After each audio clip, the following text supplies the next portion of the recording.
In a parallel world where a cosmic online game has descended, the entire population undergoes class transitions. Chen transitions to become a Beastmaster, yet finds himself ostracized and expelled from the team by the captain, Rian, and her teammates. They dismiss him, claiming that the team does not accommodate the inept, and that as a mere commoner, he is incapable of mastering the Beastmaster class. Awakening his singular talent, Deep Crimson with attributes that guarantee at least one red attribute each week, coupled with the unique effect that his beast shall absorb all damage. Deep Crimson, allocate your points. Let me witness your limits. He declares. He aspires to elevate all beast attributes to the legendary red quality, and even add more attributes, allowing his creatures to ascend infinitely. Ordinary beasts are transformed into mythical beings of unparalleled quality. Fiery Sparrow Phoenix Bloodline Ice and Fire Duality Phoenix Rebirth Phoenix King. Feng Qinger Frost Rabbit Full Ice Power Poison Healer Power of the Moon Lunar Jade Rabbit Xiaoyu. Earth Wolfhound Fivefold Reflection Mighty Earth Ancestral Return Holy Chilanguzi. Monkey Great Sage's Staff Technique Stubborn Stone Black Myth Black Wukong. Thus, Chen assembles his own team and guild, effortlessly sweeping through a series of bosses and a myriad arenas, becoming an invincible legend. However, the arrival of gods from alternate universes presents an overwhelming challenge. Chen calmly asserts, the Beastmaster is weak. I can stabilize an entire realm with just one beast. Chapter 1. The singular talent. You expel me from the team? Wow, a golden pillar of light. Has Chen awakened a hidden profession? He is known as the weakest hidden class, the Beastmaster, which is utterly useless. Fortunately, he simultaneously awakened as a priest. He should consider the team and transition to a healer. Chen, why are you spitting blood? In the Great Xia Empire, Ningyi City. Within the trial dungeon for class transitions, atop the altar, after expelling a mouthful of blood, Chen remained in a daze momentarily, integrating the memories of the original host. Before him, two golden-green pillars materialized, revealing the professional options. Beastmaster Hidden Profession, click to transition. Priest Ordinary Profession, click to transition. Hearing the astonished exclamations around him, Chen confirmed that he had indeed traversed into a parallel world, assuming the identity of a namesake in this reality. In this world, centuries prior, a cosmic game called World of Destiny merged with reality, marking the dawn of an era where everyone could undergo class transitions. At this moment, a 5-member team comprised of students from Ningyi Academy had painstakingly cleared a nightmarish trial dungeon and were awakening their professions. 4 members had successfully transitioned, leaving only Chen yet to make his choice. Just moments ago, the captain, Rian, renowned as the most beautiful in Ningyi Academy, awakened a hidden profession, Elemental Sword Saint. Consequently, the original host, a top scholar of Ningyi Academy, also awakened a hidden profession, the Beastmaster, alongside an ordinary support profession, Priest. Yet, as Rian's devoted admirer, the original host had aspired to become a warrior or monk, aiming to serve as the team's tank. At the very least, he had hoped to be a mage or archer, prominent combat roles. While navigating this dungeon, the original host had been grievously injured by the nightmare-level boss, the human-faced demon spider, suffering serious damage to his spirit, which led to his demise after spitting blood. It was this incident that allowed the office worker, Chen, to traverse into this parallel world. This moment, Captain Rian showed little concern for Chen's condition. She was taken aback that her number 1 admirer, Chen, could also awaken a hidden profession. Regrettably, the Beastmaster class was not one that an ordinary individual could handle. Fortunately, Chen had also awakened the priest profession. Their team, known as the Emperor's team, was currently in need of a priest. Chen, I acknowledge your excellence in the awakening of your hidden profession, yet you must understand the drawbacks of the Beastmaster class, which necessitates an enormous amount of resources for cultivation. Rian, strikingly beautiful, stated coolly. Transition to priest. In light of your past contributions to our Emperor's team, we will ensure you level up in the future. The vice captain, Zhang Huan, smirked with a hint of mockery. Chen, spare us the act of spitting blood. With Captain Rian's endorsement, you should promptly choose priest and embrace your role as a healer. You should be grateful that our illustrious Emperor's team is willing to keep you around. Zhang Huan, possessing remarkable looks, was a top-tier wealthy heir from Ningyi City and Rian's second admirer. His status as the second admirer was not due to his lack of financial backing, but rather because Yang Chen was willing to do more for Lu Ruyan. Internally, Zhang Huan felt an overwhelming jealousy towards Yang Chen for awakening the hidden profession of Beastmaster. How splendid it would be if he were the one to awaken such a class. The Zhang family lacked no resources to cultivate a top Beastmaster. Indeed, the Beastmaster is not a class for a commoner like you to play. The other two teammates chimed in, urging Yang Chen to opt for the priest class. Upon hearing this, Yang Chen glanced at the aloof Lu Ruyan, the smug Zhang Huan, and the other two teammates. He had no intention of accepting their kindness. After all, the original host was a top scholar at Ningyi Academy, well-versed in various professions. Is the Beastmaster weak? As a hidden profession, the Beastmaster is certainly not weak. However, in comparison to other summoner-type hidden professions that also rely on their minions for combat, the Beastmaster in this world cannot hold a candle to the seemingly endless summoning capabilities of classes like Summoner or Necromancer. The growth potential of the Beastmaster's pets is merely slightly higher. Yet, the Beastmaster demands an immense amount of resources. And even more so, it requires resources in abundance. For a commoner, this is a monumental issue. Conversely, the priest is merely an ordinary support profession. Though this role is akin to a secure job, it is indispensable and guarantees a future without worry of lacking a team.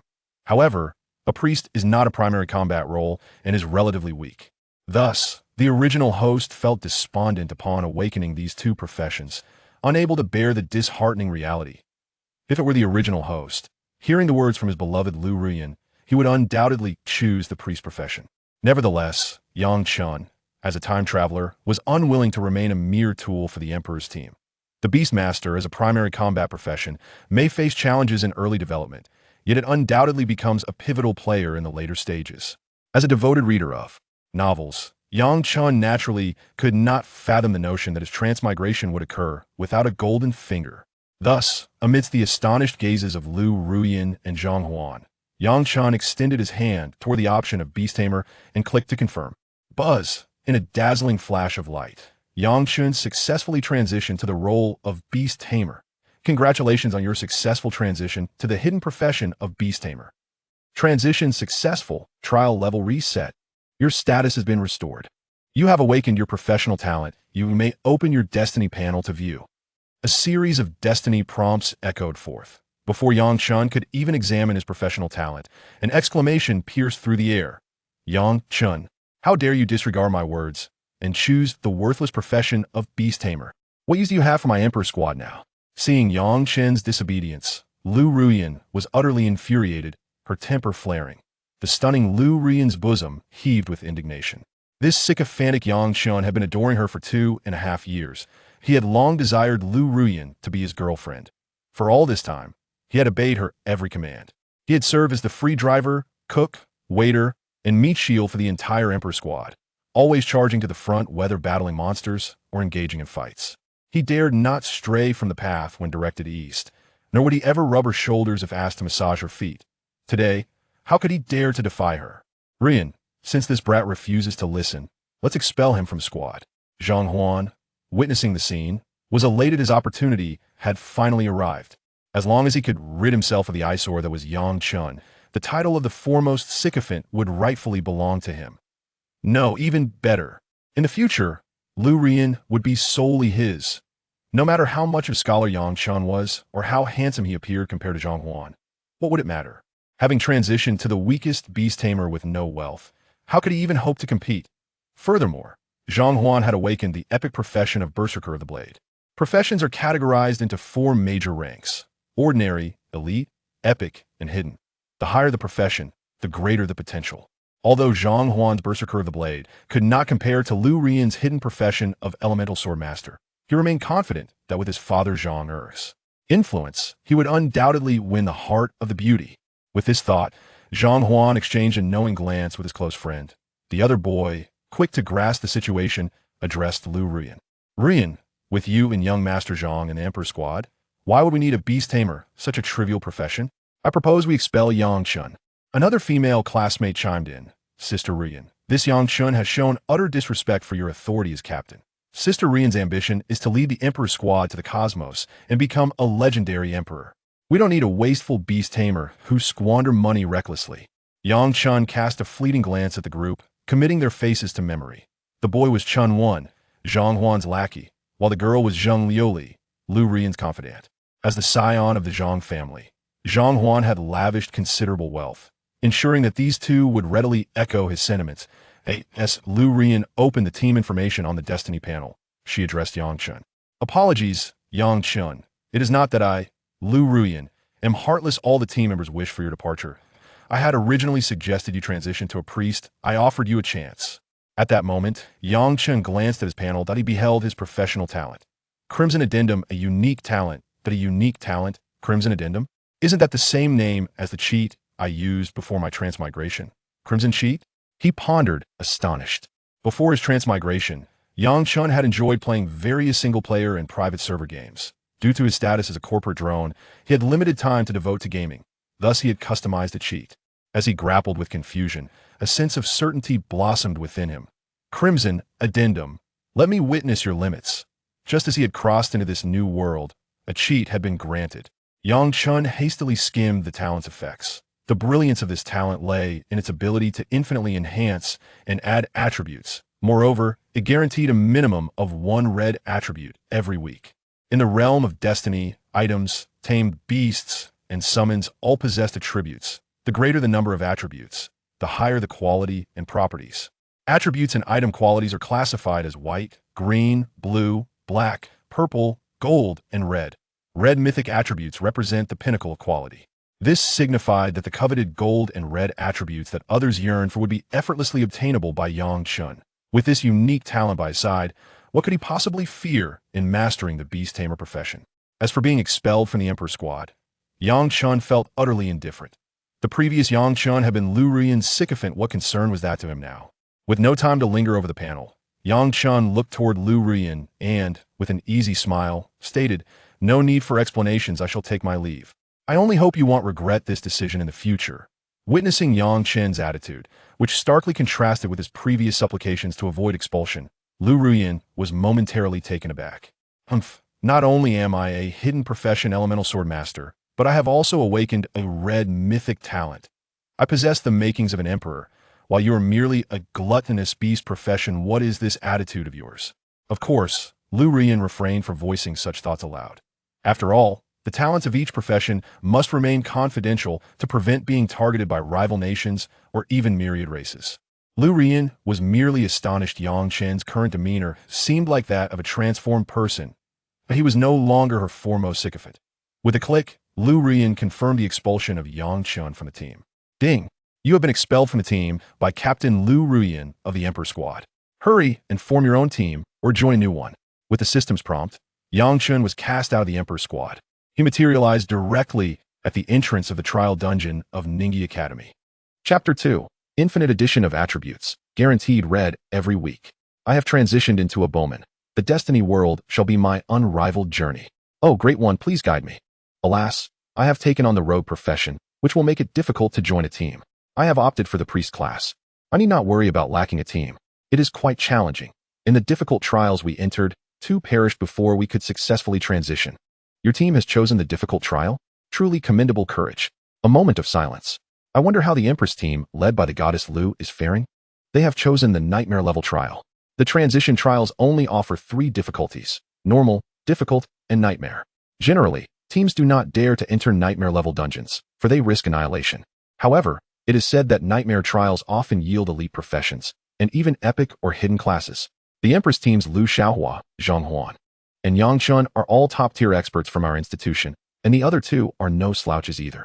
They should be able to clear it, right? Hard to say. It has already been over 10 hours. Outside the entrance of this trial dungeon, the lights shine brightly, and the air is filled with animated discussions among a group of youths regarding their transitions. Yang Chen appears on the scene, yet he pays no heed to his classmates. Walking towards the outside while examining his talent panel, he intends to meticulously study the specific effects of his unique talent, Crimson Attribute Edition. After all, he is about to enter the Destiny world. Yang Chen has always been adaptable.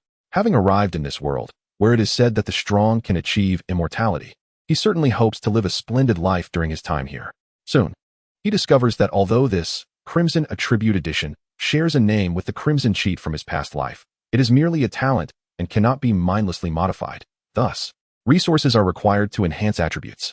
In the Destiny world, it is rumored that an entity possessing cosmic will exists, which certainly does not permit cheating. Fortunately, the first enhancement of an attribute guarantees a red mythic attribute. Yang Chen's panel reads, Name, Yang Chen. Profession, Beastmaster. Level, 1, Black Iron Tier. Talent, Crimson Attribute Edition, Unique. Skills, not displayed yet. Attributes, slightly. Attributes not displayed for those yet to enter the Destiny world. Beast Space, 02. Talent, Crimson Attribute Edition. Effect 1. Chance of obtaining attribute fragments from monster kills, which can be used to enhance attributes on pets or any equipment. Effect 2. Capable of refining all materials into corresponding quality attribute fragments with a single click. Effect 3. Guaranteed to produce 1 red attribute each week, with the first enhancement being free and guaranteed to be a red mythic. Effect 4. The master shares 1 attribute from each pet, selectable at will. Effect 5. Crimson Protection. Pets with red attributes share all damage taken by the master. Excellent. The 5 effects of this unique talent are indeed impressive. Infinite upgrades of red attributes. And my pets will bear all damage. If my pets do not perish, I shall not be extinguished. From this moment forth, I, Yang Chen, shall become a legitimate cheat in this world. As a Beastmaster, I shall first bestow a red attribute upon my first pet. And I will already stand at the pinnacle of this world. Yang Chen contemplates. After all, being a Beastmaster requires resources. Once I enter the Destiny world, I will strive diligently to amass wealth and resources. In the Destiny world, as long as one possesses strength, is there any fear of lacking resources? Yang Chen plans to apply his first red attribute to his inaugural pet. This necessitates careful consideration of which pet to select. According to the knowledge acquired at the Academy, each new beginner village will have an NPC known as the Beast Card Master. Both Beastmasters and Summoners can purchase initial pets and summoning skills there. Oh, has the academic prodigy Yang Chen emerged? Keen-eyed classmates have spotted him. The top admirer of Lu Rian has appeared. Does this mean the Empress team has successfully cleared their trial? What about Zhang Huan and the others? They should be emerging soon. I envy them and wonder what impressive professions they have transitioned into. A nightmare trial must at least yield an elite profession at the outset, right? Many classmates discuss enviously. The professions in the Destiny world are divided into 2 main categories: combat professions and life professions. When classified by potential, they are further divided into 4 tiers: normal, elite, epic, and hidden. During the transition trials, the higher the dungeon difficulty level entered by a team, the more likely they are to awaken higher tier professions. Numerous classmates eagerly greet Yang Chen, with some inquiring about his profession. After all, Yang Chen is a core member of the Empress team that conquered the Nightmare Trial. It is essential to maintain good relations. Yang Chen, maintaining his aloof demeanor, nods slightly and simply states, "You will find out shortly." He strides towards the Academy's registrar's office. At Ningyi Academy, Headmaster Kong and a group of teachers are seated there. Before transitioning, the role of the Destiny Academy is not only to impart knowledge, but also to train students in various physical attributes. Through long-term training, students can better conquer trial dungeons and successfully transition. It is now 4 a.m., and in 4 hours, the new district will open. At that time, all current transitioning newcomers will be teleported into the Destiny world by the cosmic will. At this moment, a tall, lanky youth with a slick demeanor blocks Yang Chen's path, wearing a displeased expression as he remarks, "Yang Chen, what profession have you transitioned into? Why haven't Zhang Xiao and the others emerged yet?" Yang Chen glances at the tall youth, whose name is Liang Huoji, a wealthy second generation from Ningyi City and a close friend of Zhang Huan. He is one of the fixed members of the Empress team. Because the maximum number of participants in a trial dungeon is 5, Zhang Huan initially intended for Liang Huoji to replace Yang Chen in the dungeon. However, due to Yang Chen's significantly stronger abilities, Lu Rian did not consent. Liang Huoji could only team up with others and enter a difficult dungeon. Thus, upon meeting, Liang Huoji does not greet Yang Chen warmly. "What profession I have is none of your business. How would I know when they will come out?" Yang Chen replies curtly. The students at Ningyi Academy privately refer to Liang Huoji by the nickname Turkey. The Empress team might be discussing their upgrade plans post-opening or researching their talents within the dungeon, so there is no rush to emerge. However, this is of no concern to Yang Chen. Just as he is about to push past Liang Huoji, the latter sneers. "Oh, Yang Chen, do you dare to call Liang Xiao by his nickname? Do you know that Liang Xiao has transitioned into an epic profession? Moreover, he is known as the king of damage output among epic professions, the explosive flame mage? Yes, Liang Xiao is the legendary true mage." Liang Huoji's companions shower him with flattery. However, they are not foolish, having followed Yang Chen in conquering the Nightmare Trial. He may also awaken an elite or even epic profession. They see no reason to completely offend him. Liang Huiji, hearing his teammates' praises, is visibly pleased. Congratulations, Liang Xiao, on transitioning into an epic profession. Liang classmate, your future is limitless. Congratulations. The surrounding students, upon hearing Liang Huiji's profession, are equally astonished and envious, offering their congratulations. Liang Huiji, upon hearing these compliments, couldn't help but smirk, his disdain barely contained. He provocatively addressed Yang Chun. Yang Chun, are you too embarrassed to disclose your profession? Could it be that your awakening is merely an elite profession, or perhaps just a mundane one?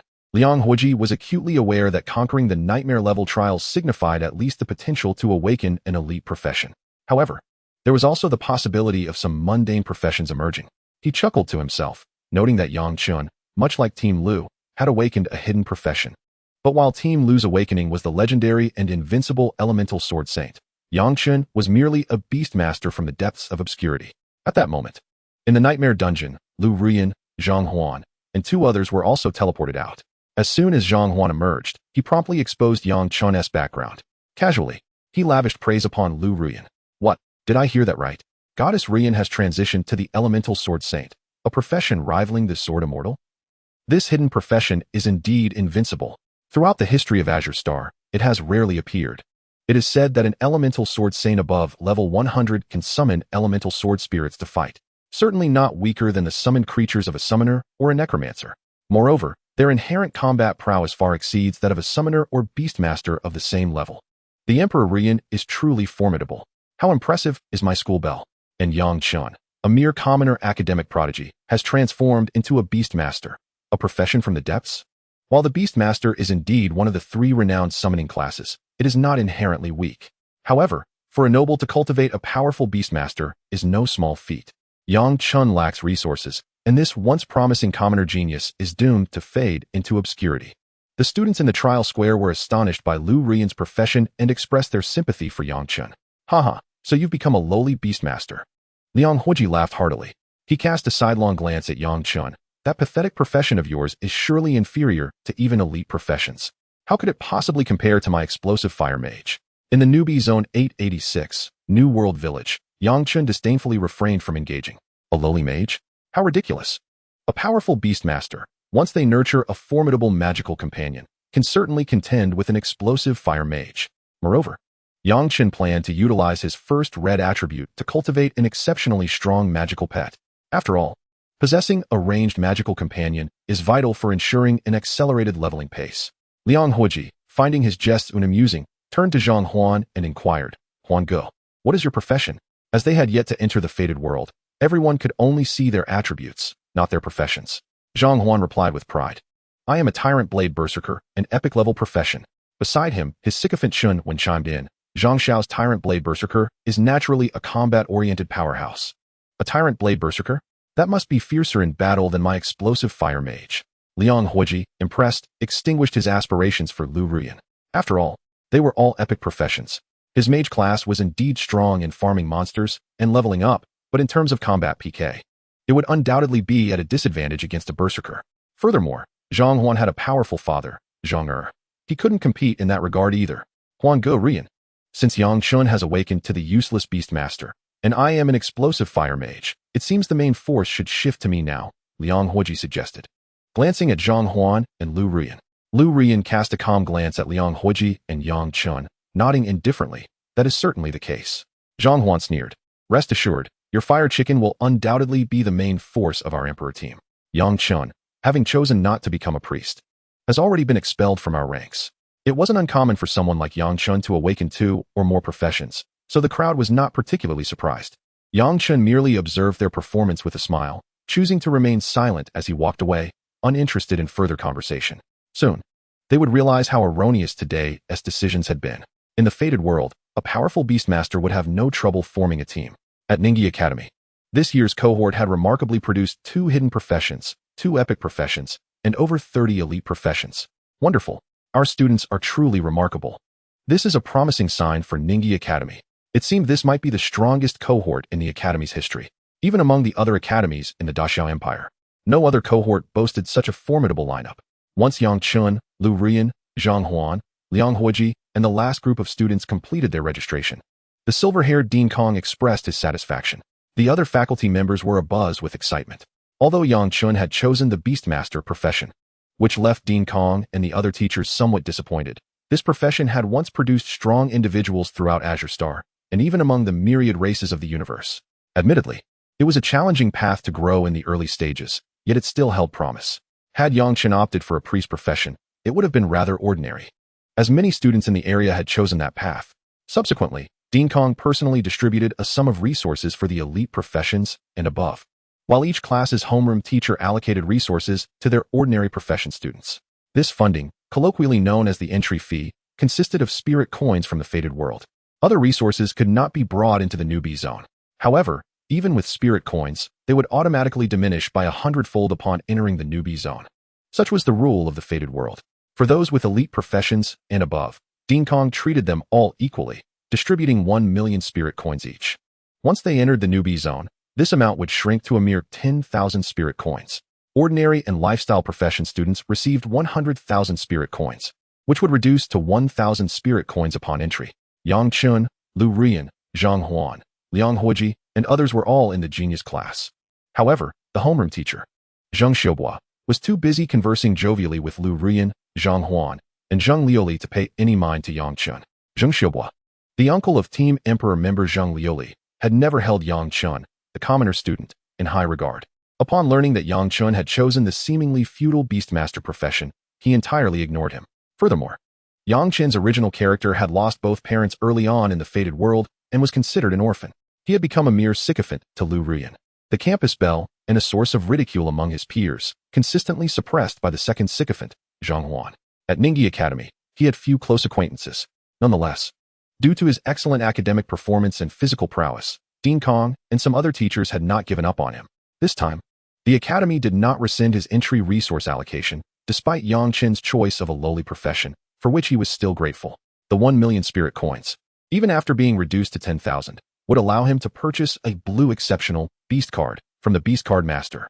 This spared him from the arduous task of competing with others for low-level monsters or scavenging for meat to sell, merely to scrape together 50 spirit coins for the most inferior whiteboard beast card. In the realm of destiny, the initial stages are marked by a meager drop rate for both spirit coins and items from lesser monsters. Furthermore, various culinary ingredients are eagerly sought after by a multitude of crafting professions. With the acquisition of a blue-quality beast companion, Yang Chun can fully unleash the potential of his first red attribute, heralding a stellar beginning for him. As all students conclude their district allowances, the anticipation builds. Dear classmates, the new district is about to commence. The glory of Ningyi Academy and the Great Xia Empire rests in your hands. Upon entering the new district, all citizens of the Great Xia must strive to unite, endure when necessary, form groups whenever possible, and if not, so be it. Time equates to spirit coins, and a swift step leads to further swiftness. Should you encounter provocations from foreign tribes, regard life and death with indifference, and should you be challenged, retaliate without hesitation. If faced with formidable foes, remain calm and execute a strategic retreat. Every spirit coin is worth collecting. Do not disdain even the smallest potions. When confronting a boss, do not overestimate your abilities. Bring your comrades along for support. In team dungeons, avoid reckless actions. Establish a strategy to prevent confusion.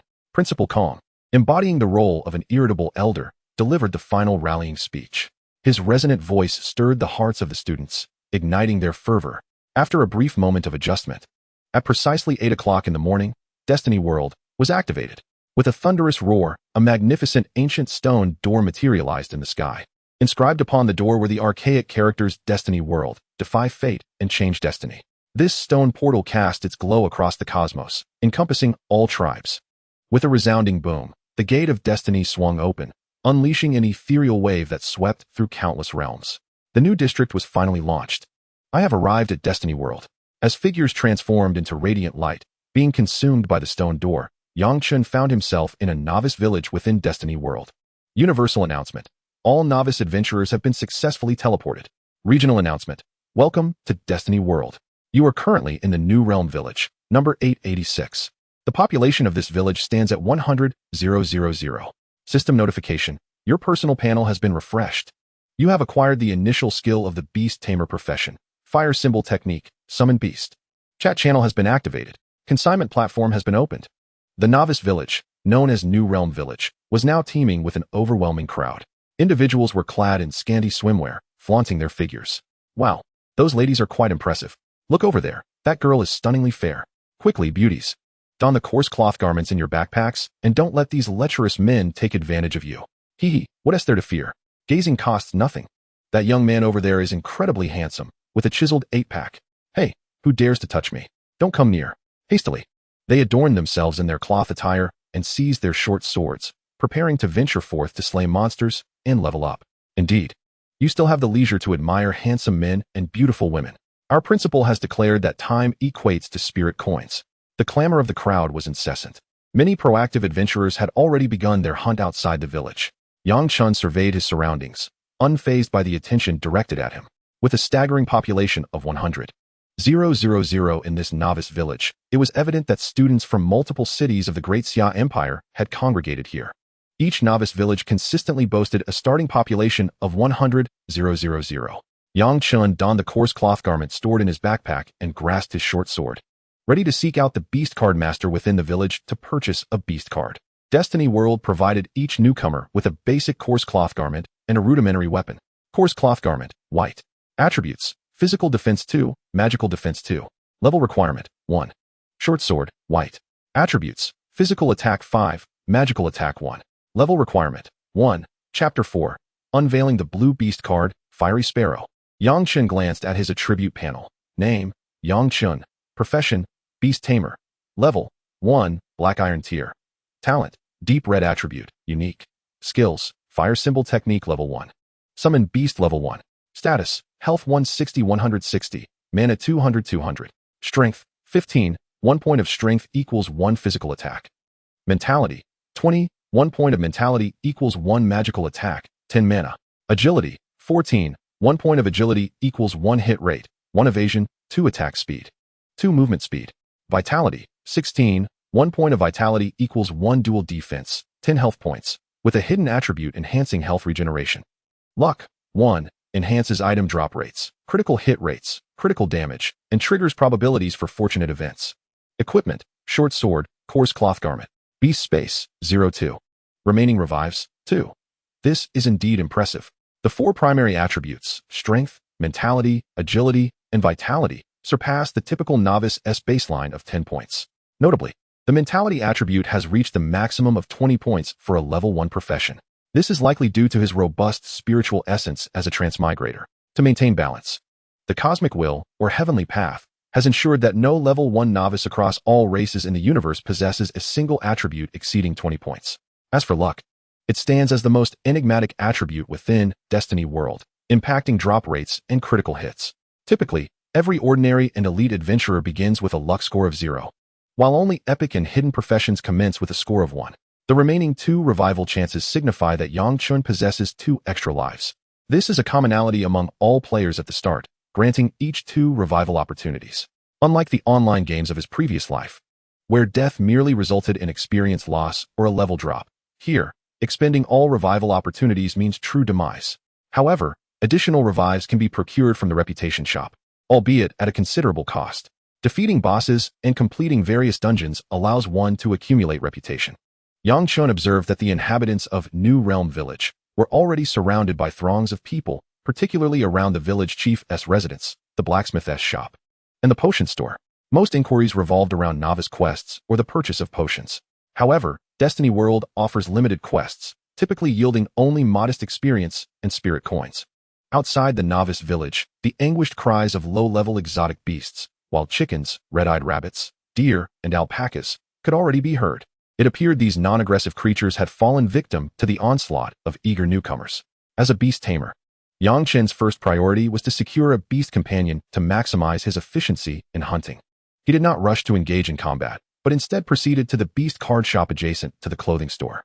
The beast card master was a female native, exhibiting a rather aloof demeanor. Beast card master, Alice. Level: Yang Chen, lacking the skill to assess levels, was unable to ascertain her rank, as it likely exceeded his own. Alice's vicinity was devoid of newcomers vying for her attention. Yang Chen approached Alice, inquiring, "Esteemed beast card mistress, I wish to purchase a beast card. What varieties do you have available?" A sweet demeanor never goes amiss. Alice, a stunning beauty with chestnut hair and an exquisite figure, bore an uncanny resemblance to a character from a fantasy game of his past life. Upon hearing Yang Chen's question, she scrutinized him and remarked, "Ah, a beast tamer. I see. What quality of beast card are you seeking?" Yang Chen replied, "I require a blue exceptional magic-type beast card." Drawing upon the knowledge he had acquired at the academy, he understood that the role of a beast card merchant in the novice village was to provide initial beast cards and summoning skills for beast tamers, summoners, necromancers, and similar professions. However, with a population of 100,000 in this novice village, it appeared that there were hardly any summoners, likely just him. Consequently, few patrons frequented her shop. Without further ado, the female beast card merchant opened her store. Currently, there are no blue beast cards available. If you desire a blue magic-type beast card, you will need to wait for the shop to refresh, she stated in a neutral tone. Yang Chen glanced at the shop's inventory. Rooster, white, priced at 50 spirit coins. Singing and dancing chicken, green, priced at 500 spirit coins. Armored chicken, green, priced at 500 spirit coins. Red-eyed rabbit, white, priced at 50 spirit coins. Slime, white, priced at 50 spirit coins. Refresh countdown, 55 minutes. Additionally, there were several summoner-exclusive low-level summoning skill books, such as Rooster Summoning Technique, Slime Summoning Technique, and Wild Wolf Summoning Technique, which beast tamers could not utilize. They could only cultivate their own pets. Yang Chen was taken aback, pondering why there were so many chicken cards. Was he particularly acquainted with them? Your shop refreshes every hour, does it not? Yang Chen casually inquired. He deemed these inferior beast cards not worth the expenditure, especially since he currently possessed only 10,000 spirit coins, just enough to purchase a single blue beast card. Indeed, Alice smiled. However, I cannot assure you that the next refresh will include blue cards.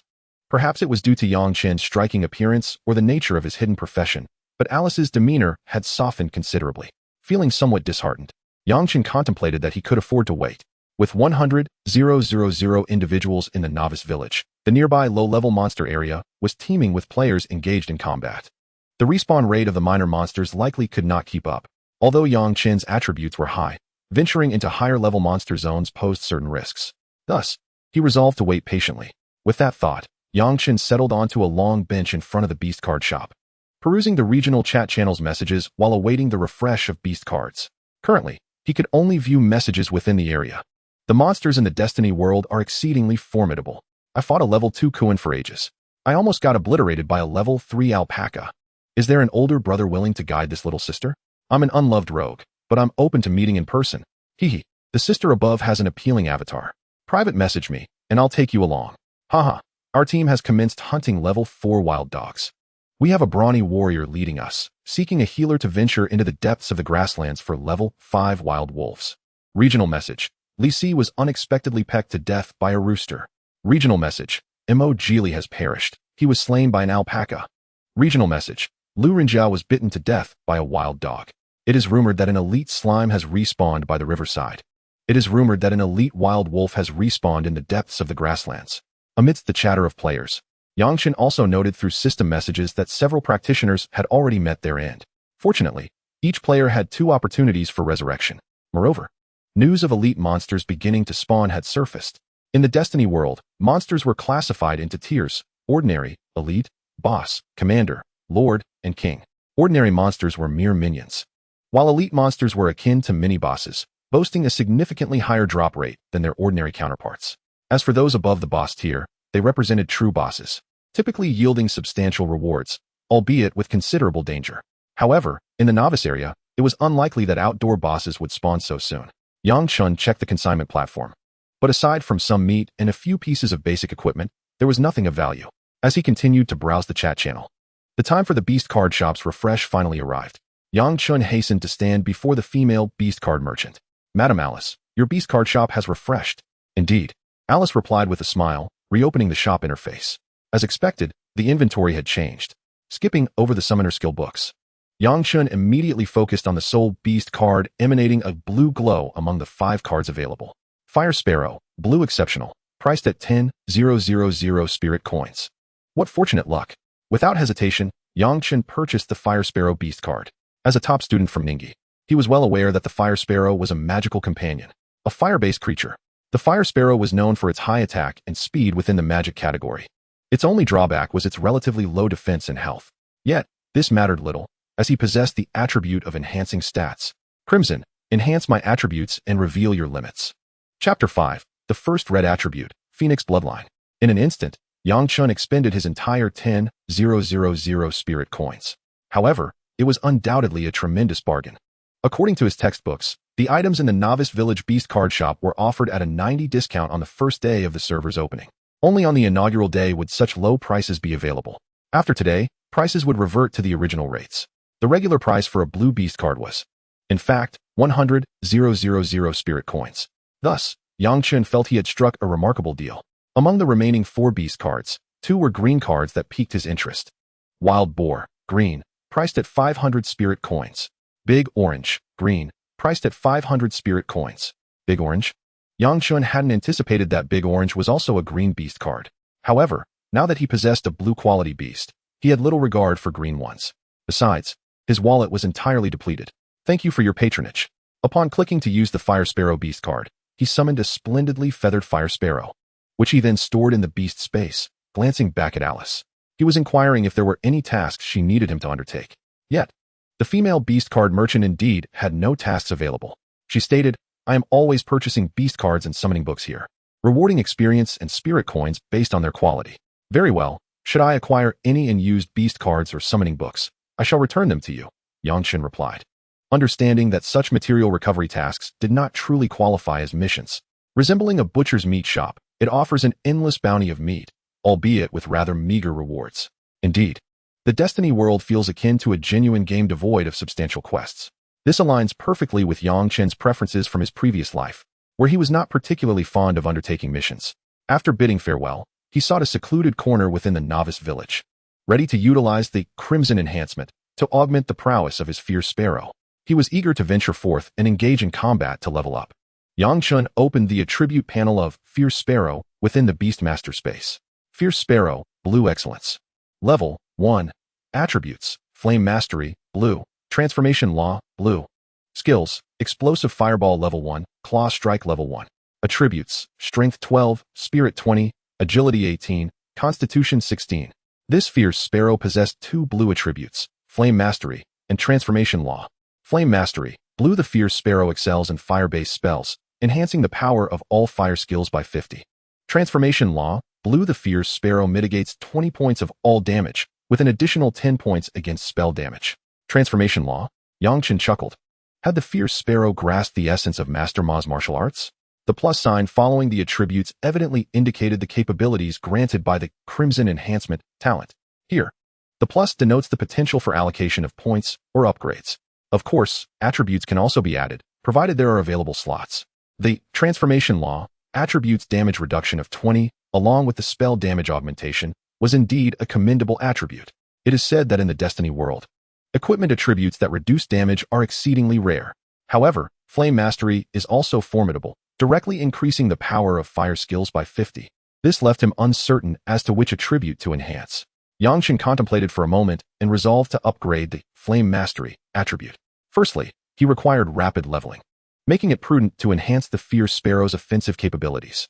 The impact of Transformation Law on offense was comparatively negligible. Secondly, according to the knowledge acquired at the Academy, the maximum effect of damage reduction could only stack to a 90 mitigation. Even if Transformation Law were to reach a red attribute, it would likely still cap at a reduction of 90 points, failing to achieve a full 100-point mitigation. Thus, Yang Chen clicked the plus sign on the blue attribute, Flame Mastery, to initiate the upgrade. Please select directed upgrade of this attribute or random upgrade. Ridiculous. The Flame Mastery was already perfectly suited for the Fierce Sparrow, so Yang Chen naturally opted for a directed upgrade. Directed attribute upgrade successful. The Fierce Sparrow's Flame Mastery attribute has been upgraded to the red mythical Phoenix Bloodline. Your pet, the Fierce Sparrow, has ascended to purple epic quality. Your pet's bloodline has evolved into that of a Fierce Sparrow Lord. The initial 4-dimensional attributes of the level 1 Fierce Sparrow Lord have been maximized at 20 points. The Fierce Sparrow Lord has comprehended a new skill, Ice and Snow Roar. A surge of formidable energy erupted from the Fierce Sparrow within the Beastmaster space, causing it to double in size. Its name transformed into Fierce Sparrow Lord. Its quality elevated to purple epic. Additionally, it acquired an ice-based initial skill, Ice and Snow Roar. It now stood as a being equivalent to a boss. The quality classifications of beasts and items within the Destiny world are as follows: white common, green rare, blue excellent, black perfect, purple epic, gold legendary, and red mythical. Yang Chen's Fierce Sparrow had ascended 2 quality tiers. Phoenix Bloodline, red mythical, all attributes, for dimensions, increased to 400. While the power of both ice and fire skills is amplified to 5 times, 400 power, significantly enhancing resistance to both elements. Yang Chen rejoiced. This, Phoenix Bloodline, attribute was indeed powerful. The Phoenix embodies both ice and fire attributes. How fitting. Yang Chen's talent allows him to share one attribute of each beast he possesses. Without hesitation, he shared the Phoenix Bloodline attribute from the Fierce Sparrow Lord onto himself. Yang Chen felt a tremor coursing through his body as his personal 4-dimensional attributes surged by 400 points each. His attack, defense, and health attributes also rose dramatically. Simultaneously, the power of his ice and fire skills was quintupled. In a word, formidable. This was the essence of wielding an advantage. As Yang Chen reveled in his transformations, he glanced at his attributes. Attributes: Strength 415, Spirit 420, Agility 414, Constitution 416. With such attributes at the outset, excluding the natives, he was an invincible presence within the novice village. Yang Chen resolved to leave the novice village and seek out opportunities to level up. He exited the New Realm village. Making his way toward the expansive green pastures, he summoned the Fierce Sparrow Lord, who joyfully circled before landing on Yang Chen's shoulder. Noticing that the Fierce Sparrow Lord was female, he aptly named her Feng Qinger, given her phoenix lineage. The alternate name, Fierce Sparrow Lord, could be succinctly referred to as Fierce Sparrow. At that moment, the wilderness buzzed with activity. In the Wild Chicken Zone, Red-Eyed Rabbit Zone, Alpaca Zone, and Wild Deer Zone, numerous novice adventurers were engaged in combat and leveling up. With a bit of caution, even those in crafting professions could hunt these feeble monsters for experience. However, the areas populated by level 1, 2, and 3 monsters were overcrowded, making it difficult to secure kills. In contrast, the aggressive Wild Dog Zone had seen many form teams for combat, as over an hour had passed since their engagements began. Boom, boom. The sounds of battle echoed continuously. Ignoring the throngs, Yang Chen, accompanied by Feng Qinger, ventured deeper into the verdant fields. Why does he have such a large bird? Is that a blue-quality beast? The Fierce Sparrow? We have a living Beastmaster in our novice village? Murmured the other novice players, their voices filled with astonishment. Isn't that the sycophant Yang Chen from Ningyi Academy? Did he actually manage to obtain the Fierce Sparrow beast card? What unbelievable luck! They continued to whisper as they passed by. However, the individuals lingering in the low-level monster zones were primarily those in crafting or common professions. Lacking the standing to mock a Beastmaster, they could only express a tinge of envy. Yang Chen paid them no heed, choosing a direction that led him to an area where wild dogs and wolves converged. Given that wild dogs were level 4 monsters and wolves surpassed level 5, this area was less populated. There was a spacious spot nearby, ideal for testing his skills. Yang Chen came to a halt. Woof! At that moment, a wild dog emerged from beside a small tree, charging straight at Yang Chen. Feng Qinger, take charge, Yang Chen commanded calmly. With a sharp call, Feng Qinger soared towards the wild dog, her wings igniting with blazing flames. Explosive fireball. Simultaneously, the Fierce Sparrow unleashed a searing fireball. A staggering damage of 2,220 erupted as the flames engulfed the wild dog, instantly annihilating it, which possessed a mere 240 health points. You have slain a wild dog, earning 20 experience points. Well done, Feng Qing. Yang Chen beamed, thoroughly pleased with her performance.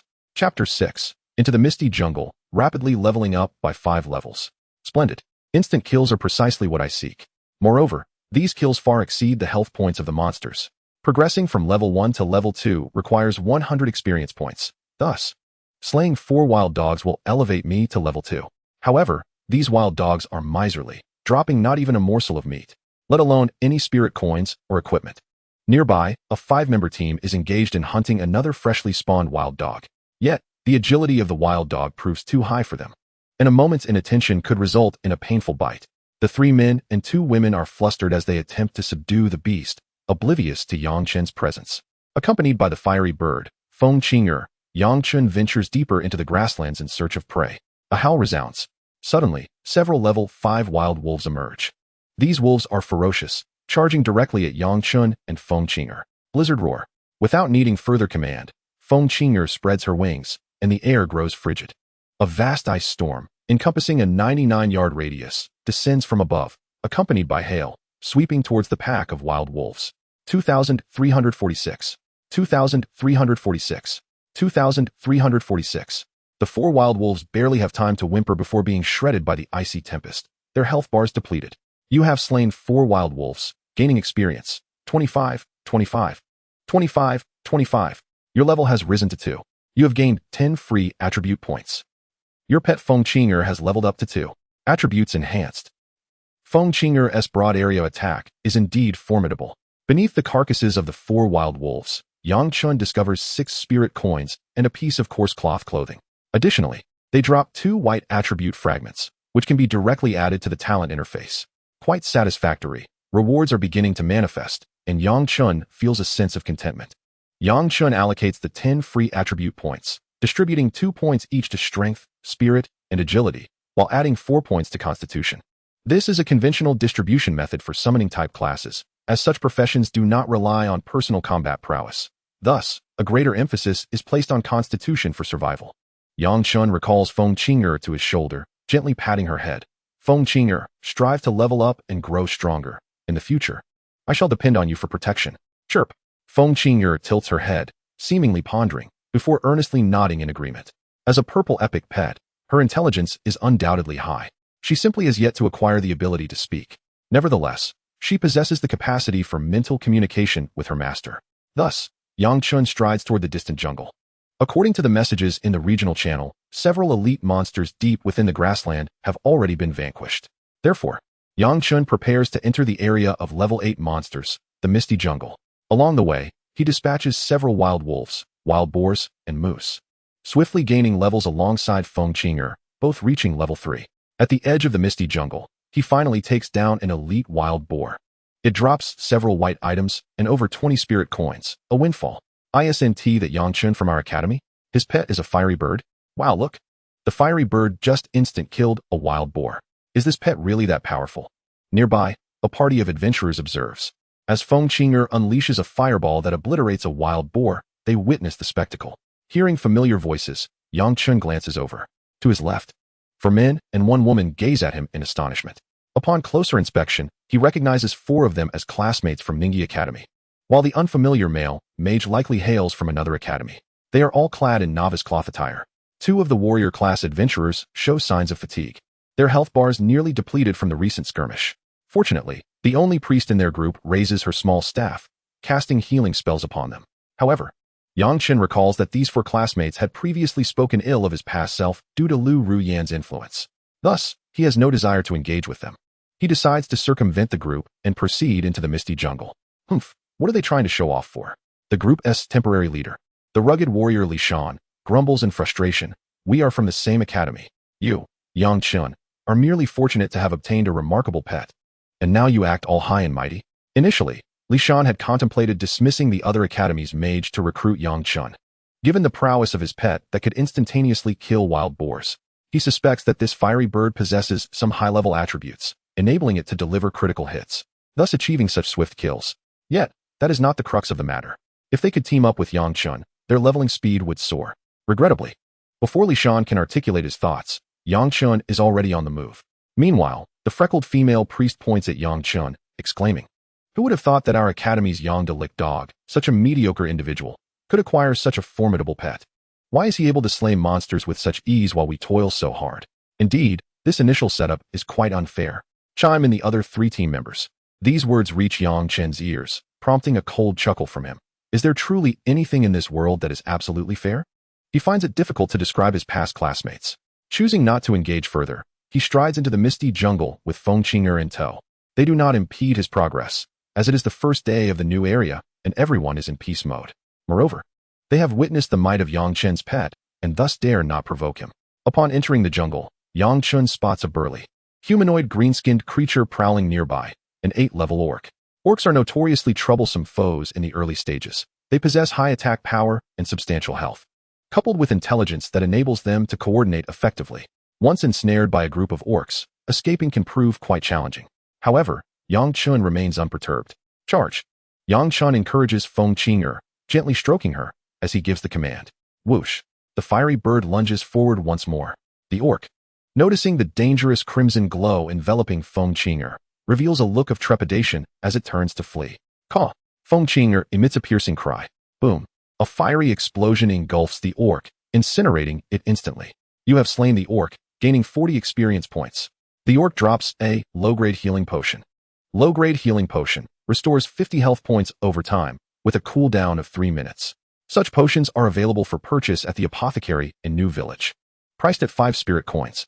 All potions in the Destiny world adhere to a cooldown of 3 minutes, ensuring that the priest class remains relevant despite the availability of healing potions. Yang Chun and Feng Qing'er continue their advance, hunting the orcs within, rapidly accumulating experience. The orcs in this area tend to gather in groups, often encountered in clusters of 5 or 6, or even 7 or 8. Should other solo adventurers, or even 5-member parties face such a situation, they would need to lure the monsters one by one to defeat them. Yang Chen eagerly anticipated the gathering of monsters, hoping that the fierce bird could unleash its icy roar and eliminate them all at once. Even if a few managed to escape the onslaught and attack Yang Chen directly, there was no cause for alarm. After all, he had augmented his abilities with Feng Qing'er's Crimson attribute, Phoenix Bloodline, which elevated all his attributes to over 400. Moreover, any damage he sustained would be transferred to Feng Qing. You have slain an orc elite, gaining 90 experience points. You have reached level 5. And your pet Feng Qing'er has also reached level 5. On a shaded path, Yang Chun and his pet defeated a level 9 orc elite, finally attaining level 5. This pace was impressively swift, especially considering he had taken an hour longer to leave the village. The orc elite dropped a handful of spirit coins, a green cloth tunic, and a white iron sword. Yang Chun picked up the green tunic and sword, glancing at them with disappointment. The iron sword had a physical attack of merely 7 points, lacking any magical attack, rendering it inferior to his current short sword. The green tunic, while offering slightly better dual defenses than his white tunic, was still not worth the trouble of a change. Wearing a tunic that glowed faintly green was somewhat unappealing, and it bore no special attributes, making it rather lackluster. Thus, Yang Chen chose to retain his current attire.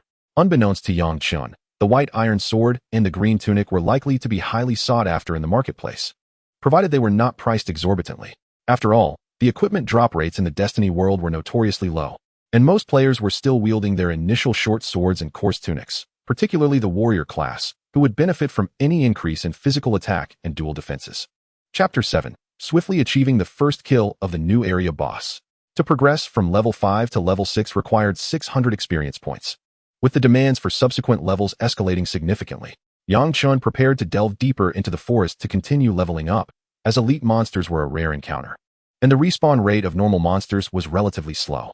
In the depths of the misty jungle, level 6 and 7 monsters such as green snakes, man-eating flowers, and poisonous plants began to appear, with the occasional level 8 orc.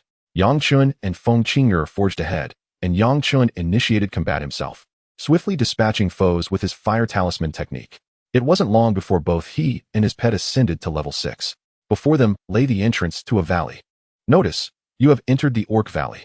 Upon hearing the Destiny Systems announcement, Yang Chun, undaunted, ventured into the valley with the fierce bird at his side. Soon, they came upon a scattered group of orcs and began to engage in combat. Roar, grr.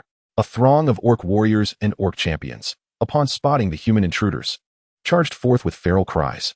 Meanwhile, some scattered orc sorcerers and orc mages began to chant spells, preparing for ranged attacks. Feng Qing'er go? Yang Chen commanded softly. With a chirp, the fierce bird took to the skies, swiftly flying ahead and unleashing its skills. The explosive fireballs and icy roars wreaked havoc among the orcs. Each attack marked the end of their lives. These level 9 orcs, with merely 450 hit points, stood no chance against the fierce bird's relentless assault. Their attacks, barely exceeding 50 points, dealt no damage to either Feng Qing'er or Yang Chun, resulting in a total of 0. Chirp. The fierce bird triumphantly chirped, returning to perch on Yang Chen's shoulder. Yang Chun gently stroked the bird and proceeded to collect the items dropped by the orcs. Yet another green weapon. Yang Chen stowed it in his backpack and pressed on, soon encountering an orc elite. Orc warrior, elite. Level 10. Attributes: Health 1100, Physical attack 120, Physical defense 12, Magical defense 10. Skills: Orc roar slash. With a roar, the orc warrior brandished a colossal axe and charged forward. This particular orc warrior possessed a touch more strength. Any other class would likely have fled in terror upon encountering it. However, to Yang Chun and the fierce bird, it was but an insignificant insect. Yang Chun personally engaged, casting a fire talisman technique that obliterated the creature instantly, yielding 100 experience points. With the enhancement of the Phoenix Bloodline attribute, Yang Chen's fire talisman dealt 5 times the damage. A flicker of green light shone as he scavenged beneath the beast's corpse, uncovering a green steel shield and a green ring. What fortune! Delight surged through him. Steel shield, green. Attributes: physical defense 3, magical defense 3, health 40. Level requirement: 5. Withered wood ring, green. Attributes: magical attack 2. Level requirement: 5. Typically, low-level equipment bore no attributes. Yang Chen, however, found no fault with it and promptly donned the withered wood ring. He admired the steel shield in his hands, but regrettably noted it was specifically designed for warriors. He obtained a green shield from an orc elite's corpse? Astonishing. Had he truly defeated a level 10 elite monster with just himself and his pet? Was the Beastmaster class truly this formidable, or was it due to his pet's unique abilities? At that moment, a party of adventurers also hunting in the Orc Valley approached. They gazed enviously at the fierce bird perched on Yang Chen's shoulder. "Friend, are you selling that steel shield?" The lead warrior inquired politely. Yang Chen glanced at them. These adventurers were not from Ningyi Academy. Given that this novice village could accommodate 100,000 players, it was likely that students from various academies were present. Thus, encountering fellow Ningyi Academy members was not a guarantee. With a cheerful smile, Yang Chen replied, "What is your offer?" He was more than willing to part with such trivial equipment. The male warrior examined the steel shield's attributes. His breath quickening. "I'll offer you 1,000 spirit coins for that shield. What do you say?" Yang Chen nodded readily. "Deal?" He then rummaged through his backpack, producing some previously obtained green and white gear. "Would you like any of these?" Among them was a small green staff with a magical attack of 6. However, Yang Chen preferred sword-type weapons, rendering it useless to him. "Absolutely, we'll take all of it." The male priest in the party gazed at the small staff with wide eyes, exclaiming, "Wow, you're incredible." His basic white staff only had a magical attack of 3. The transaction was conducted smoothly. For Yang Chen, selling off these worthless items was a minor windfall, as he had no use for them. Casually, he asked, "Which academy are you from?" "Big guy, we're from Pingyang Academy. Would you like to team up?" The apparent leader of the group, the warrior, asked with a smile. Hearing this, Yang Chen shook his head. Teaming up would result in shared experience, hindering his rapid leveling. "Since that's the case, I'll take my leave," Yang Chen said, taking Feng Qing'er and departing. "Hey, wait, you're being a bit inconsiderate," the warrior grumbled, visibly disheartened. This esteemed Beastmaster had even left without sharing his name. The warrior had hoped to add him as a friend. They hadn't learned the detection skill yet, so they couldn't see each other's names. However, in this novice village, it seemed likely that this was the only Beastmaster around. Finding him again for equipment purchases wouldn't be too difficult in the future. As the Orc Valley had already been infiltrated, it was likely that more teams would soon follow suit. Consequently, Yang Chen and Feng Qing'er did not deliberately seek out minor creatures to battle. Instead, their priority was to locate and vanquish the local boss. After a span of over half an hour, Yang Chen ascended to level 7. Finally reaching the depths of the Orc Valley. Ahead lay a camp inhabited by numerous orcs. "You have entered the orc camp. This is the domain of the orc chieftain." Upon receiving the notification, Yang Chen grinned. An orc chieftain? It was rumored to be a level 15 boss. Was its appearance finally imminent? At that moment, in the chat channel, no system message regarding the first kill of a boss in the novice area had yet been announced. This suggested that Yang Chen had a high likelihood of claiming the first boss kill for the entire region. Such an achievement would yield a substantial amount of prestige. Prestige points were invaluable, enabling purchases of resurrection opportunities and other desirable items from the prestige shop. The orcs here were all above level 10, exhibiting formidable strength, with several elite monsters among them. A typical team, should they venture here, would likely face annihilation in mere moments.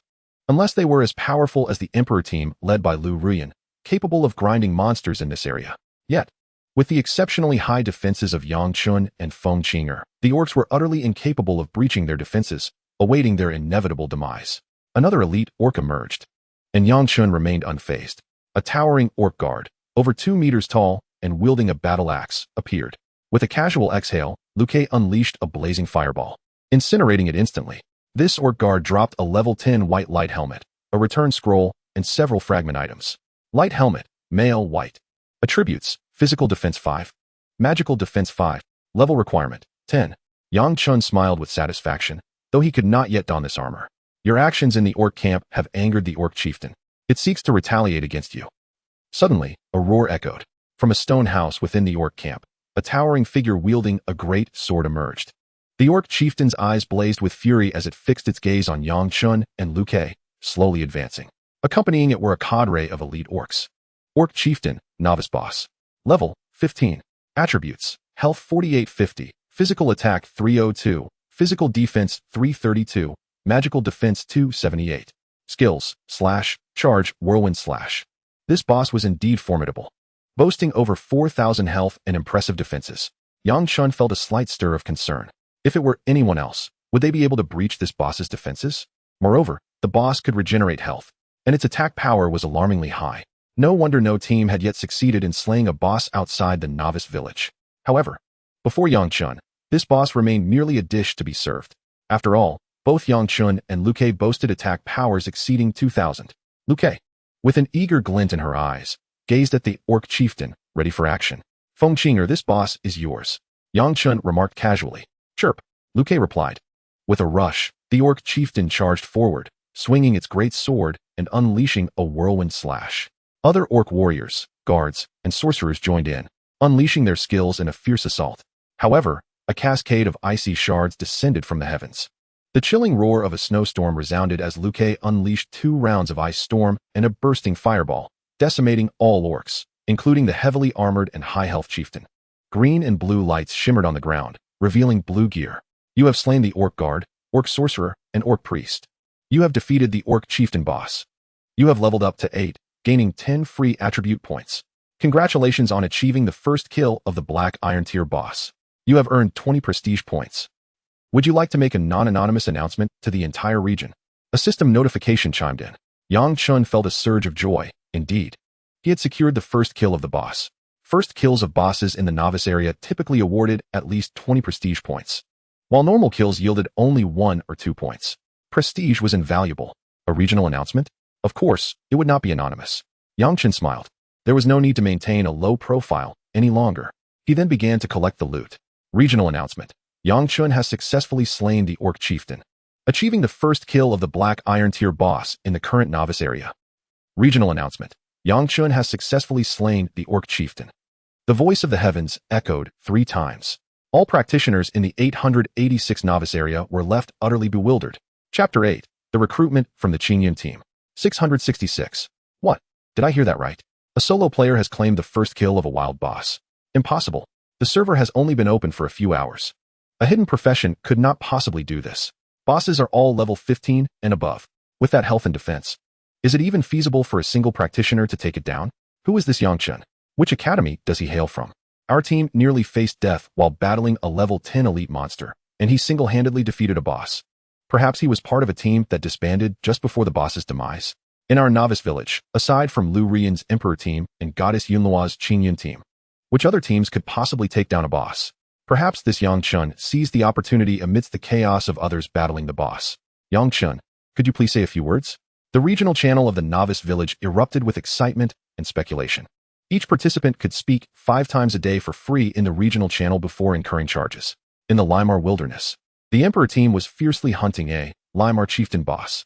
Although this chieftain also possessed high attack, substantial health, and formidable defenses, both the first and second teams of the Emperor team were present. Members of the second team were tasked with restraining the minor monsters, and all were seasoned players. At that moment, the Limar chieftain's health was approximately at 15%. Upon hearing the regional announcement, the fire mage Liang Huijia exclaimed incredulously as he dealt damage. Yang Chen single-handedly killed a boss. Is he that formidable? It must be a coincidence of names. It cannot be that useless Yang Chen. Zhang Huan struck back the approaching Limar chieftain with a swift blow, scoffing, Flame Sword Qi, Frost Sword Qi. The enchanting and cool-headed Lu Rian commanded with grace, continuously unleashing skills to attack the Limar chieftain. She, too, found it hard to believe. Among the many academies of Daxia, there might be a similarly named expert. Lu Rian, not only a hidden profession elemental sword saint, had also awakened a red mythological talent, Heart of the Emperor.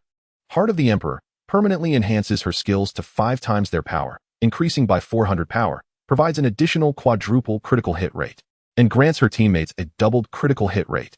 Moreover, the inherent talent of self-attack vampirism grants an additional increase of 2 points to all attributes, the 4 dimensions, with each level gained, while experience from slaying monsters is doubled. Such an overwhelmingly powerful talent is almost absurd.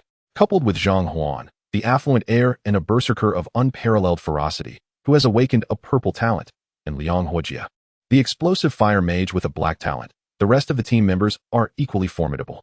With such a powerful team composition, They have yet to achieve a first kill on the boss. How could her devoted admirer, Yang Chen, possibly do so? It is likely that another adept bearing the same name has emerged from a different academy, or perhaps even among extraterrestrial practitioners. Crack. Critical hit. 364. Lu Ruoyan's final strike of blazing sword energy triggered a critical hit, slaying the heavily wounded Flame Horse boss. Although the critical hit rate was quadrupled, the initial value was low, making it challenging to activate. Regrettably, it was no longer the first kill of a Black Iron tier boss, and thus did not make the announcement. Each member of the Grand Emperor team, including Lu Ruoyan, only gained 1 point of reputation. The Flame Horse boss yielded merely 3 pieces of white equipment and 2 green items, along with some spirit coins, materials, and potions. This highlights the exceedingly low drop rates in the Destiny world. Look, that Yang Chen, the one who achieved the first kill of the boss, is selling blue equipment in the regional channel. His avatar is indeed that of our former teammate, Yang Chen. At this moment, Lu Ruoyan's best friend, Zheng Liuli, gasped in surprise. Yang Chen, newbie boss first killer, don't miss out. Bronze sword, blue, fixed price of 5,000 spirit coins. This title of newbie boss first killer is merely a temporary moniker in the chat channel, granting a slight increase in drop rate for a limited time. With no additional attributes, Liang Huojia was stunned. Could it really be he who defeated the boss? He could hardly believe his eyes. Bronze sword, blue, physical attack 15. Magic attack 5, affix, blue, quick attack speed 2, level requirement, 10. To his astonishment, it was a blue sword with an attack speed affix. Lu Ruoyan, upon seeing the blue sword showcased by Yang Chen in the regional channel, felt a strong desire for it. After all, she was currently wielding a green bronze sword, which was inferior in both attack and lacked an attack speed boost. I refused to believe it. That rascal Yang Chen single-handedly vanquished the boss? Surely, he must have taken advantage of others battling the boss, or perhaps he merely stumbled upon the spoils while 2 mighty bosses clashed. Zhang Huan shouted. Their Grand Emperor team, comprising 2 groups of 10, had exerted immense effort to slay the boss. How could Yang Chen, whom he had always looked down upon, possess such capability? It is indeed plausible, Liang Huojia reasoned. The Destiny world is not a mere game, but a reality. It is entirely reasonable for bosses to self-destruct in conflict. Lu Ruoyan nodded in agreement. Yang Chen has priced the sword at 5,000 spirit coins, which is not exorbitant. Lu Ruoyan attempted to purchase it, but alas, it had already been snatched by another. What kind of person would fight for such a trivial newbie sword? Lu Ruoyan felt a surge of frustration. At this moment, she recalled that Yang Chen, her foremost admirer, had acquired such an impressive newbie sword and had not gifted it to her. The previous Yang Chen, regardless of her behavior towards him, would always think of her. Meanwhile, in the depths of a sinister wolf den in the prairie, a team had just slain the local wolf boss, yielding only a few pieces of white and green gear. A tall and handsome young man, wielding the blue bronze sword he had traded for, swung it with satisfaction. Thank goodness for my quick reflexes. This sword not only boasts high attack, but also grants me an additional 2 points in attack speed. Now we are more assured in battling Lord-level bosses. A few others chuckled, one of whom, a statuesque and fair archer girl, remarked, Brother, is this the renowned Yang Chen from Ningyi Academy? Truly impressive. The tall youth grinned. Indeed, I never anticipated that this Yang Chen would outpace us and the Grand Emperor team to secure the first kill of the boss. There is more to him than meets the eye. This individual is Yun Fei, a prodigious student from Qingyun Academy, conversing with his sister, Yun Luo, the captain of the Qingyun team. The siblings are the student leaders of Qingyun Academy. Yun Fei has transitioned to the epic profession of battle mage, a class renowned for its unmatched prowess, adept with swords, spears, staffs, and more. His sister, Yun Luo, has even more remarkable abilities.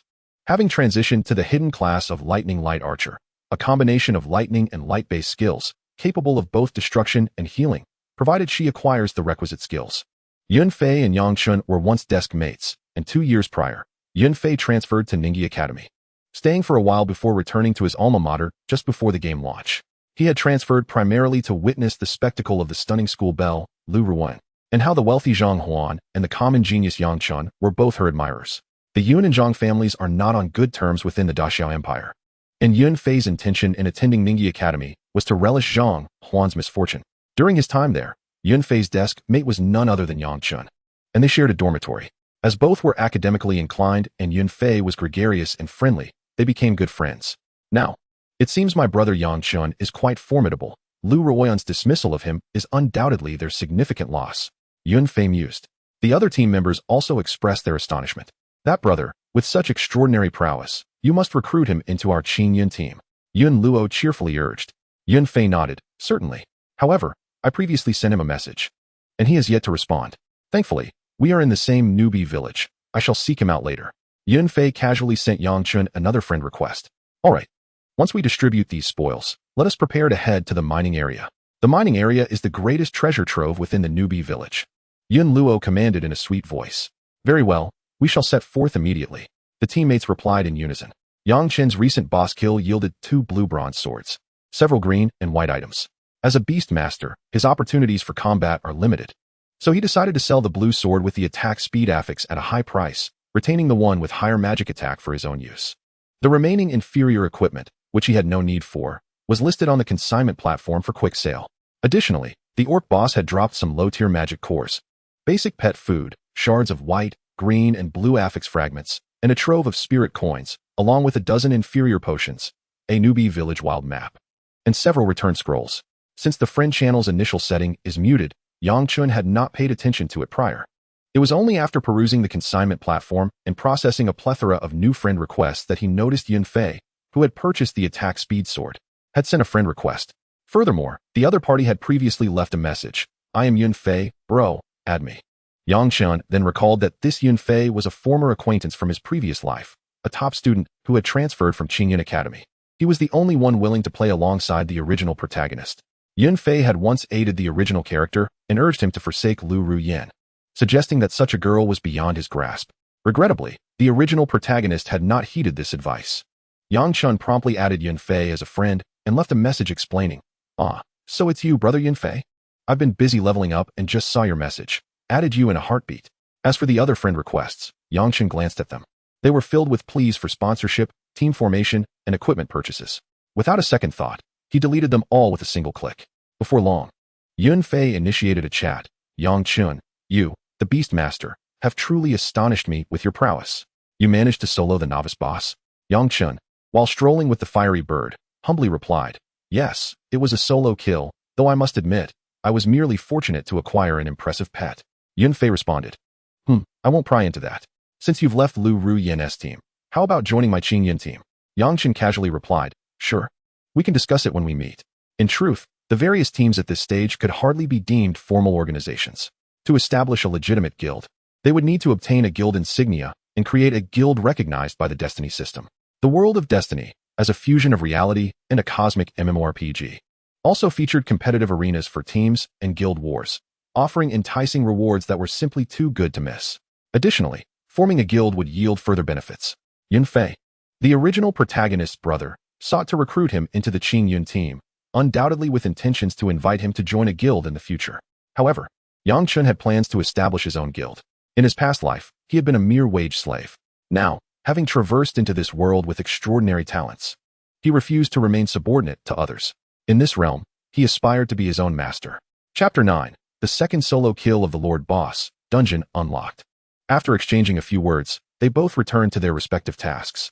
Yun Fei was an epic-class battle mage, and his sister, Yun Luo, was an even more formidable hidden-class lightning divine archer. Yang Chen couldn't help but marvel. The original protagonist had heard of Yun Fei's sister, known as the campus belle of Qingyun Academy, whose beauty was said to rival that of Lu Ruyan. However, the original protagonist had yet to meet her. Yun Fei's boasting about his sister's hidden class was simply a way to emphasize the strength of their Qingyun team, asserting that they were no less formidable than the Emperor's team. Brother, you must hurry and join us. Do not underestimate the heroes of the world. Epic and hidden class individuals were exceedingly rare talents. A sly grin crept across Yang Chen's face as he plotted to recruit the entire Qingyun team, including Yun Fei and his sister, into his future guild. Yang Chen was confident that through showcasing his abilities, he could persuade his good brother Yun Fei. After all, in the world of Destiny, everything was predicated on the foundation of strength. Yang Chen fed Feng Qing Air 2 low-quality beast food, which promptly restored its stamina. Together, they departed from the orc camp. According to the novice village map, traversing north through the Orc Valley would lead them to the New Realm mine. This mine was expansive, boasting multiple entrances. Yang Chen knew it to be a prime location for low-level skill drops for various professions. On a narrow forest path, Yang Chen leisurely advanced with Feng Qing Air. He had to proceed cautiously, for this path was fraught with peril. From the thickets and grasses, wolves, spiders, beetles, skeletons, giant pythons, and venomous lizards emerged, all monsters exceeding level 10. Although Yang Chen was undeterred, he was wary of the monstrous attacks, which could be quite unpleasant. After battling for a while, both Yang Chen and the fiery bird reached level 10. Ding! You have arrived at the New Realm mine. Please exercise caution. Ahead, a massive cave appeared in the mountainside, accompanied by a pungent odor of sulfur. Truly, it was a mine, and the air was quite foul. Fengqing Air, let us enter and see what treasures await us. Yang Chen beckoned, charging into the cave. He was unperturbed by potential dangers, especially with Fengqing Air's high attributes. Fengqing Air joyfully flapped its wings, soaring ahead. The mining site featured wide passages adorned with numerous luminous crystals, ensuring it was not engulfed in darkness. Dimly visible were groups of sheep-headed miners laboriously swinging their pickaxes under the supervision of dog-headed overseers. Sheep Miner, level 13, health 660, physical attack 62. Dog-headed overseer, elite level 15, health 1520, physical attack 146. The nearby flock of sheep miners, upon noticing the approach of a human player, immediately gathered with their pickaxes. As a human player has arrived, you shall perish, roared the towering dog-headed overseer, muscles bulging, using the universal language of all races. The dog-headed creatures were an intelligent species and could certainly speak.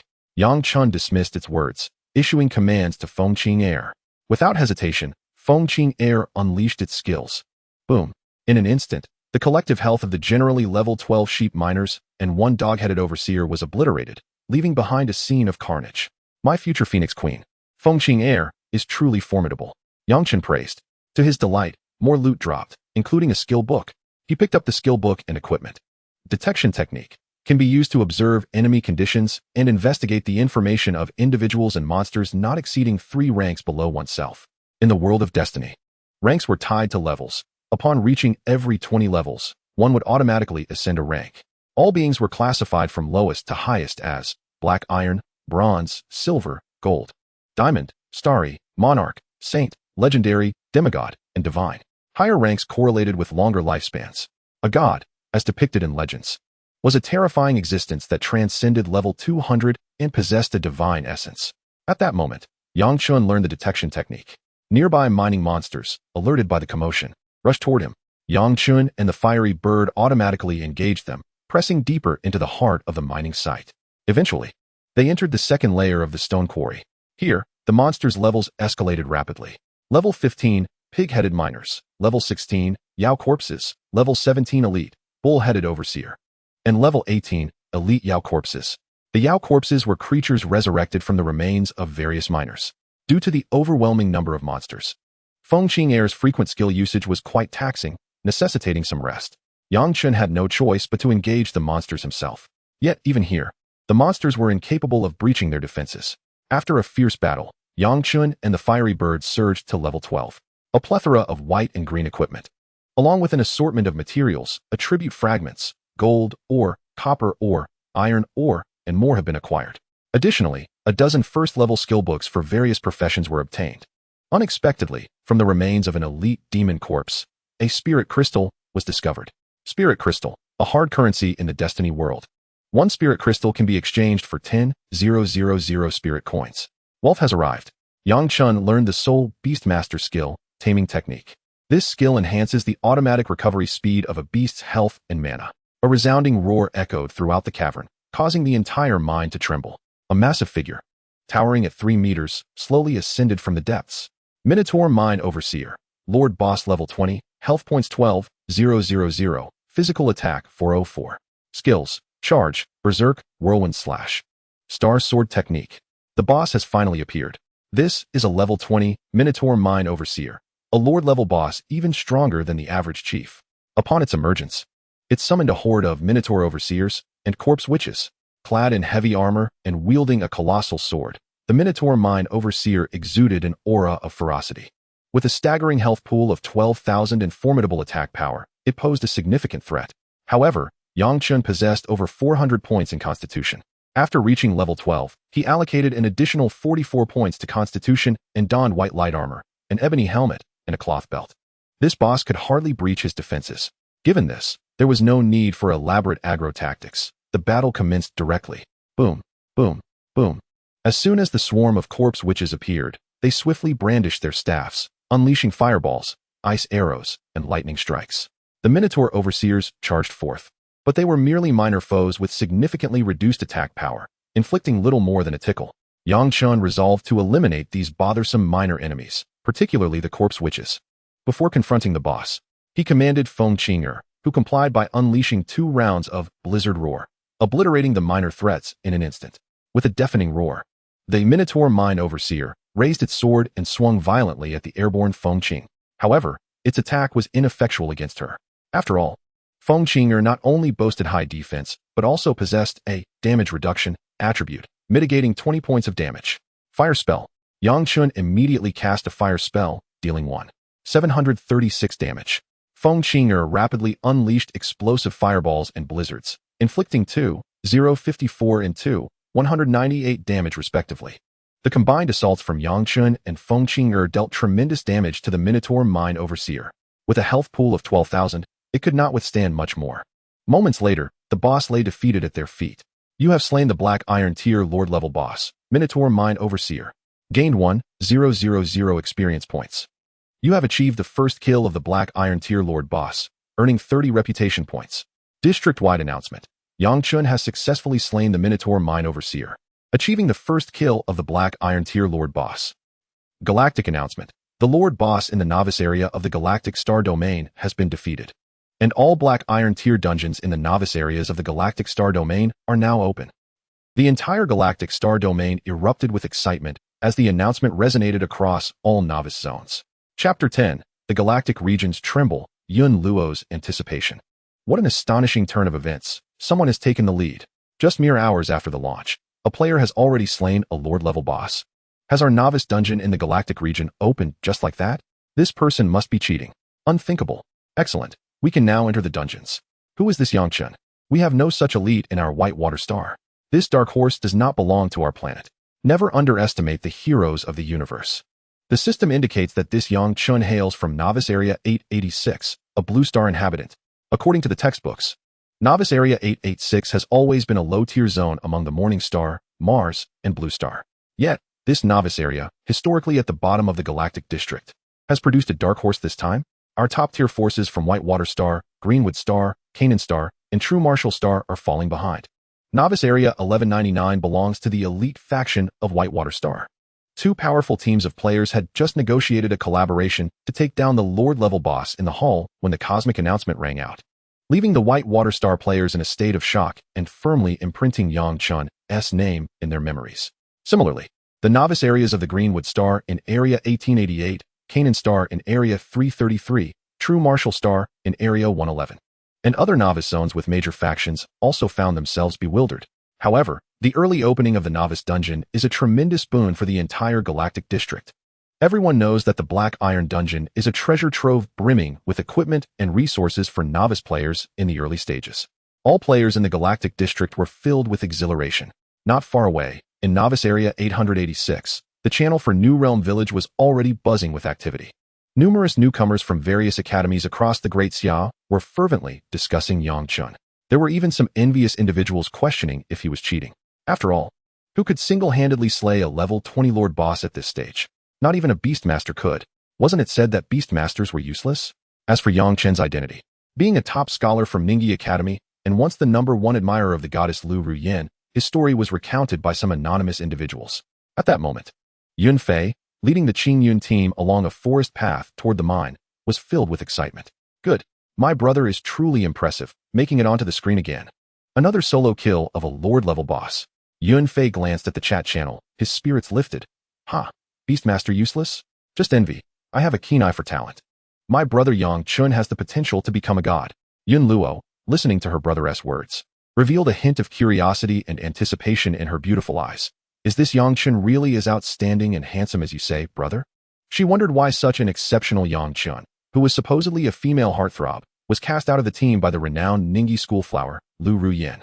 Yun Fei proudly declared, of course, my brother Yang Chen's handsomeness is only second to me.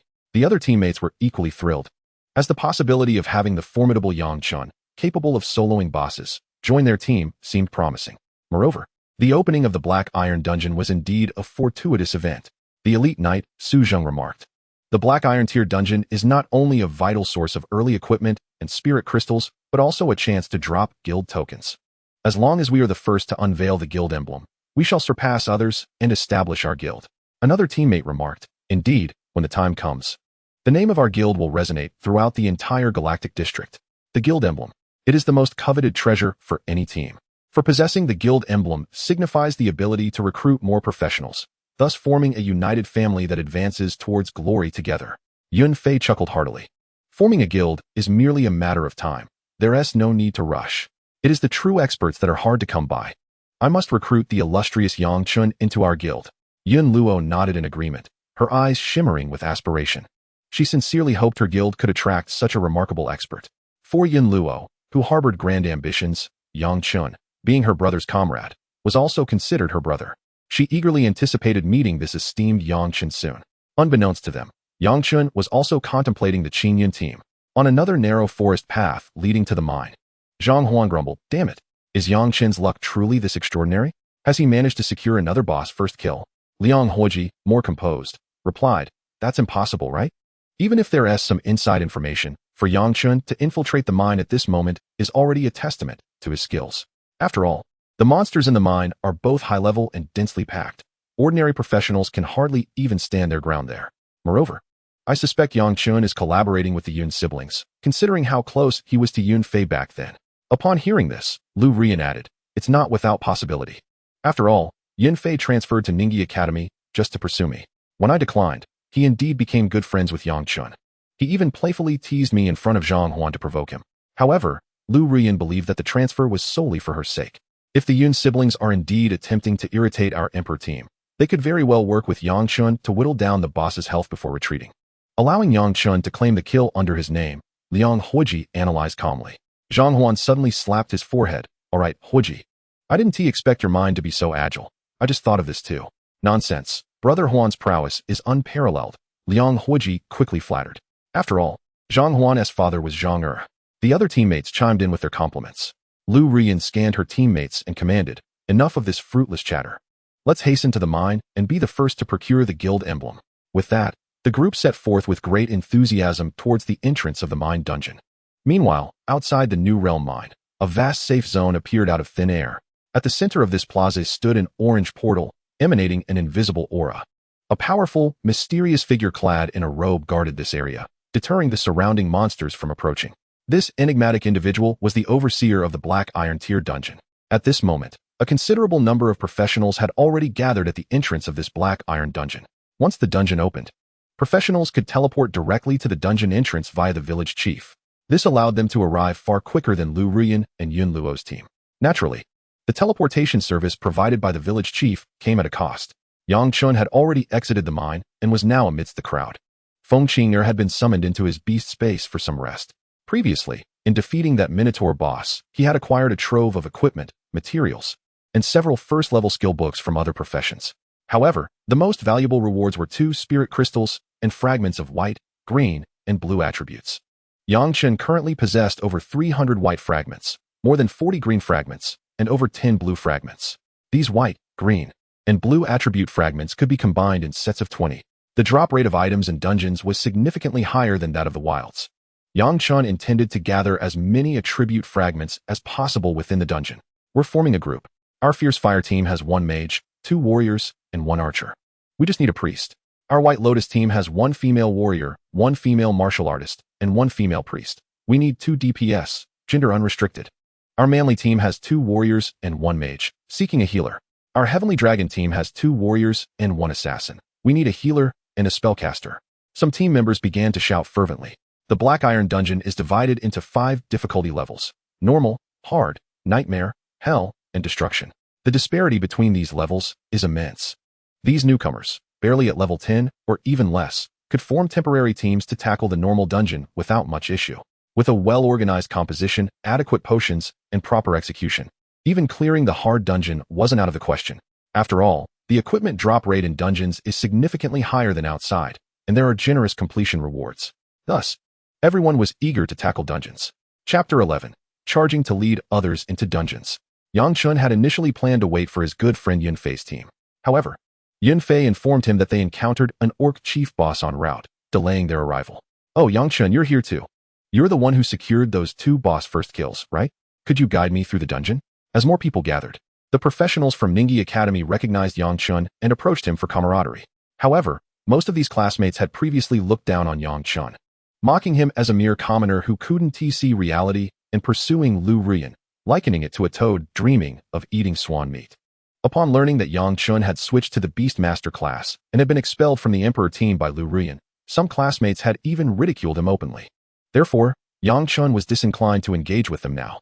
Yang Chen casually replied, "Well, since we're classmates, I can guide you, but all the materials dropped in the dungeon, including the spirit crystals, belong to me, as does the equipment. In the dungeons of the Destiny world, teamwork is paramount. The Black Iron dungeon has a maximum team capacity of 5.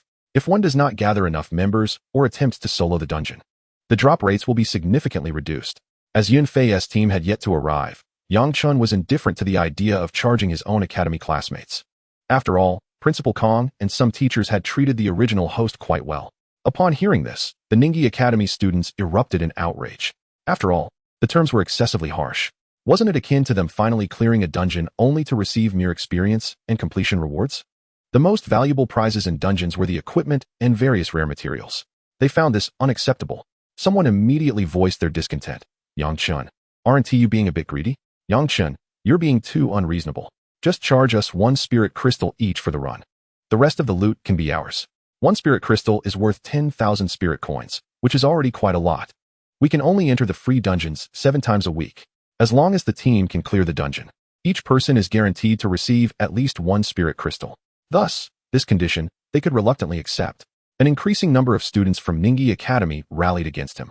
"Can Yang Chen, this Beastmaster, truly lead our low-level characters through the dungeon? Surely, his previous victories against the bosses were merely a stroke of luck, right?"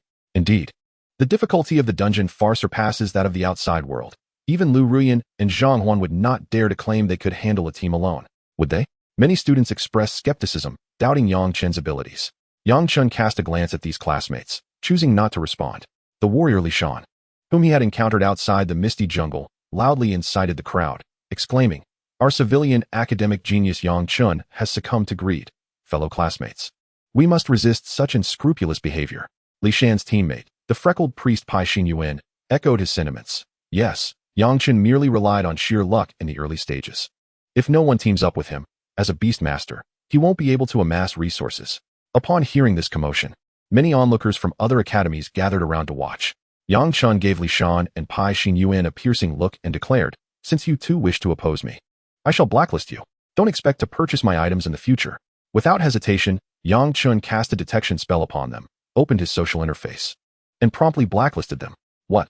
You really blacklisted us?" The expressions of Li Shan and Pai Xinyuan soured significantly upon receiving the system notification of their blacklisting. The region had only recently opened. On the consignment platform, the equipment being sold was largely subpar. Most players had failed to acquire any decent gear, as the few good items were reserved for personal use. Only Yang Chen's shop, Chen store, consistently featured a plethora of equipment for sale. Among them were green items and even blue ones. Additionally, he offered low-quality healing and mana potions for just 100 spirit coins per 50 bottles, a stark contrast to the 5 spirit coins per bottle at the Novice Village Potion Shop. Consequently, Yang Chen's wares were highly sought after in this novice area. Even Li Shan and Pai Xinyuan had purchased his green equipment, significantly improving their monster hunting speed. Yang Chen's decision to blacklist them made the two realize that offending him was a grave mistake. Other classmates, witnessing Yang Chen's actions, fell silent in awe. The atmosphere grew palpably tense. At this moment, several attractive girls from the academy began to speak in Yang Chen's defense. "You don't want Yang Chen to lead, fine. But how dare you slander him? Since the opening of the region, the equipment and potions he has sold have been reasonably priced. Yang Chen is quite handsome. What's wrong with charging for his services?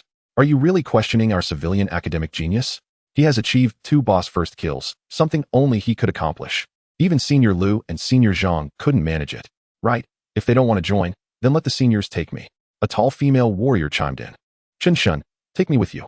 I'm a priest, and my healing output is substantial," a blushing priestess said, gazing at Yang Chen with admiration. The other girls were equally eager, for after all, Yang Chen was a Beastmaster who had appeared on television, district announcements, twice. He undoubtedly possessed genuine skill. In truth, most of the girls from Ningyi Academy had not mocked Yang Chen, the original character, much before. After all, he was exceptionally handsome and genuinely kind-hearted. They felt regret and pity for him when he transitioned to a Beastmaster, and was subsequently kicked aside by Lu Rian. Now, having distanced himself from Lu Rian, Yang Chen not only flourished in the novice area but also achieved remarkable success, securing 2 boss first kills and surpassing the Emperor's team.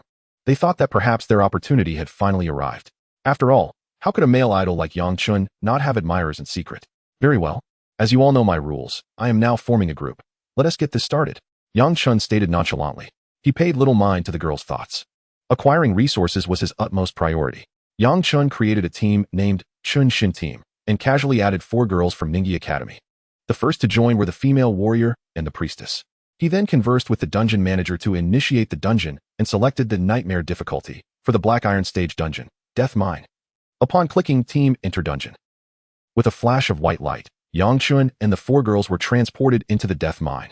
Chapter 12. Rapidly clearing the Nightmare Dungeon. The Emperor's team arrives. System notification. You have entered the Nightmare Difficulty Black Iron Stage Dungeon, Death Mine. Warning. The monsters within the Death Mine are significantly more powerful than those outside. Please exercise caution. Monster spawning has commenced. Inside the Death Mine, the tunnels were shrouded in darkness. Faintly visible ahead, waves of monsters began to spawn. What? This is Nightmare Difficulty. Yang Chen, did you make a mistake? We can't even handle the minions at this level. The 4 girls exclaimed, nearly terrified. Among them, only the warrior Qin Qing and the priest Wang Li had reached level 10. The other 2 girls were still below that threshold. With their current abilities, they could barely penetrate the defenses of the minions. Yang Chen smiled gently. Fear not. As I said, this is a team effort. You one team need to fight. Just follow along and soak up the experience. With that, Yang Chen summoned the Flame Sparrow Lord, Feng Qing. Hearing his confident words, the 4 girls felt slightly reassured. After all, if Yang Chen were unable to handle it, he wouldn't dare venture into such a perilous dungeon. Feng Qing, having rested sufficiently, was at full strength. Under Yang Chen's command, she flapped her wings and charged towards the approaching horde of sheep-headed miners, the undead. Wow, what a magnificent flame sparrow. It's actually a purple epic one. Has Senior upgraded his pet S quality? No wonder he secured 2 boss first kills. The 4 girls excitedly discussed. With a purple quality flame sparrow leading the way to lure the monsters, they might genuinely clear this nightmare dungeon. The rewards for completing a nightmare dungeon far exceed those of the ordinary and hard modes. Stay behind me, keep your distance, and don't engage. If any equipment drops that I don't pick up, you may collect it according to your respective classes, and I'll gather the remaining items for us to share later, Yang Chen instructed. Setting the materials to be collected by the team leader while allowing everyone to pick up equipment and other items. After all, these girls had not previously spoken ill of him, and who knows, they might join his guild in the future. Thus, Yang Chen chose not to be overly stingy. Yay! Wang Li's cheeks flushed with excitement. Thank you so much, Senior. You're so kind. Qin Qing giggled. The remaining 2 girls, a young mage and a young assassin, were equally thrilled. After all, it was said that the drop rates in nightmare dungeons were exceptionally high. Soon, Yang Chen approached the group of monsters. Sheep-headed miner, nightmare level 15, HP 7500, physical attack 175. Spirit of the demon, level 16, health points 8000, physical attack 188. Nearly 10,000 health points. This nightmare level dungeon's minor monsters can no longer merely be described as tough-skinned and thick-fleshed. The health of a single minor monster surpasses that of the exterior's elite level boss. Although their attacks are somewhat lacking. Ice and Snow Roar. Ice and Snow Roar. Explosive Fireball. As Feng Qing'er charged into the throng of monsters, she commenced unleashing her skills. Vast shards of ice and snow, alongside fireballs that splattered in all directions, relentlessly bombarded the sheep-headed miners and the demon corpses. Instantly, damage exceeding 2,000 points repeatedly manifested. Meanwhile, the attacks from the monsters upon Feng Qing'er resulted in nothing but a series of zeros. After several rounds of skill casting, this horde of nightmare creatures was thoroughly annihilated. A plethora of items erupted forth onto the ground. The team has slain the sheep-headed miner, earning 750 experience points. The team has slain the sheep-headed miner, earning 750 experience points. The team has slain the demon corpse, earning 800 experience points.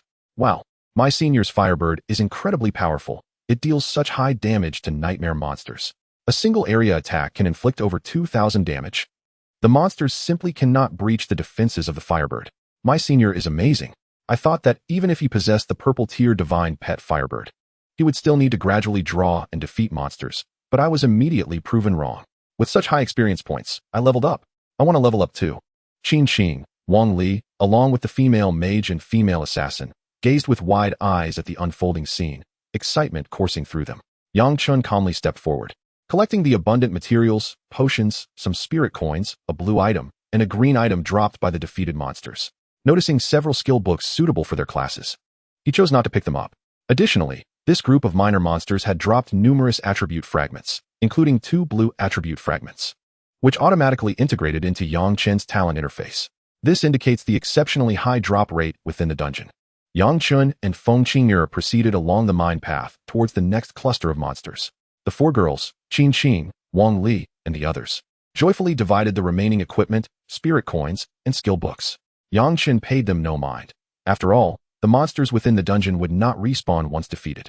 As long as they remained in an area devoid of monsters, they would encounter little danger. Soon, they engaged yet another group of monsters. Pig-headed miner, nightmare level 17. Health points 8500, physical attack 215. Corpse witch, nightmare level 18, health points 9000, magic attack 234. Bull-headed supervisor, nightmare elite level 18, health points 18,000, physical attack 266. This new group of monsters is not only more numerous, but also significantly stronger, especially the bull-headed supervisor, an elite monster within the nightmare dungeon, boasting a staggering health of 18,000, even surpassing the outside's lord boss, the bull-headed mine owner. Although their attacks are similarly inferior, nevertheless, these monsters are utterly incapable of halting Yang Chen and Feng Qing'er. After a series of fierce assaults from Feng Qing'er, one after another, the monsters fell, shrieking in defeat. This time, they astonishingly dropped 3 blue items and a spirit crystal, all of which Yang Chen collected. Naturally, he also gathered potions, mid-tier pet food, and various materials. Furthermore, they acquired 6 blue attribute fragments and a batch of white and green fragments. Yang Chen and Feng Qing'er both reached level 13. You can divide the remaining items, Yang Chen said nonchalantly to the 4 girls who had approached. This time, several skill books were dropped, including those for warriors, mages, and assassins. But the drop rate for Beastmaster skill books remained disappointingly low. We've hit the jackpot. Thank you, Big Shot.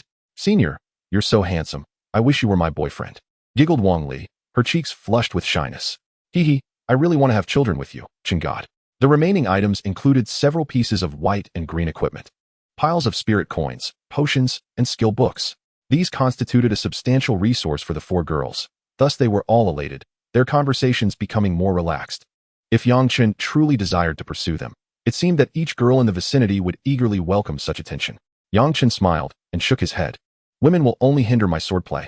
The monsters within this nightmare-level dungeon remain too feeble. The reason for opting for the nightmare level rather than the hell or annihilation difficulties lies in the fact that this group of girls is too weak. Entering higher difficulty dungeons would mean Yang Chen might be unable to safeguard their safety. Furthermore, he wished to reserve the first completion of the Hell and Annihilation dungeons for Yunfei's team. Subsequently, Yang Chen led this small team onward with resolute determination. An hour later, Yang Chen and Feng Qing'er brought their 4 female teammates to the deepest recesses of the Death Mine. At that moment, the entire Death Mine trembled. A colossal figure with the head of a tiger slowly emerged. The final boss of the Black Iron Tier Nightmare Dungeon, the Tiger Mine owner, made its grand appearance. Meanwhile, outside the Black Iron Dungeon, Lu Rian's Imperial team had just arrived. Leading the charge were Lu Rian and Zhang Huan, who stood at the forefront of the team. Behind them were Liang Huoji, Chen Wan, Zhang Liuli, and other members of the Imperial team, along with numerous aspiring recruits from Ningyi Academy wishing to join their guild in the future. Lu Rian scanned the multitude of figures around her and, upon noticing the absence of a particular individual, a cold expression crossed her features. "Where is Yang Chen?" Lu Rian inquired. Numerous practitioners from various academies exchanged glances of confusion. As the second-ranked beauty on the Daxia campus, second only to Yun Luo from Qingyun Academy, Lu Rian was well known. Most individuals present, particularly the males, were familiar with her through various media channels. Of course, Zhang Huan, as a prominent heir of the Zhang family, also enjoyed considerable fame. However, many were oblivious to Yang Chen's association with the Imperial team. The students from Ningyi Academy appeared awkward. Lu Xuejia, Yang Chen has already entered the dungeon, and it seems he chose the nightmare-level dungeon. Lu Xuehua, Zhang Xiao, Yang Chen took 4 girls of average strength with him. That guy. He claims he would guide us through the dungeon, but demands exorbitant fees. Some boys from Ningyi Academy complained to Lu Rian and Zhang Huan. After all, in their eyes, Lu Rian and Zhang Huan were the former president and vice president of the school's student council. If they were to establish the Imperial Guild in the future, they would continue leading the students of Ningyi Academy. That was a decision made by us girls, some timid girls murmured. Clearly, They were somewhat intimidated by Lu Ruyan, the student council president. Upon hearing this, Lu Ruyan scoffed coldly. Humph. Still a greedy and lecherous individual, leading a few low-level girls into a nightmare dungeon. Isn't that just wasting their resurrection chances? I thought he had changed. It seems I overestimated him. Haha, Lu team, once in the new zone, life and death are fated. We can't interfere with their reckless behavior. Zhang Huan mocked. Liang Huoji added, let's also start our dungeon run. Let's strive for an early guild token. Lu Ruyan nodded, proudly proclaiming, our imperial team comprises strong individuals. Let us tackle the hell-level dungeon. Chapter 13. The military's proud dragon, Yun Fei and Zhang Huan's bet. Even if Yang Chun possesses formidable strength and manages to barely lead a team through the nightmare dungeon, our emperor team will have already triumphed over the hellish dungeon. Lu Ruyan proclaimed confidently. It is no wonder Lu Ruyan exudes such self-assurance. Her legendary talent, the heart of the emperor, indeed imbues her with boundless confidence. Moreover, members of the emperor team, including Zhang Huan, Liang Huoji, Zheng Luli, and Chao Rui, are all formidable in their own right, particularly Chao Rui, who was originally merely a member of the second team. As a substitute for the original priest position that Yang Chen awakened, she has now awakened an elite class, the Mind Priest, whose healing abilities far surpass those of an ordinary priest.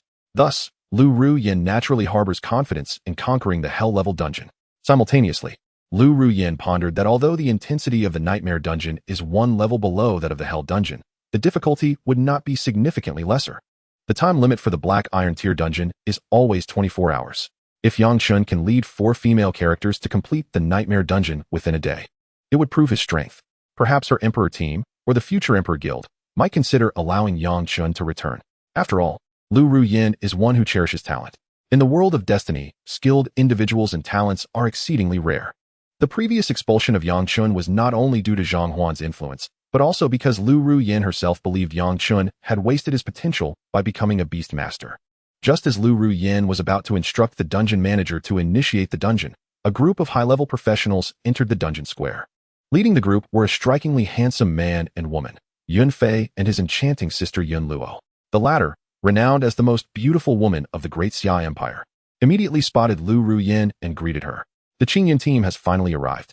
Their entrance instantly captivated the attention of male and female professionals from various academies.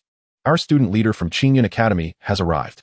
Wow, the first beauty of Great Xia, Yun Luo, is here. In this encounter between the two stunning beauties, which one shall I adore most? Although Lu Ruyan is equally stunning, admiration swells for the Ball King, Yun Luo, who possesses 2 significant advantages. In truth, I am more enamored by the long legs of the goddess Lu Ruyan. However, Yun Luo is evidently taller, with legs that surpass hers.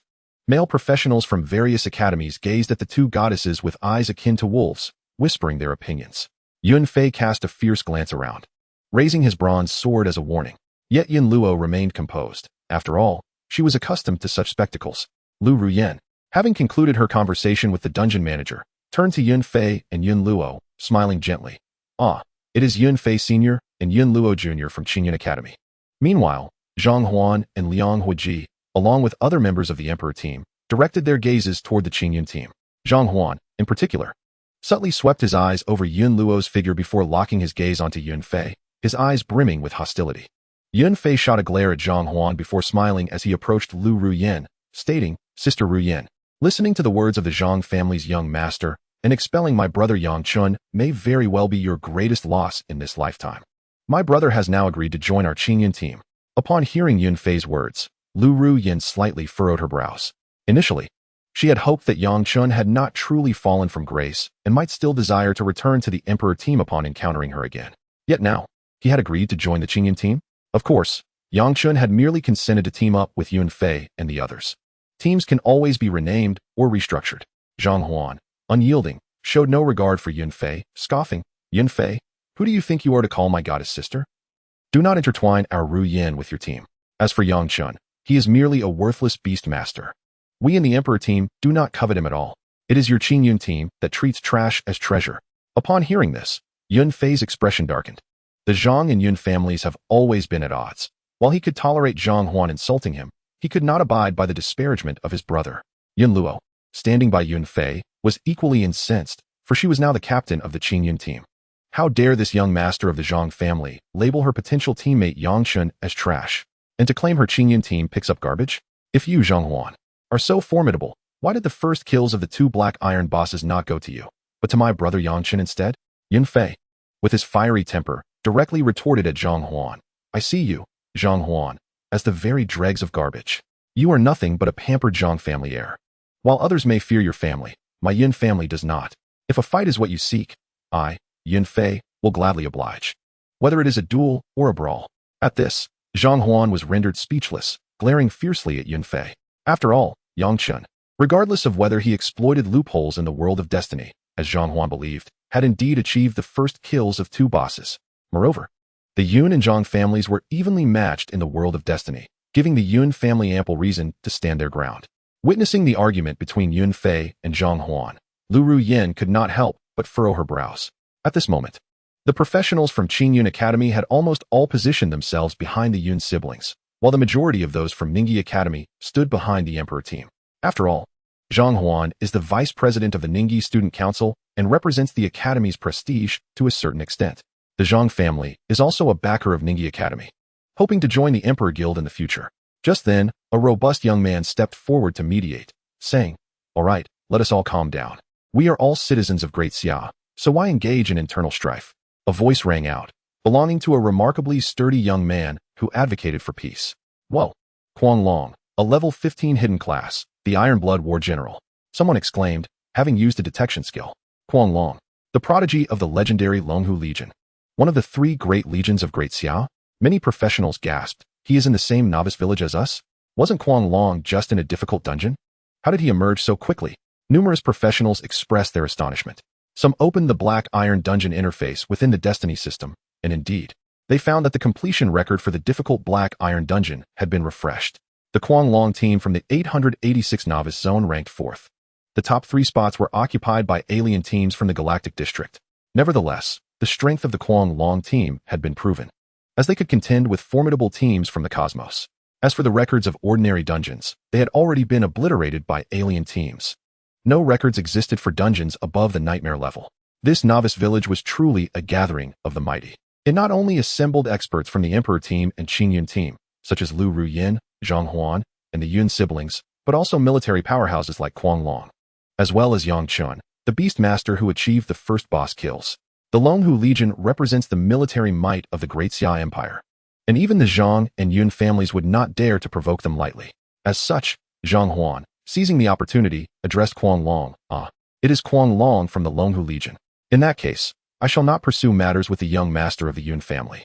Yunfei also cupped his fists and said, "Yunfei pays his respects to brother Kuang Long. I hope the slight rivalry has not caused you too much amusement." Kuang Long nodded and cast a glance at Yunfei, Yun Luo, Zhonghuan, Lu Ruyin, and the others, remarking, "Our Great Xia Academy truly brims with talent. You all, along with Yang Chen, are the pride of this year's trials, with great potential to emerge victorious from the Galactic District. Indeed, the military also possesses formidable strength." Yunfei replied. After exchanging a few pleasantries, Kuang Long chose to disregard the academy group, retreating with his military team to the edge of the plaza to rest. After all, conquering a challenging dungeon consumes considerable energy. The competition among the various academies and prominent families of Great Xia is tacitly endorsed by the officials, who do not intervene excessively. Once Kuang Long's team departed, as Lu Ruyin prepared to lead her group into the dungeon, Zhonghuan called out to Yunfei, "Yunfei, does your Yun family team dare to wager against our great Emperor team? Let us stake 10 spirit crystals on who can clear the hell-level dungeon faster." He then deliberately cast a glance at the stunning beauty, Yun Luo, and Lu Ruyin. Regarded as the top 2 beauties from the various academies of Azure Star, both possess striking appearances, with Yun Luo's allure rivaling that of Lu Ruyin. Moreover, she is famously known as the Ball King, endowed with natural advantages and holding a slightly higher reputation. Unfortunately, Yun Luo has never spared a glance for Zhonghuan, and given the competitive relationship between the Yun and Zhang families, Yun's influence renders Zhang's advances insignificant. Thus, Zhonghuan decided to adopt a confrontational stance. Yunfei responded with a cold laugh, "A wager it is, but we must wait for Yang Chen to rejoin our ranks first." "Very well, we shall await him. However, let it be known that we will wait no longer than an hour. Should he fail to appear by then, you will need to recruit others." Zhonghuan sneered, confident that the great Emperor team would not squander time waiting indefinitely. "Agreed," Yunfei replied readily. Chapter 14. The Function of the Lucky Stone. The birth of the Master Team. Though the Qin Yun team is led by Yun Fei's sister, Yun Luo, she certainly heeds his counsel. Lu Ruyen, as the leader of the Great Emperor team, also did not oppose the wager proposed by Vice Captain Zhang Huan. After all, Zhang Huan is not only the vice captain but also a significant benefactor of the Great Emperor team, and Lu Ruyen harbored considerable confidence in their victory. Oh, this is going to be entertaining. A wager of 10 spirit crystals at the outset. This amounts to 100,000 spirit coins in the early stages of the game. I have yet to even accumulate 1,000 spirit coins. The excitement among the various practitioners from other academies surged. Huanglong and the military professionals at the plaza edge watched with amused expressions. The influential families can utilize the destiny system to send substantial amounts of spirit coins as travel funds to their offspring in the novice zone. However, the sent spirit coins also suffer a significant depreciation. Moreover, there is a cap on how much can be sent. At this moment, Yun Fei was preparing to send a message to Yang Chen, urging him to expedite his progress in the Nightmare Dungeon. Suddenly, a brilliant light of teleportation enveloped the area. Yang Chen and 4 female students from Ningyi Academy materialized from the dungeon. Brother Yang Chen, over here. Yun Fei waved, beckoning him. Though Yun Fei and Yang Chen are of the same age, Yun Fei, being several months older, often refers to him as little brother. Yun Fei could hardly believe that Yang Chen's temporary team had cleared the Nightmare Dungeon so swiftly. Brother Yun Fei has arrived. Yang Chen greeted him with a smile, disbanding his temporary group with the 4 girls. Qin Qing and Wang Li, realizing Yang Chen had matters to attend to, refrained from interrupting him, merely mentioning they would seek his assistance again in the future. Is this Yang Chen? He is even more handsome than my brother, they remarked, astonished. Did they not just enter the Nightmare Dungeon an hour ago? How did they clear it so quickly? Yun Luo's beautiful eyes were filled with surprise. This is my sister, Yun Luo, and this is the paladin Su Zhong, the life priest Xia Ru, and this is Beastmaster Yang Chen. Yun Fei briefly introduced his teammates to Yang Chen. His teammates chimed in. Hello, brother Yang Chen. The stunning beauty, Yun Luo, graciously extended her hand. Hello, brother Yang Chen. Welcome to the team. Ah, hello, sister Yun Luo. Everyone, too kind, Yang Chen replied, shaking Yun Luo's delicate right hand. His brother's sister was extraordinarily perfect. The coarse beast hide armor could hardly contain Yun Luo's impressive physique, and the simple cedar iron bow did nothing to diminish her elegant demeanor. The original protagonist had only seen the renowned beauty of Yun Luo in media, but witnessing her in person today truly justified her title as the #1 campus flower of Great Xia. At that moment, Yang Chen noticed Zhang Huan, Lu Ruyen, Liang Huiji, and other members of the Great Emperor team nearby. Numerous practitioners from various academies also stared in disbelief at Yang Chen. Yang Chen's Chen God team had astonishingly claimed the top spot for clearing the Black Iron Tier Nightmare Dungeon, achieving a record time of 1 hour and 7 minutes. Furthermore, no other team in the entire Galactic District had yet recorded a successful clearance of the Nightmare Dungeon. Some gasped in astonishment, while others immediately opened their destiny panels to check the dungeon ranking interface. Indeed, it was as they had observed. Yet, Yang Chen remained remarkably composed. Had their team not wasted time on pauses, distributing gear, and feeding their beasts, they could have completed it even faster. At this moment, Feng Qing'er had returned to the Beastmaster space to rest. After just 1 Nightmare Dungeon run, Yang Chen had leveled up to 16 and acquired a plethora of enhancement stones, Black Iron Tier equipment shards, First-Tier magic cores, refining stones, and various potions, alongside green and blue gear, as well as first-level skill books for all classes. Additionally, there were white, green, and blue attribute shard fragments. Yang Chen now possessed over 60 blue attribute shard fragments. Furthermore, the rewards for being the first to clear the Nightmare Dungeon were substantial. Each member of the team was awarded 500 points of reputation, 10 spirit crystals, and a lucky stone bound. Among these, aside from reputation, the most precious item was the lucky stone. Lucky stone, bound utilizing it grants a certain probability of increasing luck on weapons and necklaces, with a chance to add attribute slots to other equipment and summon beasts. Yang Chen's choice to tackle the Nightmare Dungeon rather than ordinary or hard dungeons was not only due to the restrictions on the number of entries for Black Iron Tier dungeons each week, which could not be wasted, but his primary goal was to obtain the lucky stones. Only dungeons of Nightmare difficulty or higher would yield such rare treasures. Moreover, the first clear rewards are guaranteed to include a lucky stone, to augment the number of attribute slots for his summoned beasts. Yang Chen aimed to acquire as many lucky stones as possible, enhancing the potential of each beast to its utmost. The other benefits of the lucky stone in increasing equipment luck or attribute slots were secondary. As a Beastmaster, he did not rely on personal combat prowess. Goodness, is Yang Chen's power truly so formidable? He can clear the Nightmare Dungeon with a group of lower-level characters so swiftly? Zhang Huan and Liang Huiji were taken aback. Yang Chun had leveled up to 16, while Qin Xing and Wang Li, the four fledgling adventurers, had all reached levels 13 and 14. This was entirely contrary to their expectations. They had initially thought that with Yang Chun leading four novice players, merely clearing the dungeon would be a challenge, potentially taking a grueling half-day to achieve. The Great Emperor team had anticipated an easy victory over the Qingyun team and the 10 spirit crystals. Now, it appeared they were destined to lose, leaving the members of the Great Emperor team feeling a sense of foreboding. In the early stages of the new district, spirit coins held considerable value. Even with the backing of their families, for Zhang Huan and Liang Huijin, 100,000 was no trifling sum. The situation was even more dire for the other members. As Yang Chun emerged, the Qingyun team welcomed a formidable ally, tipping the scales unfavorably for the Dadi team. Guanglong chuckled at the professionals from the military beside him. Simultaneously, he activated the regional social feature, sending a friend request to Yang Chun. After all, someone of Yang Chen's caliber was indeed worth befriending. Moreover, Guanglong had previously traded equipment at Yang Chen's Chen shop. He then called out to Yang Chen from a distance. Chen, I'm Guanglong. Please add me as a friend. Yun Fei quickly whispered a reminder to Yang Chun. This is Guanglong, the prodigy of the Longhu army. Yang Chun was certainly aware of the prowess of Guanglong, who had been reputed as the top performer in training prior to his job change within the Daxia military. Without hesitation, Yang Chun accepted Guanglong's friend request and shouted back, "Added you, esteemed Guanglong. It's a pleasure to finally meet you." Guanglong acknowledged him with a respectful gesture from afar. Meanwhile, on Yun Fei and Yun Luo's side, Yun Luo remained the captain, initiating the formation of a team that included the other members along with Yang Chun, preparing to tackle the Hell-level dungeon. You have accepted Yun Luo's team invitation and have joined the Qingyun team. Yang Chun glanced at his teammates. Captain Yun Luo, Thunderlight Archer. Teammate Yun Fei, Battle Mage. Teammate Su Zheng, Paladin. And teammate Xiaoru, Life Priest. The lineup was quite impressive. 2 hidden classes, 1 epic class, and 2 elite classes. This constituted a remarkably luxurious team formation in the Destiny world. Yang Chun felt a surge of joy within.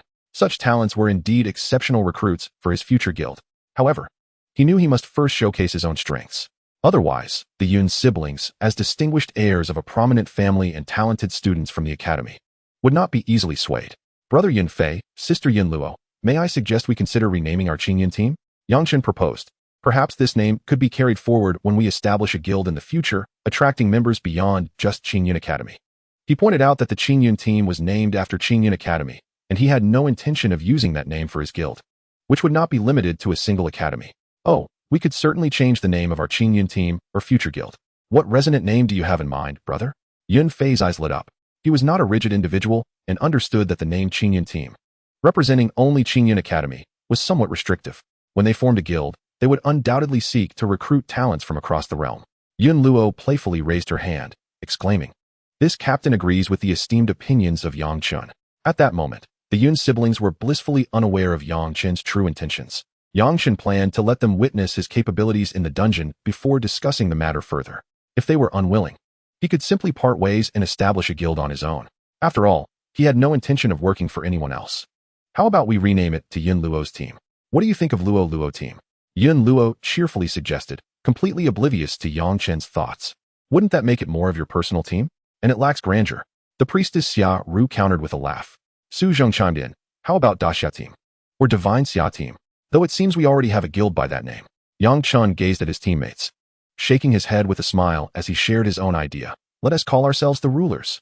In contrast to the Dadi team, which is said to be above the gods, I aspire for our future guild to dominate our destinies and govern our lives. Well said, brother. What a noble aspiration to rule destiny and life. Yun Fei exclaimed, thumping his thigh, visibly excited. You've got a knack for naming, brother. Yun Luo's eyes sparkled with admiration. Yang Chen smiled. Having read numerous novels in his past life, coming up with a powerful team name was a piece of cake. Xiaoru, Su Zheng, and the others from Qingyun Academy nodded in agreement. After all, to be a ruler is to transcend the gods. With the name Rulers, who could rival us? Even the name of Lu Ruyan and Zhang Huan's Dadi team paled in comparison in terms of grandeur. Immediately, Yun Luo changed the name of the former Qingyun team to Rulers.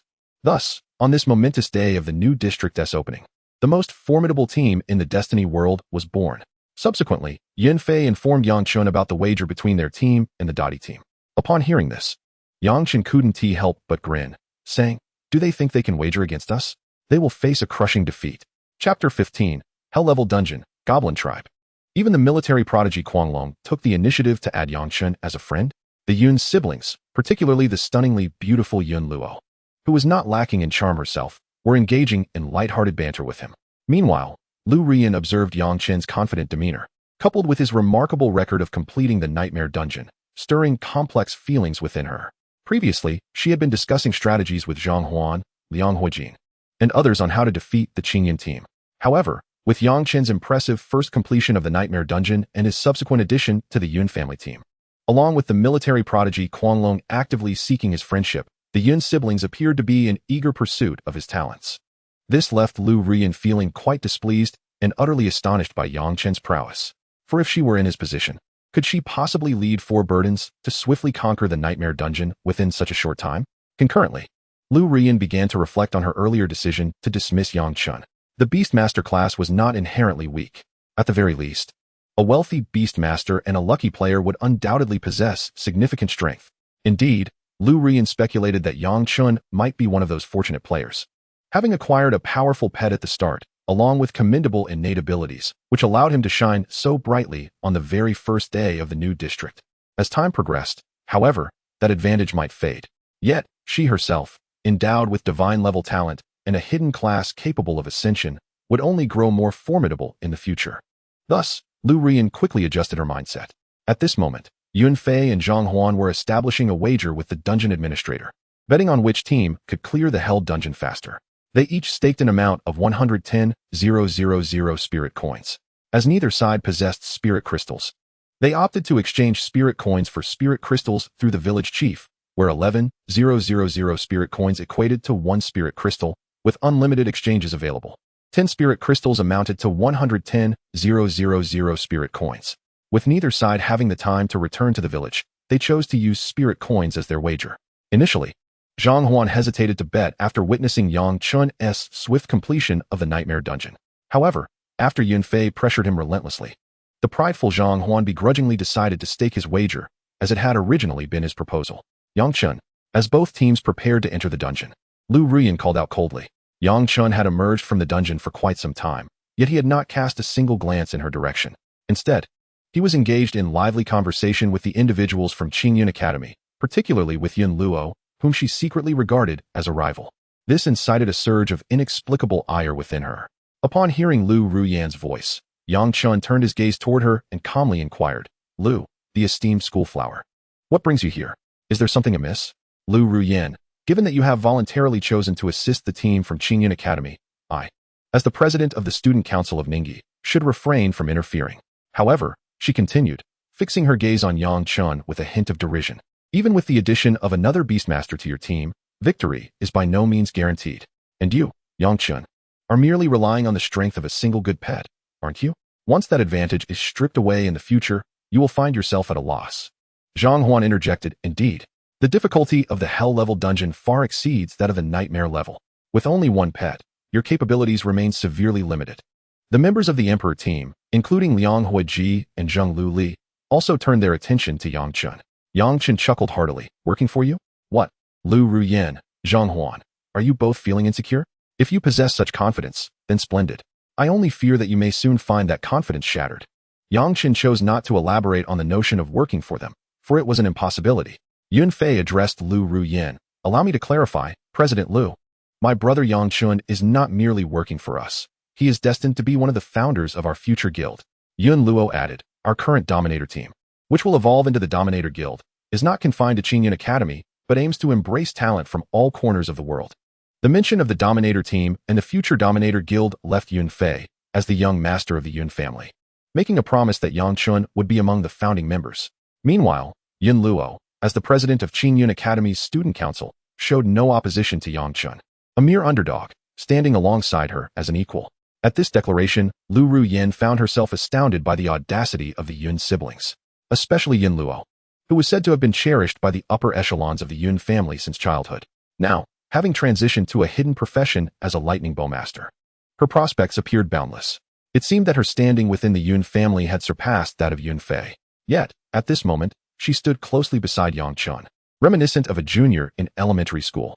It must be said, The sight of the two together indeed formed the most striking pair of golden boy and jade girl in the arena. What a superficial rich girl.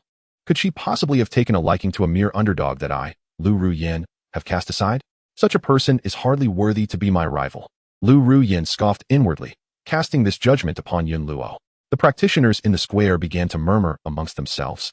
For the words of the Yun siblings were undeniably shocking, raising the stakes considerably.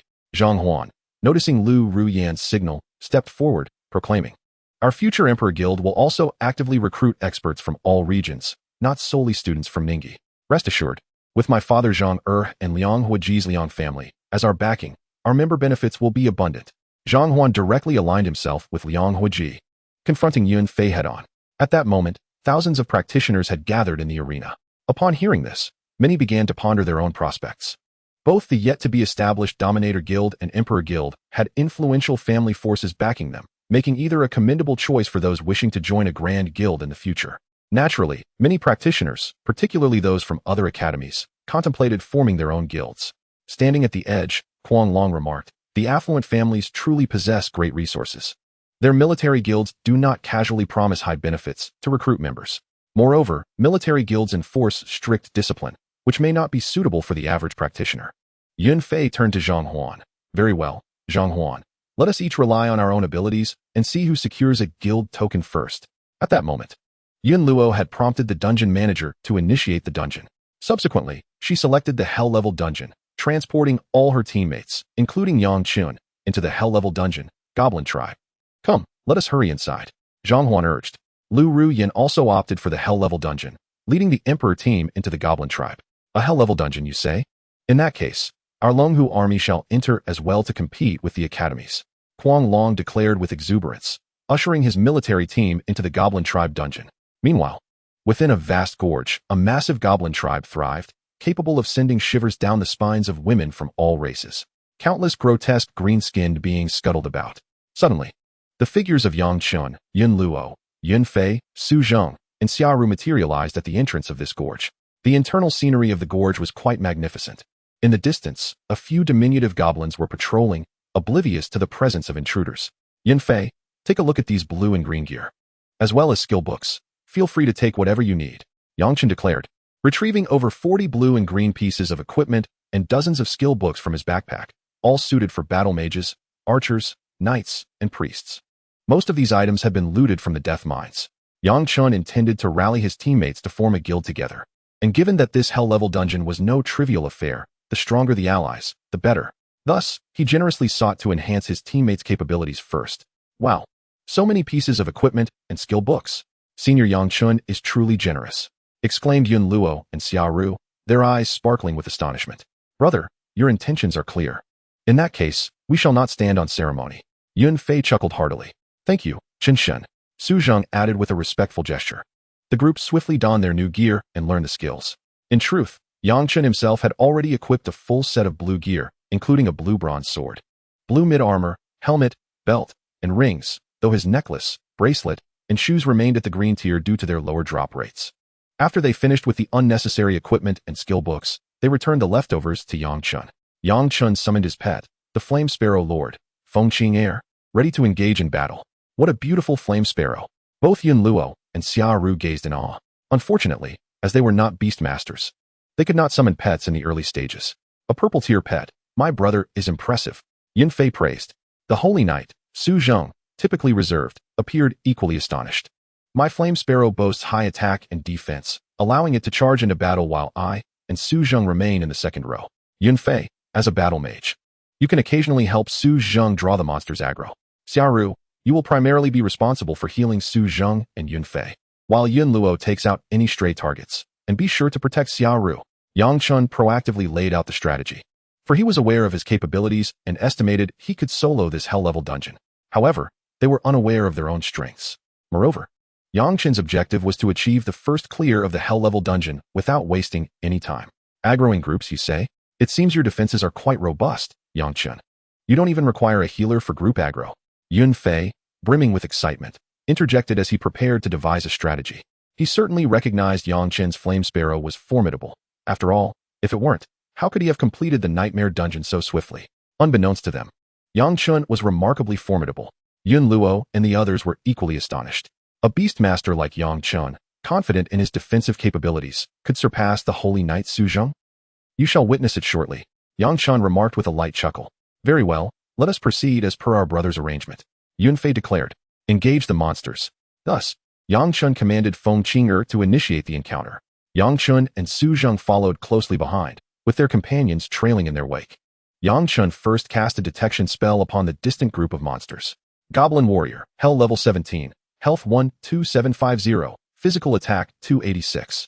Goblin Archer, Hell level 18, Health 13500, Physical Attack 234. Goblin Captain, Hell Elite level 19, Health 28500, Physical Attack 320. Simultaneously, not far away, Yunfei and Su Zheng also unleashed their detection spells. They were taken aback by the astonishing health and attack power of this elite creature. Such elevated health, along with remarkable defensive and regenerative capabilities, suggested that it would take their quartet a considerable amount of time to defeat this elite foe. Yet, even more astonishing revelations lay ahead. Frosty Roar. Feng Qing'er unleashed a devastating area of effect attack, inflicting over 2,000 points of damage upon the cluster of 6 goblins, drastically reducing their health. Each goblin became enshrouded in frost. Their movements rendered sluggish. Xiaoru, cast a blessing spell quickly. Let us join the fray, Yunfei urged. Xiaoru swiftly cast a level 1 blessing spell on her teammates, a priestly skill that enhances both attack and immunity buffs. This was the very skill book that Yang Chen had presented earlier. Subsequently, Yunfei and Su Zheng charged forward, while Yun Luo and Xiaoru maintained their distance. Frosty Roar. Feng Qing'er rapidly executed her area attack once more. The goblins' assaults failed to breach her defenses. This spectacle nearly left the onlookers in awe. Dragon's Tooth. Yunfei swiftly employed a battle mage skill, striking a frozen goblin archer, which resulted in over 100 points of damage, a testament to his superior talents. With a resounding thud, Su Zheng's slash skill struck a goblin warrior just outside the range of Frosty Roar, inflicting a mere 18 points of insignificant damage. Beads of sweat formed on Su Zheng's brow. Indeed, these hellish dungeon minions possessed astonishing defenses. A thunderous arrow shot from Yun Luo struck the creature, dealing 233 points of damage. Enraged, the goblin ignored Su Zheng and charged towards Yun Luo.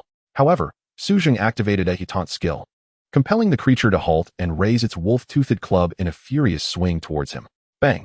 Su Zheng lost over 100 hit points in an instant. Yet, with his robust health of 1500 and the knight's rapid regeneration, coupled with Xiaoru's immediate healing, he found himself in no dire peril. Fire Rune Spell.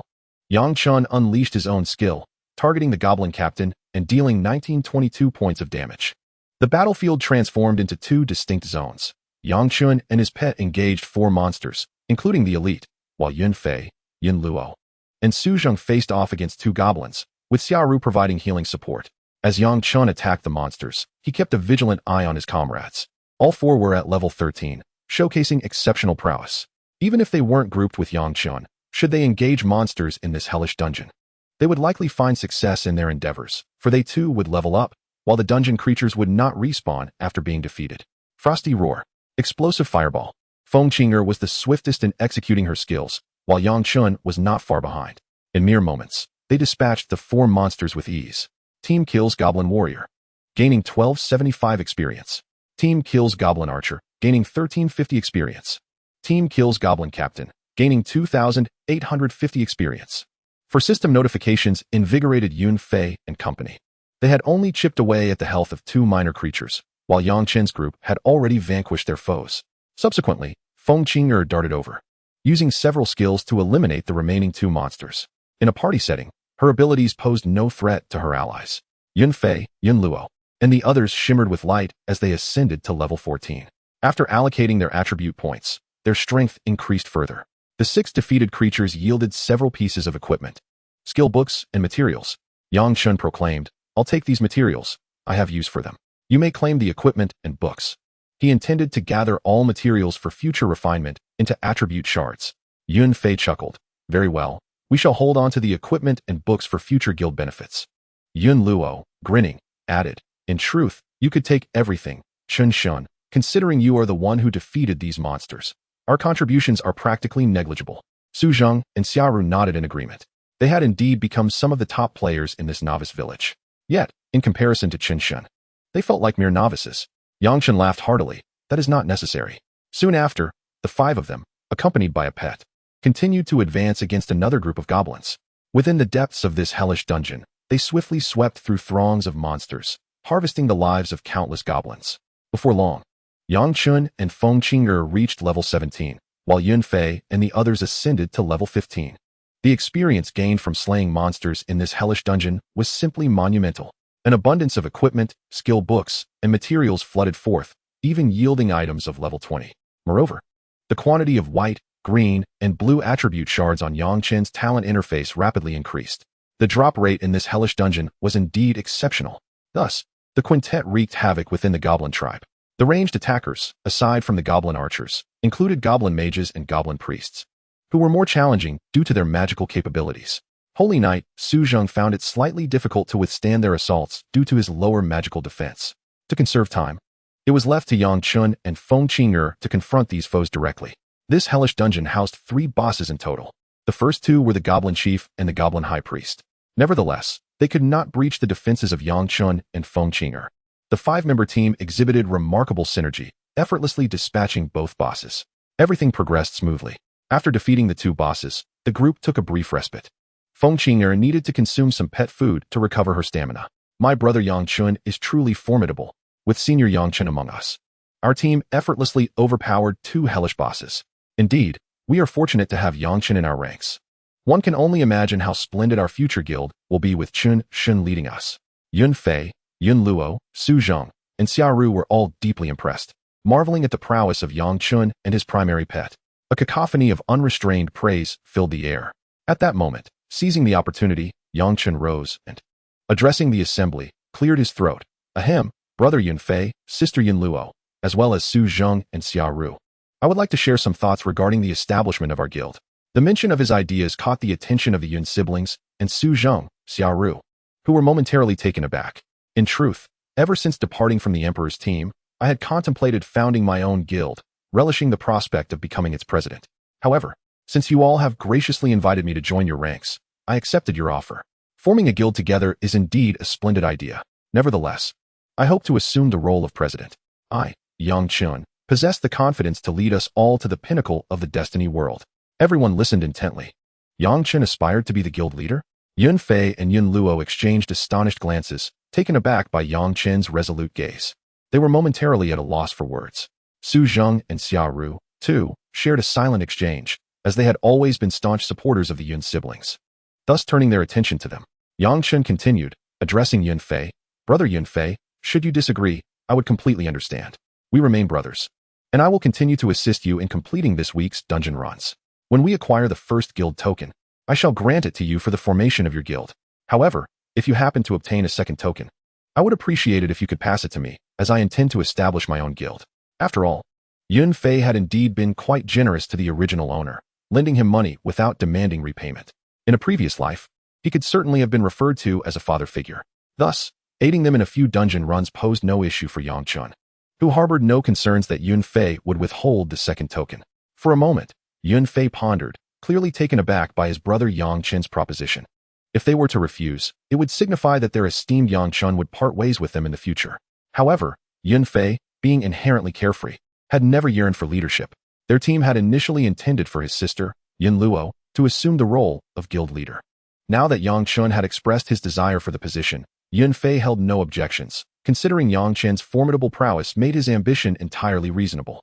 Thus, Yun Fei turned to Yun Luo and remarked, Luo, my brother Yang Chun is exceptionally strong. Having him lead the guild would indeed be a commendable choice. With her brows furrowed in contemplation, Yun Luo, no longer conflicted, addressed Yang Chun earnestly. Senior, your aspirations are indeed lofty, far surpassing mine. Since my brother consents, I, Yun Luo, also agree to have you as our guild leader in the future. After all, even she, with her hidden profession and golden talent, dared not claim such a role, let alone lead the entire guild to the heights of the universe. Yang Chun currently possessed extraordinary strength and had the audacity to voice such ambitions, suggesting that his talents must not be inferior to her own, and perhaps, he might even possess the fabled highest red talent. As for talents beyond the mythic red, Yun Luo had never heard of such, and thus dared not entertain the thought. Moreover, in the Destiny world, should a guild leader prove incompetent, the guild members could collectively initiate an impeachment, with the Cosmic will adjudicating the removal of the leader. Seeing that the Yun siblings were in agreement, the other two naturally voiced their support as well. Yang Chen, casting a confident smile at the assembly, proclaimed, "Very well. Since everyone is willing to place their trust in me, I, Yang Chen, shall not disappoint you." Yun Luo voluntarily transferred the position of team leader to Yang Chen, but he returned it to her with a smile, saying, "You may retain the position of team leader for now, Luo." Subsequently, they continued to engage in combat and progress through the dungeons. After more than 2 hours, the last group of goblins was vanquished. Yang Chen reached level 18, while his teammates attained level 16. Just then, with a resounding roar, a towering goblin chieftain, standing 3 meters tall, materialized before them. Goblin chieftain, Hell Lord level boss level 20. Health 150, 000, physical attack 420. Skills, heavy strike, sword chi slash, whirlwind slash, stellar sword technique. Good heavens. This final boss possesses a staggering 150, 000 health and over 400 attack power. How are we to defeat it? Yun Fei exclaimed, while Yun Luo, Xiaoru, and Su Zheng gasped in shock. This formidable boss can only be approached using kite tactics. We mustn't dare to get too close, Yun Luo remarked. Let me and Liwen handle this boss. You ranged fighters should maintain your distance and kite it. Upon witnessing this colossal creature's emergence, Yang Chen squinted his eyes. Is this feasible? Yun Fei looked at Yang Chen with surprise. The others shared his astonishment. After all, the boss's attack power exceeded 400, and its skills would only amplify the damage. They never imagined that Yang Chen and his companion could withstand it. Without further ado, Yang Chen commanded Feng Qing'er to initiate the assault. Chapter 17. First clear of the Hell Dungeon, Liwen gains 3 blue attributes. Yang Chen positioned himself before the group and cast a fire symbol technique. With a chirp, Feng Qing'er darted forward, unleashing an ice snow roar. The goblin chieftain endured the icy barrage, but remained unfrozen. In response, it swung its great sword directly at Feng Qing, executing a sword chi slash. Boom.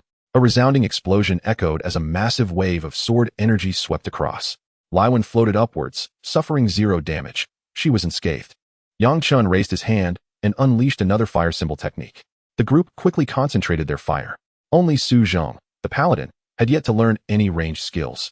Yun Luo's thunder arrow, Yun Fei's palm thunder, and even Xiaoru's pre-skill poison ball, all were ranged attacks. Thus, Su Zheng could only wield his sword and shield, positioning himself near Yang Chen to guard against the boss's advance towards the rear. Under the relentless barrage from the group, the goblin chieftain's health plummeted rapidly. Thanks to Yang Chen and his companions' overwhelming damage, the boss's self-recovery rate couldn't keep pace with the depletion of its life force. Boom. The goblin chieftain unleashed a strike resembling a resplendent galaxy with its stellar sword technique, striking Yang Chen directly. He took a step back, but sustained no injury. The damage was redirected to Feng Qing'er, who swiftly received a mere 58 points of damage, barely significant. With its natural recovery, she would be back to full health in no time. How astonishing is Yang Chen's defense? Xiaoru wondered as she prepared to heal him, only to find his health bar still full. The group glanced at Yang Chen, relieved to see he was unharmed. Without pausing to express their astonishment, they resumed their concentrated fire on the boss. After several minutes, the Hell Lord level, Goblin Chieftain, fell with a thunderous crash.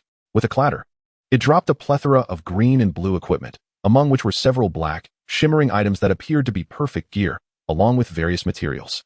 Your team has defeated the Goblin Chieftain, earning 15,000 experience points. Congratulations to your team, the Dominators, for clearing the Hell-level Black Iron Dungeon. The dungeon concluded with the final boss's demise, taking a total of 2 hours and 29 minutes, due to your party achieving the first clear in the Galactic District. Each member, Yun Luo, Yang Chen, Yun Fei, Xiaoru, and Su Zheng, receives a reward of 600 reputation points, 20 spirit crystals, and 2 bound lucky stones. Brothers, incredible! Yun Fei gave Yang Chen a thumbs up. Su Zheng exclaimed, impressive. Senior, you truly are remarkable. I never expected our team to clear the hellish dungeon so swiftly. And to achieve the first clear. Yun Luo gazed at Yang Chen, her beautiful eyes sparkling with admiration. Xiaoru remarked, if it weren't for Chen Shun, we might have had to battle for an entire day. Yang Chen gently stroked the fiery sparrow perched on his shoulder and smiled. All right, let us quickly divide the spoils. No need to shower me with praise. Everyone contributed. Thus, Yun Luo stepped forward to inspect the dropped items, lamenting, these dark gear pieces are quite commendable, but alas, no guild emblem dropped. Yun Fei replied, the guild emblem isn't a guaranteed drop. It merely has a chance to appear in dungeons above hell level. The enhancement stones and magic cores obtained from this boss were all designated for Yang Chen. Additionally, there was a rare skill book titled Stellar Swordsmanship, which could be learned by battle mages, paladins, and beastmasters present in the arena. Since Yang Chen voluntarily declined the black equipment, it was given to him. Su Zheng claimed a black fine iron shield and a piece of warrior armor, the latter being a level 20 warrior set, which requires at least 8 pieces to activate the set bonus. Yun Luo received a lynx feather bow and a pair of lynx feather leggings. Yun Fei took the blue crystal spear, while Xia Ru claimed the magic tooth bracelet. All the aforementioned items were of dark quality. As for the blue quality gear, they continued to distribute it. Yang Chen was unreserved, taking whichever parts he lacked. He had already gathered a complete set of blue equipment, though some required him to reach level 20 before equipping. After the distribution, everyone took a brief rest and discussed their next steps in tackling the Black Iron Tier's Annihilation level dungeon. Yang Chen fed the fiery sparrow a medium-quality pet food and summoned it back to the beast space for rest. This initial clear of the hellish dungeon had granted him the greatest rewards in reputation points, lucky stones, and attribute fragments. As the group engaged in lively conversation, Yang Chen opened Feng Qing'er's panel, preparing to use the lucky stones to unlock her attribute slots. Would you like to use a lucky stone on your pet Feng Qing'er? Note: due to your Crimson Talent's hidden effect on attributes, the success rate of using lucky stones has been permanently increased to 100. Yang Chen was momentarily stunned upon hearing the prompt, followed by an overwhelming joy. Based on his knowledge from the academy, the hidden success rate of lucky stones was approximately 25, a fact validated by countless practitioners. To his astonishment, his talent had elevated the success rate to a perfect 100. This meant he no longer had to fear the failure of using lucky stones. You have successfully used a lucky stone. Your pet Feng Qing'er has gained 1 empty attribute slot. You have successfully used a lucky stone. Your pet Feng Qing'er has gained 1 empty attribute slot. You have successfully used a lucky stone. Yang Chen utilized all 3 lucky stones, granting Feng Qing'er 3 slots. Subsequently, he selected all materials in his bag with a single click, refining them into attribute fragments. You have refined materials in 1 click, obtaining 933 white attribute fragments, 212 green fragments, and 48 blue fragments. Currently, Yang Chen possessed 2,533 white attribute fragments, 638 green fragments, and 146 blue fragments. 20 fragments could be combined to form 1 attribute, while 100 fragments of the same type could upgrade an attribute of that type. Yang Chen consumed 60 blue attribute fragments, consecutively loading 3 new blue attributes onto Feng Qing'er. You consumed 20 blue attribute fragments to load a blue attribute onto Feng Qing'er, rapid, attack speed, and movement speed 20. You loaded a blue attribute onto Feng Qing'er, ice and fire mastery, ice and fire skill power 25. You loaded a blue attribute onto Feng Qing'er, contempt, ignores 20 of the enemy's dual defenses. All 3 blue attributes were quite commendable.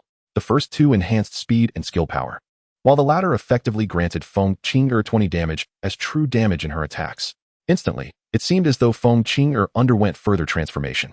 Now, Feng Qing'er possessed 1 red attribute, Phoenix Bloodline, and 4 blue attributes, Elemental Adaptation, Rapid, Ice and Fire Mastery, and Contempt. Although the attributes themselves had not changed significantly, her overall power had undeniably strengthened. Yang Chen couldn't help but display a look of satisfaction.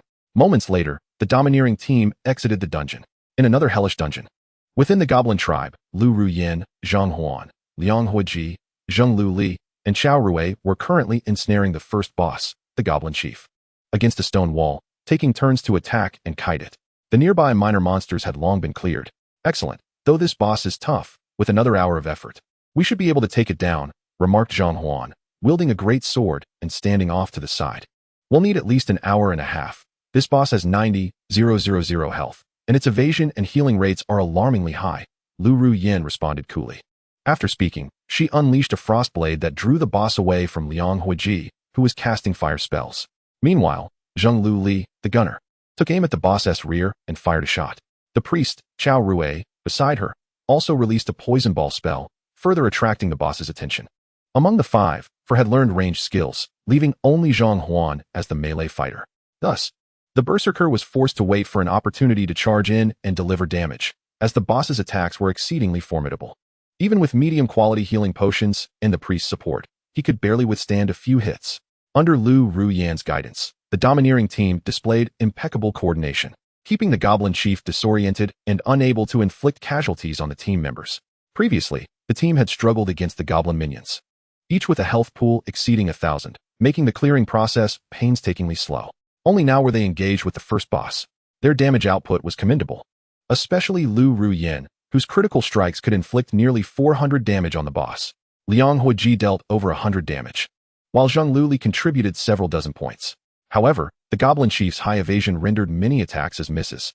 Zheng Luli wiped her brow. This hellish dungeon is unexpectedly challenging. Although her gunner skills did not require reloading, they still consumed mana. The recoil from the firearm was also considerable. Chao Rui frowned. After battling for quite a while, the boss has only lost a sliver of health. I need to drink a medium-quality mana potion. Thankfully, we brought plenty of potions. Liang Huiji chimed in. We have enough potions. Drink as much as you need without waiting for recovery. After Zhang Huan finished speaking, he charged forward to unleash a flurry of attacks on the boss before retreating under the cover of Lu Ruyan's Frostblade. He quickly gulped down a medium-quality healing potion. Before departing the village, the domineering team had purchased a substantial amount of medium-quality potions from the apothecary, confident in their financial resources. Next, the second boss is expected to be a ranged spellcasting entity, which will undoubtedly pose a greater challenge. Lu Ruyan pondered. Fortunately, we previously acquired a Fury Pill, inferior grade, from the first boss, which, when consumed, will enhance my critical strike rate by 50, coupled with my inherent talents. My strikes are bound to be critical hits. We can manage this. Lu Ruyan exuded confidence. It's merely the third boss that possesses the highest intensity, which may require several hours to conquer. As the president of the Ningyi Academy Student Council, Lu Ruyan's knowledge is remarkably sound, placing her in the ranks of academic elites. Do we, the Emperor team, possess the confidence to triumph over them? Zhang Huan inquired. Liang Huiji responded, it seems unlikely. After all, Yang Chun can lead others to swiftly clear the Nightmare Dungeon. I suspect they have already dispatched the first boss. Once inside the dungeon, all communication channels and functionalities, such as checking dungeon records, become inaccessible. Therefore, the Emperor team is unaware that the Dominator team has already completed the Hell Dungeon. While casting her skills, Lu Ruyan proudly declared, even if they win this wager, what of it? With me here, the so-called Dominator team, including the hidden class duo Yun Luo and Yang Chun, is destined to be nothing but stepping stones for our Emperor team. Zhang Huan concurred, indeed. Yang Chun had the fortune at the onset, acquiring a formidable pet, but that's all he has. Chapter 18. The Despair-Inducing Destruction Level Dungeon. Outside the New Realm Mine, the dungeon plaza is still teeming with people.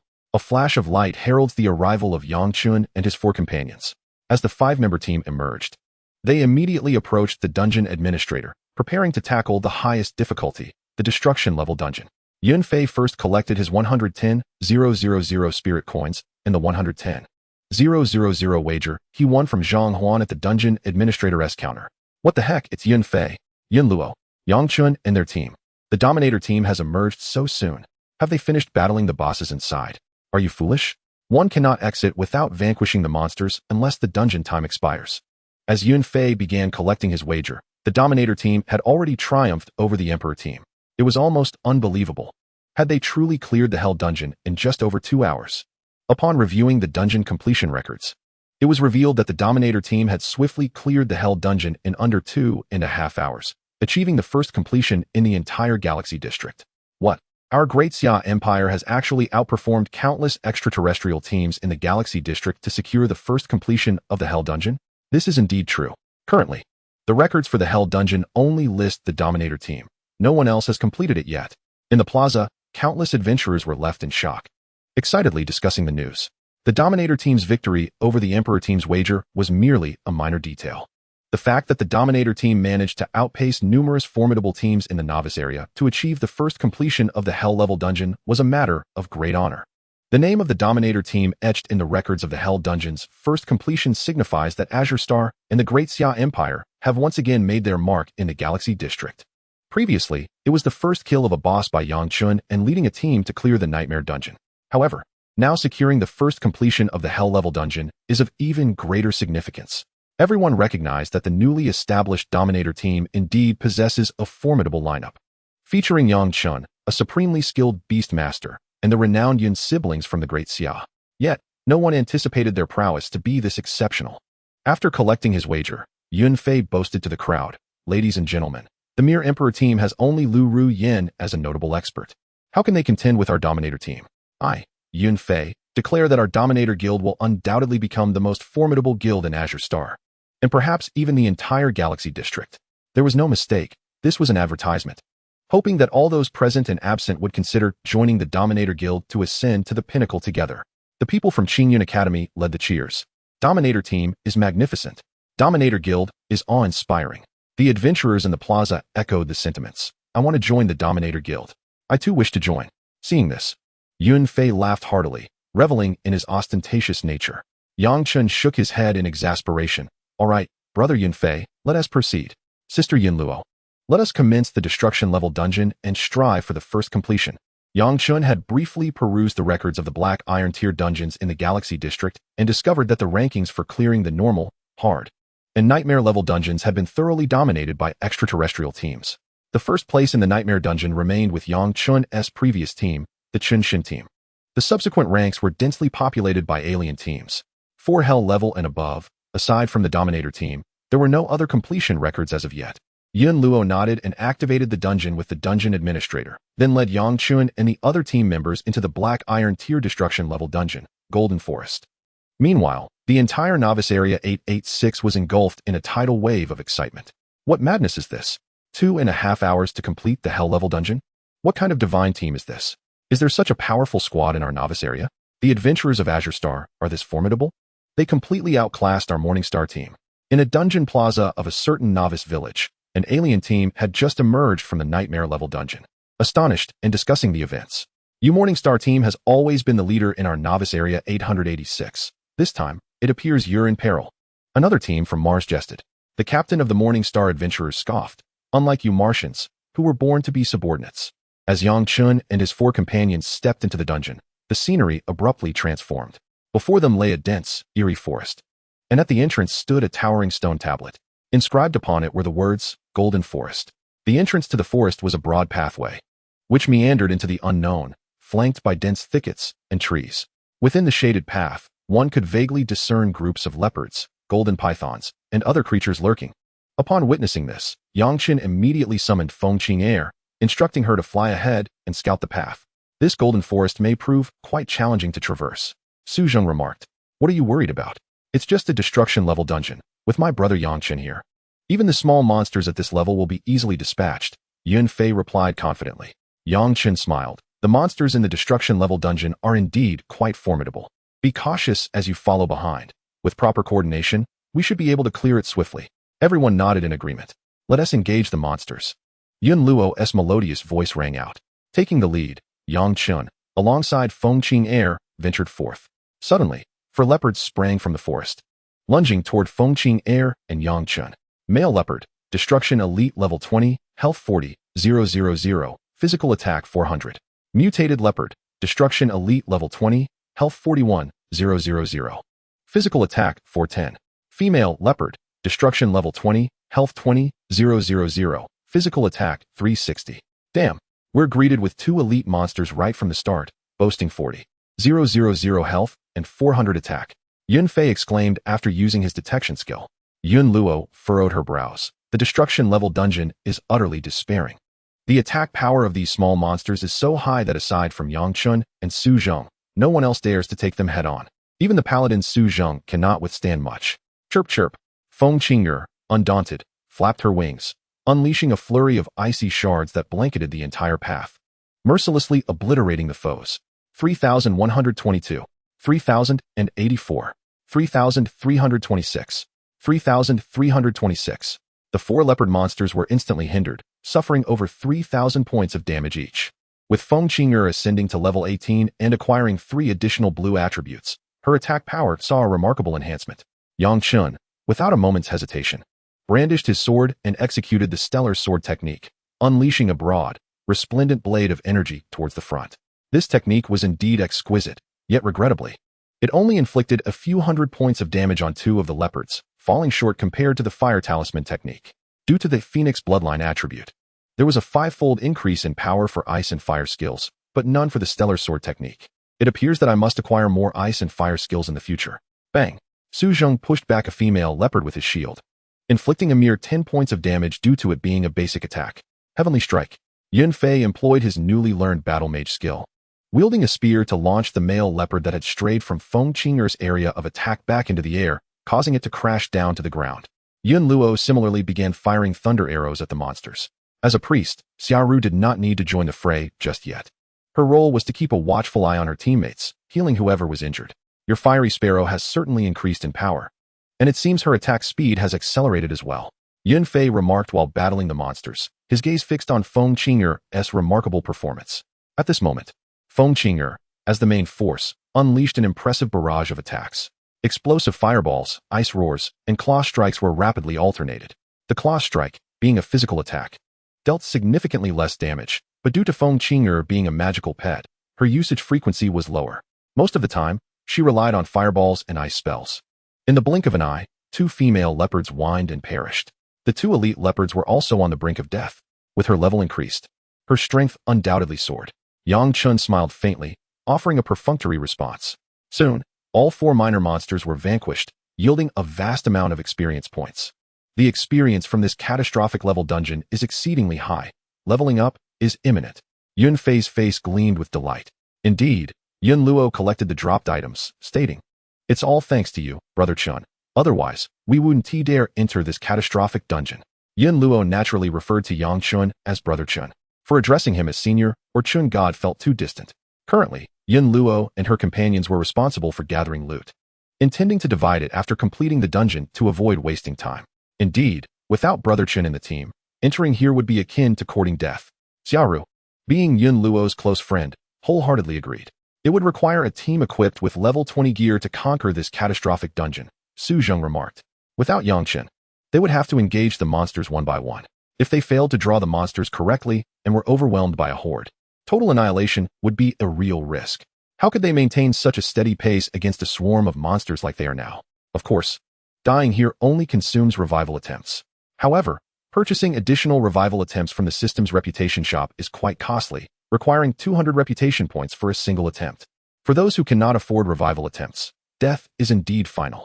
All right, handsome and beautiful folks, stop praising me. Let us continue battling monsters. Yang Chun's voice rang out. Feng Qing'er had already lured a group of 6 leopards. This band included only 1 elite monster. The team swiftly defeated them, unexpectedly dropping a spiritual crystal. They continued to advance. Over an hour later, as Yang Chun and the fiery sparrow reached level 19, Yunfei's group had already attained level 17. They ventured deep into the Golden Forest, finally encountering the first boss of this area, the mutated Black Panther. Chapter 19, Level 2, Beast Mastery, Dungeon Completion Announcement. Mutated Black Panther, Catastrophic Boss Level 20, 2, 020, 000 Health, 450 Physical Attack. Skills, Bite, Pounce, Frenzy, Brutal Charge, Summon Leopards. The mutated Black Panther was several times larger than the male leopard, exuding an aura of ferocity. Yang Chun and Yunfei promptly cast an identification spell, revealing the terrifying attributes of this Black Panther boss. Hiss! Yunfei gasped in astonishment. It's absurd, Su Zheng lamented. Yun Luo and Xiaoru, the 2 beautiful women, were equally taken aback. As a close friend of Yun Luo, Xiaoru was also a school beauty of her own. The mutated Black Panther glared at the human team before it, growling ominously. Feng Qing'er go? Yang Chun commanded the fiery sparrow, who was eager to engage.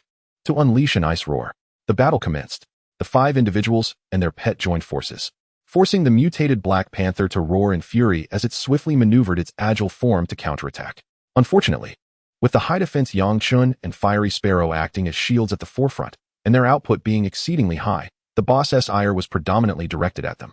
Its attacks were destined to be in vain.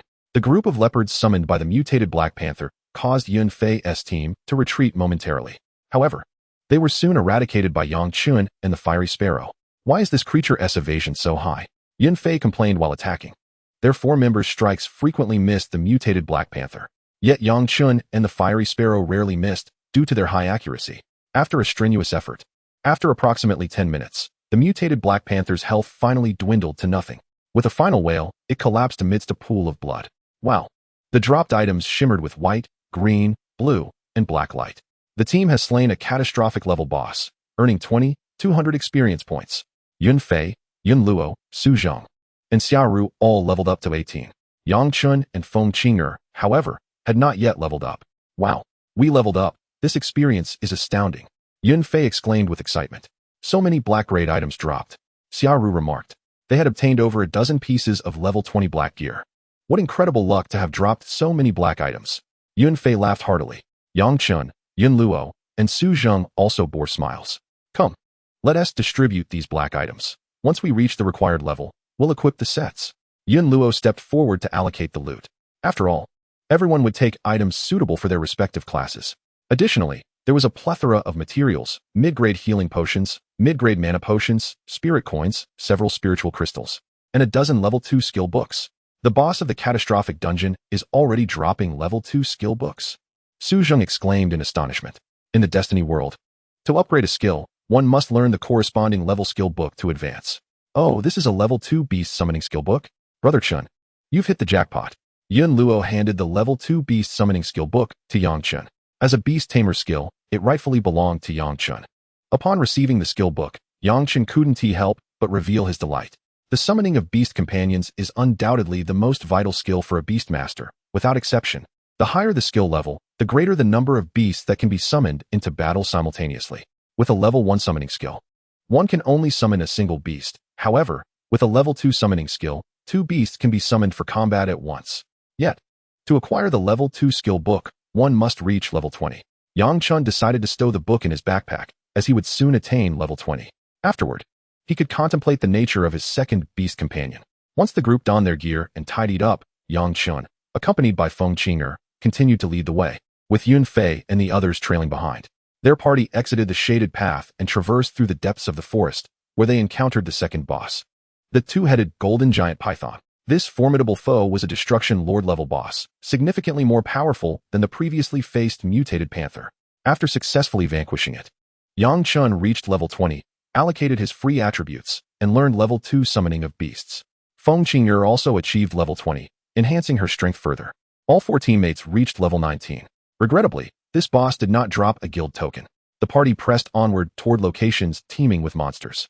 After navigating through a stretch of woodland, they finally arrived at the 3rd checkpoint of the destruction level dungeon. This area was infested with various spider monsters, including the man-faced demon spider and blood demon spider.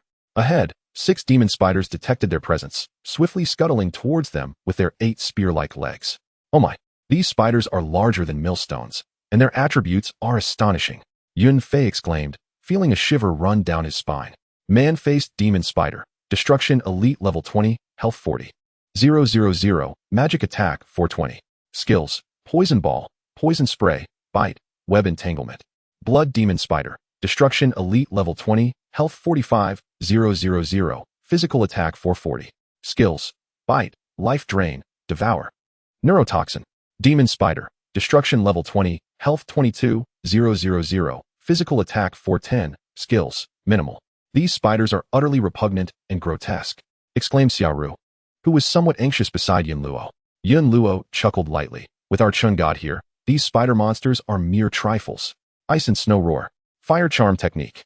Without hesitation, Yang Chen and Feng Qing'er launched their assault.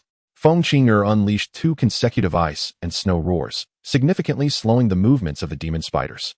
Heaven S strike. Triple shot. Poison ball. Blade chi slash.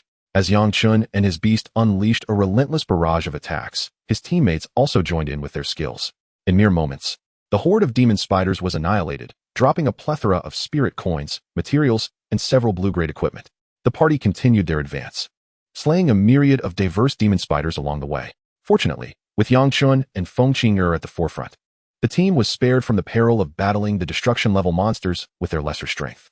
At last, the Dominator team members all reached level 20, donning newly acquired black gear suited for their level, enhancing their capabilities. They arrived at the end of the Golden Forest, where a massive altar emerged. Upon the rocky throne of the altar sat a colossal man-faced demon spider creature, unlike any ordinary variant, possessing the body and visage of a woman, exuding a chilling aura. Spider Queen, Destruction Ruler level boss level 20, health 4, 440, 000, physical attack 440, magic attack 490.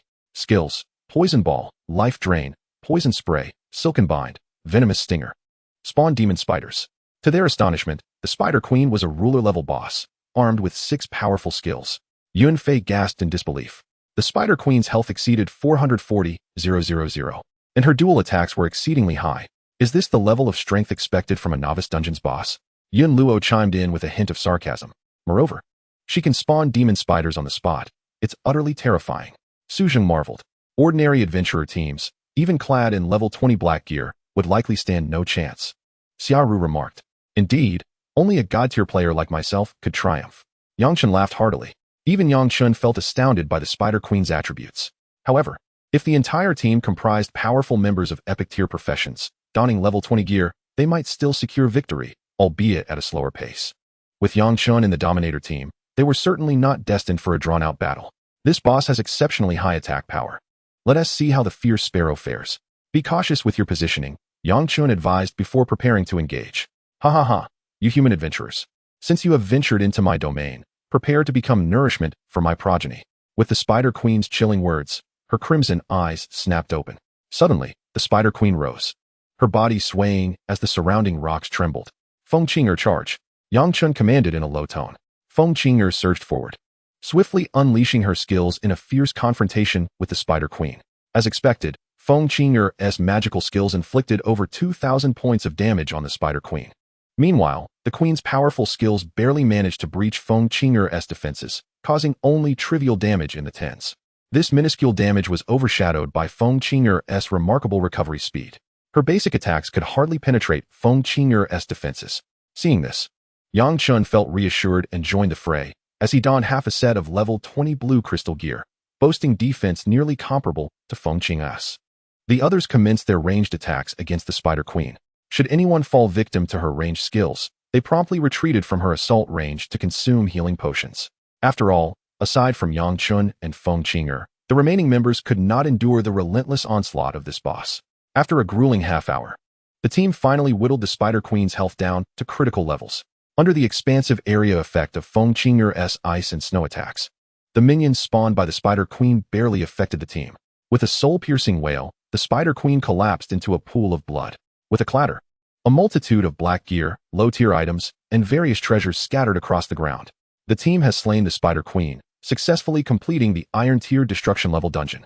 This dungeon completion took a total of 4 hours and 54 minutes, due to your team achieving the first clear in the Galaxy District. All members receive 800 reputation points, 30 spirit crystals, and 3 bound lucky stones as a reward. Universal announcement. Congratulations to the Dominator team from the Novice Area 886 for achieving the first clear of the Iron Tier Destruction Level Dungeon. Universal announcement. Congratulations to 886. Universal announcement. Congratulations to 886. The 3 consecutive universal announcements mark their achievement. Previously, they had not received such recognition due to not completing the highest difficulty dungeon. But this time they finally made the cut. Haha, our Dominator team is on television. Yin Fei exclaimed joyfully. The members of the Dominator team were all aflame with excitement. The guild token has dropped, exclaimed Yun Luo, as he picked up a token from the pile of loot. Everyone hurriedly turned their gaze towards him, and indeed, in Yun Luo's hand lay a bronze token inscribed with the 4 prominent characters, Guild Token. To their astonishment, it had dropped so effortlessly. The group was elated. Suddenly, the cosmic announcement echoed, sending shockwaves through countless adventurers across the entire Galactic District. Chapter 20. The establishment of the first guild in the Galactic New District, the Dominator Guild. What is happening? A team has actually cleared the Annihilation level dungeon at this time, and it's the Dominator team from the Novice Zone 886 again. They were also the ones to clear the Hell level dungeon first, weren't they? Having swiftly completed the Hell level dungeon, they immediately proceeded to speedrun the Annihilation dungeon. This is simply unbelievable. We are only now entering our second Hell level dungeon, and our team hasn't even completed the 20 level gear set yet. Yet they have managed to conquer the Annihilation level, and consecutively at that? This is outrageous. Everyone, stop dawdling and be cautious while battling these monsters. In Novice Village 1199, a team from Whitewater Star was currently tackling the Hell level dungeon. Upon hearing the cosmic announcement, all members were taken aback. A few minor monsters seized the opportunity to launch a sneak attack. Thankfully, they were a top-tier team from Whitewater Star, and each member possessed formidable strength. Having entered the Hell level dungeon for the second time, they were not in danger of being overwhelmed by the small monsters. Though this team was reputedly the strongest in Whitewater Star, they still dared not challenge the Annihilation level dungeon due to a lack of confidence. Typically, even the most elite novice teams would need to clear several Hell level dungeons, reach level 20, and equip themselves with the 20 level black gear set before they could muster the courage to tackle the Annihilation level dungeon. Yet now, a celestial team capable of speedrunning both Hell and Annihilation dungeons had emerged in the Galactic New District. Similarly, all Novice Zones within the Galactic District were abuzz with discussions about the Dominator team from Novice Zone 886. In an instant, The name of the Dominator team resonated throughout the entire galactic district, amplified by the cosmic announcement. Within one of the Hell-level dungeons in Novice Zone 886, the members of the Longhu team, who had just slain the Goblin Chief and cleared the dungeon, froze in astonishment upon hearing the cosmic announcement. The Dominator team has cleared the Annihilation-level dungeon first? Were they not in the Hell-level dungeon? A male team member questioned in confusion. Perhaps we misheard. But even if they started in the Annihilation-level dungeon, it wouldn't be possible to clear it so quickly, would it? A female teammate expressed her disbelief. The new zone had been open for less than a day. Even if a team could conquer the Annihilation-level dungeon, it would require painstaking effort. Likely taking 10 to 20 hours to achieve completion, wouldn't it? No. Kuang Long interjected gravely. They wagered against the Emperor team on who would first conquer the Hell-level dungeon. With so many of us, it's unlikely we all misheard. Therefore, the Dominator team must have speedrun both the Hell and Annihilation dungeons consecutively. In this wager between the Dominator team and the Emperor team, not only had the Emperor team suffered a complete defeat, but our Longhu team had also been bested by the Dominator team in secret competition. The Longhu team currently boasted the strongest lineup of the Daxia military. Kuang Long was a man of great pride, believing that under his leadership, the Longhu team would not only become the mightiest force within the Daxia military, but also the strongest team in all of Daxia, without exception. However, he had not anticipated the emergence of two formidable teams from the Academy faction, the Dominator team and the Emperor team. Particularly, the Dominator team had utterly eclipsed their Longhu team. Of course, this was undoubtedly a fortuitous development for the entire Daxia Empire. Once we exit, we will see. Another team member suggested. Dungeons function as independent spatial dimensions. Within the confines of a dungeon, players cannot access any records or inquire about news from the outside world. Thus, the Longhu team hastily collected their loot and promptly exited the dungeon.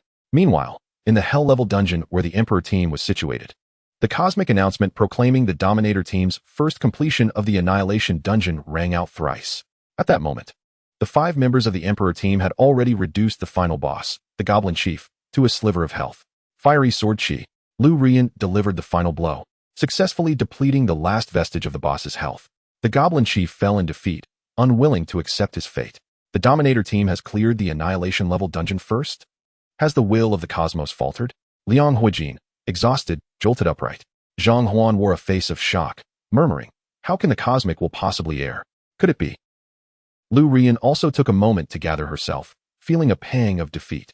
There is only one possibility. The Dominator team speed ran the Hell-level dungeon, then entered the Annihilation-level dungeon and completed it swiftly. Zheng Liuli could scarcely believe her ears. Goodness. Our Emperor team took several hours to finish the Hell-level dungeon, and that already felt remarkably quick. Yet they managed to consecutively speedrun 2 dungeons? Chao Rue remarked. The Dominator team only has Yang Chen, a Beastmaster with a hidden profession. Our Emperor team shouldn't be that far behind, should we? Before they had the chance to investigate the loot dropped by the Goblin Chief, another cosmic announcement sounded. Cosmic announcement. Congratulations to Yang Chen from Novice Zone 886 for establishing the first guild in the Galactic New District, the Dominator Guild. The territory of the Dominator Guild has earned a reward of 50 villas, and guild members will enjoy a 24-hour double item drop rate buff. Good heavens. Not only did they clear 2 dungeons first, but they also acquired a guild token? Zhang Huan's composure began to unravel. And if I heard correctly, it was Yang Chen who founded the Dominator Guild? The Yun siblings actually consented to let him be the guild leader? Upon hearing this, everyone was momentarily stunned, then collectively affirmed that they must have heard correctly. Lu Rian, ever composed, quickly regained her poise. After all, it is the Annihilation dungeon, so a high drop rate yielding a guild token is to be expected. As for the Yun siblings, their willingness to let Yang Chen be the guild leader likely stems from their assessment of his early prowess with beasts. Once his strength wanes, they might very well collectively oust him. We have already given our all this time. Losing is no disgrace. Yang Chen, Yin Luo, you may not maintain your advantage forever. Zhang Huan nodded. Lu's words hold merit. The Yun siblings may not wish to remain subordinate indefinitely. This time, we only lost a bed of 10 spirit crystals. Hardly a matter of concern. Fire Chicken, go check what we have looted. Liang Huijin stepped forward and examined the dropped items from the boss, exclaiming with delight. We have obtained several pieces of 20-level black gear, and a substantial number of blue gear as well. Oh, look at this, it's a guild token. What? We have also obtained a guild token. Upon hearing this, the hearts of the group raced. Indeed, they saw that the item Liang Huijin held was indeed a guild token. Fantastic. We have also secured a guild token. Establishing our guild second is not a loss after all. The typically aloof Lu Rian was now brimming with excitement. She had not anticipated that the Emperor team would also unveil their guild token. Moreover, it emerged from the notoriously low drop rate Hell-level dungeon. This signified that her fortune was rather commendable. I, Lu Ruyan, am inherently destined to be a protagonist blessed with extraordinary luck. Humph, how exhilarating. With the prospect of appearing on television and establishing a guild, our Dominator team is indeed graced with double joy. Within the Golden Forest, where the Dominator team resided, Yun Fei exuberantly shouted. The creation of the guild could now be executed right within the dungeon. Just moments ago, Yang Chen, who had successfully established the Dominator Guild as its esteemed leader, felt a surge of excitement. As the guild leader, Yang Chen first inducted Yun Fei, Yun Luo, Su Zhang, and Xia Ru into the Dominator Guild. Subsequently, he elevated both Yun Fei and Yun Luo to the position of vice president. After a brief exchange of pleasantries, they ventured forth into the dungeon. In the bustling square of the dungeon, the mere appearance of the Dominator team sent ripples of excitement throughout the crowd. The Dominator team has finally emerged. How impressive that they accomplished a swift completion of 2 dungeons in such a short span, both being first completions. Even more astonishing, they were the first to establish a guild in the Galactic District. Wow, the name of Chen Shen now bears the title of leader of the Dominator Guild. The names of Yun Fei and Goddess Luo are adorned with the title of vice president. Congratulations to leader Yang Chen. Congratulations to Vice Presidents Yun Fei and Yun Luo. Chen Shen is truly magnificent, and Yun Fei and Luo are equally dazzling. My goodness, Chen Shen is undeniably imposing. Having become the first guild leader in the Galactic New Zone. Everyone, hurry and apply to join the Dominator Guild, lest you miss your chance. I've applied. The astute ones have already submitted their applications. In the square, countless gazes converged upon the members of the Dominator team, filled with admiration and envy. Many professionals yearned to join the Dominator Guild. Even those from the Longhu battle team, seated at the side, displayed a hint of envy. The guild token is something they, as a military faction, also desperately need. Chapter 21. Lu Ruyan and Zhang Huan's guild creation, a clash of ambitions. Chen Shen, Leader Yang. Please allow me to join your guild. I'm begging you. I want to join the Dominator Guild too. Fei Gu, Goddess Luo, please approve me. The multitude of professionals in the arena turned their hopeful gazes toward Yang Chen, Yun Fei, and Yun Luo. In the world of destiny, both the leader and vice president have the authority to approve new members. Yun Fei gestured for silence among the crowd. Yang Chen then addressed everyone with a smile. Thank you all for your support. However, since our Dominator Guild is currently only a level 1 guild, we can only recruit 50 members for the time being. Thus, apart from a few reserved spots, we will initially consider recruiting elite professionals and above. Yun Luo then added, moreover, aside from requiring our members to comply with management and follow directives, they must also complete daily guild contribution tasks. Additionally, we do not accept individuals known for their misdeeds or poor character. Yang Chen and Yun Luo outlined the prerequisites for joining the Dominator Guild. Naturally, these stipulations would also be documented in the membership guidelines. The criteria for recruitment were previously discussed amongst them while in the dungeon. A guild must have standards. It cannot simply admit anyone indiscriminately.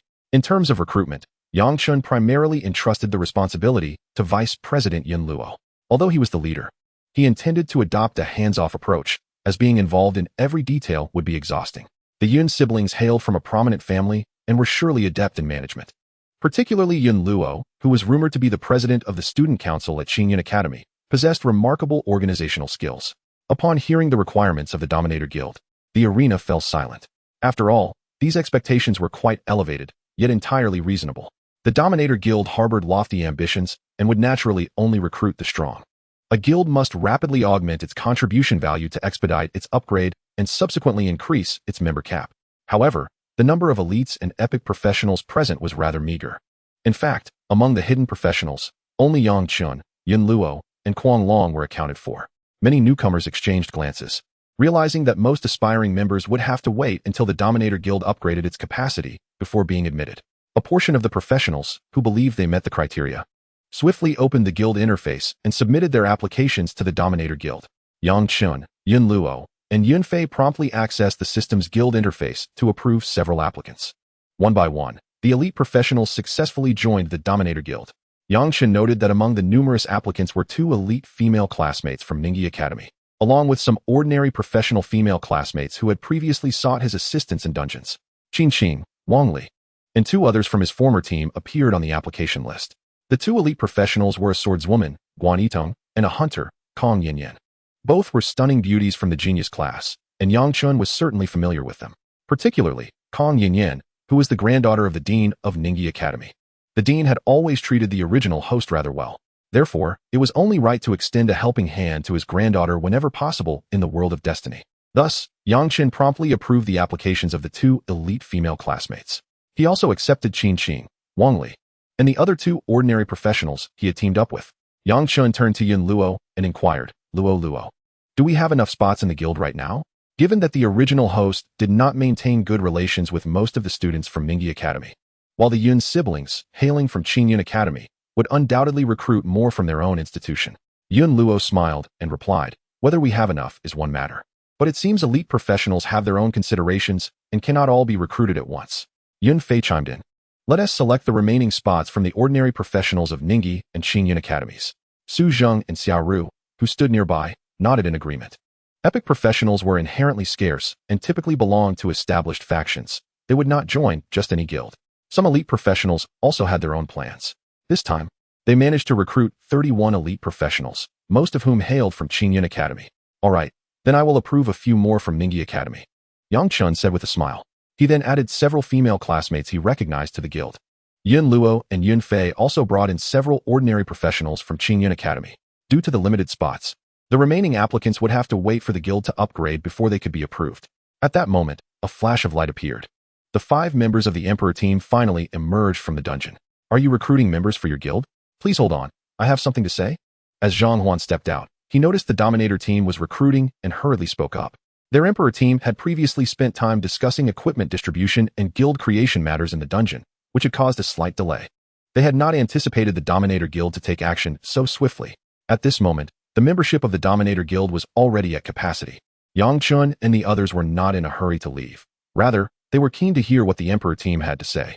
Zhang Huan surveyed the gathered professionals and declared, although we, the Emperor team, lost the wager against the Dominator team this time.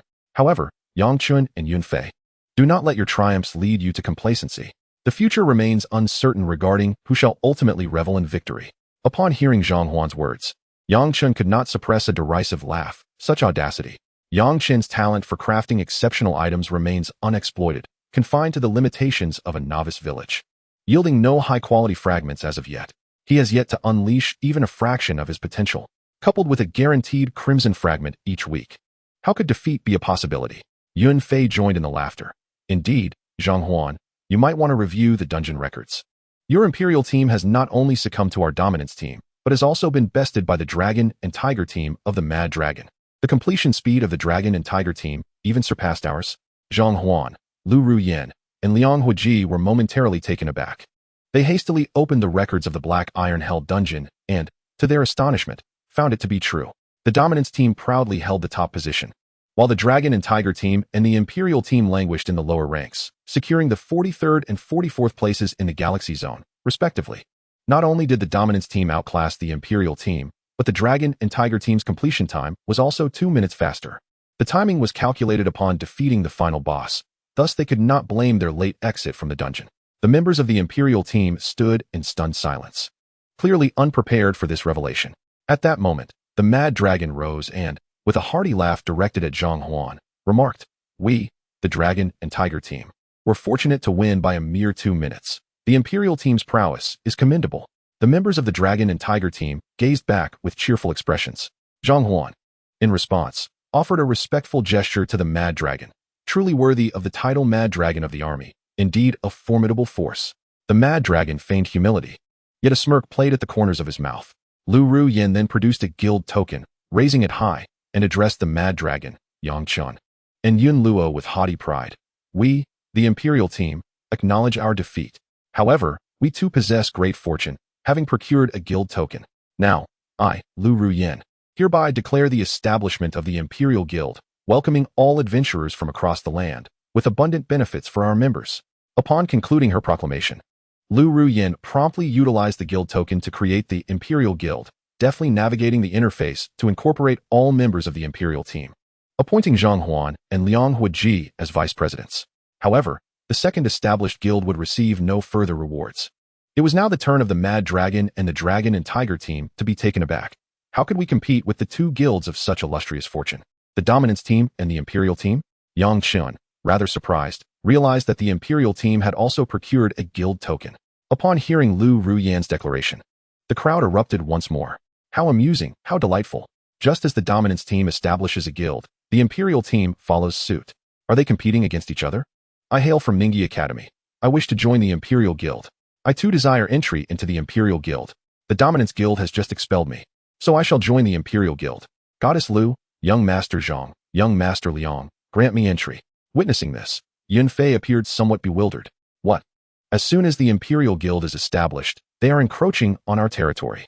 Nevertheless, Yang Chen, Yun Fei, and Yun Luo chose not to dwell on it. After all, the Dominance Guild was already at full capacity. They needed to reach level 2 to recruit more members. Furthermore, each adventurer had their own aspirations regarding which guild to join, a matter for their individual contemplation.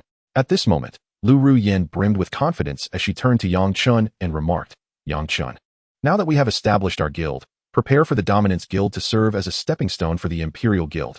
With that, Lu Ruyan provocatively glanced at Yun Luo beside Yang Chen. Yang Chen, unfazed, shook his head, dismissing her words without further engagement. However, Yun Fei fixated on his old rival Zhang Huan, choosing not to argue with Lu Ruyan. Yun Luo, unable to restrain herself, interjected, Senior Lu, what do you mean by stepping stone? Do you truly believe our Dominance Guild is as feeble as yours? Lu Ruyan, upon hearing this, let out a cold laugh and chose not to elaborate further. Time shall reveal all truths. The three leaders of the Imperial Guild commenced the recruitment process. Let us continue to conquer the Destruction Dungeon. Yang Chen instructed Yun Fei, Yun Luo, Su Zheng, and Xiaoru. After all, time is of the essence. And they still enjoyed the benefits of a double drop rate buff. Engaging in the dungeon multiple times would yield more equipment, materials, and spirit currency. Acquiring more green, blue, and black gear to reward the diligent members who completed guild contribution tasks was indeed the righteous course of action. After briefing the members of the guild on various matters, Yang Chun and the Yun siblings entered the destruction level dungeon. Upon reaching level 20, they could undertake the Ascension quest from the village chief and continue to level up. However, adventurers exceeding level 20 would be unable to enter the Black Iron Tier dungeon. Thus, Yang Chun and Yun Fei planned to complete the remaining runs of the Black Iron dungeon for the week before embarking on their Ascension quests. Chapter 22. The Fiery Sparrow gains a black attribute, attacking over 6,000.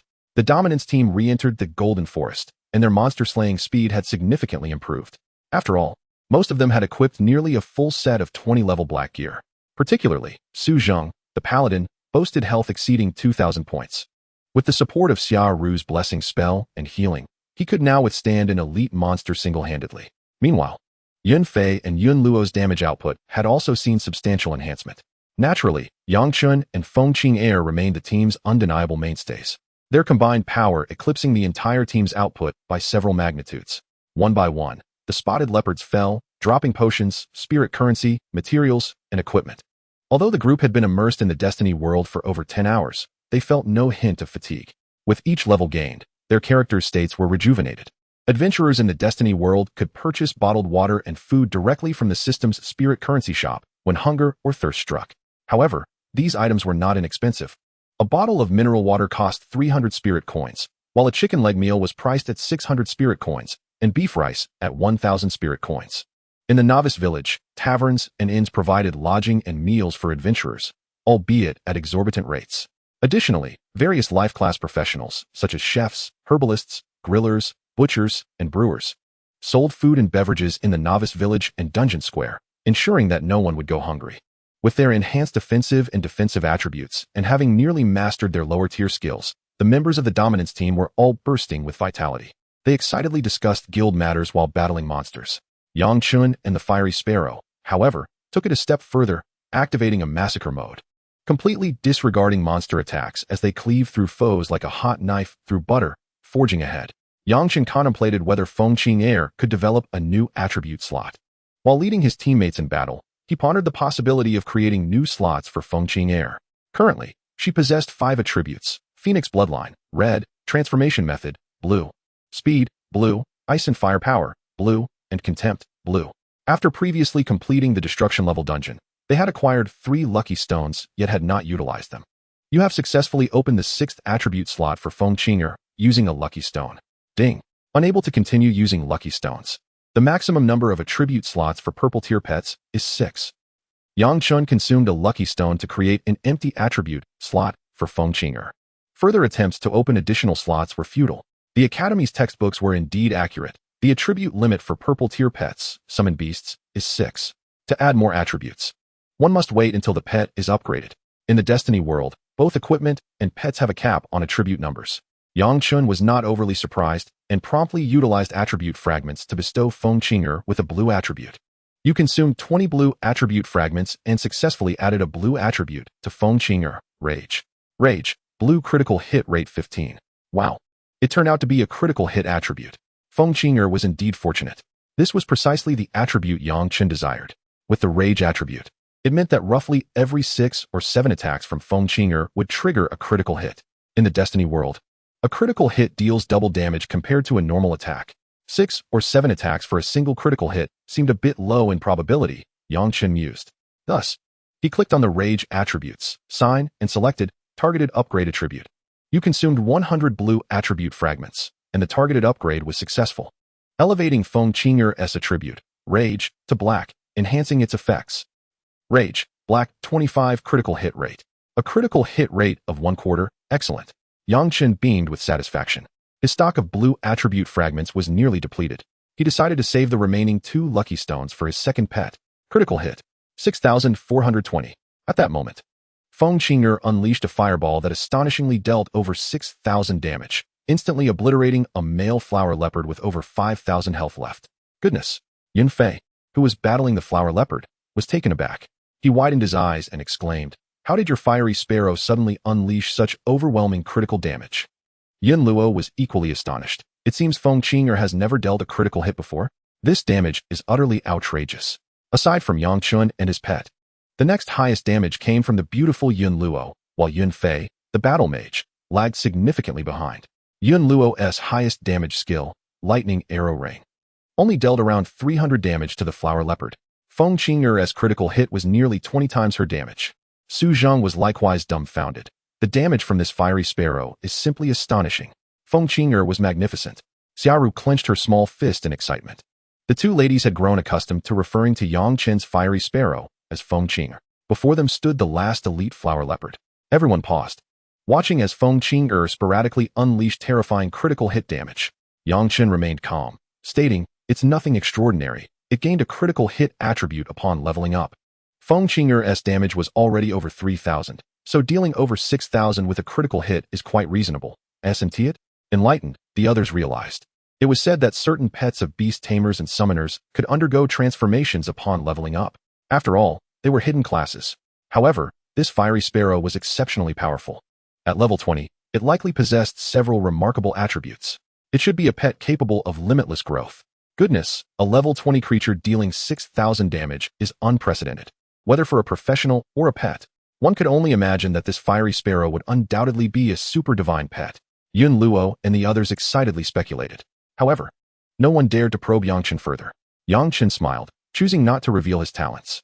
Although they were all good partners in the same guild now, it would be foolish to divulge too much before he had fully developed himself. Let us continue battling. Yang Chen waved his hand. After roughly 4 hours, the team successfully conquered this catastrophic dungeon once more. With the newly acquired critical hit attribute, Feng Qing'er's output capabilities had clearly escalated, allowing for such rapid progress. This time, the guild's double item drop rate buff yielded tremendous rewards. Various green, blue, and black gear dropped, totaling nearly 200 items. Unfortunately, no lucky stones or guild tokens were found this time. However, they did obtain 2 10-slot backpack items.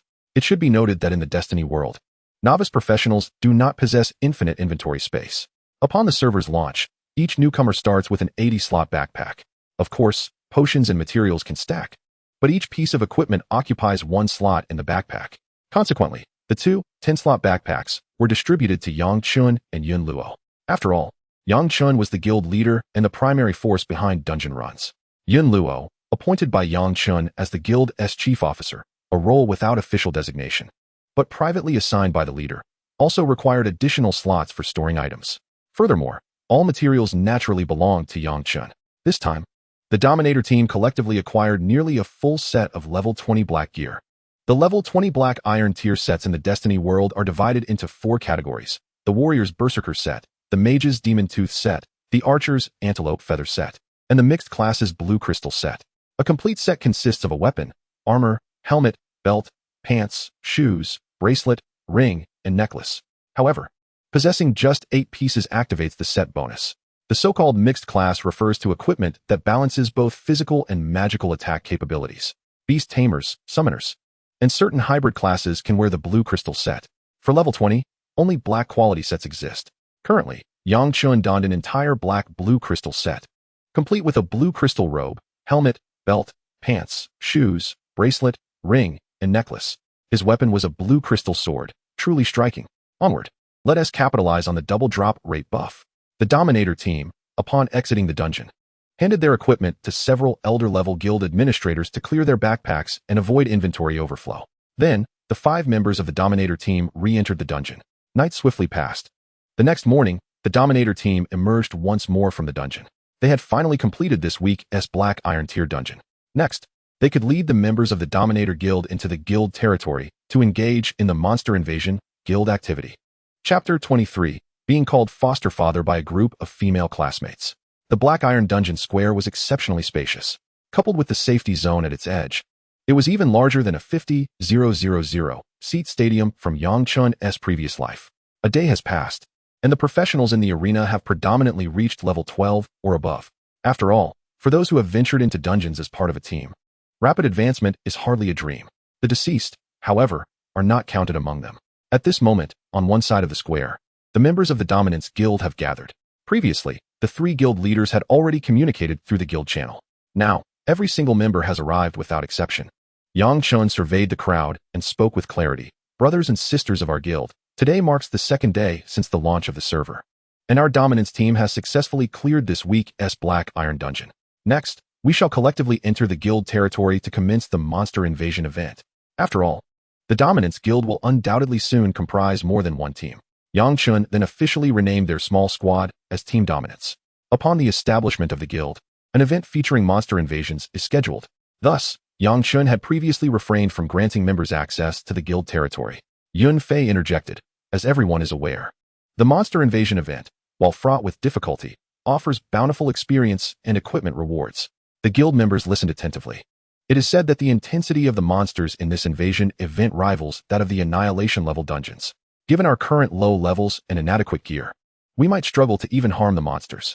Indeed, although guild activities allow for free resurrection, we still lose experience upon death.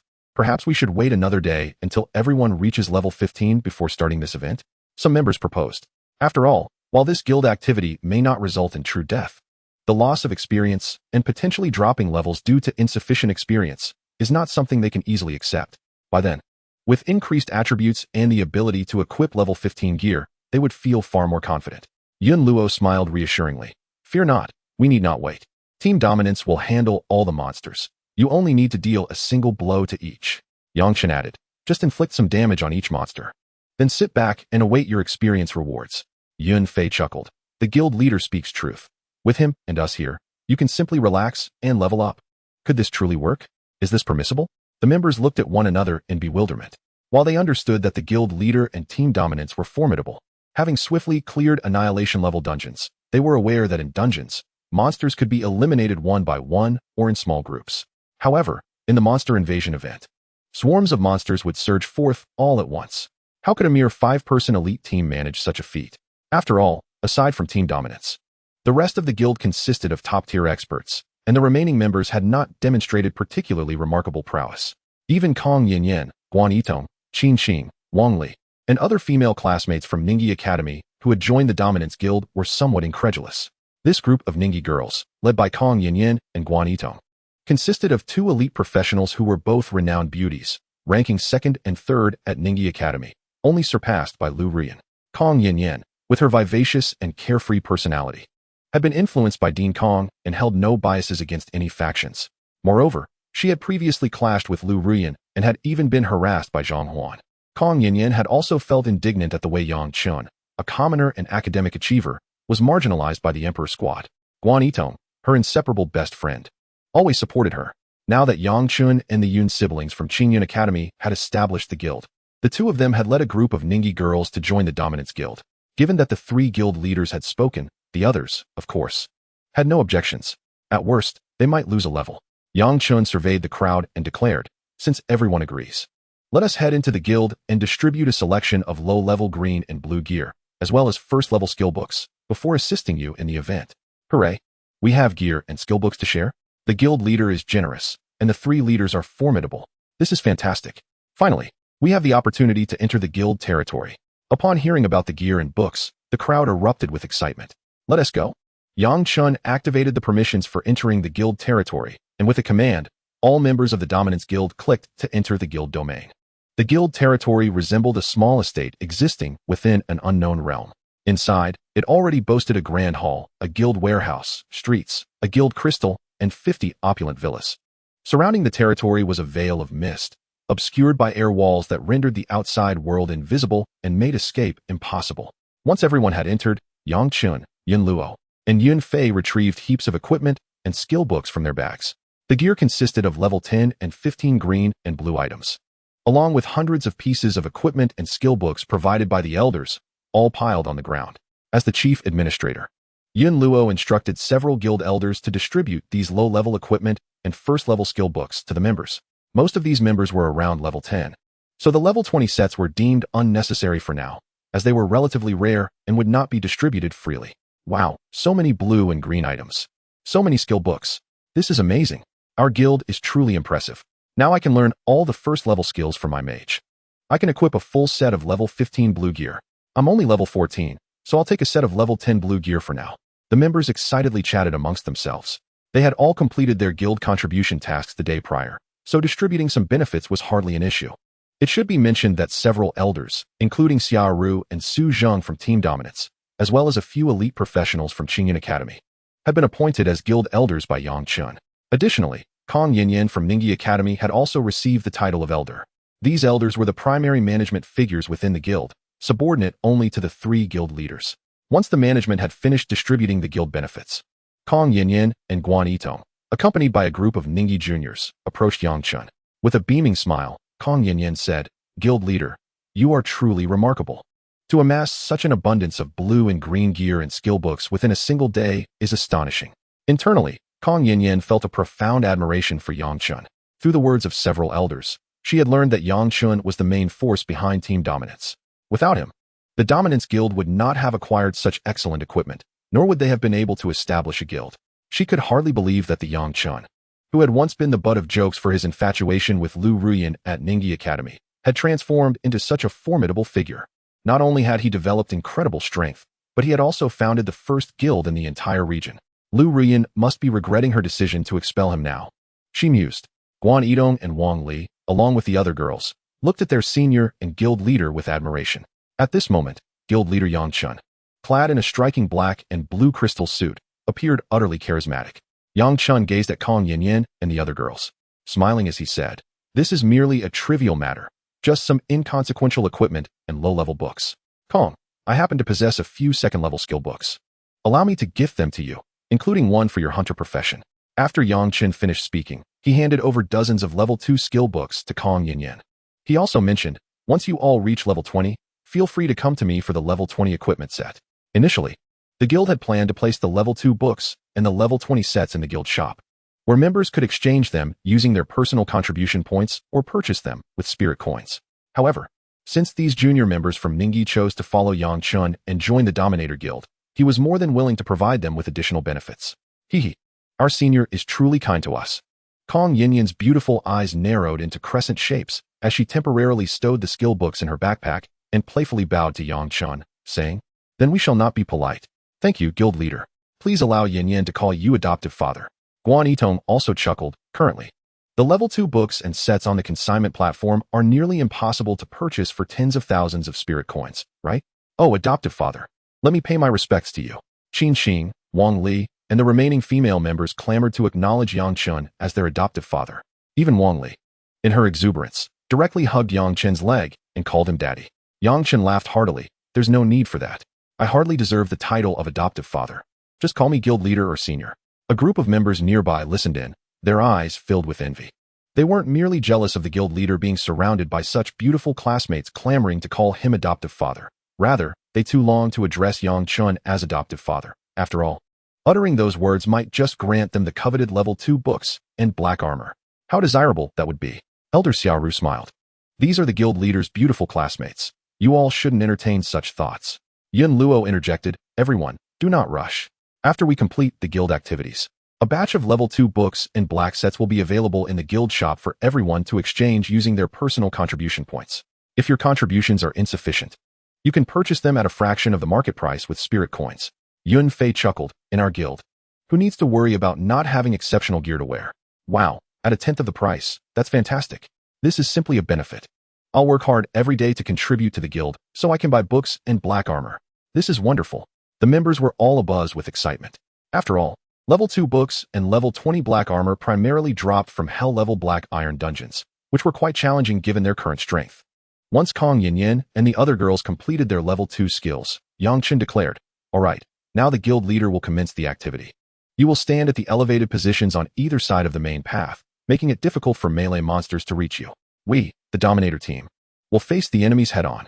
During the guild activity, as long as participating members dealt even a slight amount of damage to the monsters, they would still earn experience once the monsters were defeated. Most of these members were elite adventurers, equipped with gear and skill books, ensuring they could inflict damage. With the Dominator team's experts present, swiftly dispatching the monsters would be a piece of cake. This would prevent the monsters from breaching the guild's territory and damaging the guild crystal, thus averting a failure in the activity. All right.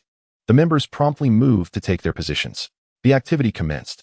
Yang Chen initiated the monster invasion event. In the thick fog, a sudden howl echoed ominously. Following that, towering wolf shadows surged toward their territory. Yang Chen, Yun Fei, Su Zhong, Yun Luo, Xiaoru, and Kong Yinyin, along with several guild elders, had already positioned themselves at the center of the main path near the territory's entrance, bracing for the onslaught. Kong Yinyin and several elders were all above level 15. Their strength only second to the 5 members of the Dominator team. Thus, they also requested to join the fray. Just as Yang Chen initiated the activity, a massive pitch-black vortex appeared outside the territory gate. The first wave of invading monsters emerged sequentially from the vortex. They were a pack of 20 level 20 black wolves. Black Wolf, Destruction level 18, Health 18600, Physical Attack 343, Skills, N.A.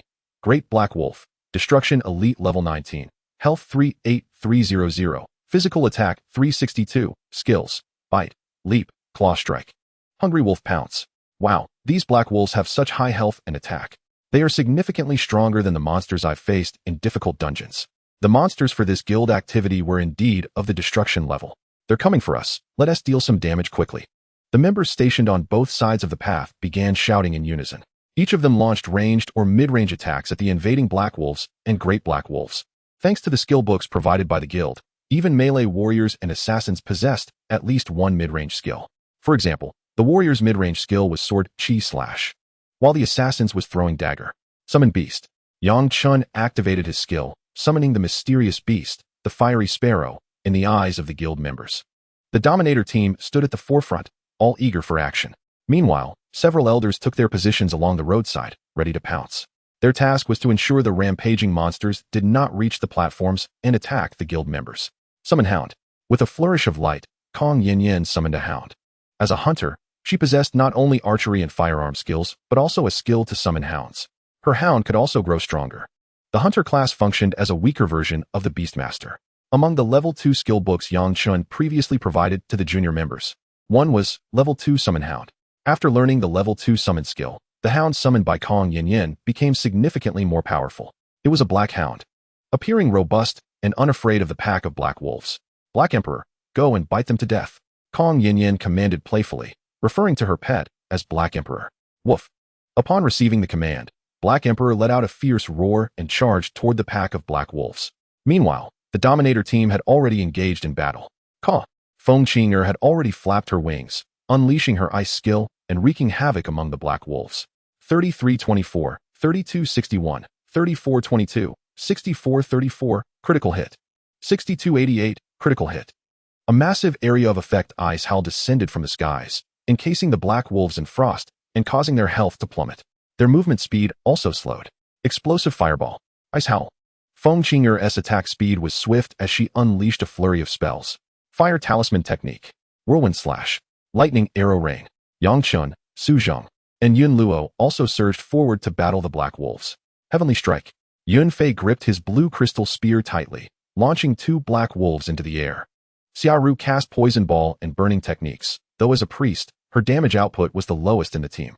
Meanwhile, all the guild members stationed on either side of the path were frantically unleashing their ranged skills. Though the attacks from most guild members only managed to inflict a few points or even single-digit damage on the destruction-level Black Wolves, akin to a mere tickle, it was still sufficient to break through the monster's defenses and deal even a slight amount of damage. In under a minute's time, the 20 Black Wolf monsters were swiftly eradicated, leaving no opportunity for them to surge onto the platform and assail the lower-tier members, nor to invade the inner territory square and wreak havoc on the guild's crystal. A plethora of equipment and spirit coins lay strewn across the ground. Was it truly this rapid? It seemed utterly astonishing. I had only managed to defeat a few Black Wolves myself. This entire pack of Black Wolves, all of them destruction-level monsters, had vanished in an instant. The guild members gazed at this spectacle, their faces a canvas of astonishment. It had only been a minute. Had the first wave of event monsters been resolved so swiftly? This level of efficiency was simply remarkable. The experience gained was immensely gratifying. I am on the verge of leveling up. I have already ascended a level. The Dominators, truly deserving of their title as the strongest team in our novice area. They must be the mightiest in the entire galactic region. After all, they are capable of being the first to clear dungeons. I just witnessed the guild leader's fiery sparrow dealing damage exceeding 6,000. I saw it too. The leader's pet dealt an astonishing amount of damage. The leader's own damage was also over 2,000. How terrifying. The leader's fiery sparrow is undoubtedly an unparalleled divine pet. The beautiful Vice Guild Master and Vice Guild Master Yunfei possess commendable attack power, yet they cannot hope to rival the leader. With such a godly leader in our guild, our future prospects are undoubtedly bright. 666. In an instant, the members present began to extol Yang Chun and the Dominator's team. Our guild leader is truly impressive. Yunfei raised his thumb in approval of Yang Chun. Yang Chun, with a serene smile, gently stroked the shoulder of Feng Qinger. Chief Steward Yun Luo beamed at everyone and remarked, "You all performed admirably, inflicting damage that allows you to gain experience. We shall collect the spoils first, and the remainder is yours to gather." The crowd, filled with excitement, acknowledged this news. This time, a substantial bounty of spirit coins, materials, potions, as well as level 10 and 15 equipment was dropped. There were even 2 green beast cards, Black Wolf. These beast cards can also drop in the wild, albeit at a very low rate. The drop rate for beast cards during guild events is significantly higher. Yang Chun collected the beast cards and some materials. Yun Luo instructed the elders to gather a portion of the equipment and materials, which could be stored in the guild warehouse as guild supplies. The remaining equipment and spirit coins were to be collected by the guild members. In the end, not a single spirit coin or potion was left behind. Then, a swirling radiance flickered, heralding the arrival of the second wave of monsters. This time, the foes were level 19 and 20 monsters, the Swift Rabbits and Frost Rabbits. The newly spawned Swift and Frost Rabbits numbered over 40 combined. Swift Rabbits are physical attackers, boasting high speed and evasion, while Frost Rabbits are magical attackers capable of casting frost spells and ice arrows as ranged ice-based skills. Although these rabbits have slightly lower health than the previous Black Wolves, their health regeneration is notably robust, allowing them to recover quickly. However, under the relentless onslaught of the Dominators, this horde of diminutive rabbits soon met a grim fate. A fresh bounty of equipment and items erupted from the battlefield. Another beast card dropped, and astonishingly, it was a blue-quality Frost Rabbit beast card. Yun Luo picked up the beast card and smiled as she handed it to Yang Chun. Yang Chun accepted the Frost Rabbit beast card, grinning. This magical attacker beast card is quite impressive. The blue beast cards at the Beast Card Master in the Novice Village are currently selling for 100,000 spirit coins each. Moreover, each refresh does not guarantee the appearance of a blue beast card. Yang Chun was not in a rush to cultivate a physical attacker pet. Since this was a magical beast card of blue quality, he did not hesitate and used the Frost Rabbit beast card immediately. You have used the beast card. Your beast space has gained a new pet, Frost Rabbit, blue. Thus, Yang Chun summoned this level 1 Frost Rabbit, intending to expedite its leveling during this guild event. The Frost Rabbit's initial attributes were as follows. Frost Rabbit, female, blue excellent. Level 1. Traits, freeze, blue. Self-heal, blue. Skills, frost spell level 1, ice arrow level 1. Leap level 1. Attributes, strength 12, spirit 18, agility 17, constitution 16. Trait effects, freeze. Blue, ice-based skills have a power of 10 and a 20 chance to freeze enemies for 1 turn. Self-heal. Blue, ice-based skills have a power of 10 and a 20 chance to freeze enemies for 1 turn. Skills, frost spell level 1, ice arrow level 1. Leap level 1. Attributes, strength 12, spirit 18, agility 17, constitution 16. Trait effects, freeze. Blue, ice-based skills have a power of 10 and a 20 chance to freeze enemies for 1 turn. Self-heal. Blue self-recovery speed of 25.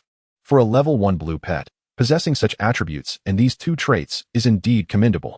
Once it acquires a red trait next week and levels up once, it will undoubtedly not be weak. Yang Chen gazed with satisfaction at the little white rabbit beneath him. The frost rabbit's fur gleamed like jade, evoking memories of the Jade Rabbit from ancient myths of the Moon Palace in his past life, as well as the legendary tales of the Wasteland's sister. You shall be named Xiaoyu, after the jade of the Jade Rabbit. Thus, Yang Chen christened it Xiaoyu. Wow, what an adorable frost rabbit. The female members present were overtaken by their girlish hearts. Yunluo even scooped up Xiaoyu, holding it against her ample bosom and affectionately petting it. Yang Chen chuckled. My Feng Qinger is equally charming. A chorus of whispers among the girls ensued. Though the guild leader's fiery sparrow possesses striking beauty, its terrifying attack power imbues it with an aura of pride and strength, which hardly aligns with cuteness. They dared not approach it casually. After the battlefield was cleared, the third wave of monsters emerged, 60 black bears. Chapter 25. Wow, a rare skill drop. This wave of 60 black bear monsters were all physical attackers. Their speed was unremarkable, making them somewhat easier to engage. However, their high defense and substantial health posed a challenge, and the level 1 frost rabbit would undoubtedly struggle against these event monsters. Yang Chen opted not to have the frost rabbit engage in combat, instead instructing it to stay on the sidelines. Pets can benefit from their owner's monster-killing experience. Yang Chen configured it so that the frost rabbit would earn experience at a full percentage, allowing it to swiftly level up passively.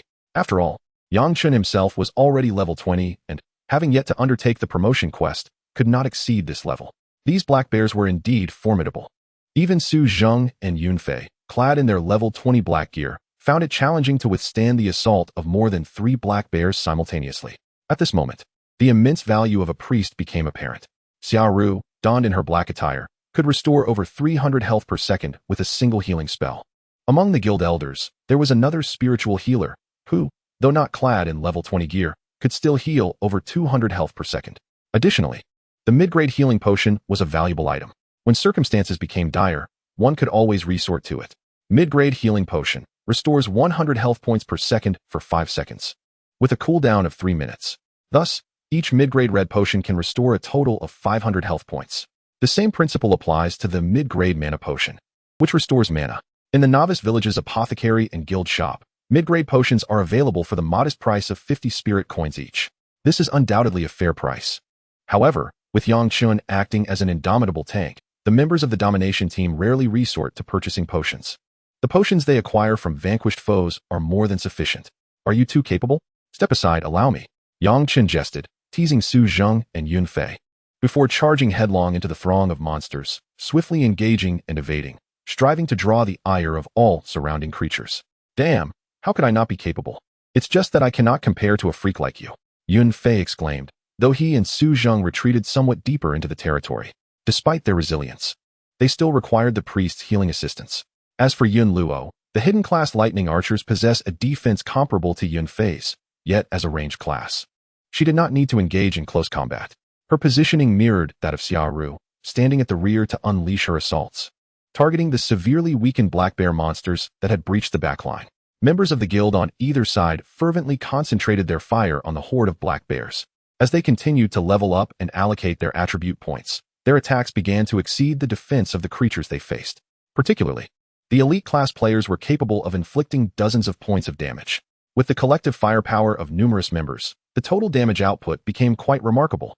While shooting down monsters, Yunluo remarked with a smile, "It's a pity I haven't yet unlocked my rare level 20 skill, Holy Light Arrow. Otherwise, I could attack while healing you all as well."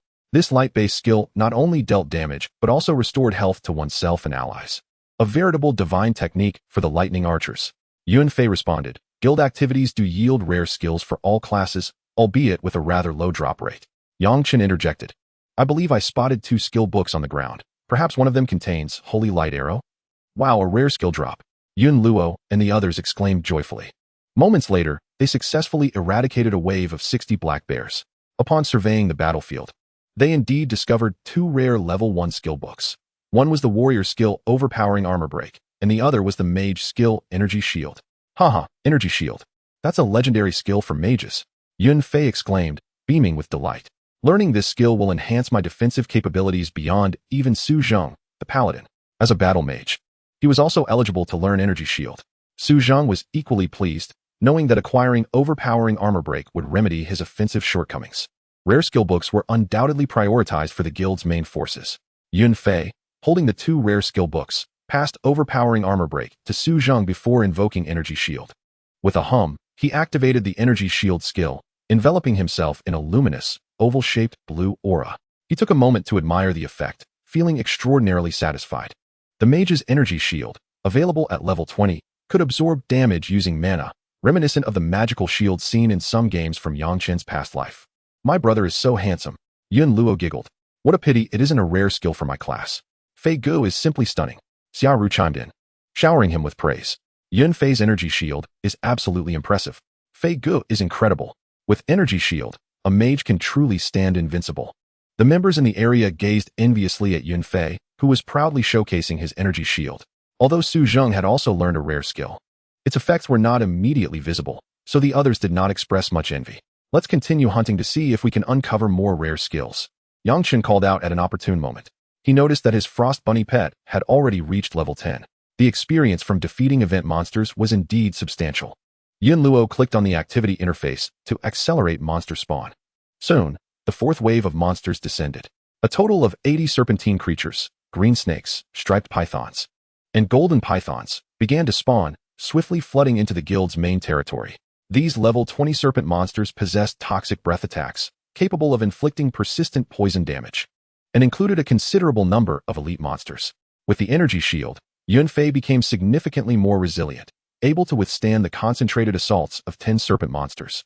Of course, he still needed to consume potions, primarily mana potions. Meanwhile, Yang Chun and the Fiery Sparrow endured the onslaught of numerous serpent monsters, maintaining a steadfast health status of 0 damage taken. After dispatching this large wave of serpent monsters, the Frost Bunny leveled up to 14. Although the pace of leveling began to slow, this was primarily due to Feng Qing Air's unparalleled monster-slaying speed, eclipsing Yang Chen's efforts.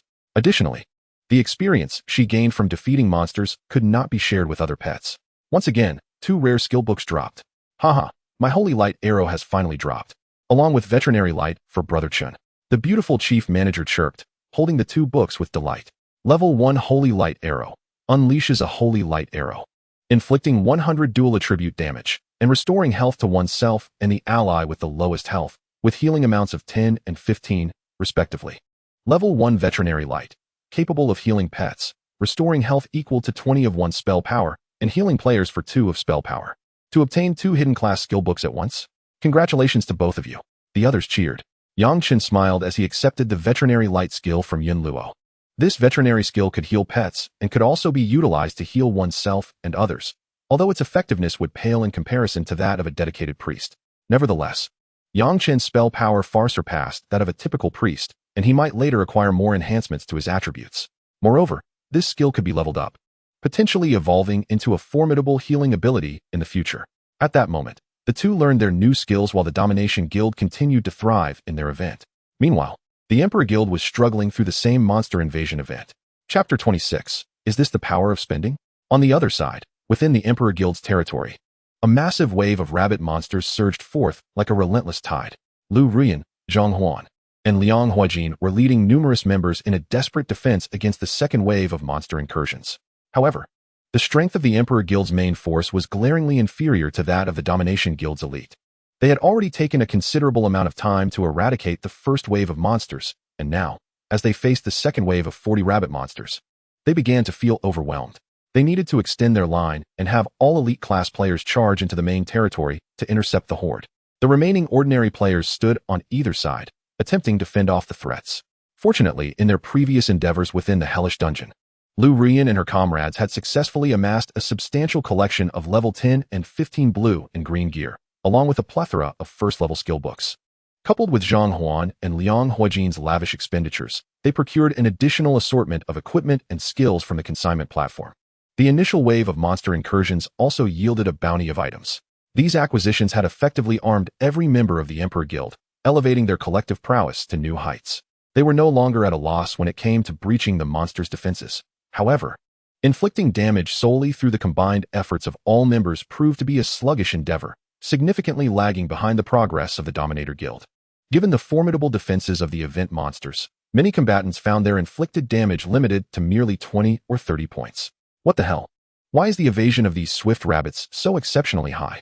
Zhang Huan exclaimed, executing a whirlwind slash that swept through a multitude of rabbits, only to witness two of them display a miss above their heads, prompting his exasperation. Thanks to his barbarian's formidable defense and Lu Rian's elemental swordmaster's high resilience, along with his subordinate Chen when shield warrior class, they could barely withstand the onslaught of the monsters. Liang Huajin was already sweating profusely, exclaiming, "Damn! These frost rabbits possess impressive magical defense and hit hard." His flame storm spell was effective against the swift rabbits, yet its impact on the frost rabbits was considerably diminished. "Qinwen, take your medicine first. Our healing from the priests is struggling to keep pace," called out Priestess Chao Rui, as she and a cadre of male and female priests tirelessly tended to the three main tanks at the forefront. The situation on the battlefield was growing increasingly chaotic. Some swift rabbits had already leapt onto the platform, mercilessly hunting the lower-level members, while the frost rabbits, unengaged by the guild's main forces, randomly unleashed ice arrow spells upon both sides. Some unfortunate members had already succumbed to death, only to be resurrected at the guild's revival spring at no cost. The revival spring is only effective during guild activities. However, each death during a guild event incurs a penalty of losing 20 experience points. If one lacks sufficient experience to cover the loss, they risk descending a level. Lu Rian felt a twinge of frustration. Was it truly the case that her Emperor Guild could barely hold its ground after just the second wave of monsters? Furthermore, the two vice presidents, Zhang Huan was holding up well with his tanking capabilities, while the barbarian was not renowned for his crowd control prowess, but rather his one-on-one combat skills. However, Liang Huajin, the guild's premier mage, seemed to be somewhat living in the shadow of his title. Despite having donned half a set of level 20 magic fawn gear, his damage output was notably lacking compared to others. If even the chief mage struggled to clear mobs efficiently, the other mages would fare even worse, leading to a tragic outcome. Nevertheless, as the guild leader, Lu Rian knew she must not show weakness. While battling the monsters, she rallied the spirits of her guild members. Esteemed members, although this guild activity presents challenges, the drop rates are exceptionally high. If we persevere through several waves of monsters, everyone will be able to don blue gear, or perhaps even black sets. Moreover, this event will yield various rare skills, so let us all give our utmost effort. Zhang Huan joined in the encouragement, and Liang Huajin added, "After we complete this guild activity, every member present shall receive a house, funded by me and Brother Huan." Indeed, Zhang Huan affirmed. In the world of destiny, which mirrors reality yet lacks a fatigue system, even though adventurers can endure a full day's toil, they inevitably experience mental fatigue. The villas and houses within their territory could provide guild members with a sanctuary for rest. Unfortunately, since the Emperor Guild was the second to be established, there were no villa rewards remaining. Their territory consisted solely of the guild hall, a public square, the guild crystal, and initial structures along the main street. With no additional houses available, the guild management could expend spirit coins to commission the destiny system to construct houses, though the costs were exorbitant. A single flat required 40,000 spirit coins, while a villa demanded a staggering 400,000. Bravo! Our two vice presidents are truly magnificent. Zhang and Liang, you are both generous. The members of the Emperor Guild, invigorated by the words of their vice presidents, felt a surge of motivation. As they battled, cheers and praises echoed throughout. Zhang Huan and Liang Huajin basked in the gratitude of their peers. After an arduous fight, Lu Rian surveyed the weary faces of her guild members, her brows furrowing. She mused, "The efficiency of our monster clearing is simply dismal. This is only the second wave, and many have already been resurrected 2 or 3 times. If only Yang Chen were still by my side. I can only imagine the Dominator Guild breezing through multiple waves at this very moment." Chen Wen, Zheng Liuli, and other guild managers began distributing the spoils of battle. Liang Huajin remarked, "The subsequent waves are likely to be exceedingly difficult to navigate." Zhang Huan concurred. "Then let us activate the cash infusion plan." "Very well. After all, you two possess ample spirit coins," Lu Rian readily agreed. The so-called cash infusion plan entailed purchasing guild activity buffs. There were 3 types of these buffs. Level 1 guild activity buff. Purchasing this buff refreshes the fatigue status of all members, lasting 1 hour, effective only during guild activities. Basic buff. Costs 100,000 spirit coins, granting all members a 15 increase in attack and defense. Intermediate buff. Costs 200,000 spirit coins, granting all members a 30 increase in attack and defense. Advanced buff. Costs 300,000 spirit coins, granting all members a 50 increase in attack and defense. Zhang Huan and Liang Huijin had already deposited 1 million spirit coins in the guild warehouse. As the guild leader, Lu Rian had the authority to utilize these funds directly. Consequently, she spent 300,000 spirit coins to purchase the advanced buff. Successfully purchased the advanced buff for the guild. All members receive a 50 increase in attack and defense. The collective spirit of the guild members surged, invigorating them with a newfound vigor. Amidst the jubilant cheers of the Emperor Guild members, the third wave of monster incursions commenced. Lu Rian joyfully observed that, apart from herself, the formerly fatigued members now radiated vitality. Wow, my attack has increased significantly. My fireball damage is over 100. Haha, take this, Black Bear monster. Feel the might of my sword energy slash. Charge. In a flurry of combat, the third wave of Black Bear monsters was swiftly vanquished, with scarcely any casualties. Was this the power of financial investment? Excellent. Excellent. Let us continue to engage in this activity. Lu Rian was elated. Charge. Zhang Huan and Liang Huijin also found themselves caught up in the excitement. However, the bliss was short-lived. The Emperor Guild had expended a total of 600,000 spirit coins, continuously accruing buffs for 2 hours. The difficulty of the monster waves escalated with each successive wave, and by the 5th wave, the emergence of a Destruction Lord-level boss was already apparent. The 6th wave brought forth not one, but 2 Destruction King-level bosses. These 2 Golden Giant Ape bosses, accompanied by a horde of 120 powerful minions, crashed into the guild like a calamity. As they progressed further, despite the buffs possessed by the members of their guild, they found themselves unable to continue battling. The entire guild suffered severe casualties against the 2 Golden Giant Ape bosses. Many members who had recently leveled up found themselves demoted once again. In Chapter 27, the Dominator Guild leveled up and received another decree. Fortunately, they ultimately managed to eliminate the lesser monsters and slay one of the Golden Giant Apes. Only 1 half-health Golden Giant Ape remained. With a thunderous roar that shook the very ground, it slammed its massive arms down, causing the earth to tremble as if an earthquake had struck. Visible ripples of energy surged forth. It unleashed a devastating area attack known as Earth Split, which instantly obliterated numerous players, including Liang Huijia, who had just acquired the Energy Shield skill. Zhang Huan, who had recently consumed a potion, also found himself reduced to a critically low health state. After this wave of monsters, they could abandon the fight. Lu Rian shook her head.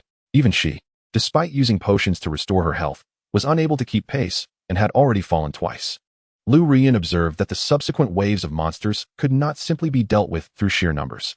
Finally, the reluctant boss fell, dropping a plethora of equipment, items, and spirit coins. The buff duration was also nearing its end. Exhausted, the members collapsed onto the ground. Lu Rian hurriedly clicked End Battle in the guild interface to prevent another wave of monsters from spawning, which would jeopardize their guild crystal. Zhang Huan sighed, lamenting the missed opportunity.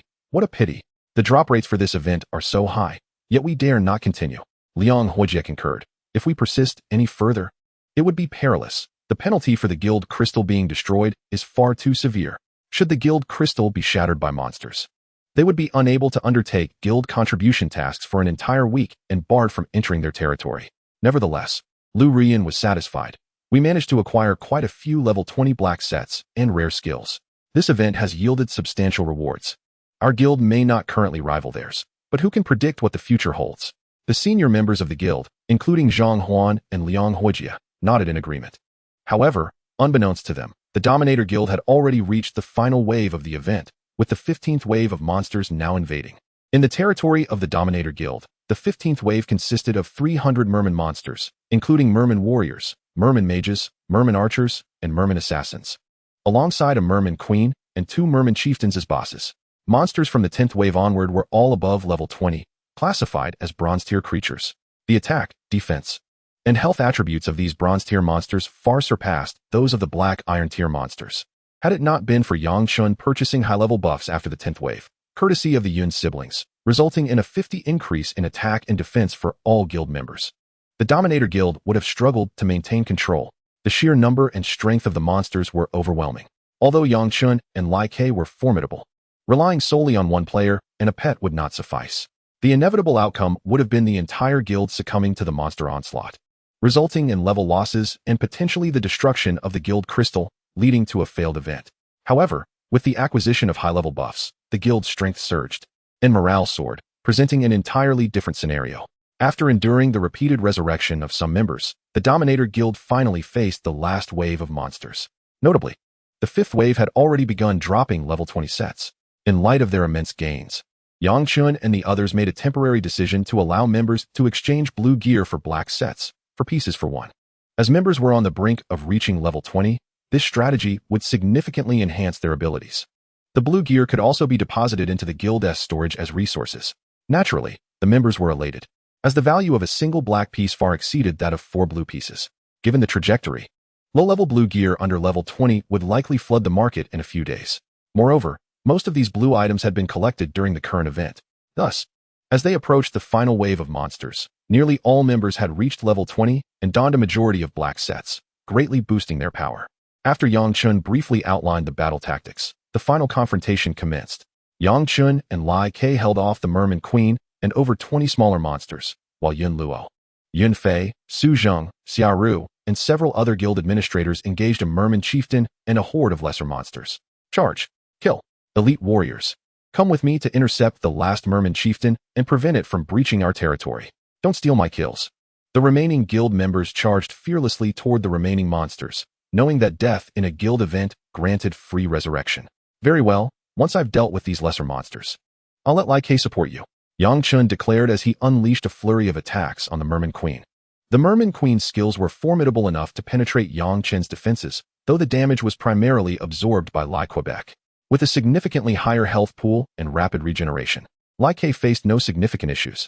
Merman Queen, Destruction Monarch level boss level 25, health 1, 020, 000, physical attack 634, magic attack 662. Skills, Trident Spell, Bite, Ice Spike. Toxic Bubble, Frostbite Flow. Feng Qing had already unleashed several ice roars, effectively crowd-controlling the surrounding Merman minions. After a few minutes of combat with the Merman Queen, Feng Qing had cleared the area of lesser mermen. Ignoring the Merman Queen's attacks, Yang Chen cast Veterinary Light on Feng Qing, replenishing her health before commanding her to assist Yun Luo and Yun Fei. Yang Chen would face the Merman Queen alone. Ice Spike, Frostbite Flow. The ice-based skills unleashed by the Merman Queen temporarily ensnared Yang Chen in ice. The Merman Queen sneered. You insignificant human beast tamer dare to send your pet away in my presence? Then you shall be my meal. With that, she lunged forward to bite Yang Chen. However, despite receiving a fierce bite from the Queen, Yang Chen remained unscathed. In the distance, Feng Qing displayed a damage output of 358. Observing this, the vigilant Xia Ru promptly cast a healing spell to restore her. Merman Queen, your breath is foul, Yang Chen exclaimed, quickly distancing himself while offering a quip. The Merman Queen's head could swiftly shift between a beautiful female visage and a grotesque fish head, while her body retained the form of a striking woman, clad in fish-scale armor that accentuated her voluptuous figure, rivaling Yun Luo's. Yet, her lovely face could transform into a fearsome, hideous fish head in an instant, which was rather alarming. Star Sword Technique. Fire Talisman Technique. 658, 2756. Yang Chen swiftly launched his assault, dealing substantial damage with both a formidable and a lesser strike. The Fire Talisman Technique, enhanced by the red attributes, significantly amplified the damage dealt. Currently, Yang Chen possessed only these two offensive skills, necessitating their alternating use. However, due to the shorter cooldown period of the Fire Talisman, it was deployed more frequently. The health of the Merfolk Queen soared to a staggering 1,000,000, with her regeneration rate equally impressive. Despite Yang Chen's high damage output, it was evident that single-handedly defeating this formidable boss was an impossible task. His primary objective was to stall the Queen, preventing her from targeting other guild members. Only Yang Chen and Feng Qing could withstand the Merfolk Queen's extraordinary assault. Meanwhile, Yun Luo, Yun Fei, and others collaborated with Yang Chen's pet, Feng Qing, to swiftly eliminate the Merfolk monsters in the vicinity. Among them, a Merfolk chieftain with health in the hundreds of thousands was quickly vanquished by Feng Qing and the group. Following Yang Chen's command, Feng Qing continued to besiege the remaining Merfolk chieftain and the leftover Merfolk creatures. Ultimately, under Feng Qing's overwhelming offensive prowess, the remaining Merfolk chieftain and all its kin were utterly annihilated, leaving only the beleaguered Merfolk Queen, who had been reduced to half health by Yang Chen's efforts. With the reinforcements of Feng Qing and the rest, the demise of the Merfolk Queen was imminent. Ding! Congratulations on your guild successfully clearing this monster invasion event. The guild receives 10,000 contribution points. All participating members gain 300 reputation points, 3 spirit crystals, and 1 lucky stone as rewards for completion. Congratulations to the Dominator Guild for leveling up to level 2, increasing the member cap to 100. The notification from the guild system filled Yang Chun, Yin Luo, Yun Fei, and all members with exuberant joy. After an intense battle, the final wave of merfolk monsters yielded a plethora of equipment and items. Wow, so much black equipment. Oh, there's a rare skill book. Goodness, beneath the corpse of this merfolk chieftain, there are several spirit crystals. This heap of spirit coins, materials, and potions is a veritable treasure trove. The guild members marveled at their bountiful spoils. Chief Manager Yun Luo instructed several administrators to collect the equipment and items. She surveyed the scene, her face radiant with delight. Beneath the thigh of the merfolk queen, Yang Chun spotted a plaque item peeking out, which he picked up to discover. It was the guild token. What? We've obtained another guild token? Yun Fei exclaimed excitedly. Yun Luo was equally thrilled. We've struck gold. This guild token is worth at least over 2 million spirit coins, right? The Dominator Guild no longer required the guild token. Thus, they could auction it on the consignment platform. With only 2 days since the server's launch, how many guild tokens could possibly drop in the entire newbie zone 886? Selling it for 2 million would surely be a steal.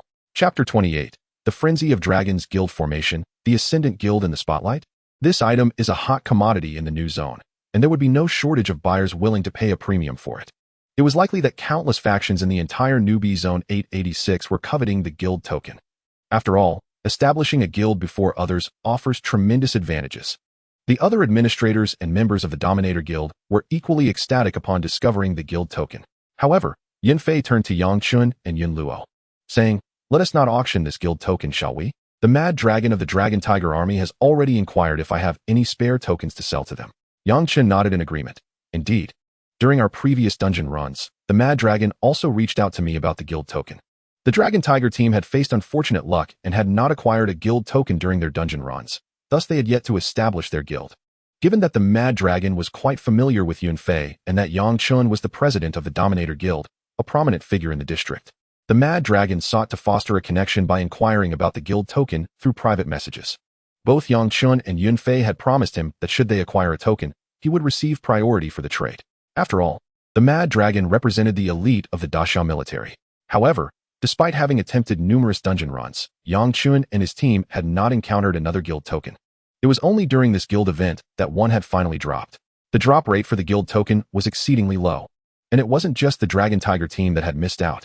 Yang Chun perused the guild list and noted that only 3 guilds had been established in the entire newbie zone 886 thus far. Aside from the Dominator Guild and the Ascendant Guild, there was another guild named Apocalypse. According to the guild list, the leader of this Apocalypse Guild hailed from the Morningstar profession. It appeared that this Apocalypse Guild was likely comprised of extraterrestrial players. Yun Luo smiled and said, "In that case, Brother Chun, why don't you trade the token to the Mad Dragon?" Yang Chun nodded with a smile. "Very well. I shall trade this token to him for half price at 1 million. He stowed the token away. They had not anticipated that through this guild event, they would successfully clear the challenge. The Dominator Guild had leveled up to 2 within less than 2 days. Nearly everyone had acquired a full set of level 20 gear. And with the guild token drop, it was a bountiful haul indeed. Indeed, with our president being a legendary Beastmaster, we are simply thriving. Yes, without our president and his pet, we would never have attained these black items and so many rewards." The guild members were jubilantly chatting amongst themselves. Yang Chun beamed with joy, disregarding the members, and promptly sent a private message to the Mad Dragon. "We just dropped a guild token during the event. I'll trade it to you for 1 million. Mere seconds after sending the message, the Mad Dragon responded with an excited voice message. "I, the Mad Dragon. On behalf of the entire Dragon Tiger team, thank you, Brother Yang Chun and the Dominator Guild." Yang Chun replied, "No need for thanks. Let us trade face-to-face at the dungeon square." The Mad Dragon affirmed, "All right, thank you." Although trading could also be conducted through the friend chat channel, it incurred transaction fees akin to those on the consignment platform. The consignment platform charged a 10 fee, while the private chat channel deducted 5. Thus, a transaction of 1 million spirit coins would result in a deduction of 50,000, which was a significant amount in the early stages. Face-to-face trading incurred no fees. Even though Yang Chun was the president of the Dominator Guild and the Yun siblings had invested millions into the guild's warehouse, every little bit counted, and saving was prudent. Consequently, Yang Chun withdrew Feng Qing'er and the Frost Rabbit, who had already reached level 20 and was currently cradled in Kong Yinyan's arms, back into the Beastmaster space.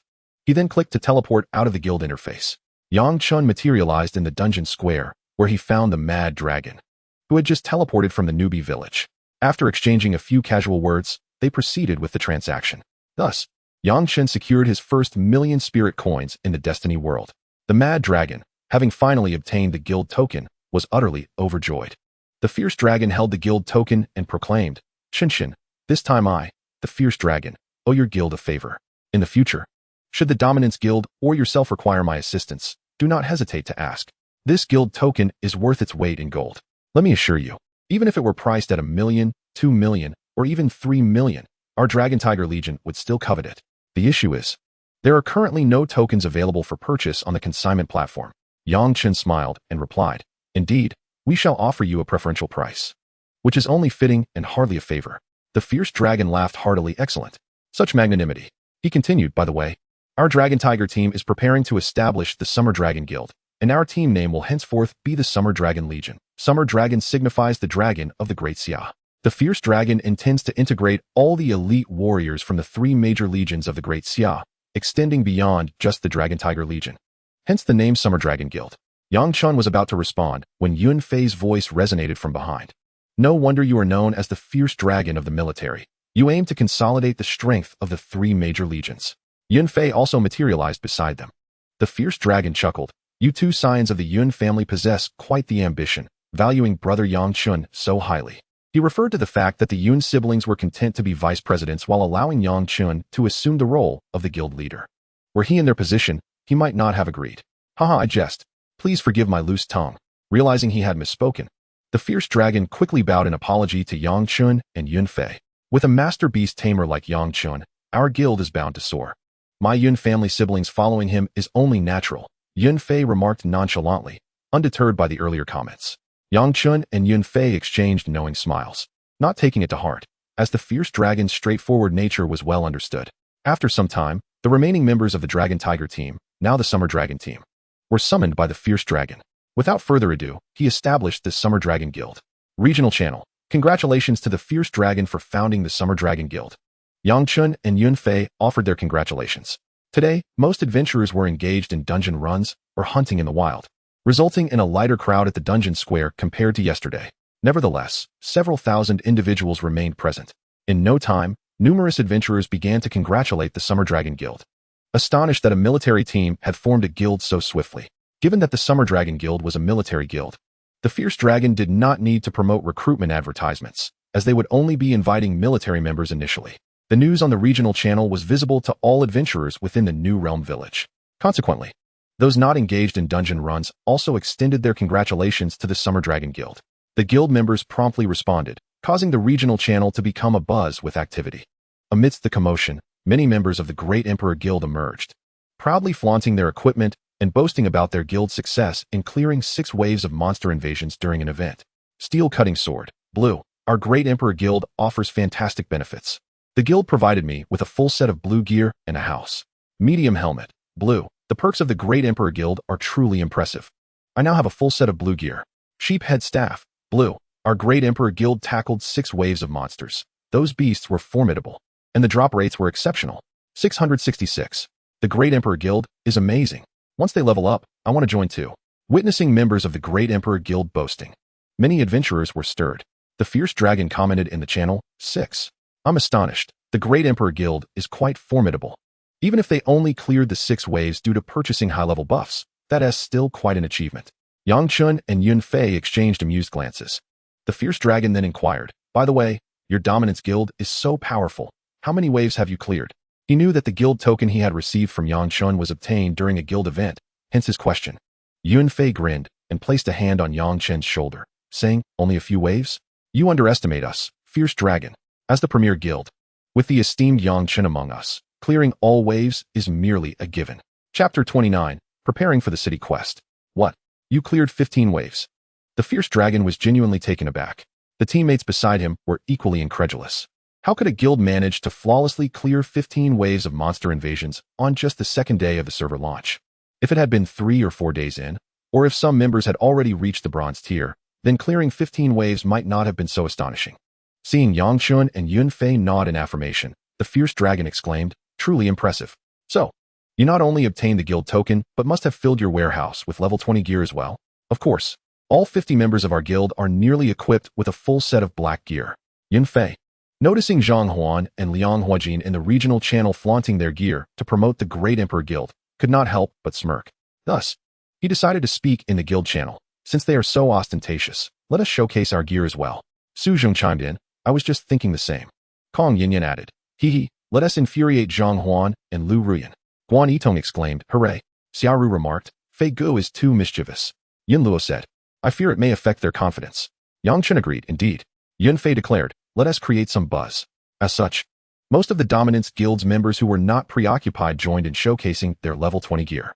Su Zheng then announced, our Dominance Guild has flawlessly cleared 15 waves of monster invasions, and the gear we obtained is almost excessive. Instantly, the members of the Great Emperor Guild fell silent. The onlooking crowd burst into cheers of 666. Meanwhile, Yun Fei promoted their gear, advertising, blue crystal spear, black, blue crystal robe, black, blue crystal necklace, black. Our level 2 guild is hotly recruiting and accepting reservations for a level 3 guild slot. Yun Luo remained silent, as the grand manager. She was busy approving the applications of those wishing to join, most of whom were adventurers from Qingyun Academy. After all, these were individuals anticipated to join the Dominance Guild. Previously, with the first level guild, they hadn't been able to accommodate so many applicants. Yang Chen, disinterested in showcasing such rudimentary gear, recalled the girls from Ningyi Academy who had expressed a desire to join the Dominance Guild, and thus approved a few applications. The boys from Ningyi, however, had not applied due to their previous poor relations with the original host, and even if they did, Yang Chen would likely deny their applications.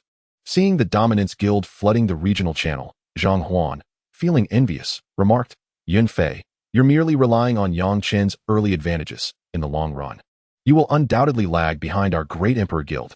Liang Huajin echoed, just wait and see. Yun Fei chuckled. The Fierce Dragon and the members of the Summer Dragon Guild engaged in discussion within their own guild channel. A member spoke up, boss, should our guild partake in the monster invasion event as well? Another member responded, the overall strength of our military guild should be slightly superior to that of the Emperor Guild, but at most we might only manage to clear the 7th wave of monsters. A suggestion was made, Kong Long.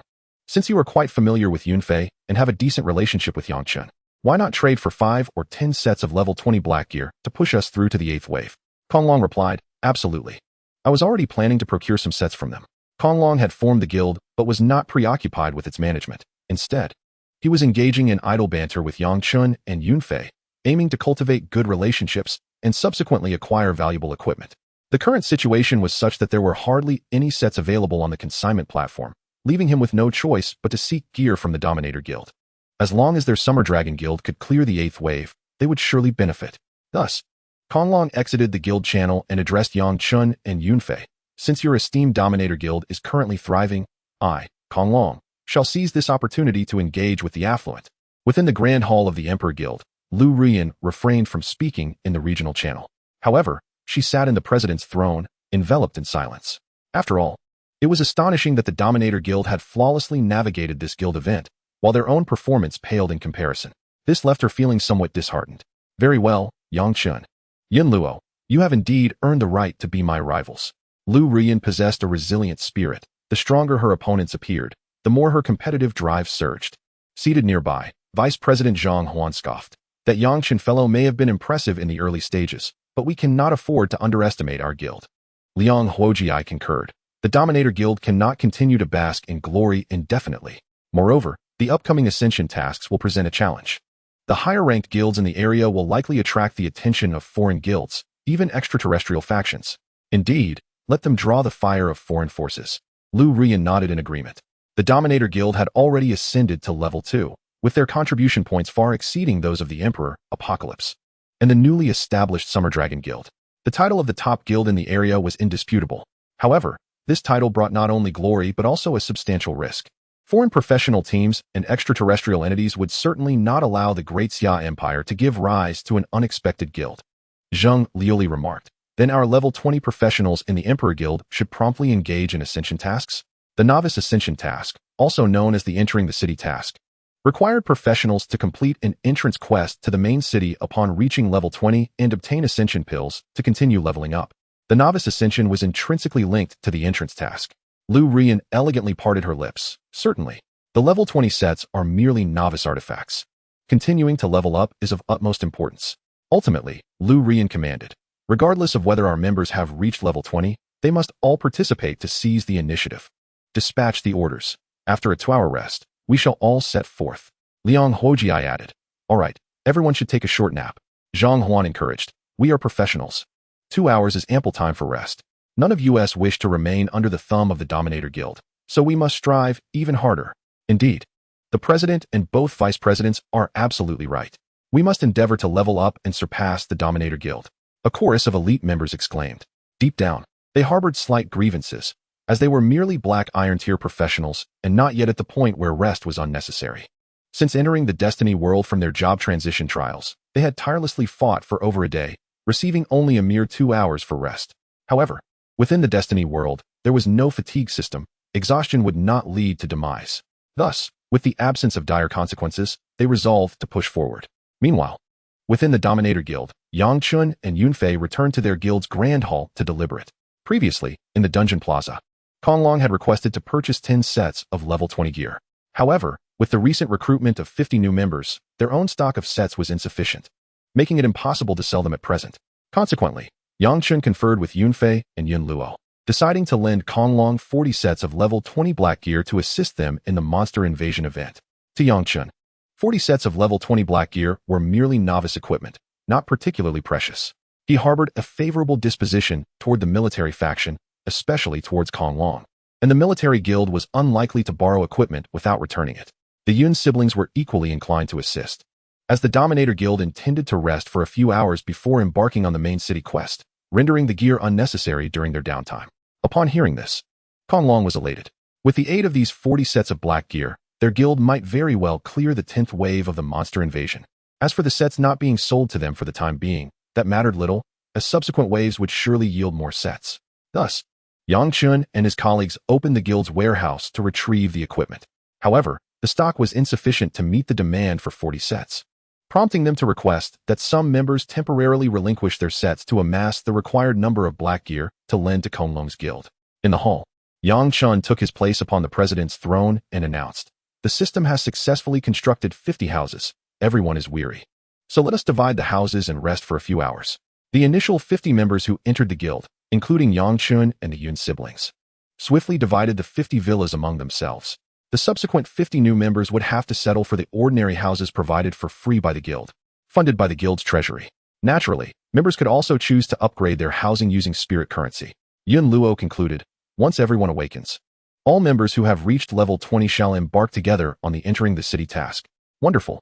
Our 3 presidents are magnanimous. At last, we can enjoy a proper rest. Cheered the hundreds of members in unison. Chapter 30. The Task of the Ancient Buddha Desert. In the Destiny world, every house and villa within the guild was fully equipped. After the new members received their housing assignments, fatigue settled in, and they indulged in a restful slumber for over 8 hours. Subsequently, the early rising chief Yun Luo summoned the elders. Everyone rise. After breakfast, we shall undertake the main storyline tasks. Food and water could be procured directly from the guild shop or the system mall, as the guild had yet to recruit any culinary professionals. They were unable to prepare communal meals. Konglong from the Summer Dragon Guild had already returned the 40 sets of black gear. Yang Chun instructed the members to restore the equipment to its rightful place in the warehouse. Reports indicated that Konglong and his team had spent approximately 8 hours clearing the monster invasion, successfully completing the 11th wave before voluntarily concluding their activities. Yang Chun casually remarked, "Their guild is quite formidable. Having reached wave 11, they have already secured substantial gains. I suspect they have hit their limits now." Yunfei added, "During my break, I had a brief conversation with the members of the Crazy Dragon Guild. Currently, the Summer Dragon Guild boasts 4 classes of epic rank, one of which is from the Vermilion Bird Legion, who has also joined them." Yang Chun nodded in agreement. "Indeed, we only have 3, as does the Great Emperor Guild. Nevertheless, the performance of the Summer Dragon Guild significantly surpasses that of the Great Emperor Guild. They truly embody the profound heritage of the Great Siam military." After their meal, Yun Luo had the new members of the guild distributed a batch of blue gear and first-level skill books. Subsequently, Yang Chun commanded all level 20 adventurers to prepare for the entering the city quest. Of course, lower-level adventurers were welcome to accompany them. Even if they could not receive the quest at this moment, they could still gather quest items and bronze advancement elixirs, returning to claim the quest once they reached level 20. In total, including the 3 guild leaders, a total of 58 members from the Dominator Guild were ready to embark on the city quest. The first batch of 50 members set out, while the remaining 8, all above level 16, sought to collect quest items in advance. Let us go, Yang Chen commanded. The main party teleported out of the guild, while those not involved in the main quest ventured out to level up, farm gear, gather spirit coins, and contribute to the guild tasks. Yang Chen had temporarily restricted the members' access to the guild territory to prevent any idleness. In an instant, Yang Chen, Yin Luo, and the others appeared in the plaza of the Black Iron Instance. One by one, they activated their return scrolls. Whoosh, whoosh, whoosh. Beams of white light flickered as they materialized in the square of the New Realm village, right at the teleportation point. A large group of skilled players from the Dominator Guild made their grand entrance. Wow, look at this impressive gathering of experts, all donned in black gear. Fool. They are the elite of the Dominator Guild, their names all bearing the guild's title. The three foremost figures were none other than Yang Chen, Yin Luo, and Yun Fei. They truly are strikingly handsome and beautiful. How is it that even our district's top deity, Yang Chen, and the illustrious Luo are unrecognizable? I wish I could join the Dominator Guild, but alas, my application is futile. Who would want a lowly level 10 Karami like you? The first guild is indeed impressive, boasting so many level 20 experts. They must be here to undertake the city quest as well. They should be, considering the Great Emperor Guild has already completed theirs. As the members of the Dominator Guild arrived, those setting up stalls in the plaza selling equipment, boiled peanuts, and tea eggs began to murmur amongst themselves. Even some adventurers engaged in trade with the locals and taking on quests turned their heads in curiosity. These individuals were mostly combat and crafting professionals under level 12. After all, higher-level adventurers were primarily outside battling monsters or tackling instances. Ignoring the onlookers, the group made their way to the old village chief's doorstep in New Realm Village. The old chief, known as Shirda, was seated there enjoying his tea. Yang Chen and Yun Fei approached him to inquire about the city quest. Chief Shirda remarked, "It's truly remarkable to see so many young lads and lasses reaching level 20 so swiftly. Hee, we are indeed prodigies," Yun Fei grinned. Haha. Since you have all reached level 20, I shall assign you a task. Chief Shirda continued. I have heard that the Lord of Earth City has a beloved concubine who, while returning home to visit her family, was captured by the minions of the ancient Buddha desert boss, the soul-crossing monk. After being robbed of her wealth and virtue, she took her own life. The Lord of Earth City was incensed and vowed to avenge her, but is constrained by the rules of fate and cannot leave. Yang Chen, Yun Fei, and the others listened intently. Those among them who had reached level 20 received the prompt. You are accepting the city quest. While those under level 20 received no such notification. They were to traverse the lush green pastures outside New Realm Village, head towards the Black Forest, and then proceed to the wind-eroded North Desert, from where they could access the ancient Buddha Desert. After sipping his tea, Chief Shirda continued.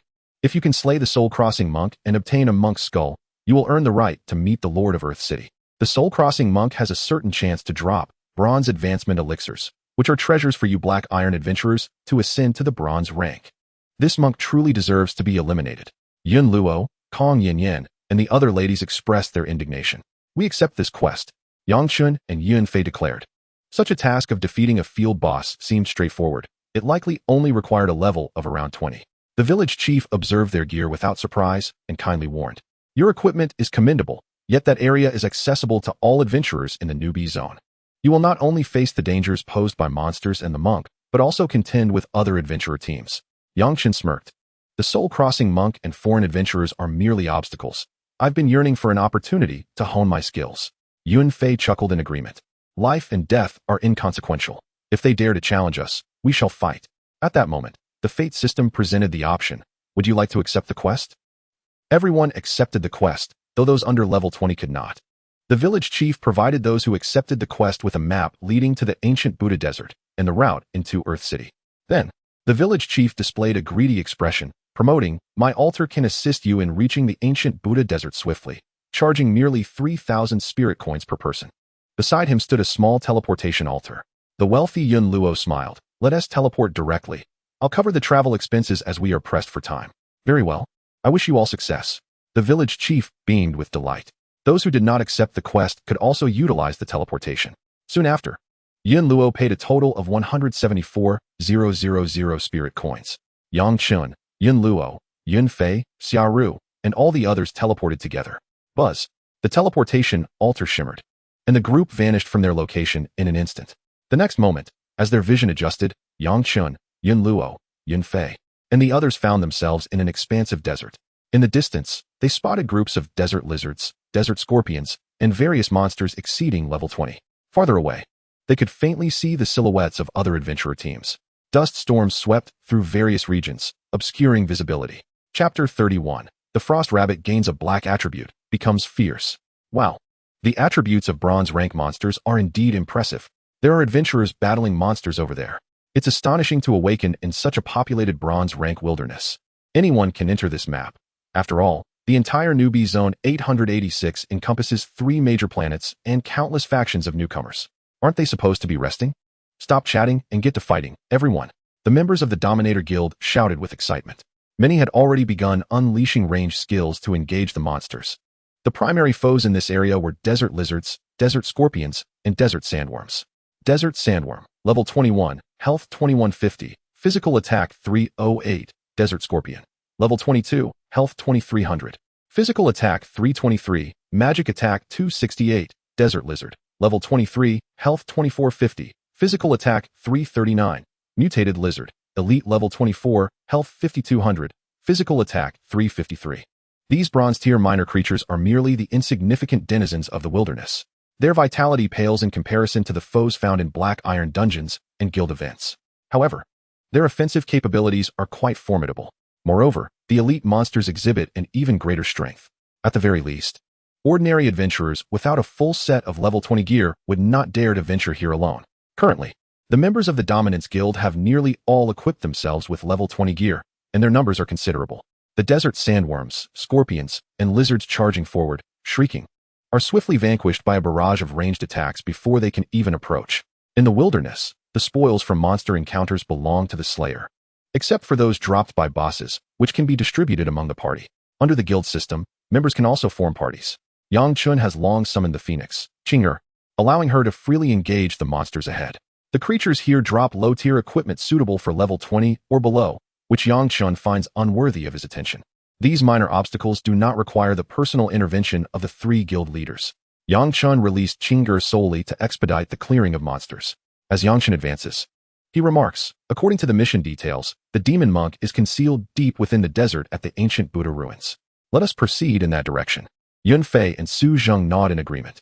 Chief Yin Luo has already commanded everyone to push towards the ancient Buddha ruins.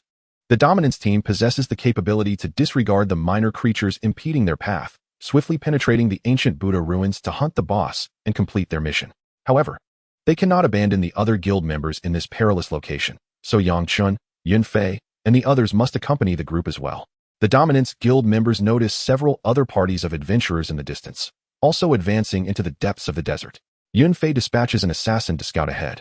Discovering that these are adventurers from minor nations, as well as some from the Great Xia, they decide not to engage with them.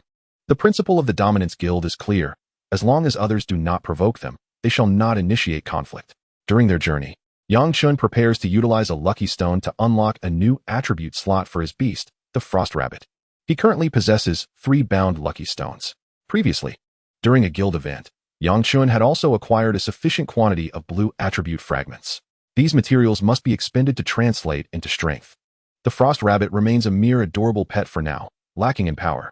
Therefore, he seeks to enhance it, transforming it into a significant asset. You used a lucky stone and successfully unlocked an attribute slot for the Frost Rabbit. Beep. The Frost Rabbit's attribute slots have reached their limit. No further lucky stones can be applied. You consume 20 blue attribute fragments to load a new blue attribute onto the Frost Rabbit, Strength. The new blue attribute, Strength. Blue increases all attributes, 4 dimensions, by 80 points. An attribute that directly enhances the 4 dimensions. Quite commendable. Observing that he lacks sufficient blue attribute fragments to upgrade the attribute, Yang Chen promptly refined all materials in his inventory. Yet, it was still insufficient. He then requested some materials from Yun Luo and Yun Fei, for it is impossible to access the guild warehouse while out in the field. The Yun siblings readily surrendered all the materials from their bags to Yang Chun.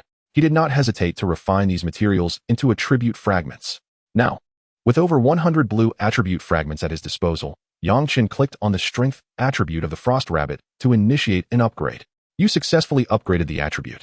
The Frost Rabbit's blue attribute, Strength, has transformed into a black attribute, Empowered. Empowered. Black increases all attributes, 4 dimensions, by 150 points. The empowered attribute is indeed formidable. Yang Chen rejoices. With this enhancement, the still blue tier level 20 Frost Rabbit has gained an impressive boost in strength. Moreover, Once it attains another black attribute, it should evolve into a black-tier beast. At that point, its power will surge even further. Currently, the blue-tier Frost Rabbit possesses the attributes Freeze, Blue, Self-Heal, Blue, and Empowered, Black. The purple-tier Phoenix has 6 attributes. Since Yang Chen had not previously enhanced the Frost Rabbit's attributes, he now shares the Empowered attribute with it, instantly augmenting his own attributes by 150 points. His strength has ascended once more. With a fiery incantation, Yang Chen obliterates a desert lizard in a single strike. Yunfei, walking alongside him, gasps in astonishment at the damage output. Wow, Yang Chen, your power has significantly increased. Yang Chen nods, acknowledging the boost. He summons the Frost Rabbit to join the fray. Although its ice spell deals considerably less damage than Yang Chen's attacks, aside from him and Qing'er, even Yunfei, an epic tier adventurer, inflicts similar damage. As for Yun Luo, her damage output is naturally even higher. Now fully equipped in black gear, the entire party has greatly improved from their previous capabilities. Wow, the guild leader's Frost Rabbit has become incredibly powerful. Its attack exceeds even that of Yin Yan's big black dog by a considerable margin. The admiration from the younger students from Ningyi Academy erupts. Kong Yin is somewhat perplexed, as her hound's attack barely reaches half that of the guild leader's Frost Rabbit. Let us join the battle. Yang Chen urges the Yun siblings. With swift resolve, Yang Chen, Yun Luo, and Yun Fei plunge into the oncoming horde of desert monsters. Their combined efforts significantly accelerate the Dominance Guild's monster-clearing speed, propelling them far ahead of the other adventurer teams in the vicinity. Amidst the flurry of blades and the cacophony of skills, these ordinary lizards, scorpions, and sandworms stand no chance against the relentless advance of the Dominance Guild members. One by one, the monsters fall, leaving behind a bounty of equipment and items. Alas, none yield black gear. At this juncture, the group arrives deep within the ancient Buddha desert. Yang Chen and his companions observe a large throng engaged in fierce combat with a cluster of monsters. Drawing closer, they discover that these individuals are also adventurers from the Great Xia, belonging to a guild known as Legendary Guild. Nearly all of them are at level 20, embroiled in a fierce battle against a boss-level creature, the giant lizard chief, and it appears they are on the verge of victory. Yang Chen notes the unfamiliar faces. They must hail from other novice villages. Otherwise, it would be improbable for so many high-level adventurer teams to gather in the new realm, aside from Dominance, Great Emperor, and Xiaolong guilds. During this period, have new guilds emerged? Yang Chen had not specifically checked for the birth of other guilds prior to this moment. Now, upon opening the guild list for this region and refreshing it, he discovered that numerous new level 1 guilds had indeed appeared.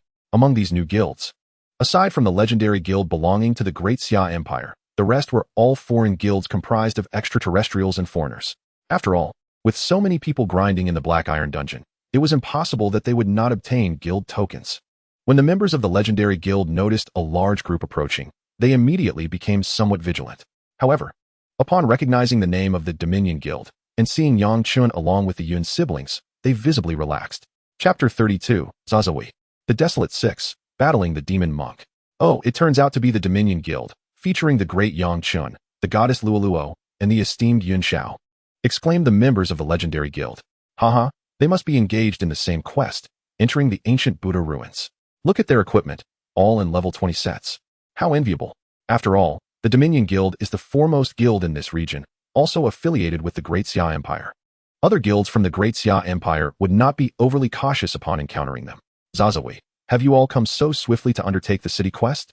After they effortlessly defeated the giant lizard boss and collected 2 pieces of level 20 black gear, Yun Fei greeted the somewhat roguish young man at the forefront.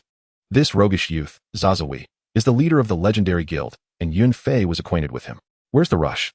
We cannot compare with your first guild. We can only grind our way up. Zazawi replied. Yang Chen also turned his gaze towards Zazawi. This individual, whose real name is Zhang Zhahui, is a prominent figure from the Celestial Book Academy. The Celestial Book Academy holds a reputation in the Great Xia Empire that is hardly inferior to that of the Ningyi and Qingyun academies. Yang Chen had certainly heard of him. It is said that the name Zhang Zhahui was bestowed upon him by his mother, who harbored resentment towards his wayward father. Zhang Zhahui. Employing his detection technique, Yang Chen discovered that Zhang Zhahui wielded a level 20 horse-slaying blade and possessed a remarkable hidden class, War Saint.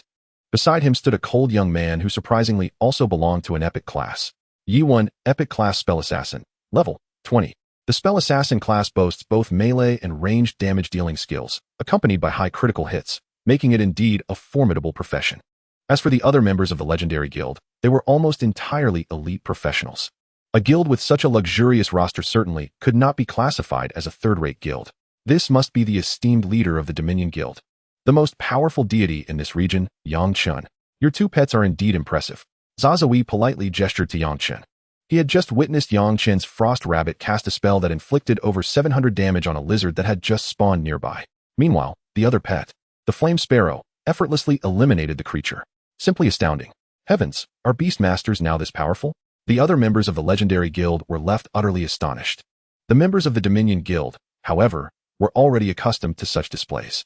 I have long admired your illustrious name, Zazawi, Yang Chen replied graciously. Zazawi did not overlook Yin Luoluo and also exchanged greetings. After a brief exchange of pleasantries, they parted ways. Zazawi is indeed a strong and loyal individual. His comrades are all elites from various academies. As they walked, Yun Fei remarked, we in the Dominion Guild also recruit national elites.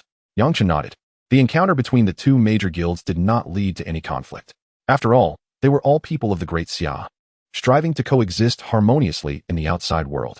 Before long, a series of ruins appeared on the horizon of the desolate landscape. That should be the lair of the soul-passing demon monk, Yun Fei stated. Under the guidance of the three, everyone quickly arrived at the lair of the soul-passing demon monk. The ancient Buddha ruins. Ding, you have entered ancient Buddha ruins level 6. According to the information provided by the quest, this location consists of far more than a single ancient Buddha ruin, and undoubtedly hosts more than one soul-passing demon monk.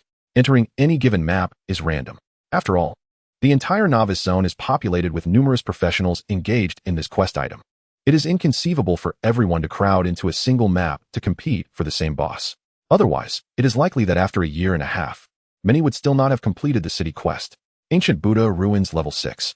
This is a dilapidated temple buried beneath yellow sands, with air thick with dust. The structures within the ruins have long since collapsed and are in disarray.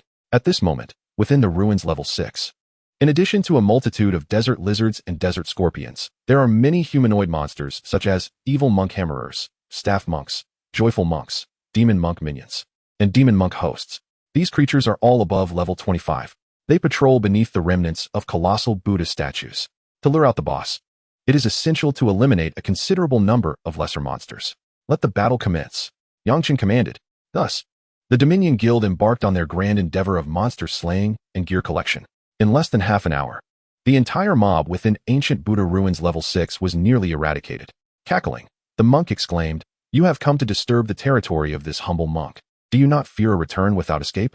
With a tremor throughout the ruins, a terrifying figure emerged. It was the soul-passing demon monk. This bald demon monk, wielding a staff and donned in a copper-green robe, had eyes that glimmered a vibrant green, radiating an aura of malice. Soul-passing demon monk, boss level 28, health 57, 660, physical attack 549, magic attack 577, skills undisclosed. Simultaneously, a multitude of demon monk hosts, staff monks, joyful monks, and other lesser monsters appeared around them. There were even numerous demon monk supervisors and evil monk instructors among the elite monsters. All the lesser creatures gazed hungrily at the members of the Dominion Guild. Yang Chen confronted the soul-passing demon monk. "We have come here to slay you," Yun Fei added. "Demon monk, I shall borrow your skull for a while." To be honest, while the soul-passing demon monk's attacks are formidable, his health is relatively low and does not compare to that of active bosses. Even with the interference of wild map monsters, it poses little challenge for the Dominion Guild. Yang Chen alone could easily handle it. "You dare to claim you will kill me with such a group of inexperienced professionals?" The soul-passing demon monk surveyed the crowd, his lascivious gaze lingering on Yun Luluo, Kong Yin Yin, and Xiaoru among the beautiful women, smirking. These female practitioners are all quite pleasing to the eye. Eliminate the troublesome ones, and the rest shall remain to accompany this humble monk in the joyful zen. As his words fell, a horde of lesser monsters closed in. Engage. Yang Chen commanded Feng Qinger and the Frost Rabbit to attack. The professionals of the Dominion Guild also unleashed their full might. In mere minutes, the soul-passing demon monk was vanquished. He dropped a demon monk's skull, a bronze advancement pill, several pieces of level 20 black gear, and an abundance of blue and green equipment. Additionally, various high-quality pet food, superior healing potions, and assorted materials were obtained. To Yang Chen's surprise, the number of blue item fragments dropped by this demon monk nearly rivaled that of the activity boss. "Let us continue to grind monsters and defeat the boss," Yang Chen commanded. Naturally, everyone complied. The bronze advancement potion could only be utilized after a meeting with the city lord, since they were the first to enter the city.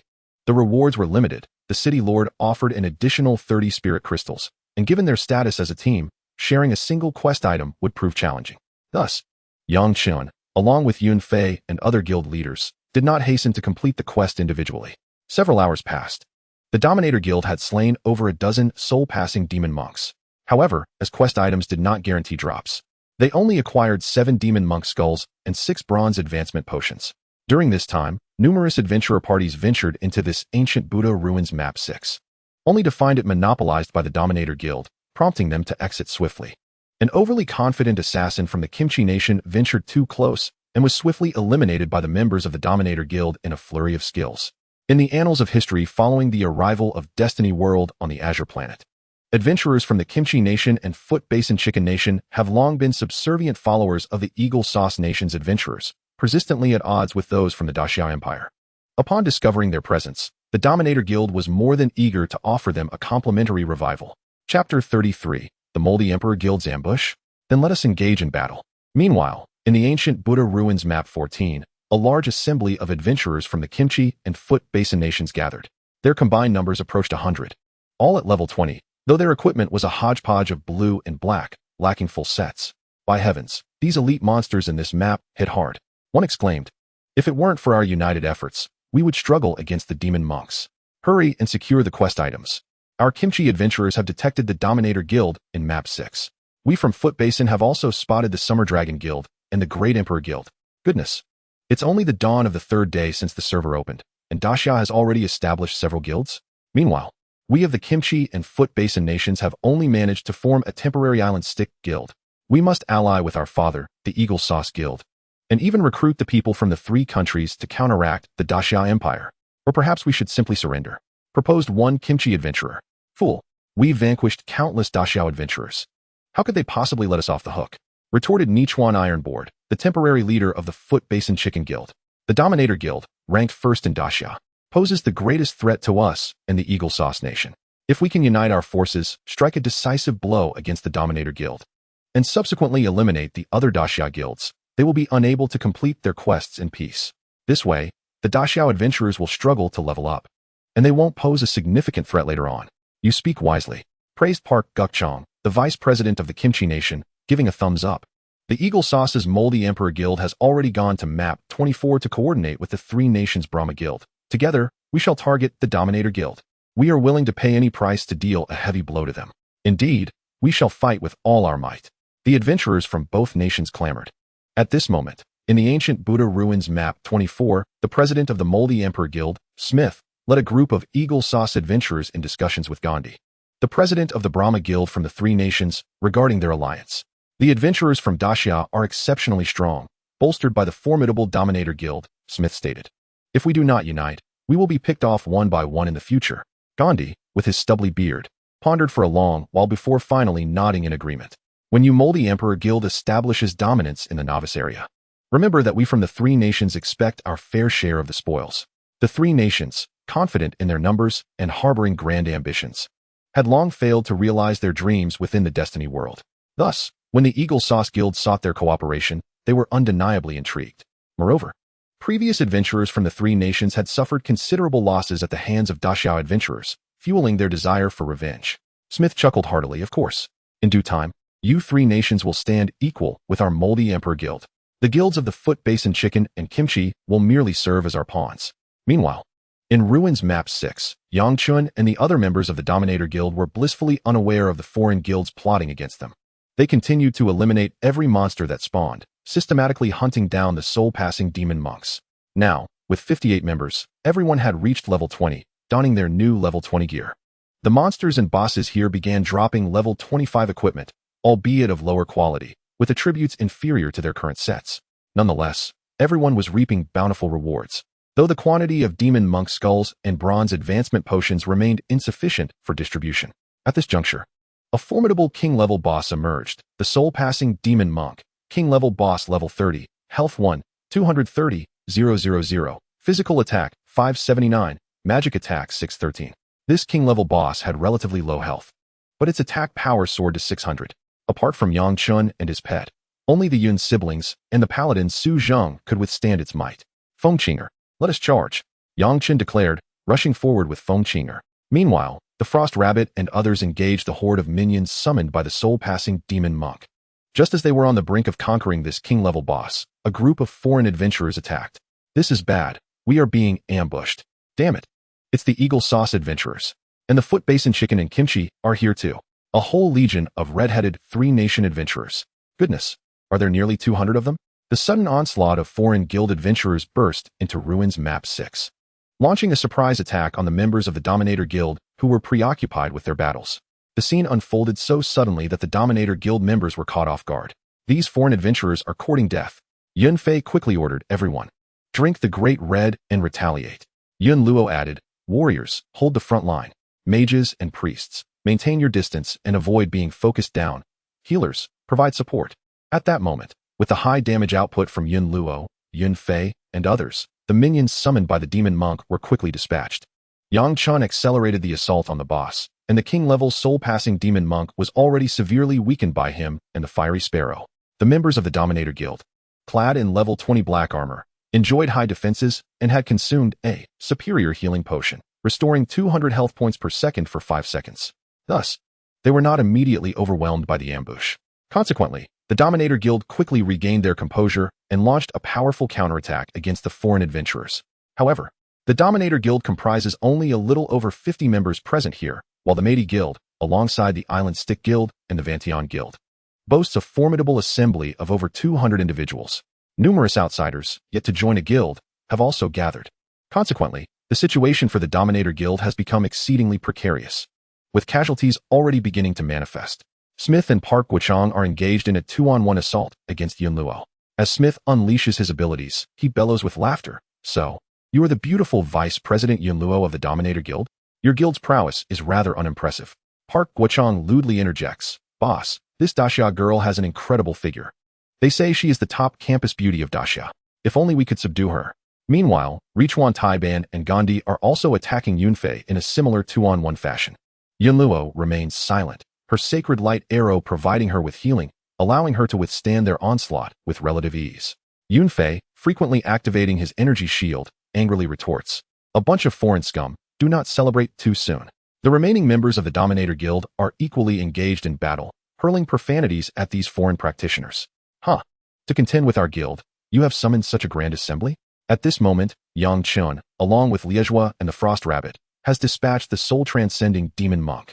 With no time to collect the dropped items, they immediately charge towards the group of foreigners. With a swift motion, Liezhua, the fastest flyer, soars over the heads of the Dominator Guild members and confronts the cluster of foreign practitioners, unleashing a blizzard of ice and snow. The damage numbers appear: 3477, 3542, 7036, critical hit, 3321, 6948, critical hit. A total of 7 or 8 practitioners from the Eagle Sauce, Foot Basin Chicken, Stick Nation, and A3 are instantaneously annihilated in the icy tempest, their lifeblood spilling forth as they fall, dissipating into white light and returning to their respective novice village resurrection points. For level 20 practitioners, even those of elite classes, their health barely exceeds 3,000 points. How much less so for the others? Following suit, Yang Chen and the Frost Rabbit launched their assaults, targeting the foreign practitioners with their skills. Yang Chen's Fire Talisman technique amplifies the lethality of his attacks, surpassing even Liezhua's damage output when she fails to land a critical hit. He too can claim lives with a single strike. The Frost Rabbit's damage is comparable to Yunfei's, but falls short of delivering a one-hit kill. Meanwhile, Liezhua's attack speed is astonishingly rapid, as she unleashes a torrent of ice roars and exploding fireballs without restraint. One by one, the foreign practitioners meet their demise. The members of the Dominator Guild, witnessing Yang Chen's main pet unleashing its might, are invigorated with renewed morale. Those who have lost their adversaries immediately rush to support their fellow members, including the Yun siblings, in their fierce battle against the foreign guild leaders. In an instant, with Yang Chen and his 2 pets joining the fray, the tide of battle has dramatically shifted. Chapter 34, Annihilation of the 4 National Guilds, a shocking revelation. The chilling cries of those facing death echo throughout. After all, this world of destiny is not merely a game. It is a realm of tangible reality, possessing 100% sensitivity to pain. Even though revival is possible, The agony inflicted upon the body before death and the heart-stopping sensation of nearing demise are undeniably felt. Oh my goodness! A single strike to kill? This Daxia guild leader, his pets and himself, can obliterate us with one blow? Is the hidden profession of Beastmaster truly this formidable? How can this be? In that moment, all foreign practitioners in the arena are thrown into disarray. Forget the other Daxians. Let us concentrate our fire and eliminate this Dominator guild leader. Smith, having consumed a high-grade healing potion, stubbornly absorbs a thunder arrow from Yunluo and coolly issues orders. Their alliance of 4 guilds had intended to strike, while the Dominator guild was preoccupied with the boss, hoping to catch them off guard. Little did they anticipate that only Chen was confronting the boss, and he swiftly dispatched the king-level creature. Following this, Chen and his Liégeois pet commenced their spree of annihilation. Smith swears he has never encountered a level 20 Liégeois or a level 20 Beastmaster of such caliber. Chen frequently appears in the announcements. Smith and his foreign compatriots are certainly aware that the leader of the Dominator Guild is none other than Daxia's foremost expert, Chen. However, while they are cognizant of Chen's prowess, they had not anticipated his sheer terror. Now, they must eliminate Chen first, ensuring his pet vanishes alongside him. Only then may their alliance stand a chance of victory. Baka, this Daxia Chen god poses a significant threat. Let us send him back to the revival point. Richuan Taiban, equally alarmed, commands. Our Vantion guild shall also focus fire on the Dominator guild leader. Gandhi similarly instructs his subordinates. Yet, when all 3 major foreign guilds ranged practitioners, along with agile assassins and thieves, risk their safety to target Chen, they are horrified to discover that all their attacks against him yield a barrage of zeros. 0, 0, 0, indicating utter futility. Not even a scratch. How can this be? This Daxia Beastmaster possesses not only outrageous offensive capabilities, but also formidable defenses? It is utterly absurd. Is he even human? Even if he were an Iron Man, my lightning and fireballs should have melted him away. Smith, Richuan Taiban, Gandhi, Park Guchong, and other foreign elites desperately attempt to evade their opponents, fighting their way to Chen's vicinity. They unleash a flurry of skills, all proving to be futile efforts. Gazing at the mocking smile etched upon Chen's face, they are gripped by terror. All 4 of them are epic tier practitioners, each boasting attack values exceeding 700, rivaling Yunfei. Yet, they cannot breach Chen's defenses. Meanwhile, their numerous subordinates are swiftly slaughtered by Liégeois, the Frost Rabbit, and the members of the Dominator Guild, each succumbing with cries of despair and vanishing into white light. Chen smirks playfully. Keep attacking. Why have you stopped? Realizing the futility of their struggle, Richuan Taiban quickly regains his composure and calls for a retreat. After all, the number of revivals equates to one's life. Purchasing a revival count costs 200 reputation points, while slaying an ordinary boss grants a mere 1 reputation point. However, Park Guchong from the Kimchi Nation has already sprinted several meters away, and Gandhi from A3 is not far behind. Smith, true to his title as the Eagle Sauce leader, remains the last to flee, leaving behind a parting remark. Today's battle has been lost for us, matey. Perhaps your talents allow you to significantly enhance your early attributes. We shall return to battle once we reach the bronze and silver tiers. Chen scoffs. These foreigners truly believe they can escape? Do they think his extraordinary movement speed is merely a decorative statistic? He effortlessly pursues them, casting several fire talismans in rapid succession, claiming each of them with a single strike. In the end, Smith, Richuan Taiban, Gandhi, and Park Guchong, the leaders of Eagle Sauce Nation, Foot Basin Chicken, A3, and Stick Nation, are all eliminated in swift succession, dropping a few pieces of black gear, some blue and green items, as well as various materials and potions. At this moment, in the ancient ruins of the Buddha, all foreign guild professionals have been completely annihilated by the Dominator Guild members. The ground is strewn with dozens of black equipment pieces, alongside an abundance of blue and green gear, as well as potions and other items.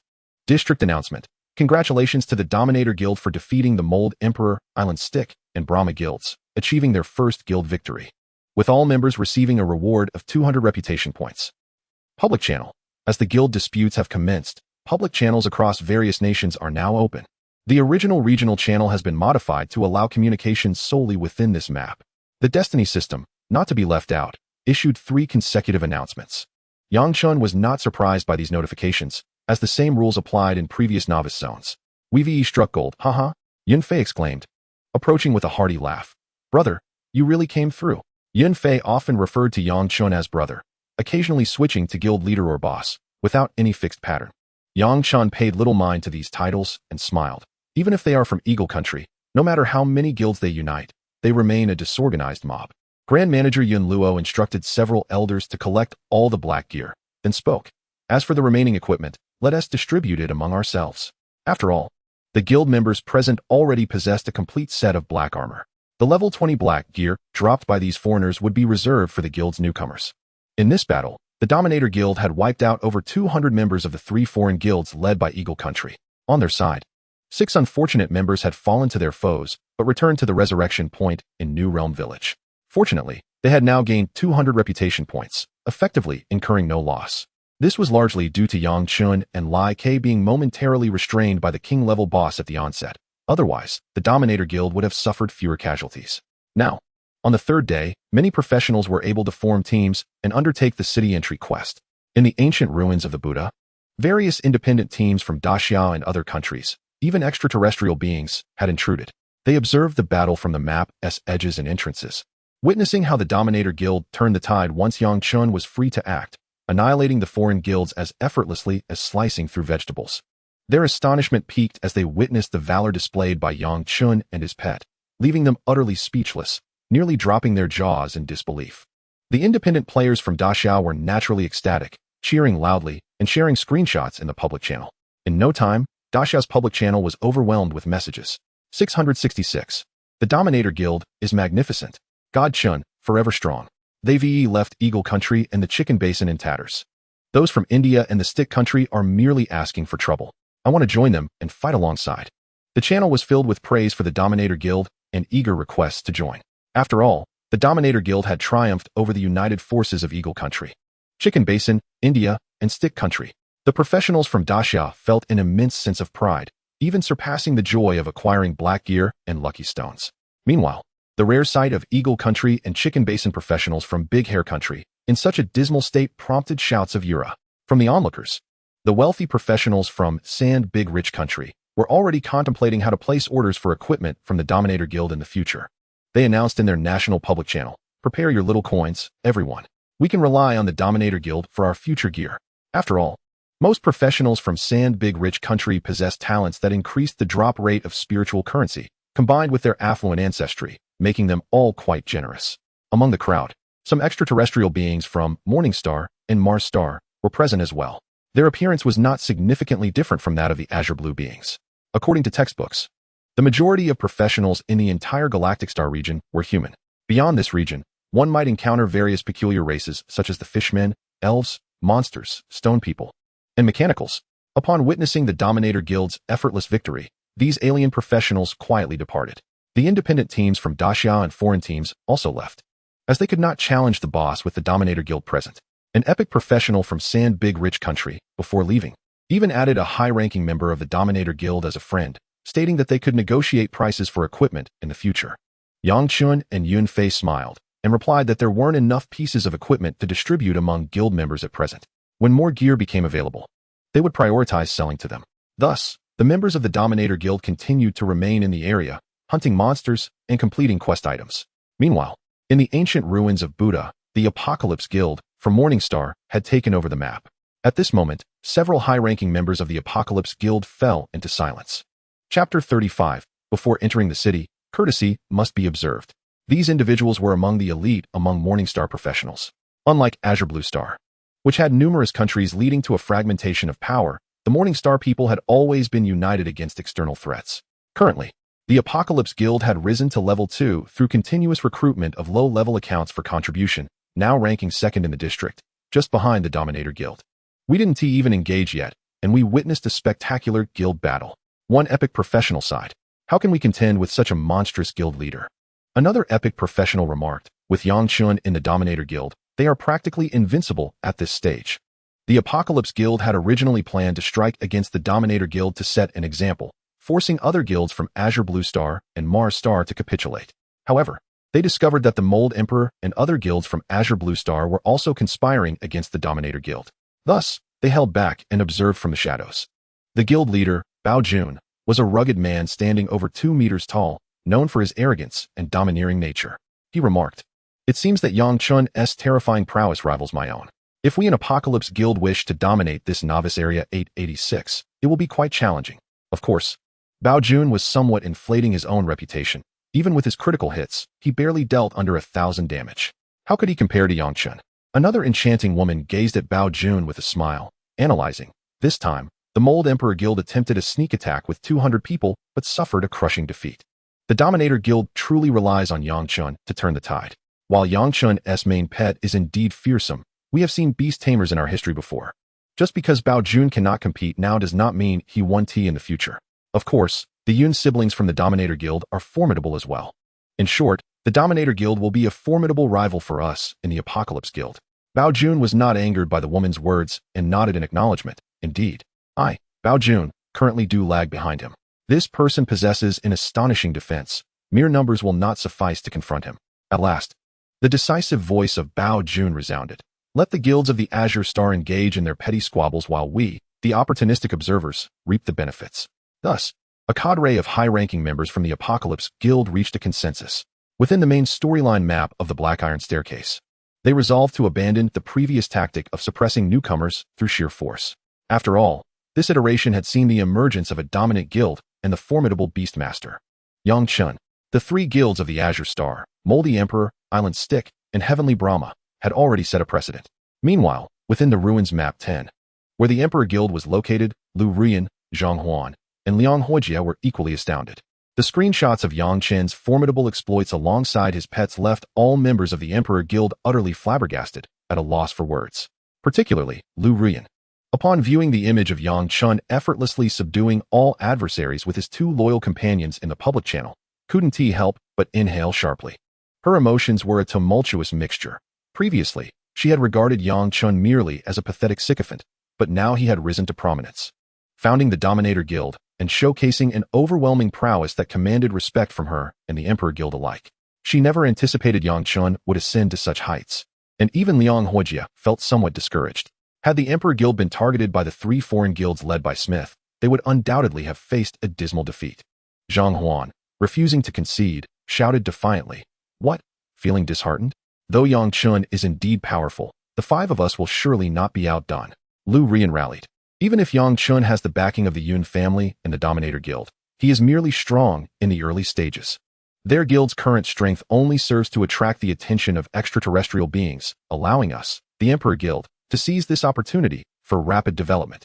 Presently, all 50 members of the Emperor Guild had reached level 20 and had amassed a significant stock of black gear, completing their gear sets. However, they still lacked sufficient quest items, needing just a few more. Once they finished their tasks, they could proceed to the Earth City. Furthermore, the surplus of Demon Monk Skull and Bronze Advancement Pill could be reserved for new members they would recruit after upgrading to level 2. Meanwhile, the members of the Dominator Guild in Ruins Map 6 were diligently battling monsters and slaying bosses to obtain Bronze Pills and Demon Monk Skulls.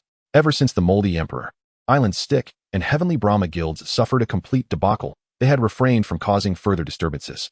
After all, these foreigners were not foolish enough to willingly march to their doom. For now, the Dominator Guild had no inclination to seek trouble with them. Time passed swiftly, and by noon on the 4th day of the server's opening, the Dominator Guild finally amassed over 100 Demon Monk Skulls and Bronze Advancement Pills. Every member of the guild had collected their quest items. At this moment, all 100 members of the Dominator Guild were present on this map. As those who remained in the novice village, upon hearing news of the guild's confrontation with the foreigners, flocked to join them. They stayed to level up and collect quest items. During this time, some members who had reached level 20 but had not yet accepted quests from the village chief returned to do so. Now, the Dominator Guild was poised to venture to the Earth City to fulfill their mission of meeting the City Lord. "Are we ready to enter the city and complete the main quest?" Yun Luo inquired. The rest of the Dominator Guild turned their gazes toward Yang Chen. Yet he replied, "It would be impolite not to reciprocate.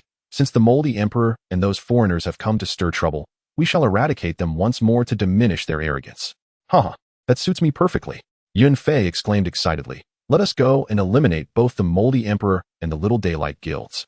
Yun Luo had no objections. They had previously heard in the public channel of the Great Xia that the Moldy Emperor, Island Stick, and Heavenly Brahma guilds had claimed a map for themselves. Moreover, several Great Xia players had inadvertently wandered into that territory and were slain by those foreigners. Yang Chen commanded they first target the Island Stick guild. Thus, under Yang Chen's leadership, the members of the Dominator Guild made their way toward the teleportation portal within the map. They all clicked to teleport to the Island Stick guild's location in Map 17, embarking on their journey with great enthusiasm.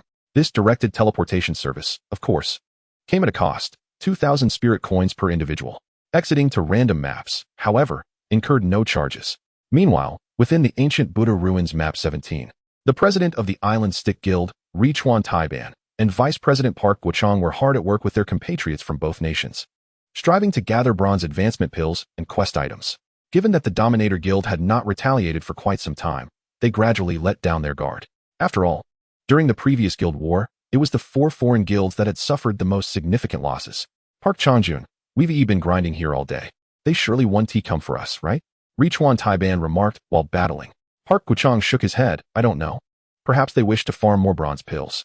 After all, their drop rate is low, and they can fetch a good price early on. Moreover, the Great Xia people have always valued harmony. Richuan Taiban nodded in agreement. True, it's best if the Dominator Guild doesn't come looking for trouble. Just as those words left his lips, a throng led by Yang Chun and the Yun siblings surged into the map. The Dominator Guild, Richuan Taiban and Park Guochang's expressions changed dramatically. They had assumed, based on the Great Xia players' typical demeanor, that the Dominator Guild would not seek revenge. Yet, they were met with a formidable force, intent on annihilation. Faced with the advancing trio of Yang Chun, Yun Fei, and Yun Luo, especially Yang Chun, who was accompanied by his powerful pets, the Fiery Sparrow and Frost Rabbit, the foreign players trembled in fear, devoid of any fighting spirit. These enemies are too strong. Everyone, quickly use your return scrolls. We must flee. Baka, you fool. Don't forget, the return scroll can only be used after 3 minutes of disengagement from combat. We can't escape now. It's over. I can't afford to revive anymore. Over 100 of the foreign players lamented. Richuan Taiban and Park Guochang instinctively reached for their return scrolls, only to discover they couldn't use them. The conditions for activating the return scroll required 3 minutes of disengagement from combat, followed by a 1-minute activation period during which any interruption from foes or monsters would disrupt the process. Moreover, in certain special areas and dungeons, return scrolls could not be utilized. They had been engaged in combat moments ago, and numerous small monsters had spawned in the map, attacking them relentlessly, rendering escape impossible. Baka, why are you all panicking? If we must die, let us at least fight to the end. Richuan Taiban urgently chastised his subordinates to steady their frayed nerves. Park Guochang roared with fury. Our two nations boast more people than they do. Fellow Kimchi brothers, for the grand dream of our nation becoming the cosmic powerhouse, prepare for battle. At that moment, Yang Chun, Yun Fei, and others had already led 100 members of the Dominator Guild charging forth, surrounding all the foot basin chickens and little kimchi players present. Richuan Taiban glared at Yang Chun, gritting his teeth, and exclaimed, Damn it, Yang Chun. How dare you come here? Does the Dominator Guild intend to be our enemies? Park Guochang interjected, Yang Chun, Yun siblings, let us speak amicably. Do not resort to violence, just yet. We acknowledge our faults and are willing to offer you 2 million spirit coins as compensation. Yang Chun responded with a calm smile. Enemies? Do you foot basin chickens and little kimchi possess the qualifications? Apologies, but we seek not your gold, only your lives. Yun Fei laughed heartily. Since you have set your sights on the Dominator Guild, we are obliged to return the favor. Richuan Taiban and Park Guochang fell into silence, realizing that combat was inevitable. However, they were no match for their opponents. The Dominator Guild had Yang Chun and his extraordinarily powerful pets on their side. This sparked a flicker of retreat in Richuan Taiban's mind. We must break through. Yet, the Dominator Guild would not grant them such an opportunity. With a decisive wave of his hand, Yang Chun commanded, Attack! Attack! The ranged professionals of the Dominator Guild unleashed a barrage of skills, while warriors, knights, and assassins surged forward. Under the guild's mode, their skills could not harm their allies. Following Yang Chen's orders, the Fire Sparrow swiftly descended upon the enemies, unleashing a tempest of skills. The Frost Bunny followed closely behind. Frost Howls, Frost Spell, Thunderstorm Arrows, Glimmering Patterns, Sword Energy Slash, Furious Bombardment, Backstab. Richuan Taiban, Park Guochang, and the other members of the Island Nation Guild were swiftly engulfed by the onslaught of devastating skills. Although they retaliated, their counterattacks were utterly futile. Over 100 professionals from both nations fell swiftly to their knees in pools of blood. These bastards! The cries of anguish echoed throughout the ancient Buddha ruins. One by one, the Island Nation professionals transformed into beams of white light, their various equipment and items scattering across the ground. Some, unable to rise again, displayed the permanently dead status above their heads. Those who had exhausted their resurrection chances without sufficient reputation to purchase more. They lay eternally in the bloodied terrain, awaiting decomposition from the destiny system if left uncollected for a time. Richuan Taiban, temporarily out of the Fire Sparrow's attack range, roared Baka. Dominator Guild, remember this. That guy is a hidden class, fire ninja, with high attack, rapid healing, and exceptional evasion, having consumed a superior healing potion. Though he is being targeted by Yunfei and several Dominator members, he will not perish just yet. The Moldy Empire Guild will not let this slide. An elite little Kimchi yelled out in fury before collapsing. Unfortunate Park Guochang had already been struck by the Fire Sparrow's skills and was now resurrecting. The Moldy Empire? Yunfei laughed heartily. They will soon have their own troubles. Yun Luo had joined forces with Yunfei and swiftly dispatched Nichuan Taibang. Yang Chen said little, continuously unleashing fire talismans, swiftly eliminating the Foot Basin chickens and little Kimchi one by one. Before long, the battle came to an end. The Island Nation Guild left behind over 20 corpses of permanently dead members, along with a plethora of equipment and items. The members of the Dominator Guild quickly swept the battlefield, effortlessly slaying the monsters that rushed forth. Let us continue to hunt the eagle's sauce, Yang Chen declared. Both Yunfei and Yun Luo nodded in agreement. They sought to instill fear in these foreign guilds. Who knows? They might attempt to attack the Dominator Guild's lower-level members in retaliation once the main force ventured into higher maps. After all, as the Dominator Guild leveled up, they would need to recruit new members. Therefore, it was imperative to instill terror in the Moldy Empire Guild, making them ponder the consequences of their actions. The entire Dominator Guild swiftly traversed the map portal, descending upon the territories of the Moldy Empire Guild and the Van Heaven Guild in the 24th map. Currently, the Moldy Empire Guild and the Van Heaven Guild were efficiently slaying monsters and gathering equipment. Suddenly, a massive group emerged from the map's edge, rushing forth to corner them. The professionals from the Moldy Empire and Van Heaven Guild were taken aback. Yang Chen, Yin Luo, members of the Dominator Guild? Are they here for revenge? Oh my god, this is bad. Run. Guild leaders Smith and Gandhi from the Moldy Empire were utterly dumbfounded. They had never anticipated that the Dominator Guild would truly come to attack them. However, as they realized the gravity of the situation and attempted to use their return scrolls, they found them utterly ineffective. It was too late. The 100 members of the Dominator Guild had completely encircled all the members of the two foreign guilds. You Daxiao people dare to launch a surprise attack, Gandhi bellowed. Those damned Foot Basin chickens and little Kimchi. They were annihilated and didn't even notify us in advance. Smith cursed as well. His friend list displayed Nichuan Taibang and Park Guochang, who had seemingly coordinated their messages, warning him to be cautious of the Dominator Guild's revenge as their Island Nation Guild had been wiped back to the novice village. Smith, Gandhi, do you not relish ambushing others? Today, we shall show you that the Daxia do not forget grievances. Yunfei laughed heartily. Let the slaughter commence. With a command from Yang Chen and Yun Luo, the battle ignited. The Fire Sparrow soared above the heads of the foreign professionals, wreaking havoc. Under the relentless onslaught of the Dominator Guild, the two foreign guilds found themselves utterly incapable of resistance. None managed to escape the map. All were slaughtered. Some who had exhausted their resurrection chances, lacking the reputation to purchase more, faced permanent death. The actions of the Dominator Guild drew the attention of the entire Daxiao public channel. After all, both battles had been witnessed by numerous Daxiao players. And one side was the region's top guild, the Dominator Guild, while the other was led by the Moldy Empire, comprising 3 major foreign guilds. Well done. This is a rhythm to render the Moldy Empire, Island Nation, and the third-rate guilds utterly crippled, truly deserving of being the region's #1 guild. Such audacity. No wonder they are the super guild of Daxia, 666. However, this also indicated that the foreign guilds in this rookie zone were faltering, utterly crushed by the Dominator Guild. I find this amusing. It is not that they are too weak, but that the Dominator Guild is too powerful. Haha, the Dominator Guild is indeed formidable. They shall never dare to bully us again. Today has truly been a moment of triumph, a significant victory. Alas, I yearn to join the Dominator Guild, yet alas, there are no available positions. This handsome gentleman has yet to affiliate with any guild. I shall bide my time until the Dominator ascends to level 3 before I join their ranks.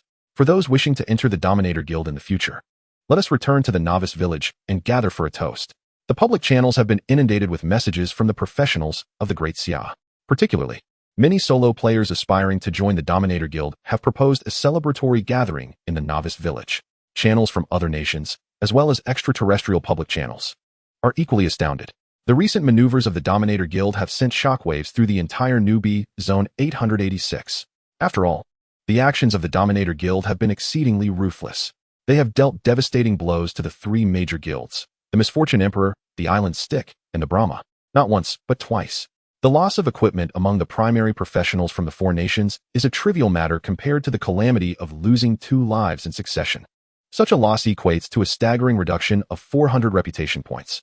At this stage, aside from those prominent figures who can easily amass reputation, who among the rest can withstand such a setback? Many skilled players from the Great Xia have emerged to commend the Dominator Guild, stating that they have accomplished what others aspired to achieve but could not. Even the leaders of the Xia Long Guild, the Mad Dragon, and the legendary guild, the Ingrate, have expressed their respect for the Dominator Guild in the public channel. The Yun siblings and all members of the Dominator Guild feel an overwhelming sense of honor. Who would have thought we would be this formidable, vanquishing foreign guilds as if they were mere novices? Yun Fei exclaimed with excitement. Yun Luo and the others also felt a swell of pride in their hearts. Yang Chen smiled and said, "Let us proceed. First, we shall head to Earth City to complete our tasks, and then we will venture into higher-level areas to continue our ascent. Leveling up and becoming stronger is the eternal goal of these professionals." Indeed, the members of the Dominator Guild followed the 3 guild leaders as they departed the ancient Buddha ruins and made their way to Earth City. Chapter 37. The Hidden Quest of the Lord of Earth City.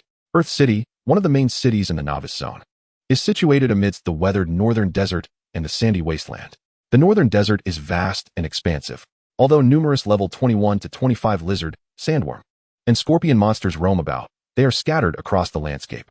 Even a moderately skilled level 20 party can venture into this map and hunt with ease, provided they bring sufficient potions. The members of the Dominator Guild were disinterested in farming these low-level monsters, only dispatching a few that obstructed their path.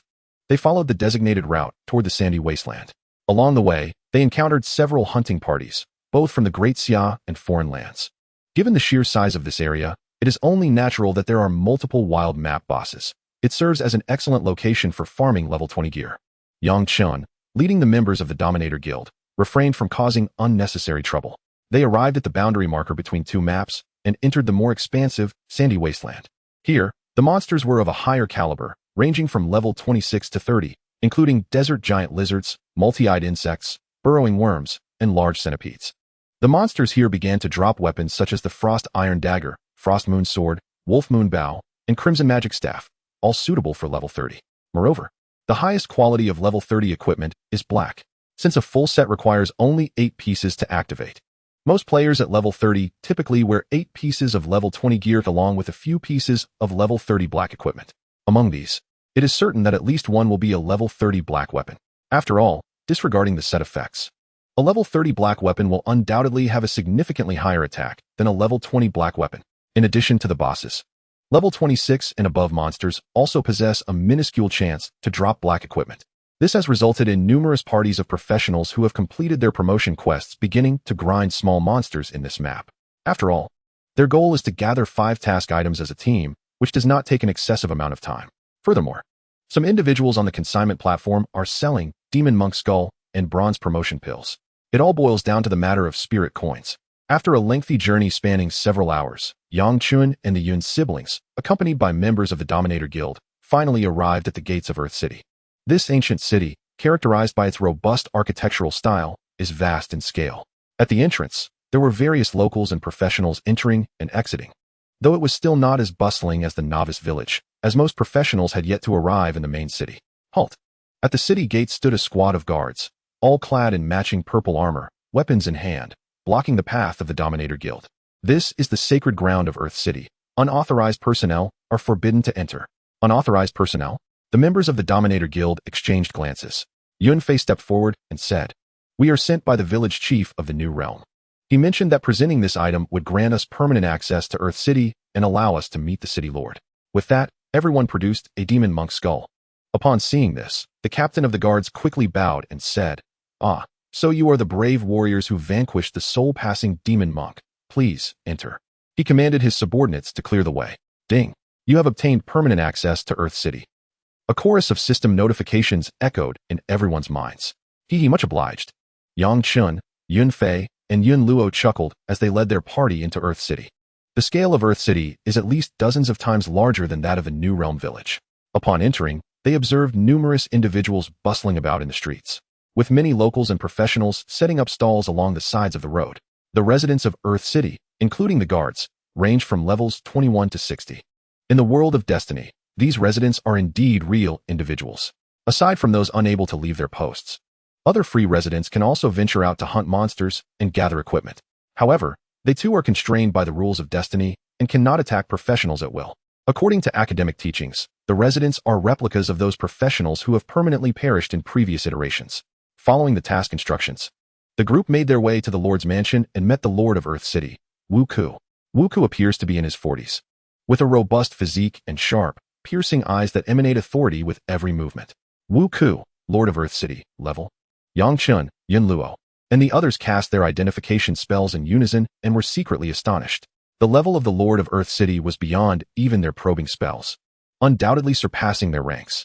No wonder the village chief of the new realm mentioned that the Lord could not personally seek revenge in the ancient Buddha ruins due to the rules. Otherwise, with the monsters and bosses there, how could they possibly pose a threat to him? Lord Wukong. The group greeted respectfully. Wukong nodded and said, "Since you have arrived here, it signifies that you have passed my test. Hand over the demon monk skull, and you shall be promoted." Excellent. Everyone nodded in agreement. They each took out the demon monk skull and presented it to Lord Wukong. As Wukong surveyed the pile of demon monk skulls before him, he exclaimed with great satisfaction, "Soul-passing demon monk, you wretched bald donkey, your day of reckoning has finally arrived. Ding, your mission to enter the city has been accomplished, and each of you has received a reward of 1 spirit crystal.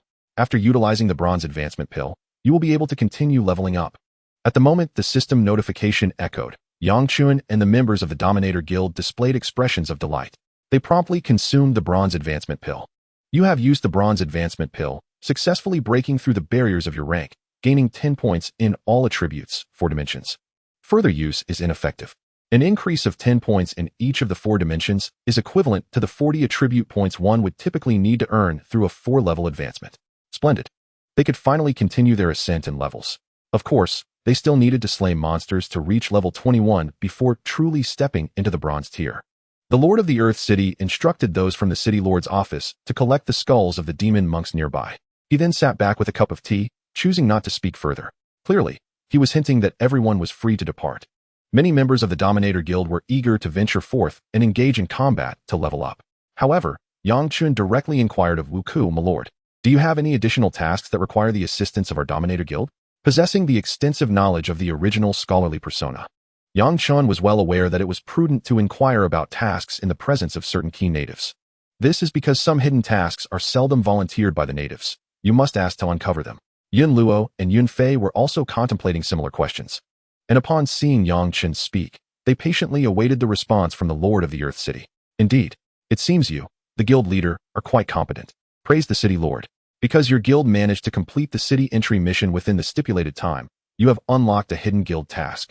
I have a task of extreme difficulty available. Should your guild assist me in its completion, you shall receive a bountiful reward of prestige and contribution points, along with a permanent buff for the guild." "What? A permanent buff for the guild?" Yangchen, the Yun siblings, and all members of the Dominator Guild's eyes immediately gleamed with excitement. In unison, they clamored, "My lord, what is the task?" This was indeed a hidden guild task. Regardless of the challenge it posed, they were determined to accept it. A permanent buff for the guild would undoubtedly elevate the overall strength of all members to new heights. It is well known that hidden tasks capable of granting guild buffs are typically quite challenging to trigger. Naturally, they are also arduous to complete. However, with Yangchen's presence, everyone felt a sense of reassurance about their ability to succeed. Wukong spoke slowly. "Recently, the expanse of the Sandstone Desert has been rapidly expanding, resulting in a significant decline in the defenses of our Earth City. I suspect that the hidden boss, the Earth Rock Behemoth, is responsible for this. It has been absorbing the surrounding elemental forces of earth and stone, leading to the desertification of the area. At the center of the Sandstone Desert lies the Earth Rock Ridge, inhabited by countless Earth people and sandstone creatures. I hope your guild can hunt down 10,000 Earth people and 10,000 sandstone monsters within one day, and also eliminate the hidden boss, the Earth Rock Behemoth." Eliminate the hidden boss, the Earth Rock Behemoth? How does one summon it? Yangchen, Yunfei, and the others were momentarily taken aback. As a creature of immense power, the hidden boss was comparable to those found in devastating dungeons. Such hidden boss creatures are typically elusive in the wild and take a considerable time to respawn. Unlike the more common wild boss, while Yangchen and his companions harbored no fear, the challenge lay in locating it. The Lord of the Earth City continued. "The Earth Rock Behemoth has a certain probability of appearing once you slay the requisite 20,000 monsters in the Earth Rock Ridge. If it does not materialize, You must continue to defeat another 20,000 monsters. Upon hearing this, everyone nodded. The task was indeed of great difficulty, with only a day to complete it, and the hidden boss not guaranteed to appear even after defeating the required monsters. The stakes were high. Yet, the rewards from this hidden task were far too significant for the guild to forego.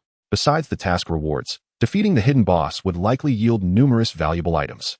My lord, we accept this task, Chen declared, formally taking on the mission. Ding. Your guild has accepted the hidden task from the Lord of the Earth City to clear the Earth Rock Ridge and eliminate the hidden boss, the Earth Rock Behemoth.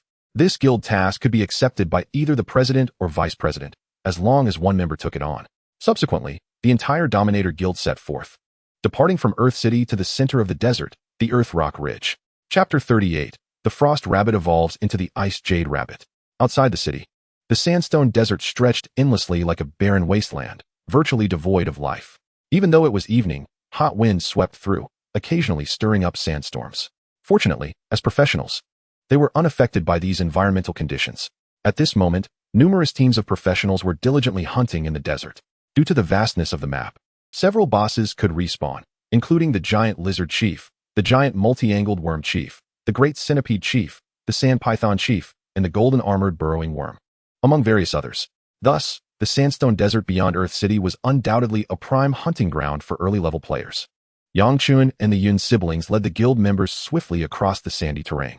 Wow, I see the living deities Chun and Luo. My brother Yunfei is also incredibly handsome, you know? They are all my idols. They had just exited Earth City. The members of the Dominator Guild had likely all completed their advancement tasks by now. Excitement bubbled up as they encountered several teams of professionals from the Great Xia. Chen, Yunfei, and the others merely smiled and carried on without paying them much heed. The Dominator Guild quickly pressed on until they reached the central region of the desert. The creatures in the central area were similar to those on the outskirts, but the variety was greater, featuring additional monsters such as sand rats, wild camels, and sand demon worms. After a while of fighting through monsters, night descended upon them. Before their eyes loomed a colossal mountain ridge. Ding! You have entered the map of the Earth Rock Ridge. The nighttime in the Destiny world was illuminated by multiple silver moons, akin to daylight, coupled with the enhanced vision of professionals. Visibility remained largely unaffected even during the night. This Earth Rock Ridge was likely the only mountain range amidst the sandstone desert. As the group ascended the ridge, they discovered a vast congregation of sandstone monsters ahead. Additionally, within the vicinity of these sandstone creatures, there were clusters of Earth People monsters. Chen summoned the fiery phoenix. Qing'er, who perched upon his shoulder, alertly surveying the monster horde. Kong Yinyan's large black dog remained outside, not being recalled. Yunfei, Yunluo, Su Zhong, and the others all focused on the approaching mass of monsters, preparing for battle. Sandrock Scorpion, level 29, health 2890, physical attack 552, magic attack 504. Sandrock Demon Spider, level 29, health 3020, magic attack 529. Sandland Dragon, level 30, health 3600, physical attack 569. Earth People Monster, level 31, health 3358, physical attack 544. Earth Giant, level 32, health 3840, physical attack 574. Earth Siren, level 33, health 3960, magic attack 566. The creatures here possess a terrifying attack power compared to those in the ancient Buddha ruins. Their health is relatively low for Chen's main pet and the Yun siblings, yet it remains considerable for the other guild members. Chen commanded, "Engage." With a screech, the fierce sparrow soared into the sky, unleashing a wide-ranging ice and snow roar. In an instant, several monsters were vanquished, while the remaining foes were encased in ice. Attack! The rest of the guild members surged forward, deploying their own dazzling skills. Although their damage only reached around 200 to 300, the sheer number of ants can indeed bring down an elephant. The cumulative damage from nearly 100 members was quite substantial.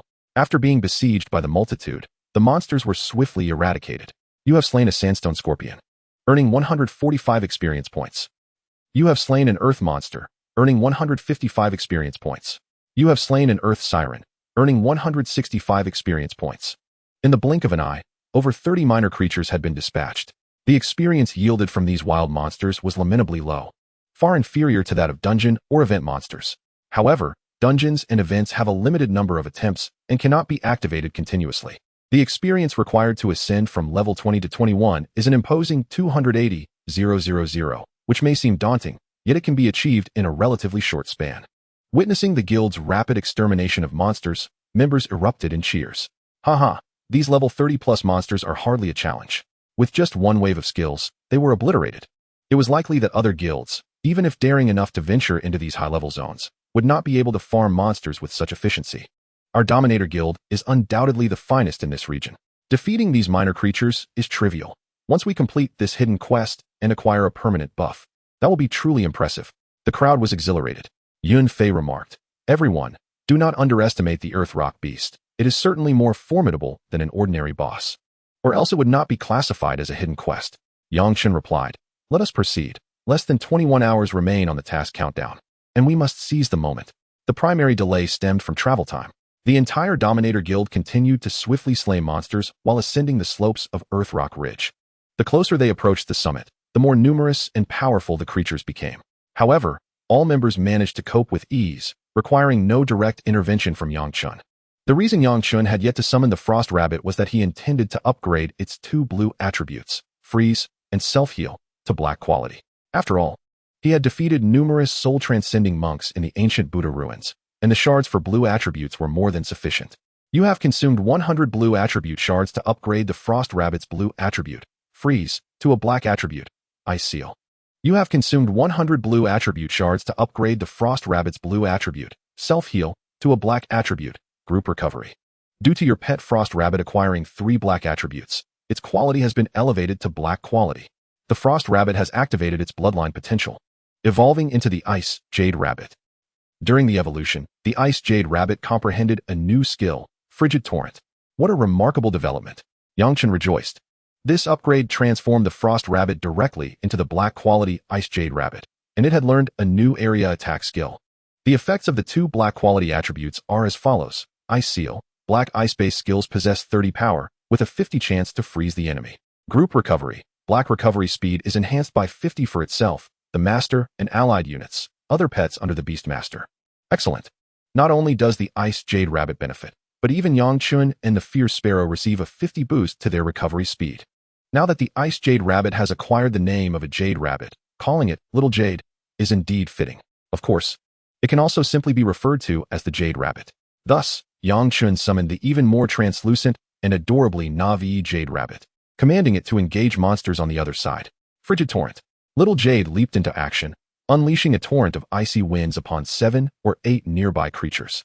1466, 1443, 1502, 1463, 1478.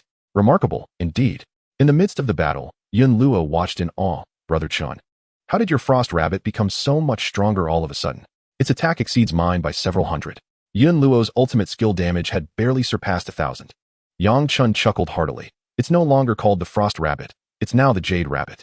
It simply took a nap and evolved automatically. Chapter 39, New Skills of the Pet, Unveiling a Hidden Dungeon. The Jade Rabbit? It truly has transformed into the Ice Jade Rabbit, growing even cuter. Yun Luo, Kong Yanyan, and Xiaoru from the Dominator Guild all utilized their detection skills to observe Little Jade in battle. Ice Jade Rabbit, Black Perfect level 20. Yun Fei clicked his tongue. What a formidable Beastmaster you are. Here I am, a distinguished epic class professional, yet even your little rabbit's strength surpasses mine. Kong Yanyan pouted. Senior, your pet is so powerful. My Black Emperor has decent defense, but its attack leaves much to be desired. Kong Yanyan's second-tier summon hound, a large black dog, dealt a mere 400 damage against these creatures. Once the minor monsters were vanquished, the Fierce Sparrow returned to Yang Chen's shoulder. The Ice Jade Rabbit concluded its battle, gracefully leaping to Yang Chen's other shoulder. Yang Chen laughed heartily. Once equipment enhancement is unlocked, your strengths will increase significantly. As a hidden Beastmaster, it is only natural for my pets to be exceptionally powerful. The game had only been live for less than a week, and the blacksmith shop had yet to activate the equipment enhancement feature. The enhancement stones in everyone's backpacks remained in use for the time being. However, by the second week, Yang Chen would receive a guaranteed red attribute. Other professionals would forever be unable to catch up to his pace. Yun Fei, Yun Luo, Kong Yanyan, and others silently grumbled to themselves. You're not just a hidden Beastmaster. You're a godly Beastmaster, aren't you? It's as if you have cheat codes. The other guild members were equally astonished. Yang Chen commanded, continue battling without pause. We shall ascend to the summit while slaying monsters. They advanced further, and soon the first boss of this area emerged. With a fierce roar, a towering rock giant rose from a pile of stones. This rock giant exuded a dense aura of earth elements, its skin coated in a thick layer of sandy armor. Rock giant, Lord level boss level 35, health 88400, physical attack 665, skills, undisclosed. Yang Chen squinted slightly at the scene. A Lord level boss right from the start? This should prove interesting. As the rock giant found itself encircled by the group, it immediately swung its arms to attack. The formidable boss boasts an impressive attack power. According to conventional strategies for confronting such formidable foes, it typically necessitates several elite warriors to withstand the onslaught, while multiple priests tirelessly administer healing. The remaining members of the team would then unleash their damage from the rear lines.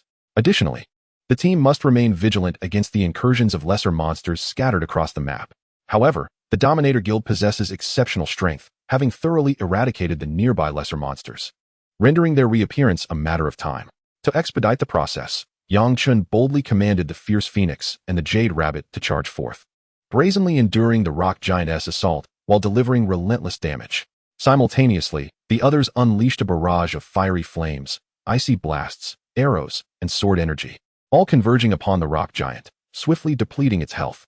Consequently, this mere boss, with slightly over 80,000 health points, succumbed under the ferocious assault of the guild's 100 members and their 2 divine pets, falling easily to their collective might. It shattered into a multitude of fragments, scattering a wealth of spiritual coins and an abundance of green, blue, and black equipment, alongside a variety of items. Yang Chen also collected several inscription fragments. Who knew that defeating a level 35 wild map boss could be so effortless? With the might of our guild leader's 2 powerful pets, the boss was a mere formality, exclaimed Yang Chen, marveling at the plethora of black and blue gear.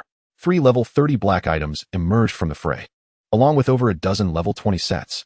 The spiritual coins and crystals amassed to a staggering total of 100,000. The guild members erupted into jubilant cheers. Chief Cloudfall dispatched individuals to collect some of the equipment and items, in accordance with the Dominator Guild's long-standing tradition. Most gear below black grade and potions were distributed among the members. The potions dropped in this area were of high quality, including premium healing and mana potions. The group ascended to the summit of the Earth Rock Ridge, continuing their onslaught against monsters. After a while, another boss materialized, the level 36, Earthman Chief. This chief, too, was a Lord-level boss, possessing high evasion and slightly superior strength compared to the rock giant. Once again, Yang Chen commanded his pets to engage in melee combat. Phoenix, Jade Rabbit, charge forth. After a fierce battle, the Earthman Chief's health also dwindled rapidly. The area erupted with a plethora of equipment and items. With the increasing number of slain monsters, Yang Chen, along with the Phoenix and the Jade Rabbit, ascended to level 21, officially stepping into the bronze tier. Your pet Feng Qinger has leveled up. Skill 1, Explosive Fireball, Claw Strike, Frost Howl, has automatically advanced to level 2. Your pet Feng Qinger has learned a new skill during leveling up. Phoenix Flame, level 2 skill, Blizzard. Your pet Xiaoyu has leveled up. Skill 1, Frost Magic. Ice Arrow, Jump, Frozen Gale, has automatically advanced to level 2. Your pet Xiaoyu has learned a new skill during leveling up. Blizzard. The continuous system notifications filled Yang Chen's heart with elation. He was well aware that as a Beastmaster, the leveling of pets correspondingly enhances their skill levels. Moreover, there exists a probability for pets to acquire new skills upon leveling up, a matter entirely dependent on luck. To his astonishment, both Feng Qinger and Xiaoyu struck it lucky. Particularly, Feng Qinger's fortune was exceptional, as she directly acquired 2 new skills. Phoenix Flame, a group attack that sends forth a flaming manifestation of an immortal bird, charging forward and impacting all targets in its path, while igniting enemies in a sustained blaze. Blizzard, a vast area group attack exceeding 99 squares, invoking celestial phenomena to inflict 3 segments of ice and snow damage upon foes. The 2 newly acquired skills of Feng Qinger are formidable group attack techniques, surpassing even her Frost Howl. Naturally, Xiaoyu also possesses the Blizzard and Frozen Gale group attack skills. Upon leveling up, both pets undoubtedly ascended to a new echelon of strength. Their monster-slaying speed increased significantly. At times, a horde of lesser monsters would barely spawn before Feng Qinger, and Xiaoyu unleashed a new round of skills, effortlessly obliterating them.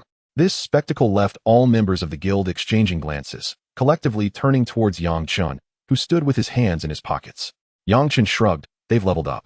Isn't it only natural for them to grow stronger? He refrained from elaborating further. While the Dominator Guild easily farmed monsters and defeated bosses atop Earth Rock Ridge, outside the city, Various guilds from the Great Xia Empire and foreign lands appeared in locales such as Sandy Desert, Desert Center, Depths of the Desert, Desert Oasis, and Gobi Desert, hunting monsters, leveling up, and seeking traces of various bosses.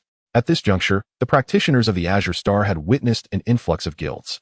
Earthrock Ridge was not devoid of guilds attempting to traverse it.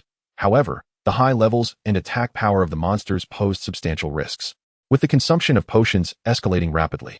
Thus, they dared only to hunt lower-tier bosses at the base of the mountain. As for the alien practitioners, they were not within the confines of Earth City, but allocated to other main cities. Notably, the lords of those cities harbored deep-seated enmity towards the soul-passing demon monk. Consequently, all were engaged in the same city entrance quest. Atop the summit of Earthrock Ridge, the Dominator Guild members relentlessly battled monsters and bosses, laboring through the early hours of the 5th day since the opening of the region. Almost all members had reached level 22, yet fatigue began to set in. The guild's task of hunting 10,000 Earthmen and 10,000 sandstone monsters had long been surpassed. After a few more rounds of boss encounters, the elusive hidden boss still failed to materialize. Yang Chen rallied his comrades, proclaiming, "Perseverance is the key to victory." Yun Fei remarked, "Is the Lord of Earth City playing tricks on us? There's absolutely no hidden boss here." Yun Luo chuckled, "That's impossible." Yang Chen nodded in agreement. Such mainline natives would never resort to deceit. Moreover, the information within the system's quest details is unfalsifiable. As the group prepared to dispatch another boss, a sudden blue portal materialized in the vicinity. Ding! Due to your excessive and rapid monster farming in this location, a void disturbance has triggered the emergence of a hidden teleportation portal. This hidden teleportation portal leads to an unknown area of a hidden dungeon. Practitioners may enter the hidden dungeon through guild or party mode. Chapter 40. The Dominator's Unknown Looting, the Emperor's Tomb, and the Burning Pig. Yang Chen was elated. We struck gold. This is a hidden dungeon in an unknown area. The drop rates for equipment are extraordinarily high, and it may yield numerous rare skills. The unknown regions of the Destiny world resemble the mysterious dark dungeons from Yang Chen's past life in some games. The drop rates are exceedingly generous. However, the monsters within are also perilously formidable, akin to the annihilation-level monsters of equivalent tiers. As the academically gifted Beauty Yun Luo and Kong Yinyan nodded in agreement, they noted, according to our textbooks, unknown regions also have a probability of spawning hidden bosses, with chances even higher than those outside. Yun Fei, Su Zhong, and the others urged anxiously, "What are we waiting for? Let us hasten to enter." Everyone quickly listed their equipment and unwanted skill books at inflated prices on the consignment platform to clear out their backpacks. Otherwise, they would find themselves unable to carry anything upon entering the hidden dungeon. Yang Chen and Yun Luo spoke in unison, as the backpacks of the group were nearly bursting at the seams. Access to the guild warehouse required entering their territory, which could only be done from safe zones such as the Novice Village, Main City, or Dungeon Square. Thus, placing space-consuming equipment and ordinary skill books at high prices on the consignment platform was a practical solution. The group hurriedly proceeded with their tasks, listing a plethora of blue and green gear, as well as a significant quantity of level 20 sets and some scattered black items of levels 25 and 30, all at double the market price. Even if these items were purchased by others, they would not incur a loss. This method, taught by their instructors at the academy, stemmed from their extensive boss hunting experience, where the subsequent black gear had been collectively distributed among them. Once everyone completed their listings, Yang Chen stepped forward, selected the guild mode to enter, and activated the hidden portal, exclaiming, "Let us all enter together." In an instant, all members of the Dominator's Guild clicked to enter and were transported into the hidden dungeon, unknown area. At that moment, none of the members could have anticipated that the high-ranking professionals of the Sand Magnate Nation had been closely monitoring the movements of the Dominator's Guild, hoping they would become their premier equipment suppliers. Moreover, the consignment platform allowed direct searches for any guild shops established by its members. The Dominator's Guild's substantial listing of high-quality equipment soon caught the attention of the mid to high-ranking professionals within the Sand Magnate Nation. Of course, that was a matter for later. Once the Dominator's Guild had fully entered the hidden dungeon, the portal outside vanished. Ding! As this dungeon is the first hidden dungeon opened in the Galaxy District, all item drop rates within are doubled. The announcement that echoed in their minds elicited a wave of excitement among the group. Before them lay a pitch-black, endless corridor, illuminated by a few dim lanterns suspended above. The corridor was flanked by thick stone walls that were impervious to destruction. Suddenly, a series of howls echoed through the air, and a pack of sizable wolf-like monsters swiftly approached the group within the stone-walled passage. This was the Ground Wolf Pack. The members gasped in astonishment. Ground Wolf Hound, Unknown level 33, HP 79, 200, physical attack 634. Mutated ground wolfhound. Unknown elite level 34, HP 163, 200, physical attack 653. Skills: Claw Strike, Bite, Hungry Wolf Pounce, Frenzy, Earth Spike, Earth Split, Hiss. Goodness, the attacks from these wolves rival those of the boss outside. Their health is astonishingly high. The group collectively gasped in shock. Yun Fei urged, stay calm. The subsequent bronze tier annihilation level dungeon monsters will be equally formidable. Yang Chen quickly directed, Yun Fei, Su Zhang, Shuashanha, and several elite warriors, prepare to hold the line. Xiaoru, you priests focus on healing them. Everyone else, unleash your attacks. As Yang Chen spoke, he had already commanded Liejue and Hanbing Yutu to charge forward and engage in battle. Phoenix's flame. Liejue spread its wings wide, summoning a colossal fiery phoenix that charged fiercely into the ground wolf pack. Damage numbers surged, ranging from 3,000 to 4,000, with several critical hits soaring into the 7 or 8,000 range. Blizzard. Hanbing Yutu, not to be outdone, stood upright, flailing its front legs before casting this new skill. A vast blizzard descended from the heavens, wreaking havoc among the ground wolves. In an instant, the pack of over 30 ground wolves saw their health rapidly diminish under the onslaught of the two formidable beasts, with many of them becoming immobilized in place by the frost. The remaining ground wolves were similarly coated in frost, significantly hampering their speed. Charge! Yun Fei, Su Zhang, Shuashanha, and other tank warriors surged forward.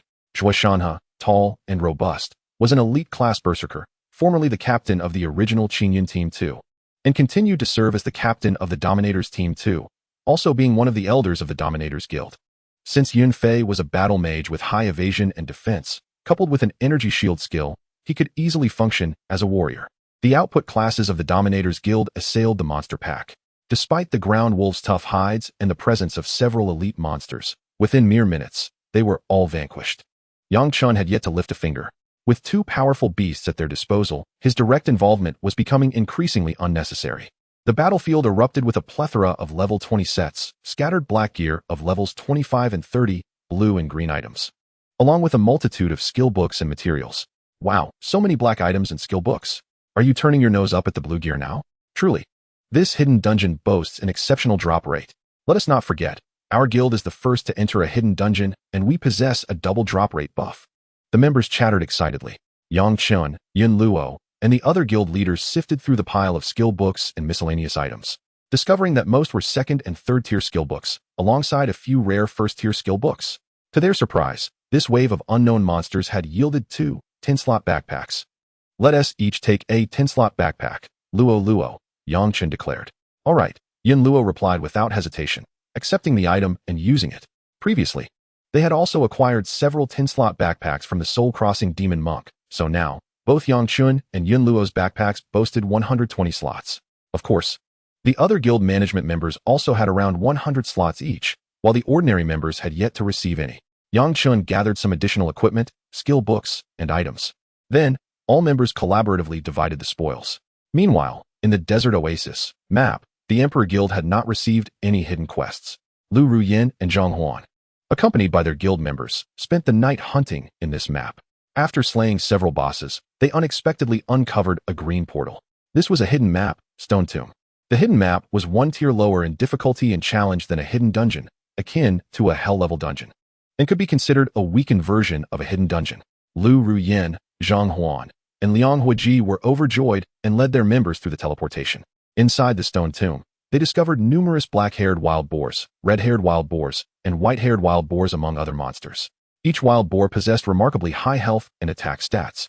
Fortunately, these wild boar monsters, having resided in the stone tomb for an extended period, seemed to have regressed in their vision and hearing, moving rather sluggishly. Without a moment's hesitation, a large group surged forward, instilling a sense of hope within the Great Emperor Guild that they might conquer this hidden map. Zhang Huan chuckled. Such hidden maps are typically difficult to farm in the early stages, with an exceedingly high drop rate. Our guild has struck gold this time, Zheng Liuli remarked. Even if the ruler guild is formidable, they may not necessarily be able to uncover hidden maps. Liang Huijie declared, level 20 gear, 25 level and 30 level black equipment, along with rare skills. Let them all come to us. Lu Rian also displayed her delight, instructing, everyone, remain vigilant. We can exploit the terrain here. So we must master the rhythm of monster spawning. With that, The Great Emperor Guild sent warriors like Zhang Huan and Chen Wan to engage the monsters. 7 or 8 agile warriors drew the attention of a dozen wild boars, successfully cornering them beneath a grave. Standing atop the tomb, Liang Huojia exclaimed, "I shall commence the boar burning now." With a flourish of his staff, Liang Huojia unleashed a firewall below. The other mages beside him followed suit, conjuring their own walls of flame. The fiery barriers blazed continuously, ensnaring the multitude of creatures. In a fleeting moment, these clumsy wild boars cried out in agony as their health rapidly dwindled beneath the tomb. Quickly, warriors, lure more monsters. Burn the boars. They've dropped black weapons. A plethora of spirit coins and several books. Haha, 666. The members of the Great Emperor Guild were utterly exhilarated, reveling in the frenzied hunt of wild boars within the stone tomb. Chapter 41. Is today the shopping festival for the wealthy?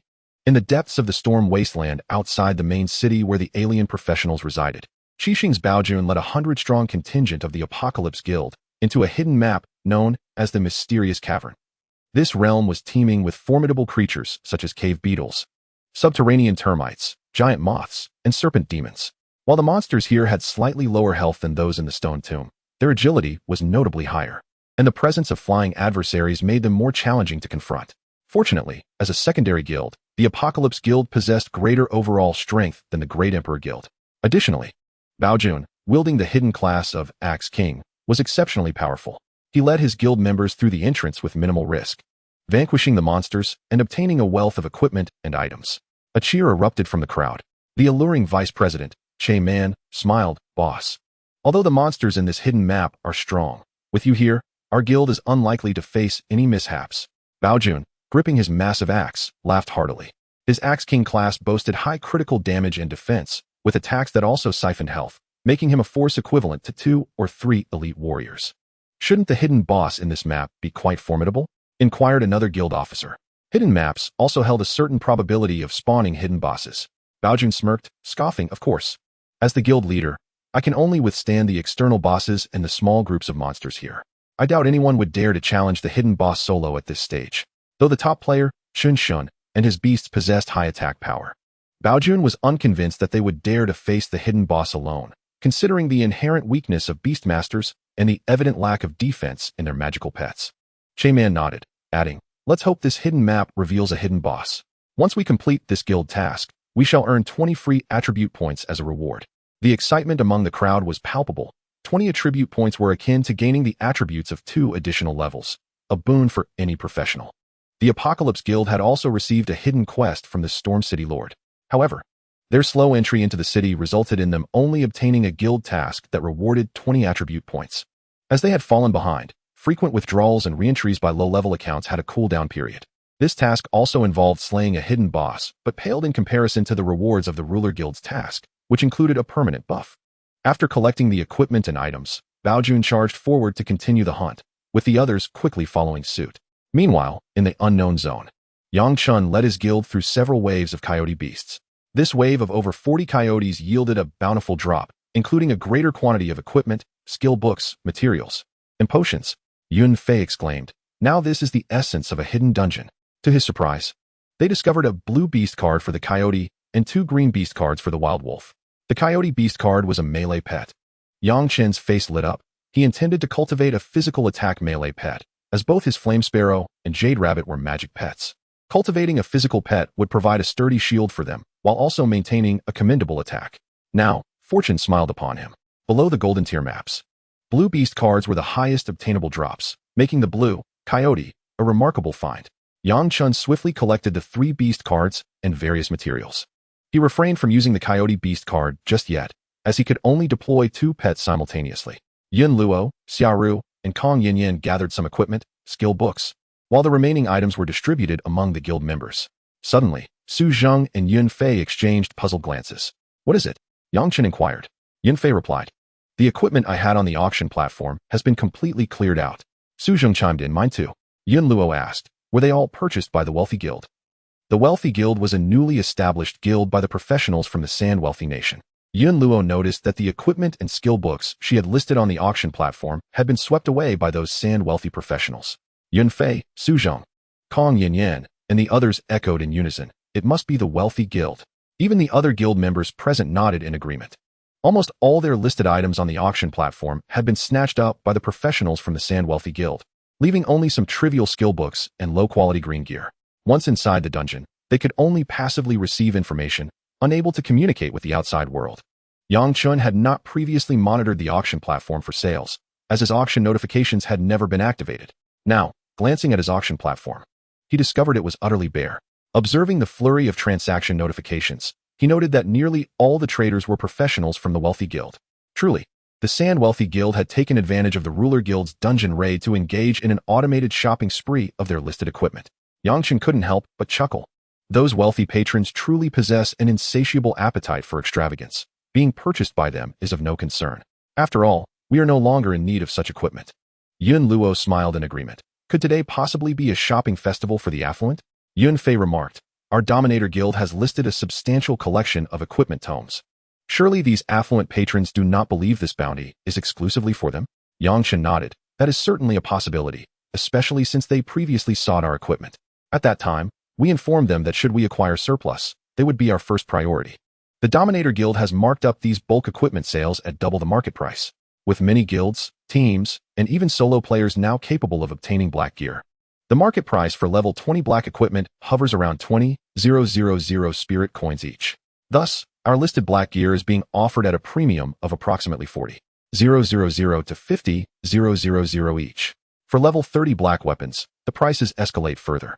If we calculate based on a set of 10 pieces, nearly every member of the Dominator Guild has sold more than 5 sets, totaling 50 pieces, at an average price of 40,000 each.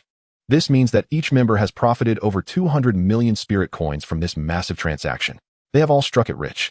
What the Dominator Guild remains oblivious to is that while they revel in their success, the affluent patrons within the Wealthy Guild are even more exhilarated. The Dominator Guild rightfully claims its title as the foremost guild of the Great Xia Empire, having listed such an impressive quantity of black gear and sets. Fortunately, we acted swiftly. Otherwise, we would have been outbid.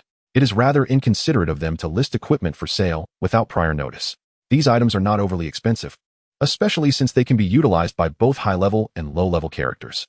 With black gear priced so affordably, do they truly look down upon us, the Sand Guild? The eyes of numerous affluent patrons sparkled with excitement as they beheld the hundreds of sets of black and blue equipment, along with a plethora of skill tomes displayed in the guild square. Many among the affluent patrons voiced their grievances. The president of the Wealthy Guild commanded, with this substantial batch of equipment, every member of our guild can don new sets and master skills. We can also utilize this black gear to recruit and train new members, accelerating the advancement of our guild's level. After all, it is rather embarrassing for our illustrious guild to be merely level 1. Due to penalties for expulsion or automatic withdrawal from the guild, individuals are typically reluctant to serve as mere tools for contribution within larger guilds, particularly since the low-level characters in our Sand Guild are not particularly short on funds. However, the allure of black gear changes the game entirely. Within the first layer of the unknown territory, the members of the Dominator Guild continued their advance, ultimately reaching the final challenge of this level. A fierce howl echoed as a colossal Wolfhound King materialized before them. The appearance of the Wolfhound King instantly captivated everyone's attention. Wolfhound King, unknown king class boss level 35, health 3, 360,000, physical attack 743, skills, unknown. Goodness. With over 3 million health and 700 attack, is this Wolfhound King truly a foe that current players can defeat? Even a level 2 guild would struggle to survive against it. The hearts of many within the guild raced with apprehension. A boss of such formidable strength possesses terrifying speed and attack. Even a dozen warriors might find it challenging to withstand its onslaught. Furthermore, the Wolfhound King's health, defense, and regeneration rate are all exceedingly high. A typical level 2 guild would likely take an entire day to defeat it. Why the panic? I still have my 2 pets. Yang Chen remarked with a calm smile, issuing commands for Feng Qing'er and Xiao Yu to charge forward. Chapter 42, True Flame Sword Technique, Mechanized Beast King. The fierce Sparrow and Jade Rabbit surged forward to engage the Wolfhound King, boasting over 3 million health. The rest of the guild members did not remain idle.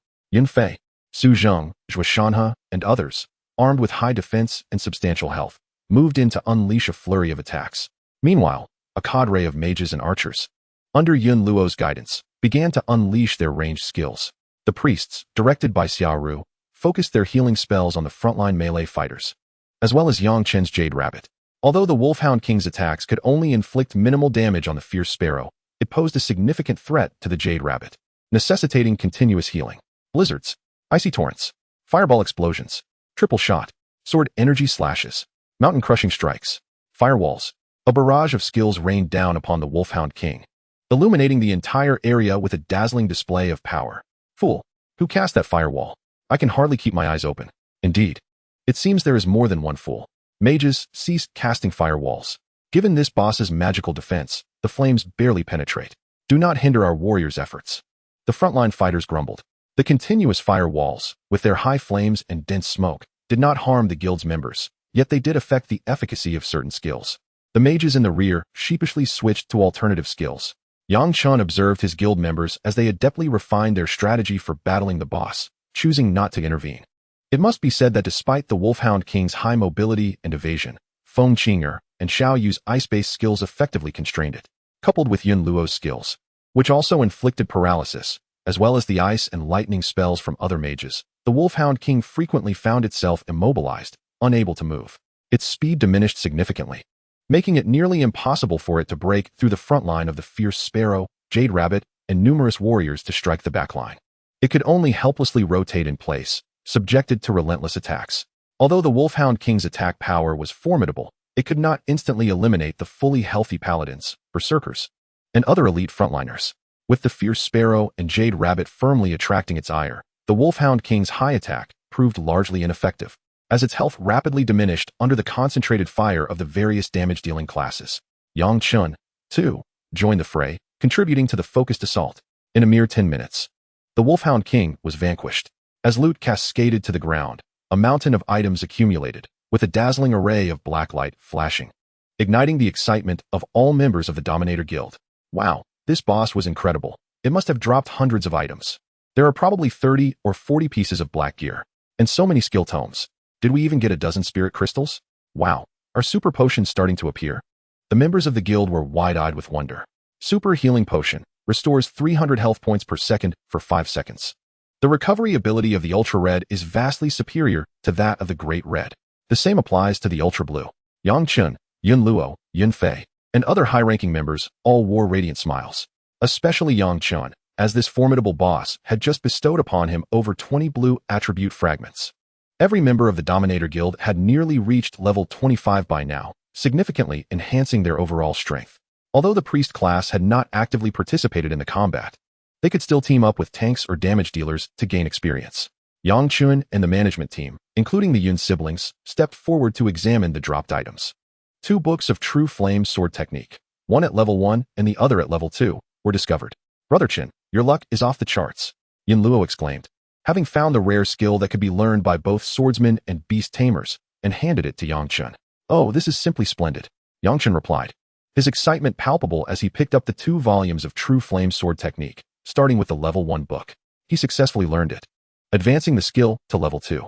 The True Flame Sword Technique is a fire-based sword art with a power of 150 at level 2, which not only grants an additional 10 true damage, but also amplifies the fire damage by 5 times due to the Phoenix Bloodline Red attribute.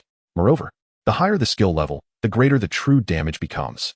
This signifies that Yang Chen gained yet another powerful skill in addition to the Fire Talisman Technique. Yang Chen's current skills included Fire Talisman Technique Level 3, Summon Beast Level 2, Beast Taming Level 3, Stellar Sword Technique Level 3, Light of the Veterinarian Level 3, and True Flame Sword Technique Level 2. Among these, Summon Beast is the most crucial skill for a beast tamer, but unfortunately, he had not obtained a Level 3 book. Yang Chen swung his sword, unleashing a massive True Flame Sword Chi that pierced through the air for 10 meters, igniting the atmosphere with flames. Beside him, his junior, Guan Yitong, gazed at the display of skills with envy. As a swordsman, she too could learn this powerful skill and wondered how she could attain it. All right, Guan Yitong. The next level 1 True Flame Sword Technique will be yours to learn first. Yang Chen chuckled at her eagerness. After all, Guan Yitong was an elite class and his junior from Ningyi, deserving of special cultivation. Yay! Guan Yitong cheered, embracing her close friend Kong Yanyan, drawing the attention of several onlookers. Beyond Yang Chen's acquisition of the level 2 True Flame Sword Technique, Yun Fei also shouted in excitement, "My heavens! My level 3 energy shield skill has finally dropped." Holding the level 3 energy shield amidst the envious gazes of numerous mages, Yun Fei clicked to learn it. Instantly, his strength escalated to a new tier. Furthermore, the They had also obtained 4 level 2 energy shield books, which were prioritized for the elite mages of the guild to learn first. Naturally, there were also a plethora of level 2 and level 3 ordinary skills, all distributed among the members. Any skills that could not be learned immediately were set aside for the guild's reserves. In addition to skills and equipment, the Soil Wolf King had also dropped 6 10-slot backpacks, 2 blue Soil Wolf Beast cards, and 5 green Wild Wolf Beast cards. All Beast cards were designated for Yang Chen. It appeared that he must nurture the Soil Wolf as his third pet. As for the 10-slot backpacks, they were prioritized for the management team present and other elite professionals. The ordinary members raised no objections, for it was evident that aside from the 3 guild leaders, the elite professionals had contributed the most effort in this challenging dungeon. On the other side of the passage, a teleportation portal had already manifested. Once we divided the spoils, let us enter the portal and proceed to the next level, Yang Chen declared with a resonant voice. Yang Chen, Yun Fei, and Yun Luo led the group into the teleportation portal, arriving at the second layer of the unknown region. As the spatial fluctuations subsided, the scene before them transformed once more. This area was a broader, more intricate relic passage. Within the corridor, they encountered rock monsters, bronze men, earth tribe knife fighters, and mechanical bulls.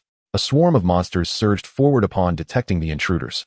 Goodness, these monsters are tough-skinned and possess impressively high attributes. My word, the attack power of the bronze men and mechanical bulls is astounding. Their hides are either stone or metal. They're surely difficult to defeat.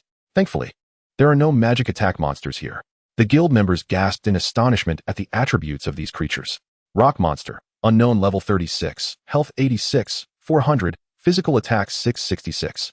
Bronze man, unknown level 37, health 88, 800, physical attack 679. Earth tribe knife fighter, unknown level 36, health 85, 300, physical attack 650. Mechanical bull, unknown level 37, health 89, 400, physical attack 689. Yang Chen smiled. The monsters on the second layer are indeed stronger, but it will merely require a bit more time. In fact, the most dangerous among these monsters was the Earth Tribe Knife Fighter, renowned for its exceptional agility and terrifying attack speed. With the speed at which the Earth Tribe Knife Fighter strikes, it could unleash 3 to 4 swift attacks while other monsters took their turn. This posed a significant threat to any fragile classes. Yang Chen had already instructed Feng Qinger and Yutu to charge forward and engage the monsters. Now, both pets had reached level 25, greatly enhancing their capabilities. Even the black-grade Yutu could easily hold its ground against the lesser creatures here. The usual strategy applies. Su Zheng and Zhuo Shanhe will engage. You all focus on dealing damage. Yin Fei called out. The countdown for the hidden quest has 15 hours remaining. We must hasten our monster clearing. Yun Luo reminded in a sweet voice. Upon hearing this, everyone immediately surged forward to attack the monsters. In truth, they all understood that with the strength of the Dominator Guild, 15 hours would be ample time to effortlessly clear the remaining 2 layers of the unknown region.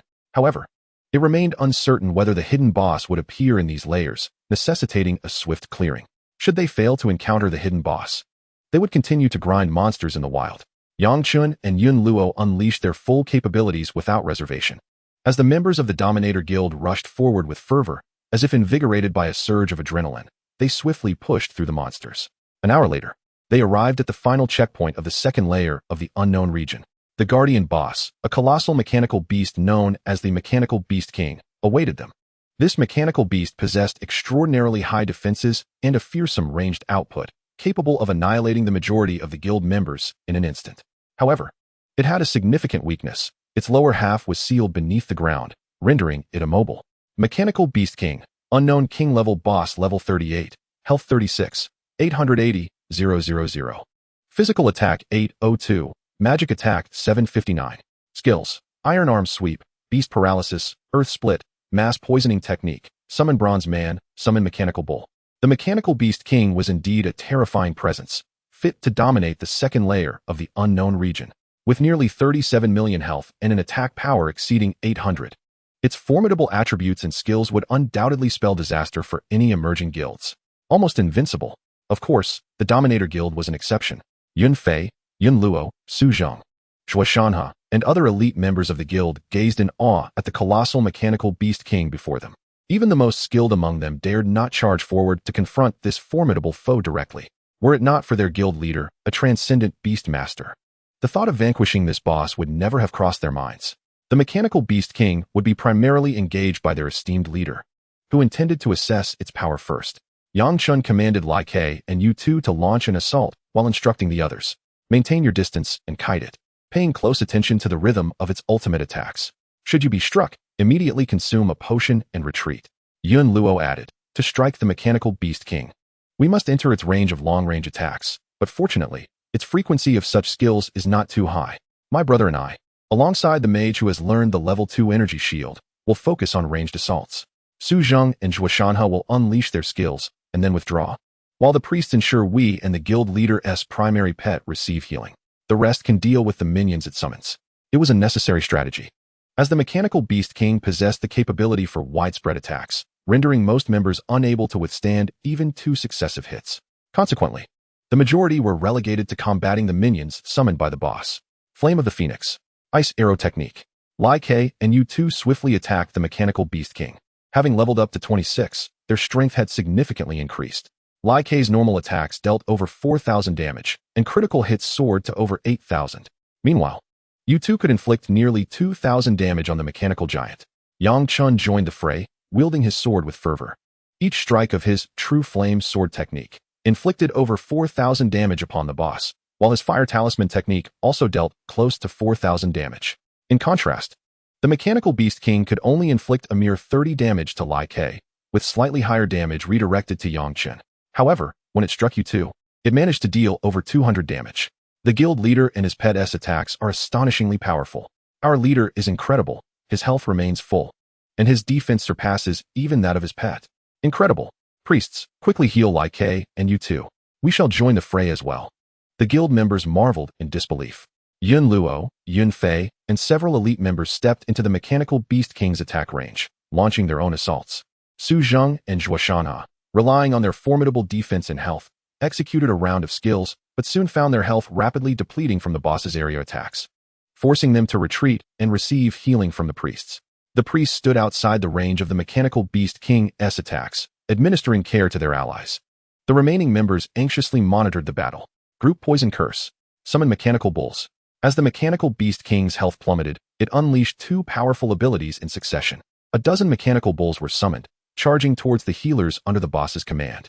This boss evidently possessed a degree of intelligence, understanding the necessity of eliminating the pesky priests who remained out of its reach. Taunt. Sword Chi Slash. Rapid Fire Machine Gun. Freezing Technique. Triple Shot. Fortunately, the members of the Dominator Guild who were not engaged in battling the boss swiftly intercepted all the minions. 3 or 4 of them could easily handle a single mechanical bull. Within half an hour, the mechanical Beast King was finally reduced to a sliver of health. Its chest and abdomen caved in from the relentless assault, and its massive form billowed black smoke. Yang Chen, Lai Ke, and Yu Tu intensified their attacks. With a roar, the mechanical Beast King fell to the ground with a resounding crash. The Dominator Guild emerged victorious without suffering any casualties, having slain the guardian boss of the second layer of the unknown area. Yun Fei laughed heartily. Brothers, we did it. Yang Chen and Yun Luo smiled. Now, let us see what treasures the mechanical Beast King has bestowed upon us. At that moment, within the Galaxy region, the Dominator Guild of the 886 Novice area was not the only one to enter the hidden dungeon. The Heavenly Alliance from the 1199 Novice area had also ventured into their own unknown territory. The Heavenly Alliance, a level 2 guild as well, boasted considerable strength. Wow, the drop rate is astonishing. This guardian boss, the Dundog King, is truly formidable. Its speed and evasion are incredibly high, making it quite a challenge. Thankfully, our guild consists of elite players, and after incurring minimal losses, we finally defeated it. Only 2 casualties. This cost is quite manageable. Yes, our guild has great potential to continue conquering the second layer. The mechanical Beast King of the second layer will likely require a slow grind to defeat. The higher-ups of the Heavenly Alliance wiped their brows while excitedly discussing their triumph. They then proceeded to collect their spoils. The Heavenly Alliance successfully defeated the Dundog King of the first layer, reaping substantial rewards. As for the 2 fallen members, they would respawn at the main city's revival point and could no longer re-enter the dungeon. Meanwhile, the Canaan Guild from the 333 Novice area had also entered the unknown dungeon. Their guild leader, a necromancer of a hidden profession, summoned an army of skeletal minions without cost. Coupled with their overall stronger guild strength, they had already cleared a significant portion of the second layer's minions. They maintained a flawless record with 0 casualties. Our guild leader is magnificent. The skeletal archers summoned by him are truly formidable, boasting both melee and ranged capabilities. Our guild will surely dispatch the second layer's boss with ease. Perhaps even conquer the third layer and slay the hidden boss. With our leader around, guild buffs are easily attainable. Many members of the guild praised their leader as they battled. The Kanan guild leader chuckled. Though the mechanical beast king of the second layer poses a challenge, I shall ensure our success. The boss of the third layer possesses even higher attributes. Yet it shall not deter me. However, even if we clear the dungeon, it does not guarantee the appearance of a hidden boss. My skeletal archer's damage still feels somewhat lacking. A level 3 summoning scroll would greatly enhance their power.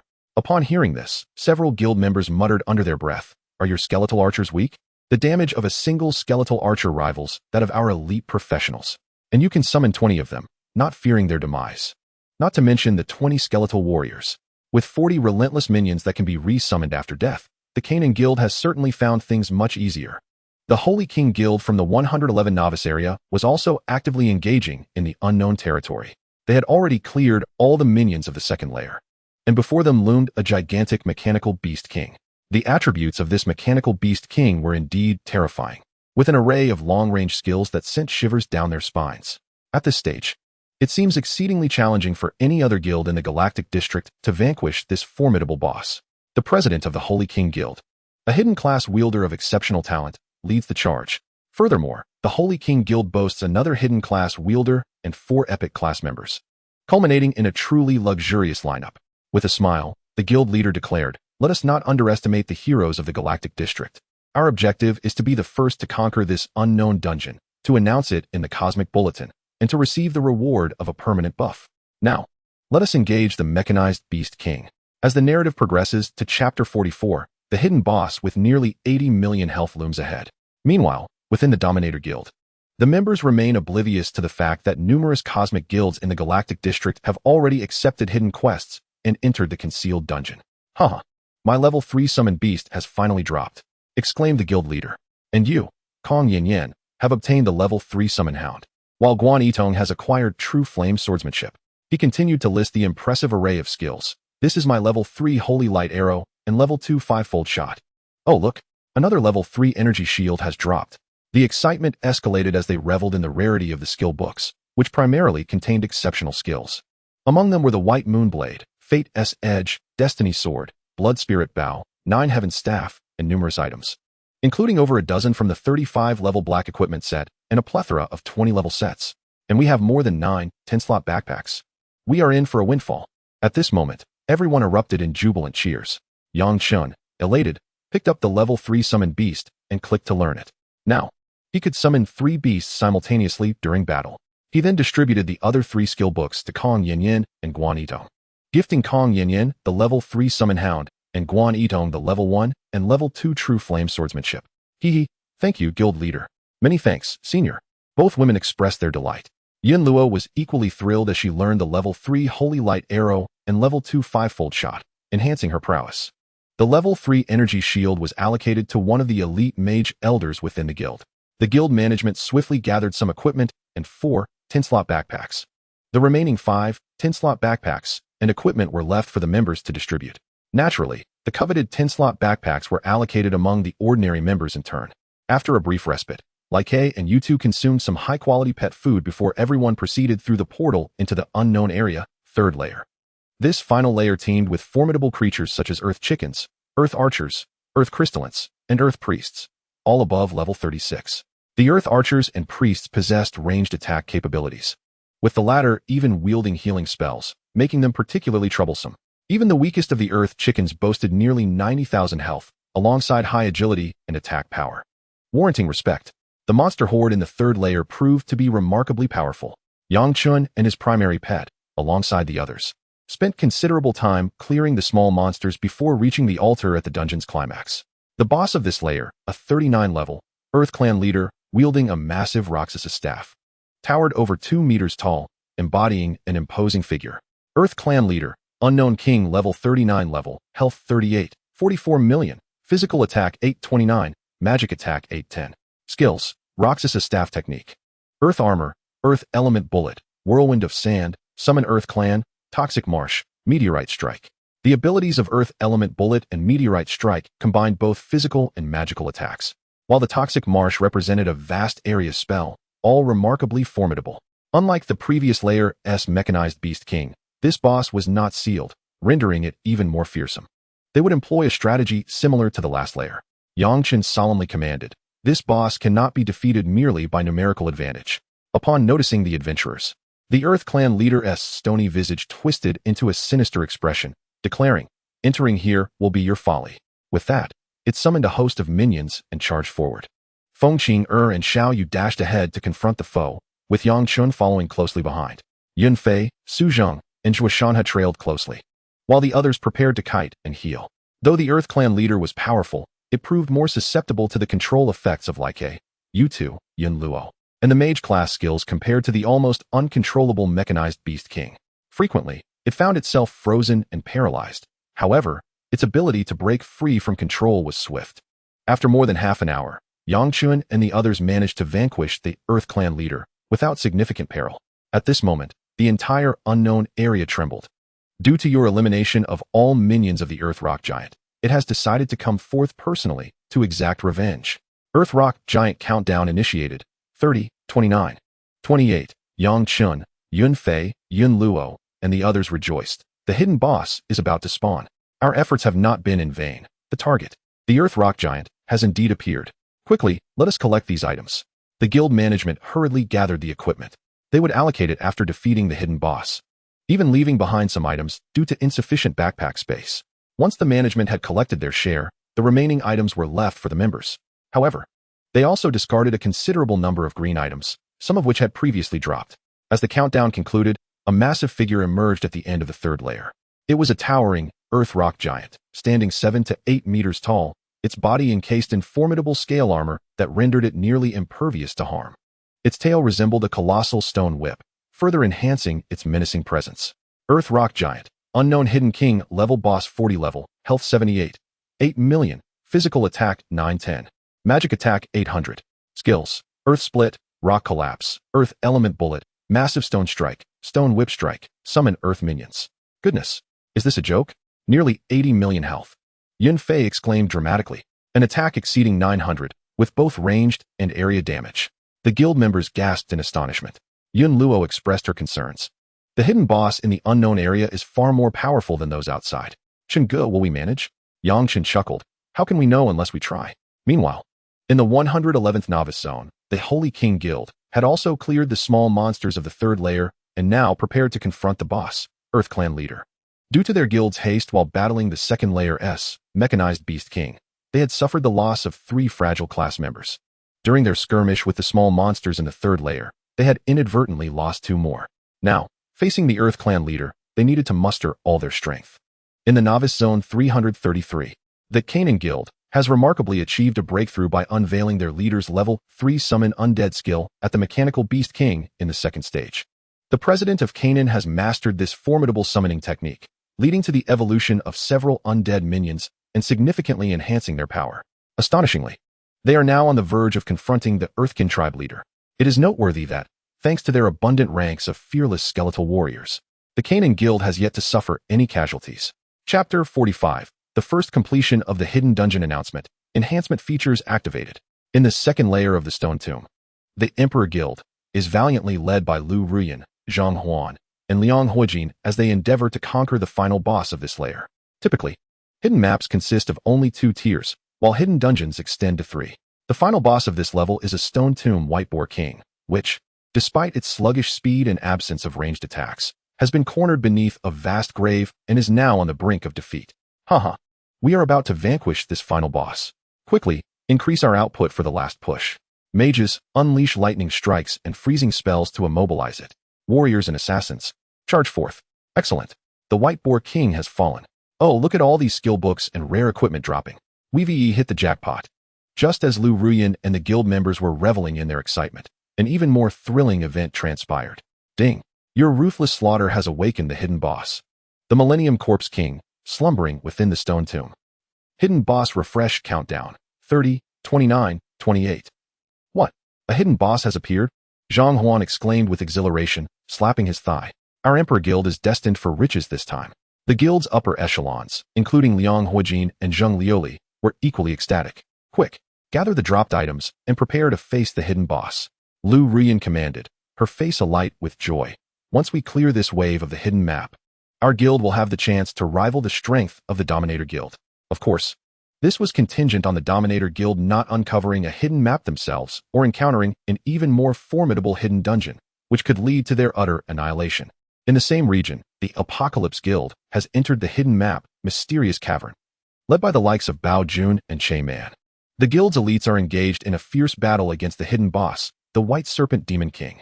With a staggering health pool exceeding 50 million and a mastery of both magical and physical attacks, this formidable foe possesses devastating area of effect skills.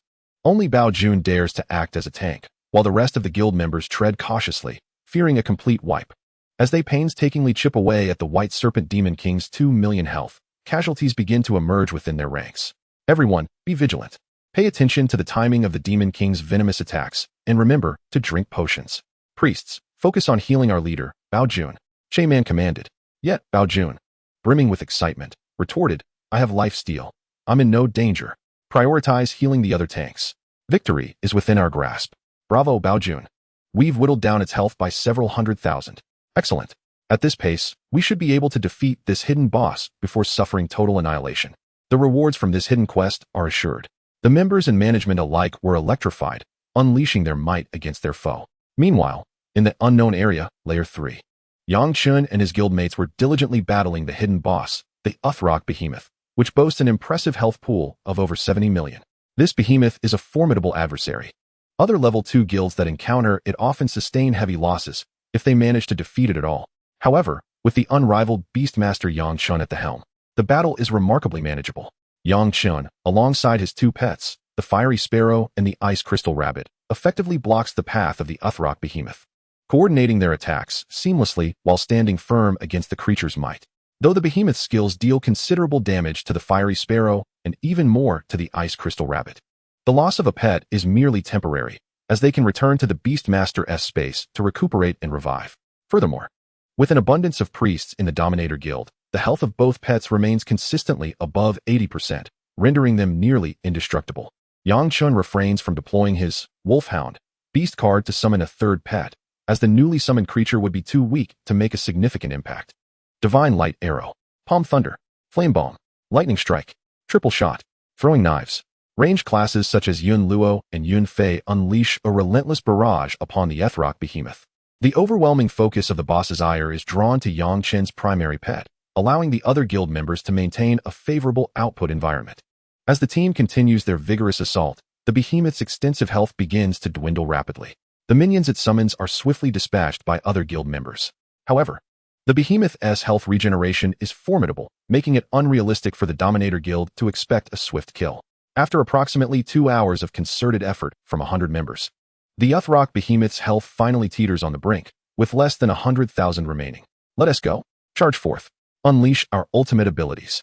The entire Dominator Guild was invigorated, as if fueled by an elixir of vitality. Chen's primary pet swiftly delivers the final blow. The Uthrock Behemoth collapses with a thunderous crash. A cascade of equipment, materials, and skill books erupts forth. Congratulations to the Dominator Guild for defeating the hidden boss, the Uthrock Behemoth, as it is the first completion of the hidden dungeon in the Milky Way region and the first kill of the hidden boss. All members receive 400 prestige points. The guild has completed the hidden quest for the Lord of the Earth City, Wukong. After submitting the quest, the guild will receive 20,000 contribution points and a permanent buff reward.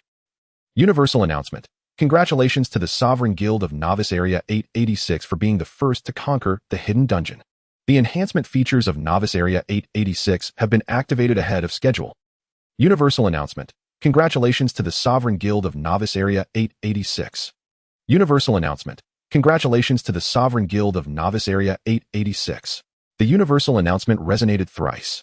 A smile involuntarily crept across Chen's lips. Yun Fei, Yun Luo, Kong Yin, and all the members of the Sovereign Guild erupted into cheers. After all, this time, the Sovereign Guild reaped tremendous rewards and received the cosmic announcement. They have made a name for themselves throughout the entire galactic district. Moreover, they achieved this milestone with 0 casualties while being the first to clear the hidden dungeon. Chen had not anticipated that this initial completion of the hidden dungeon would lead to the early activation of the enhancement features for their district.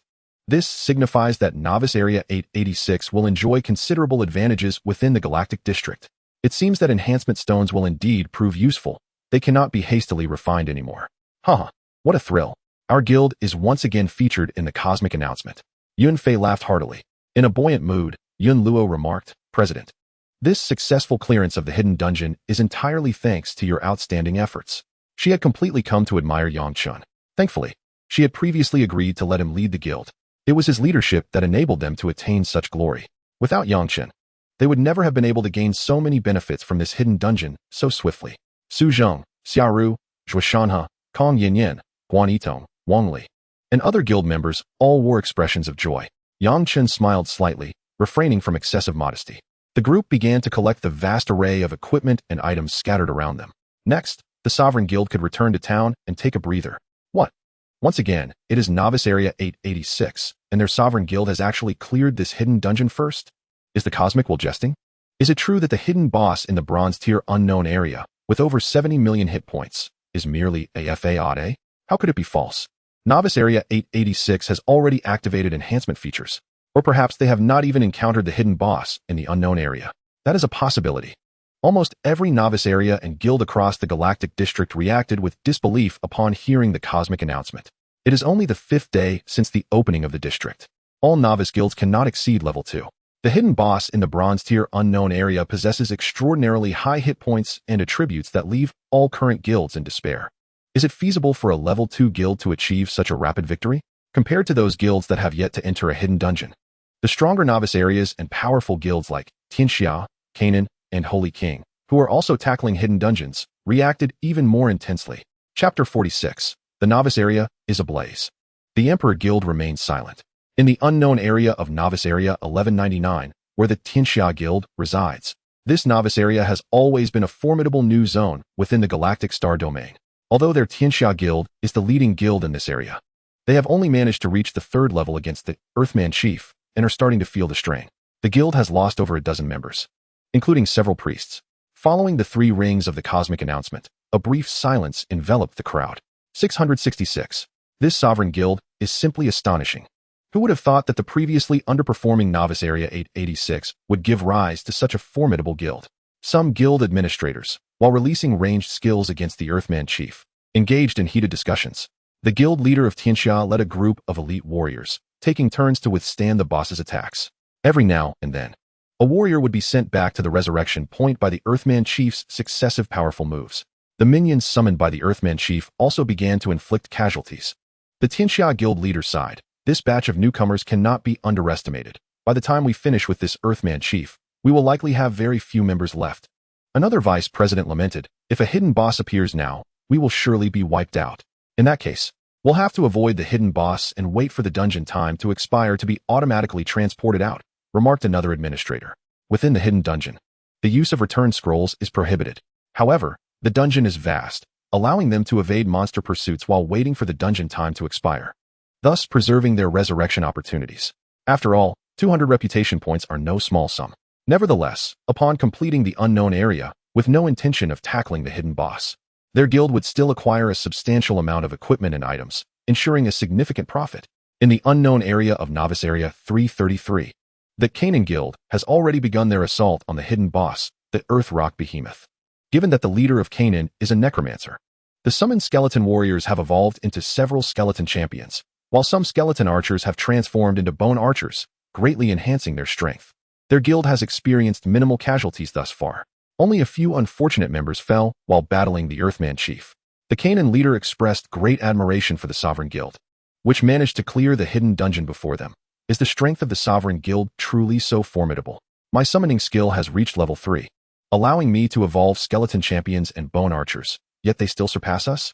Perhaps their guild simply has not encountered the hidden boss, suggested an administrator. The Kirin leader nodded. That is a possibility, though the likelihood is low, as entering a hidden dungeon for the first time typically results in encountering a hidden boss.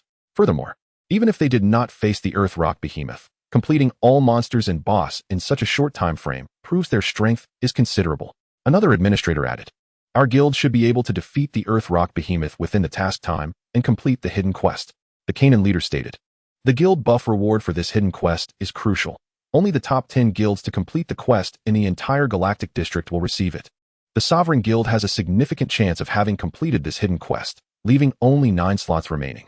While replenishing the number of skeletons with his summoning skills, he commanded, "From now on, we must go all out to attack this earth rock behemoth without regard for casualties. We must strive to defeat it within 4 hours. Understood, boss." "Yes, guild leader." The members of Kirin responded in unison. Their morale surged, each one invigorated as they unleashed their full strength against the earth rock behemoth. Meanwhile, the members of the Holy King Guild were also engaged in their own battle against their hidden boss, the earth rock behemoth. Wow, this sovereign guild is truly impressive. There are now only 9 slots left for the guild buff rewards.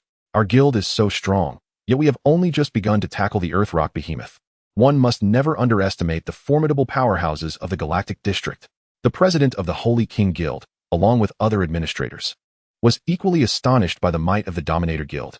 Furthermore, the president decreed, "We are certainly capable of vanquishing this hidden boss. Henceforth, do not fear death. Strive to complete this concealed quest ahead of the other guilds." "Yes, President." The members of the Holy King Guild also began to spare no effort in securing the remaining buff slots.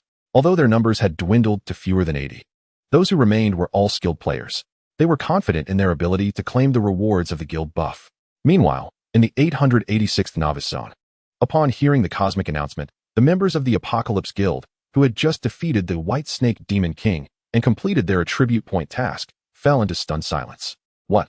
The members of the Dominator Guild are that powerful? Not only have they entered an unknown area, but they also cleared a hidden dungeon first? One administrator exclaimed. The unknown area was a hidden dungeon of 3 tiers, and the monsters and bosses there were of such strength that even our Apocalypse Guild would struggle against them. Even if they hadn't encountered a hidden boss, it was enough to prove the Dominator Guild's terrifying prowess. How is it that such a superpower has emerged in our 886th Novice Zone? Other administrators and guild members gasped in disbelief. Even the typically proud vice president, Chen, analyzed. "We are quite familiar with the members of the Dominator Guild. The Yun's sibling strength should not be exceedingly formidable. They certainly cannot rival boss Bao Jun or myself. It must be the Dominator's leader, Yang Chun, this Beastmaster, who is single-handedly elevating the entire guild while the others bask in victory." Thankfully, we did not make a move against the Dominator Guild earlier. With Yang Chun in their ranks, we are temporarily unable to contend with them. During this period, the Apocalypse Guild had already gathered intelligence on several major guilds in their region. After all, it was not too difficult to acquire information if one was willing to spend some spirit coins to bribe informants. Bao Jun nodded, finally lowering his proud head, stating, "We, the Apocalypse Guild, must refrain from provoking the Dominator Guild at this time. I know Yang Chun is strong, but I never anticipated him to be this formidable. However, my axe-wielding class grows stronger as time passes. I may not necessarily lose to him, this Beastmaster, in the future, although they have cleared the hidden dungeon first. It does not guarantee they will spawn the hidden boss or complete that hidden quest. Our 886th Novice Zone has initiated the enhancement feature first, which is a good thing. Now, everyone can collect their loot and exit the dungeon to turn in their quests." In this meritocratic environment, the Apocalypse Guild no longer dared to underestimate the Dominator Guild, especially Yang Chun. Their guild naturally ceased to rush for the title of the top guild in this Novice Zone. Within the Stone Tomb, Level 2, members of the Great Emperor Guild, including Lu Ruyan and Zhang Huan, had just slain the hidden boss, Millennia Corpse King. Upon hearing the cosmic announcement, all members of the Great Emperor Guild were left in a state of bewilderment. What? Are you kidding me? Our guild suffered over 20 casualties while attempting to conquer this second-tier hidden map, and they managed to clear the third-tier unknown area first? Zhang Huan was nearly ready to explode with jealousy. Liang Huijin took a deep breath. We have underestimated Yang Chen's strength. The first time entering an unknown area, they are likely to spawn a hidden boss as well. Perhaps the Dominator Guild has already secured the rewards for that hidden quest. He silently berated himself for having previously looked down upon Yang Chun. How could he, Liang Huijin, still consider himself superior now that Yang Chun was so powerful? Lu Ruyan felt as though she had missed a monumental opportunity. She too desired the guild buff rewards. Unfortunately, their Great Emperor Guild was still at level 1 and had been unable to claim the hidden quest. Moreover, among the practitioners of the Daxia Empire, everyone already had their preferred guilds, making it difficult to find contributors for generating merit points, unless one offered an exceedingly high price. Previously, Lu Ruyan had refrained from overly relying on the resources of Zhang Huan and Liang Huijin's families. And since the first batch of 50 members who joined the guild were almost all classmates from Ningyi Academy, it was impossible to dismiss them casually. Thus, the Great Emperor Guild had yet to recruit anyone to grind merit points for leveling up the guild. In reality, even the formidable Apocalypse Guild, which had risen to level 2, had only received the hidden quest for attribute points. Additionally, if a guild received the task to acquire buffs, they would need to defeat Earth Rock Behemoth within a specified time frame. In the early stages, this hidden boss was indeed difficult to spawn in the wild. For their guild to tackle the exceedingly challenging unknown area now would be tantamount to a fool's errand. Lu Rian had previously thought that if the Dominator Guild entered the hidden dungeon, they would undoubtedly fail, perhaps even face total annihilation. Yet, she was thoroughly slapped in the face. Not only had they successfully cleared it, but they had also achieved first clearance in the galaxy. After a moment of silence, Lu Rian finally spoke. It matters not. The activation of the enhancement feature in our area is also a boon for our Great Emperor Guild. Even if the Dominator has obtained the rewards from the hidden quest, our guild may still have opportunities to acquire it in the future. At this moment, not just the Apocalypse Guild and the Great Emperor Guild, but the entire 886th Novice Zone, including the channels of Morningstar, Mars, and the public channels of various nations, erupted in excitement. Chapter 47. Securing Level 2 Permanent Buffs, the Dominator Source. Brothers and sisters, the Dominator Guild has first cleared the hidden dungeon, and our area has activated enhancements. What do you think? God Chen is magnificent. The Dominator Guild is incredible. One word, amazing. With God Chen leading, there is nothing the Dominator Guild cannot accomplish. I'm still sitting here waiting for the Dominator Guild to level up so I can join them. The activation of enhancements in our area means that everyone's strength can rise to a new level.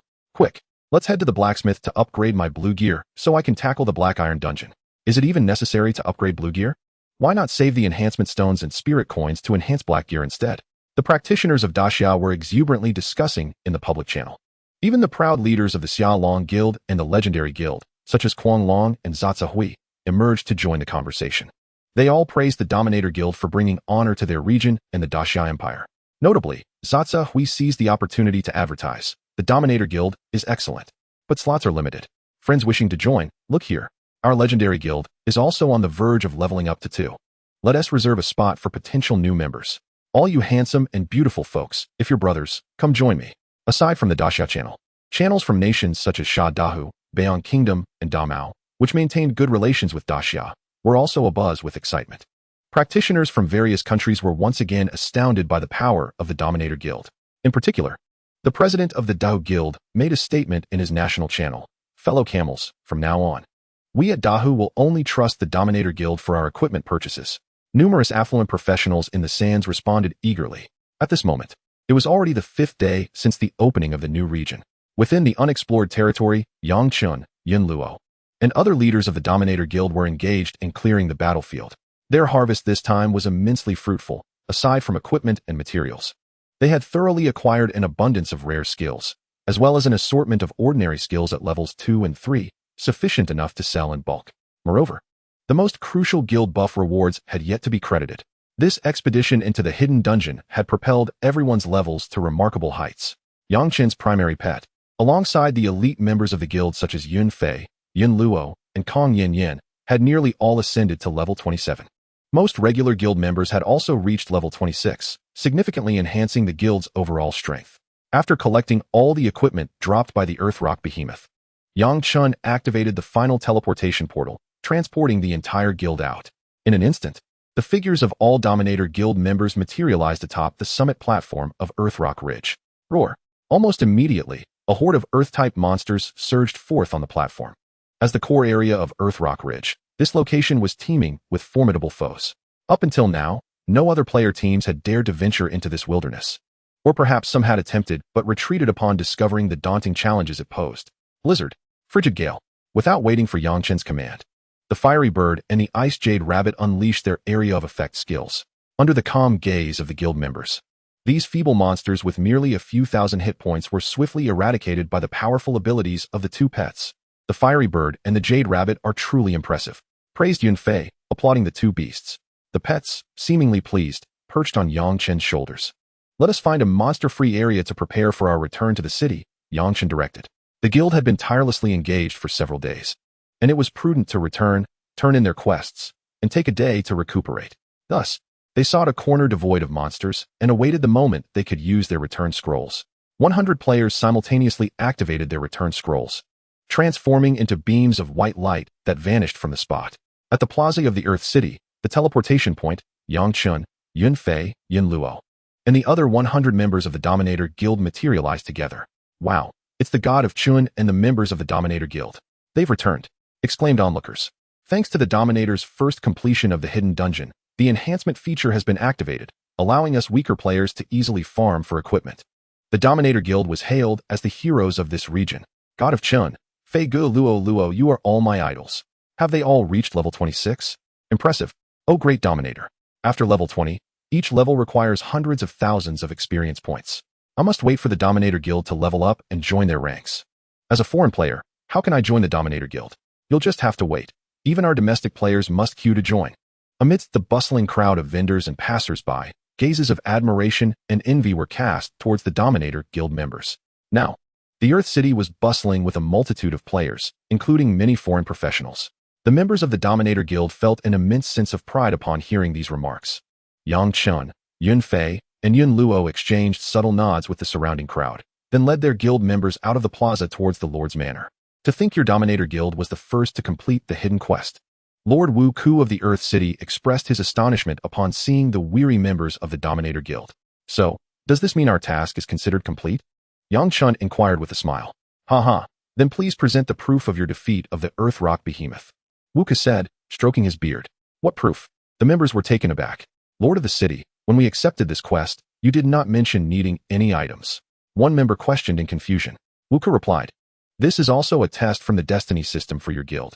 If you cannot present the required items, the quest will still be considered complete. However, you will not receive the guild buff rewards, only a few attribute points. Upon hearing this, several members of the Dominator Guild grew anxious. The Earth Rock Behemoth had indeed not dropped any specific quest items. The Lord had previously not mentioned the need for any such items. Were they really to lose out on their permanent buff? Yet, Yang Chen smiled as he produced a 4th stage magic core, dropped by the Earth Rock Behemoth, and asked, Lord Wukong, is this the item you seek? Yun Fei and Yun Luo remained unfazed, for they, as top scholars, understood that certain hidden quests involving boss hunts required tangible proof of the kill. Otherwise, the native quest givers might renege on their promises. The Earth Rock Behemoth had dropped several 4th stage magic cores, all in the hands of the 3 guild leaders. Wukong took the 4th stage magic core, and upon inspection, burst into laughter. This 4th stage magic core bears the essence of the Earth Rock Behemoth. Your guild's task is indeed complete. As the first guild in the Milky Way region to accomplish this hidden quest, you shall receive a level 2 permanent buff reward. System notification, congratulations. The Dominator Guild has completed the hidden quest to assist Lord Wukong in clearing the Earth Rock Ridge of monsters and defeating the hidden boss, Earth Rock Behemoth. The Dominator Guild receives a level 2 permanent buff reward, granting 20 to all attributes. Your guild has leveled up to level 3 and can now recruit more members. Level 2 permanent buff. All members of the guild receive 20 to all attributes for dimensions. This buff will disappear if a member leaves or if the guild disbands. Outstanding. 20 to all attributes. The rewards for this quest are truly remarkable. We all just gained 20 to all attributes. The members of the Dominator Guild erupted into cheers, their faces radiant with joy.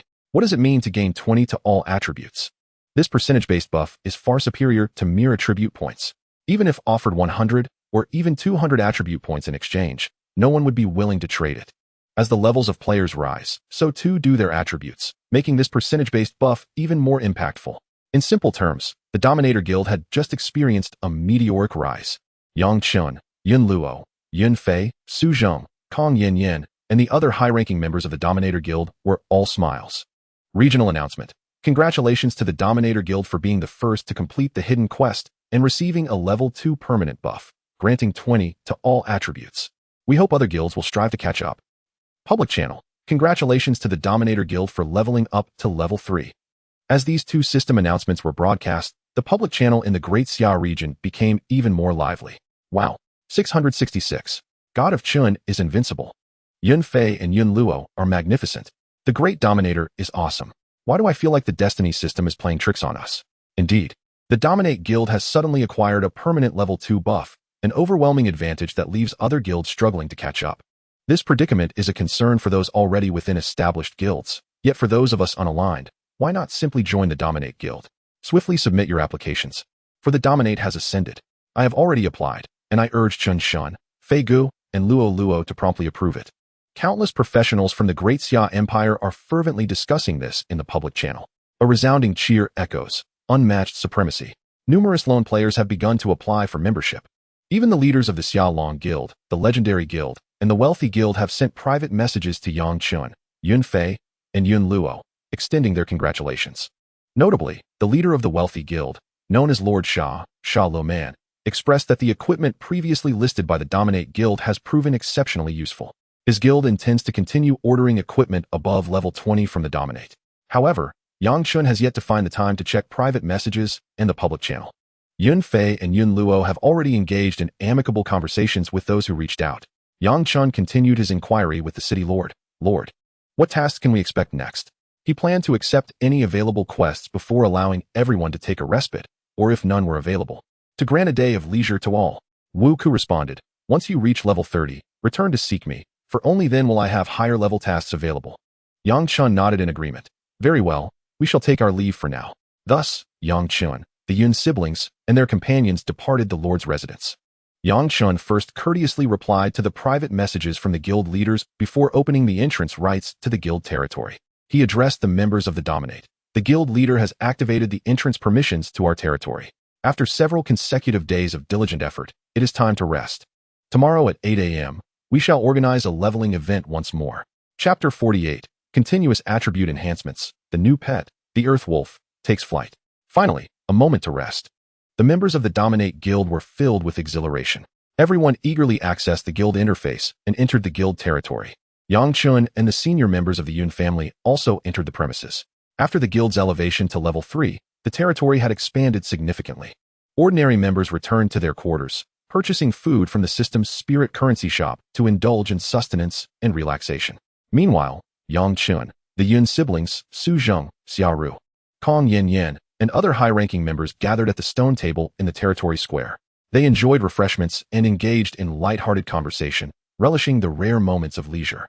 The stone tables and wooden chairs could be procured from the guild store or crafted by carpenters among the life profession workers. Yang Chen summoned the Fire Sparrow and Jade Rabbit, allowing them to partake in pet food. After their meal, Yang Chen and the Yun siblings commenced the recruitment of new members. The guild prioritized elite professionals before accepting ordinary ones. Now that the Dominate Guild had ascended to level 3, boasting a member cap of 200, Yang Chen and his companions directly approved the admission of 100 new members. Among them were several students from Qingyun Academy and Ningyi Academy, with the remainder hailing from various academies across the Great Xia Empire. Yang Chen and Yun Fei. Yun Luo addressed the guild channel. Welcome to all new members. As long as you adhere to the guild's regulations, you shall forever be a part of the Dominate family. Yang Chen continued. You may now enter the territory and enjoy a day of rest. We will resume leveling tomorrow. Yun Luo added. New members of the Dominate Guild will receive a set of housing provided by the guild, along with level 20 gear and foundational skill books. Yun Fei chimed in, haha. You are incredibly fortunate to join the Dominate Guild, filled with benefits and a permanent buff. Welcome, new comrades. In an instant, Su Zheng, Zhuoshan He, Kong Yan, and other management members also welcomed the newcomers in the guild channel. Some of the older members who had not yet retired for the night also joined in the warm welcome. Thank you to the 3 leaders for approving my application. I truly appreciate everyone's welcome. I can still rest. This is splendid. I'm heading back to the guild territory immediately. The guild's buffs and benefits are simply marvelous. I just joined and my strength has skyrocketed. After defeating this boss, I'll return to the territory. Indeed, it's impressive. I'm also battling monsters and will be back shortly. Joining the Dominate is fantastic. We're equipped with gear and skill books. We're on our way to prosperity. A flurry of excited messages from the new members filled the guild channel. Before long, all 100 new members had teleported into the guild territory. Yun Luo retrieved 100 sets of level 20 gear from the guild warehouse, along with a plethora of foundational skill books, which Xiaoru and Su Zheng began to distribute to the newcomers. Yun Luo personally spent 4 million spirit currency in the guild shop to acquire 100 housing units for the new members. The guild system was already constructing these in the residential area. The previous transaction with the Wealthy Guild had yielded a significant stock of equipment and books, alongside the spirit currency and spirit crystals obtained from hidden dungeons. Thus, the 4 million spirit currency was hardly a concern for the guild. Yang Chen and Yun Fei continued their discussion regarding optimal locations for the guild's next upgrade. After all, reaching level 30 was essential for obtaining new quests from the City Lord. Moreover, Lord Wukong had provided them with a wilderness map of Earth City. Yang Chen and Yun Fei concurred on taking the guild members to the monster zones between levels 36 and 40 for leveling. The northward direction of the sandstone desert, specifically the savage prairie, seemed most suitable. This expansive wilderness boasted multiple boss spawns and might even yield a bronze-tier dungeon. As for the lower-level maps, such as the Sandstone Desert, Desert Oasis, and Earth Rock Ridge, they could be left for other guilds and lone players to explore. Once they reached level 40 and ascended to the silver tier, it was likely that the Cosmic Battle Team competition would commence. Having concluded her administrative duties for the guild, Yun Luo interjected excitedly. The Cosmic Battle Team competition is a grand event for teams of silver-tier professionals. Yang Chen's eyes glimmered with anticipation. This competitive event allowed professionals from across the universe to participate, with bountiful rewards on offer.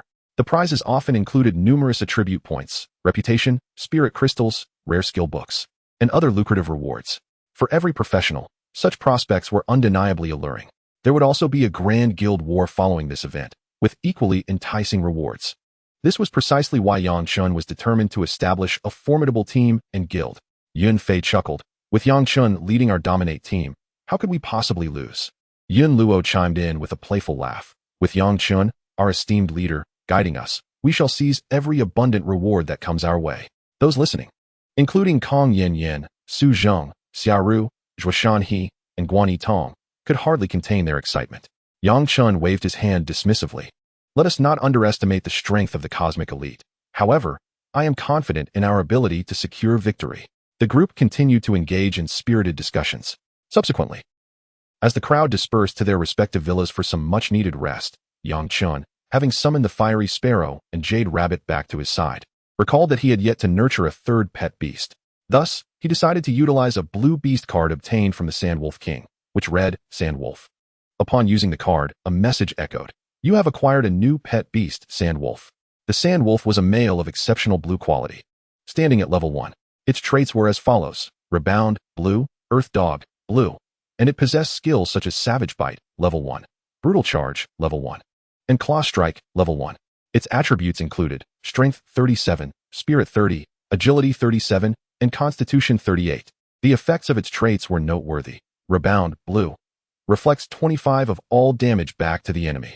Earth Dog, blue, grants an additional 20 points to all attributes and 20 health points. Yang Chen was quite pleased with his new acquisition. This Earth-type pet, with its high defense and substantial health, had the potential to evolve into a formidable tank or warrior in the future. Having just completed a hidden quest, he now possessed several lucky stones and an abundance of blue trait fragments. Thus, he decided to employ a lucky stone to augment the Sandwolf's trait slots. The message confirmed, you have used a lucky stone, increasing the Sandwolf's trait slots by 1. The blue-quality Sandwolf could possess a maximum of 3 trait slots. Yang Chen then consumed 20 blue trait fragments to add a blue trait, Strong. Subsequently, he expended 100 blue trait fragments to upgrade the Strong trait to black quality, enhancing its effects. He continued this process, upgrading the Rebound trait and the Earth Dog trait to black quality, resulting in the Sandwolf acquiring 3 black traits, thus evolving into a black perfect quality beast. During this evolution, the Sandwolf also mastered the skill Earth Spike. Yang Chen's swift actions had transformed the Sandwolf into a powerful beast with 3 black traits. Yet, he remembered that black quality pets could possess up to 4 traits. With renewed determination, he employed another lucky stone to unlock the 4th trait slot for the Sandwolf.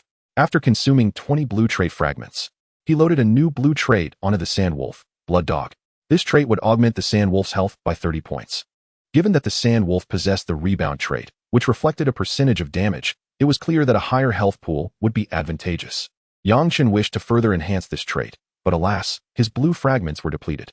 Consequently, he opted to refine all materials in his backpack, acquiring over 200 blue trait fragments as a result of his previous endeavors with numerous third-tier magic cores and various blue materials. He then consumed 100 blue trait fragments to elevate the Blood Dog trait to black quality, now named Blood Bull. At this juncture, the black quality Sandwolf boasted 4 black traits: Blood Bull, black, 2,000 health points, with an additional 50 health. Strong, black, 100 to all attributes and 45 to health and both defenses. Rebound, black, reflects 50 of all damage. Earth Affinity, black, 20 physical attack and 50 to Earth-type skill power. The effects of these 4 black traits were nothing short of extraordinary. Yang Chen was elated to discover that the health of his level 1 Sandwolf had already surpassed that of the level 27 Ice Jade Rabbit, even rivaling that of the purple quality Fiery Sparrow. Once it reached level 27, it would undoubtedly surpass the fiery sparrow's health, living up to its name of Blood Bull. Yang Chen himself immediately empowered the Sand Wolf's strong, black trait, enhancing its attributes significantly. In an instant, he felt a surge of strength coursing through him, far surpassing his previous capabilities. Chapter 49, The Wild Prairie, the Sand Wolf reigns supreme. Content: with the augmentation of the Sand Wolf's traits, Yang Chen summoned the creature and fed it several high-quality pet meals. The Sand Wolf, resembling a formidable beast akin to Kong Yinyan's large black dog, devoured its meal while wagging its tail excitedly. Given its sandy-colored fur, Yang Chen decided to name it Da Huang, with the nickname Guzi. He affectionately patted the Sand Wolf's head. Thus, the Sand Wolf acquired the name Da Huang, with the moniker Guzi as a delightful alternative. Not wishing to favor one over the other, he turned his attention to the Jade Rabbit, which currently possessed only 3 black traits: Frozen, Group Recovery, and Mighty. It was time to add a new trait. Upon summoning Da Huang back, Yang Chen checked the Jade Rabbit in the beast space. He used a lucky stone to unlock a new trait slot for the Jade Rabbit. After consuming 20 blue trait fragments, he added a new blue trait, Mage. Examining the effects of this trait, he noted, Mage, Blue, 50 to Spirit attribute. Quite commendable. The Ice Jade Rabbit was inherently a magical beast, and enhancing its Spirit attribute was indeed fitting.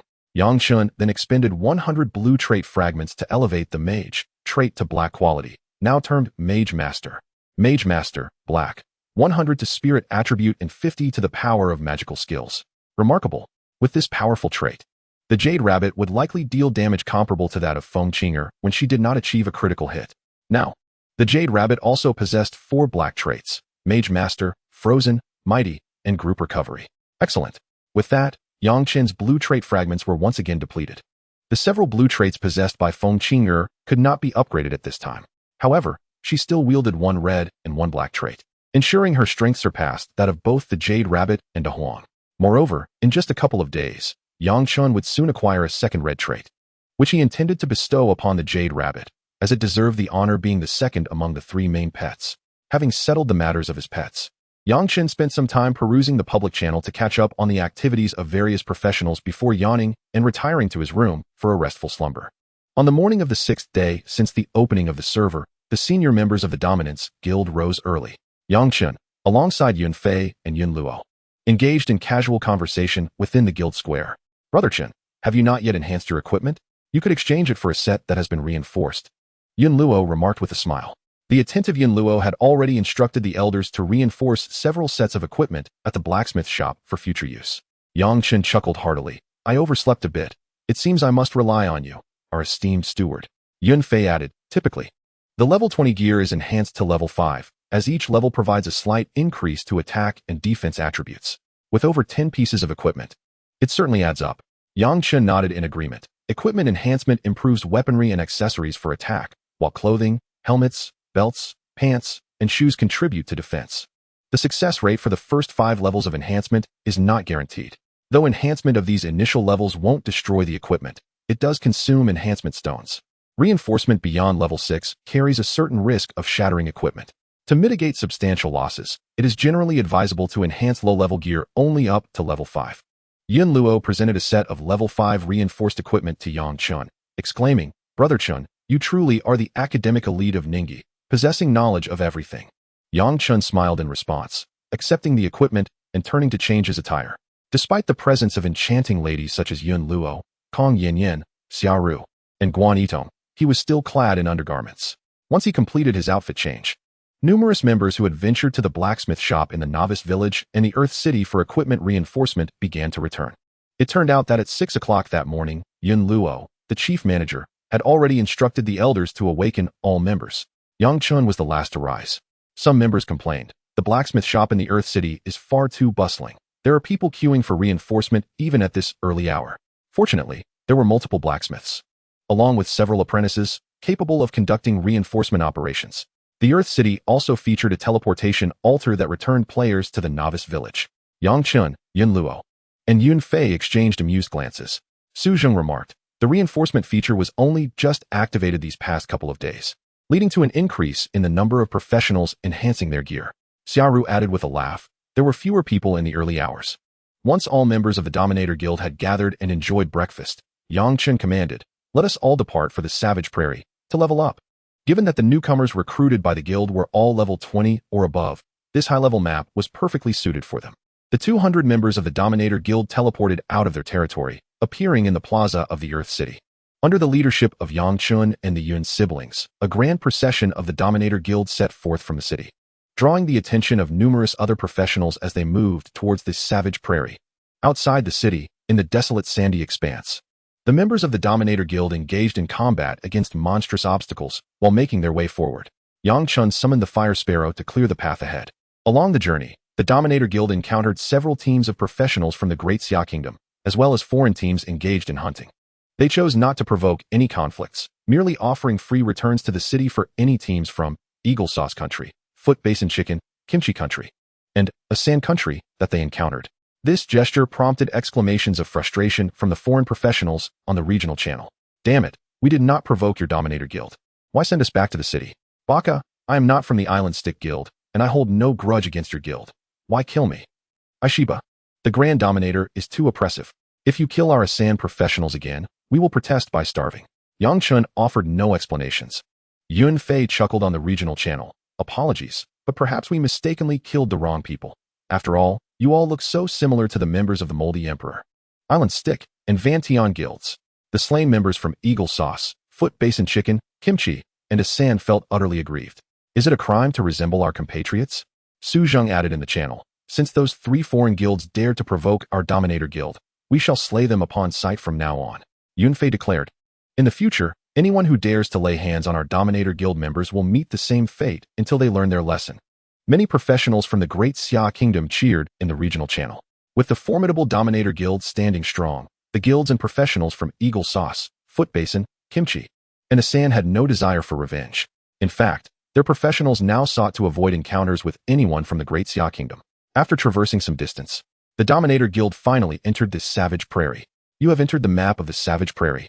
Before them lay a vast expanse imbued with a wild aura, characterized by rugged terrain, rocky ground, trees, and patches of wild grass. The monsters here were predominantly fierce beings from the barbarian and beast tribes, all at least level 36. As soon as the Dominator Guild arrived, a horde of monsters set their sights on them, charging forth with ferocious roars. Giant Bear Orc, level 36, health 4820, physical attack 759. Barbarian Archer, level 37, health 4460, physical attack 739. Barbarian Warrior, level 37, health 4650, physical attack 779.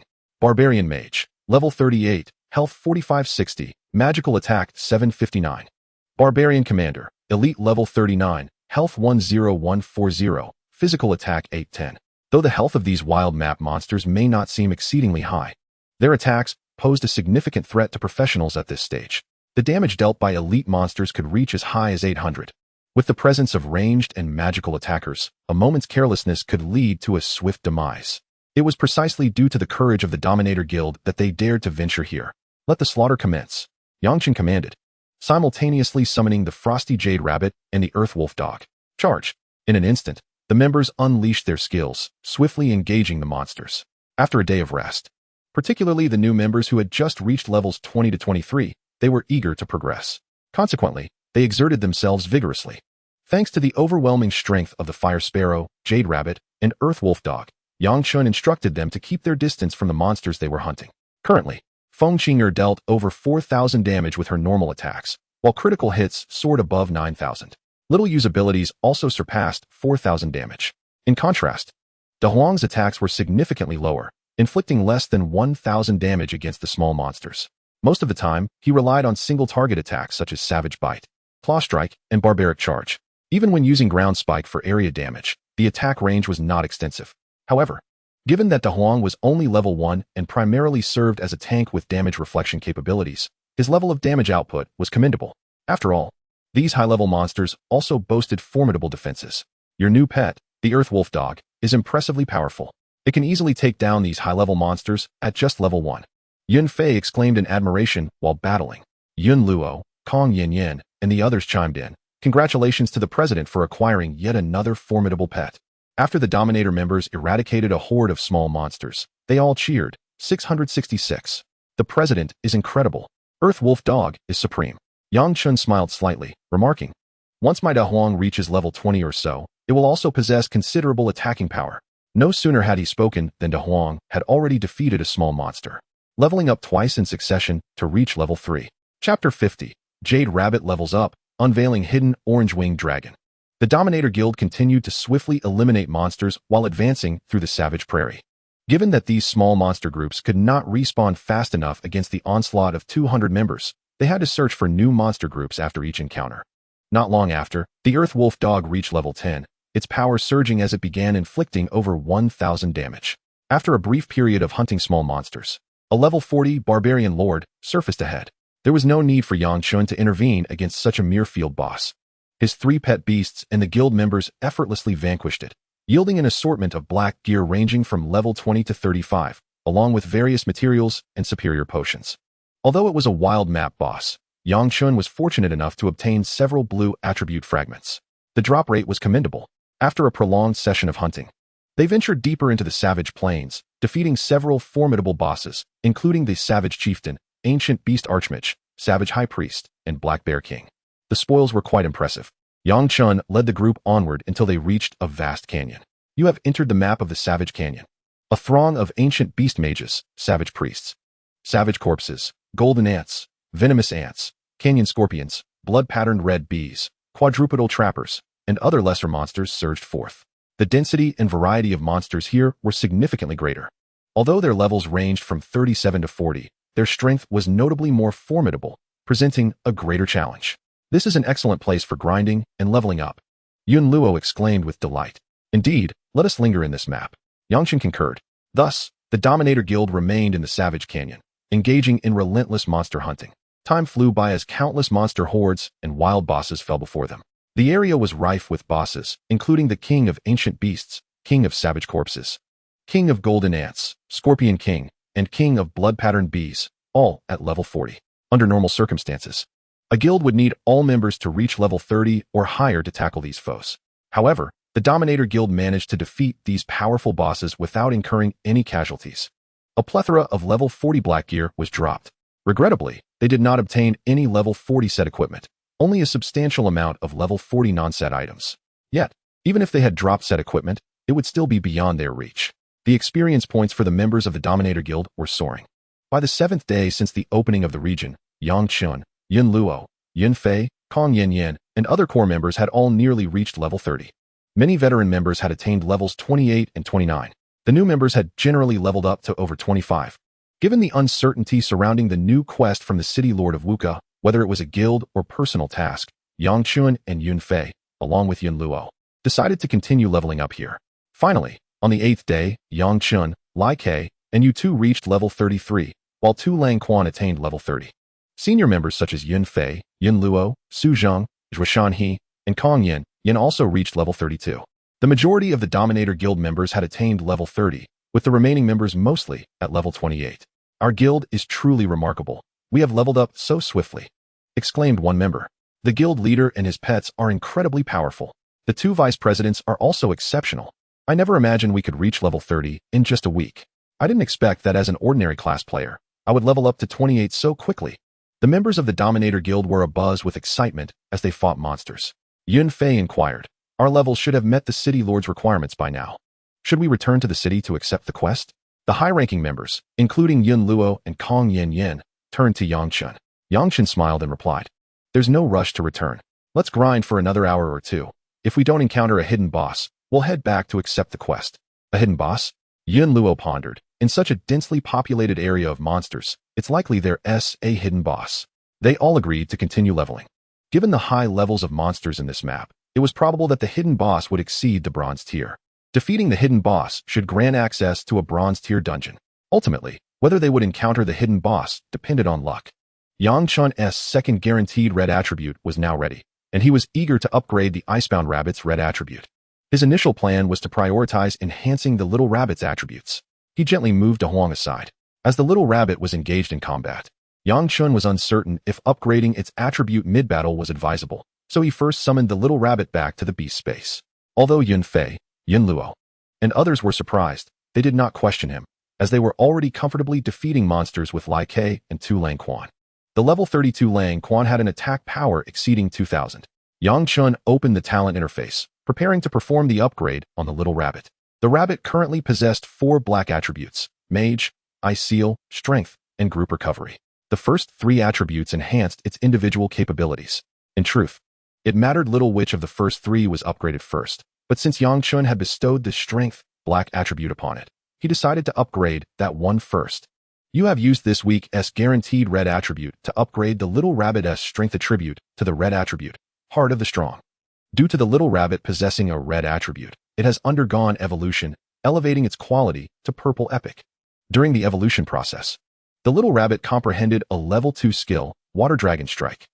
Your enhancement of the little rabbit's attribute has automatically transformed into the red attribute, Heart of the Strong.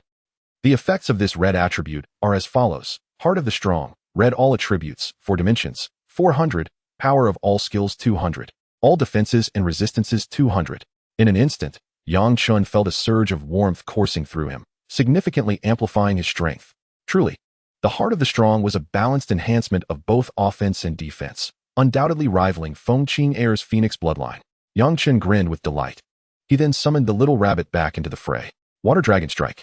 The little rabbit leapt into action, its tiny legs conjuring a massive water dragon that surged towards a group of lesser monsters. The damage numbers flashed: 66-66, 67-80, 68-20, 67-98. In an instant, that group of monsters was obliterated. Wow! Yun Fei exclaimed, startled. Your little rabbit has become significantly stronger. Yun Luo was equally astonished. It has ascended to purple quality? Its attack power exceeds even that of Lai Ke, though it still falls short of Lai Ke's critical damage. Lai Ke typically dealt around 5,000 damage, with critical hits reaching over 9,000. Of course, this was primarily due to Lai Ke having mostly blue attributes. The guild leader is amazing. Congratulations on your little rabbit reaching purple quality. Members like Su Zheng, Xiaoru, Kong Yan, and Guan Yitong all congratulated Yang Chen simultaneously. The excitement was palpable. The stronger their guild leader became, the greater the strength of the Dominator Guild as a whole. Yang Chen smiled and remarked, as the president, "It is only fitting that my Jade Rabbit, having battled monsters for so long, grows in strength and rank. Now, let us continue to slay monsters for a while longer before returning to the city to accept our next quest." He offered no further explanation, and naturally, no one pressed for details, as the talents of each professional were matters of personal privacy. Ding! Due to your wanton destruction of the environment, the orange-winged dragon, which has been dwelling here, is preparing to take matters into its own hands and teach you a harsh lesson. Level 43 Hidden Boss, Orange-winged Dragon. Countdown to spawn, 30, 29, 28. At this moment, the prompt from the Fate system echoed. The hidden boss, the orange-winged dragon of the Savage Canyon, was finally about to make its appearance. Chapter 51. First kill of the dragon and dungeon opening. The Dominators Guild in the lead. Oh my goodness. We have indeed summoned the hidden boss. It has arrived. Haha. The president truly possesses foresight. The members of the Dominators Guild were filled with excitement and joy. Prepare for battle. Yang Chen, Yun Fei, and Yun Luo exchanged brief strategies for the fight. After all, this was a dragon.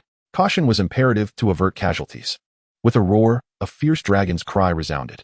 An imposing dragon with a pair of orange, fleshy wings descended from the heavens, circling ominously above the Savage Canyon before charging toward the members of the Dominators Guild on the ground. Orange-winged dragon, subdragon, hidden king level boss level 43, health, 6, 980, 000. Physical attack, 1, 250, magic attack, 1, 160. Skills, claw strike, fierce charge, orange-winged light blade, subdragon pressure, flame breath, tornado, summon minions. Let me take a look at this orange-winged dragon. Goodness, 7 million health points, and its dual attacks exceed 1,000. Yun Fei exclaimed, having cast a probing spell. Yun Luo added, with such high attack power, even if other guilds managed to summon it at this stage, they would be utterly unable to defeat it. Their guilds would likely face annihilation. Although this dragon's health was far less than that of the Earthrock behemoth in the unknown region, its attack power was significantly higher. Coupled with the vastness of the wilderness map, where small monsters would continuously spawn, and the fact that it could fly, the difficulty of defeating it was certainly greater than that of the Earthrock behemoth. While the crowd was taken aback, none felt panic. They had their president with them. What was there to fear? Feng Qing'er, Xiaoyu, De Huang. You shall be responsible for drawing its aggro. Yang Chen swiftly issued commands to Feng Qing'er, Xiaoyu, and De Huang. With a roar, De Huang darted forward like an arrow before Yang Chen could finish. Woof! Kong Yan's hunting dog, He Huang, followed suit. Feng Qing'er and Xiaoyu, faster than De Huang and He Huang, charged in and unleashed their attacks on the orange-winged dragon. Blizzard, Water Dragon Strike.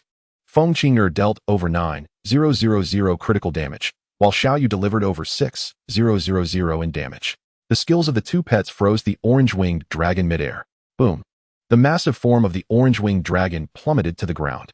The Earthwolf and the great black dog lunged forward, relentlessly biting at it. Meanwhile, Feng Qing'er and Xiaoyu unleashed their skills with remarkable speed. At the same time, Chen surged forward, delivering a blow to the dragon's body with his True Flame sword technique. 626. With the enhancement of the two powerful red attributes from Lunar Jade and Jade Rabbit, along with a black attribute from the Earthwolf, Chen's attack had reached astounding heights, comparable to Lunar Jade's critical damage. Bang!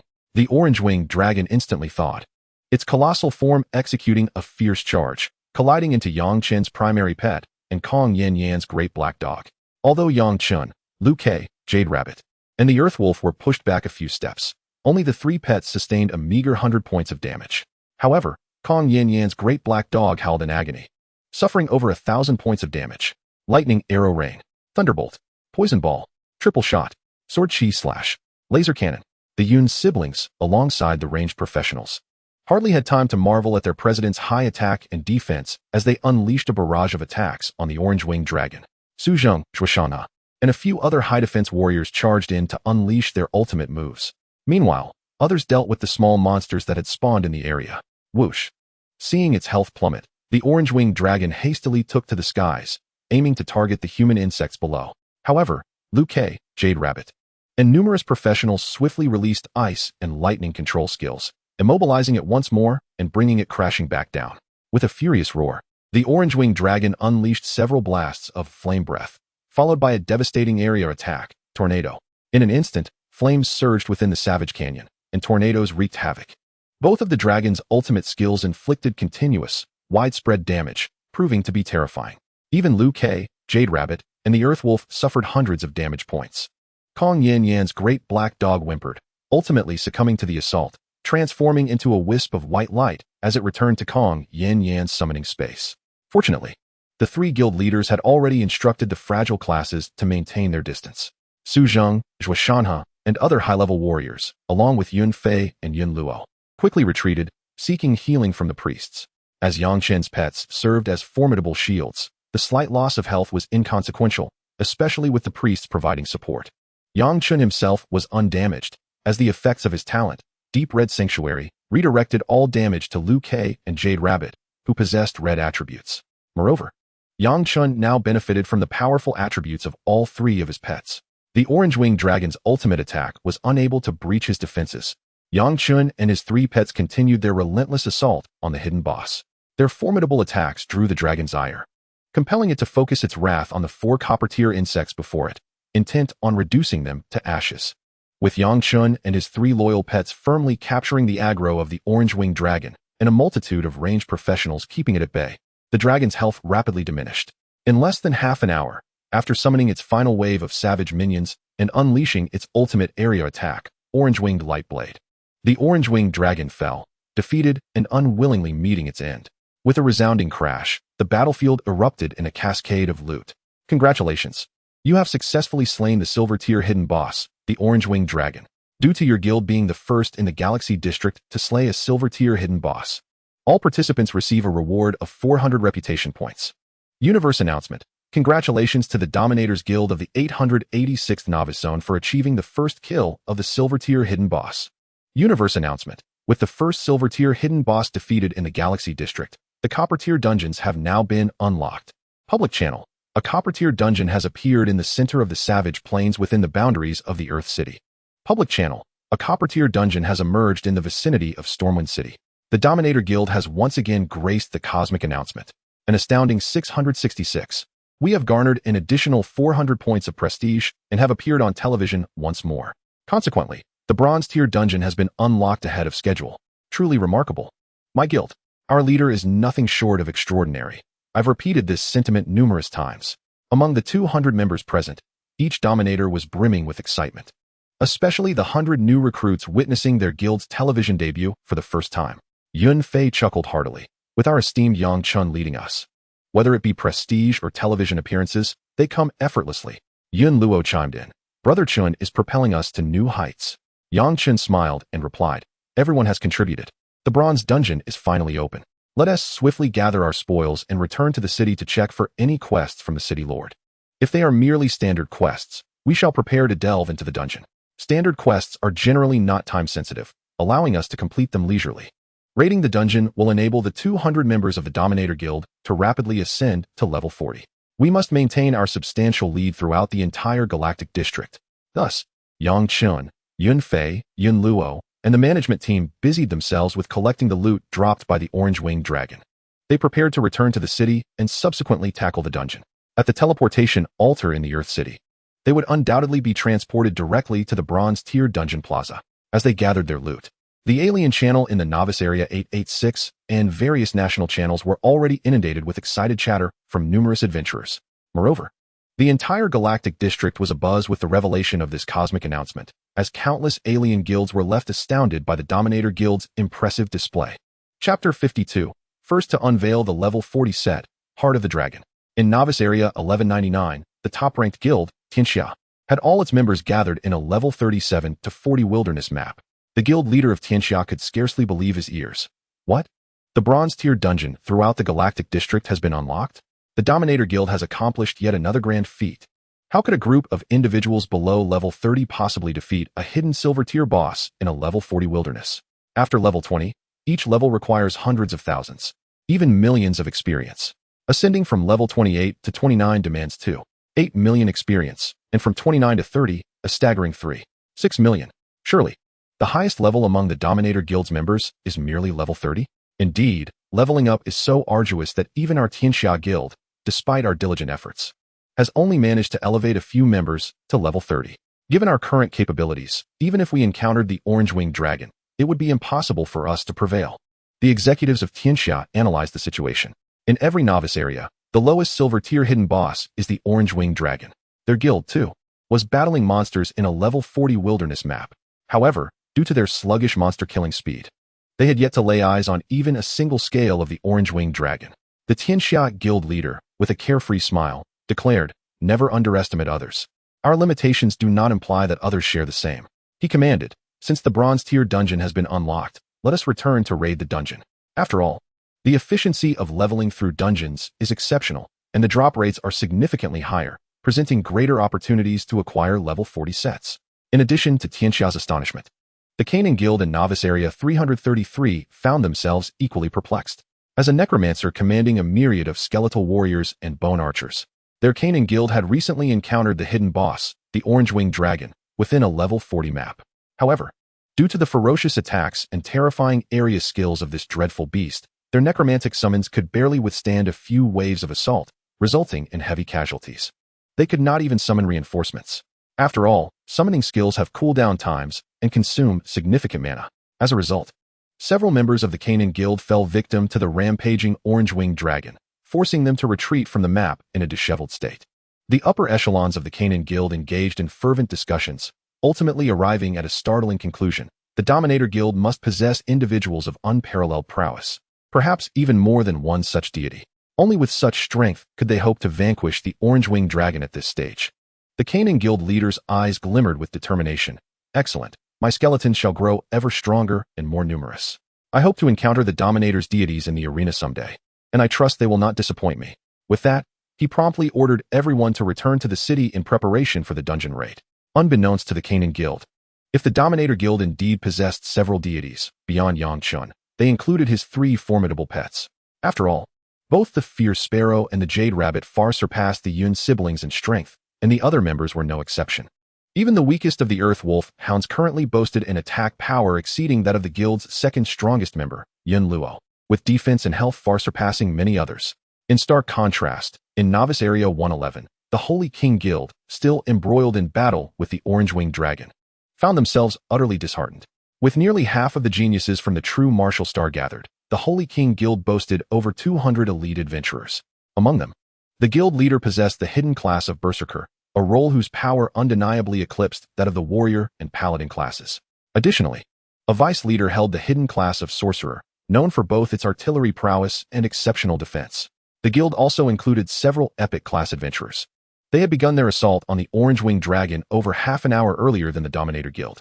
Despite their formidable lineup, the Holy King Guild suffered considerable losses, only managing to whittle down the beast's health by a third after more than an hour of relentless combat.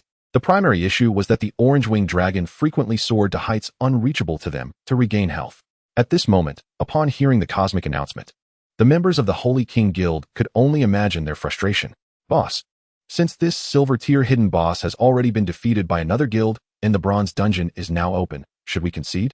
Indeed, guild leader, if we continue, even if we manage to defeat the Orange-Winged Dragon, the casualties will be catastrophic, rendering it not worth the effort. Many members of the guild were losing heart, contemplating retreat. However, the Holy King Guild leader, while taunting the Orange-Winged Dragon, bellowed, "The other guilds in Novice Area 111 are watching us tackle this hidden boss. Do we want to be the subject of their mockery?" In their Novice Area, they were not the only guild present. Competition was fierce. The Sorcerer Vice leader added, "Defeating this silver-tier hidden boss will yield a significant amount of prestige, along with the chance to acquire level 40 sets and high-quality materials. Let us push on for another 2 hours, and we can surely defeat it." With both leaders having spoken, the resolve of the guild members was reignited. The members of the Holy King Guild could only grit their teeth and persist in their quest to vanquish the elusive silver-tier hidden boss. Fortunately, the Orange-Winged Dragon, bound by the laws of fate, could not remain airborne for extended periods to regenerate health. The Holy King Guild, having invested considerable resources, held a promising chance of defeating it. As the guild leader engaged the boss, he remarked, "The Sovereign Guild is indeed a formidable opponent." The Mage King replied, "Indeed. I eagerly anticipate the commencement of the Cosmic Battle Tournament. It will provide us the opportunity to confront them."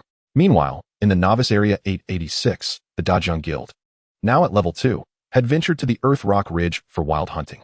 High-ranking members such as Lu Ruyan, Zhang Huan, and Liang Huojia had heard the cosmic announcement of the Sovereign Guild's first kill of the silver-tier hidden boss, which unlocked the bronze dungeon. Observing the public channel filled with praises for the Sovereign Guild, they felt a mix of emotions. Liang Huojia lamented, "The Sovereign Guild has already distanced themselves from us." Lu Ruyan added, with Yang Chun, the hidden class summoner, in their ranks, "Is our gap truly so vast?" As a top student and campus beauty, she was acutely aware of the formidable challenge posed by the silver hidden boss, the Orange-Winged Dragon. This was not a foe that could be defeated through sheer numbers. If it were their Dajang Guild, they would hardly muster the enthusiasm to engage it. Confident in her abilities, Lu Ruyan believed her strength was on par with Yun Luo's. Similarly, Zhang Huan and Liang Huojia were not inferior to Yun Fei. The crucial factor, however, was the presence of Yang Chun, a game-breaking Beastmaster, whose existence rendered the Dajang Guild's efforts to catch up futile. Yang Chun was not only from their Ningyi Academy, but had also once been a member of their Dajang team and a loyal admirer of Lu Ruyan. Zhang Huan maintained his mysterious confidence, stating, "Though the Sovereign Guild is formidable, they rely heavily on Yang Chen's current prowess. Once he loses his edge, the Sovereign Guild will find themselves overtaken by us." Lu Ruyan and Liang Huojia nodded in agreement, asserting, "Our Dajang Guild will grow ever stronger until we surpass all guilds in the realm of fate." Suddenly, Zhang Liuli exclaimed, "Look over there. A green portal has appeared. Another hidden map had spawned. Let us complete this hidden map before returning to the dungeon." Lu Ruyan and the entire Dajang Guild displayed expressions of delight. After all, the rewards from hidden maps far exceeded those from the wilderness. Their overall strength had significantly improved since then. They felt confident even if an unknown area were to appear. As for the bronze-tier dungeon, it remained available. It would not vanish. Meanwhile, at the Sovereign Guild, Yang Chun, Yun Luo, and other high-ranking members counted their spoils, discovering that the Orange-Winged Dragon had dropped over a dozen pieces of level 40 gear. Level 40 adventurers were still in the novice phase, with equipment of levels 35 and 55 being of the highest quality, classified as black. Only the level 60 sets would be of purple quality. The level 40 black sets included the Courageous set for warriors, the Devout set for mages, the Azure set for archers, and various Ghost sets for other classes. Additionally, the Orange-Winged Dragon had dropped a Dragon Heart, marked as a quest item. It remained uncertain whether this was the item required by the Lord of Earth City.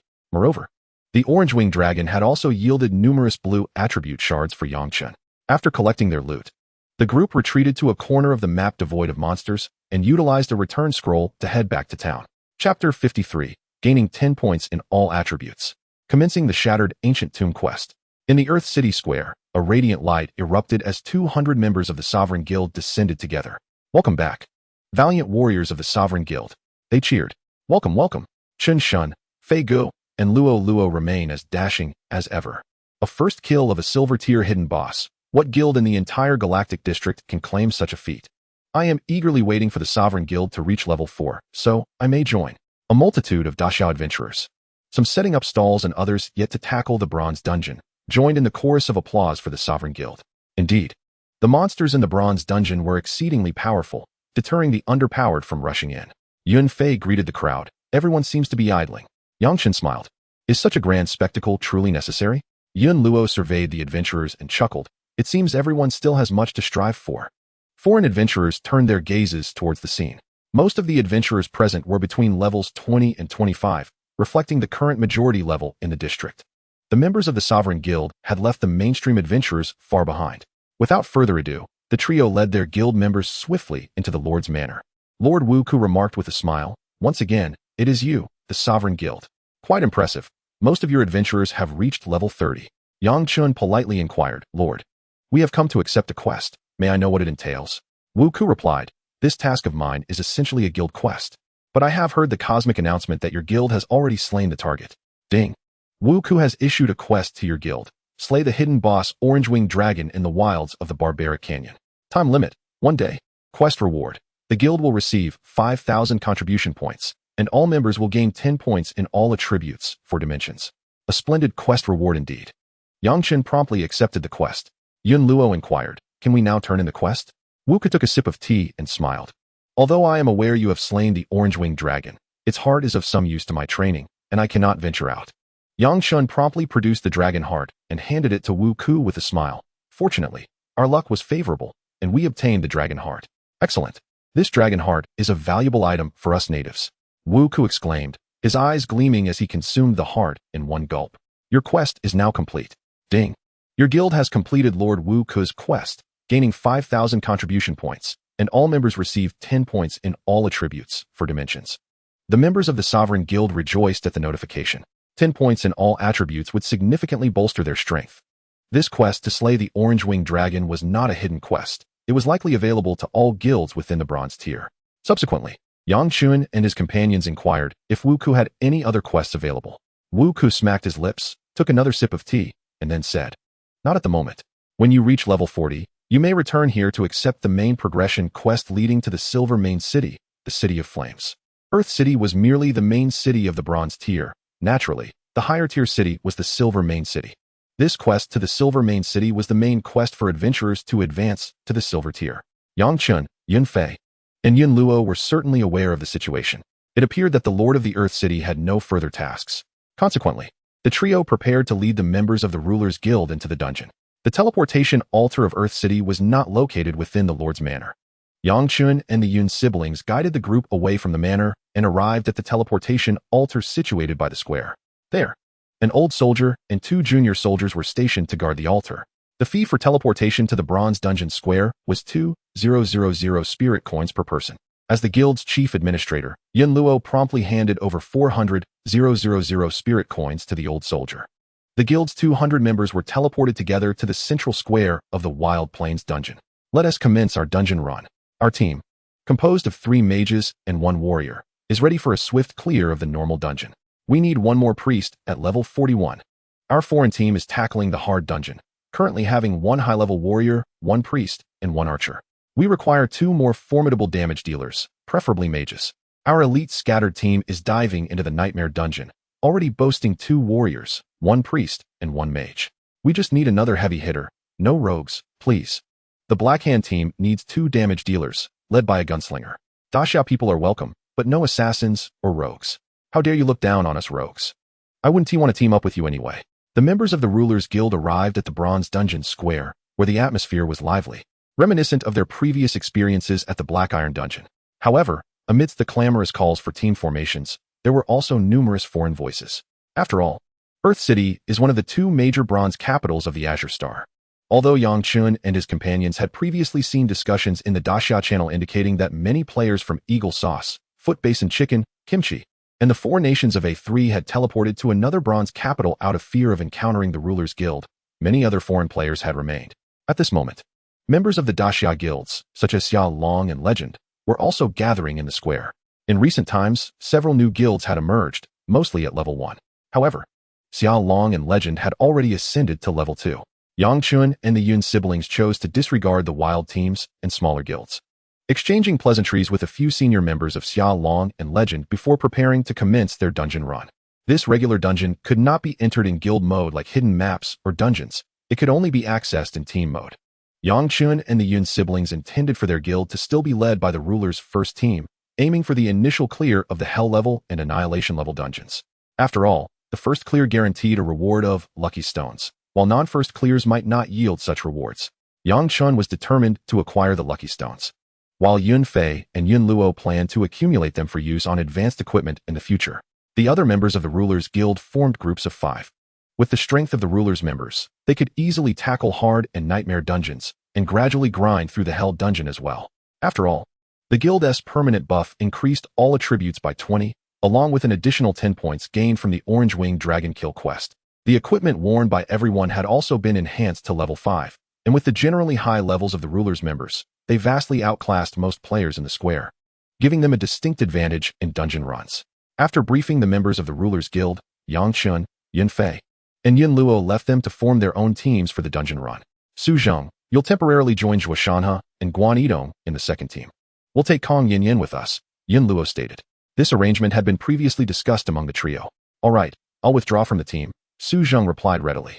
Thank you, presidents, and thank you, Zhenggu, Kong Yin said with a sweet smile.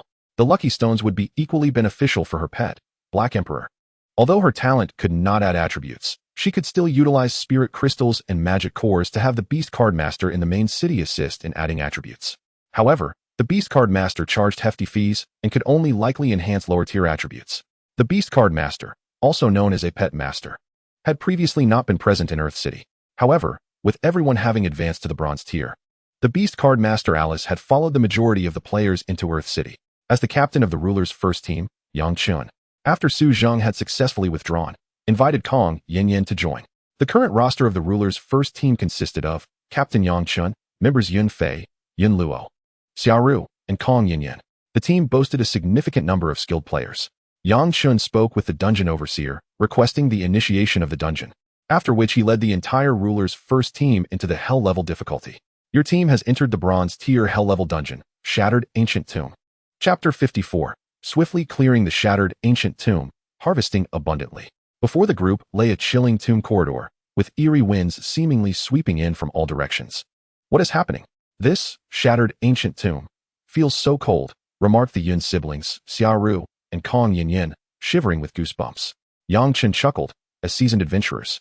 We will gradually adapt. It's merely an eerie chill. He quickly summoned his fiery sparrow, Jade Rabbit, and Earthwolf dog. Kong Yin also called forth her large black dog. Suddenly, a series of spine-chilling scraping sounds echoed, as a group of towering skeletal monsters emerged from the tomb corridor, confronting Yang Chun's party. Skeletal Warrior, Hell level 37, Health 69, 600, Physical Attack 859. Skeletal Archer, Hell level 38, Health 68, 400, Physical Attack 830. Skeletal Mage, Hell level 39, Health 63, 400, Magic Attack 849. Skeletal Gunrider, Hell Elite level 39, Health 151, 400, Physical Attack 889. Flying Skeleton, Hell Elite level 40, Health 144, 000, Physical Attack 889, Magic Attack 869. Goodness, these minor monsters have high attack power and substantial health, exclaimed Yun Fei. Let us be cautious. Those skeletal gunriders and flying skeletons appear formidable. Xiaoru added, her anxiety palpable.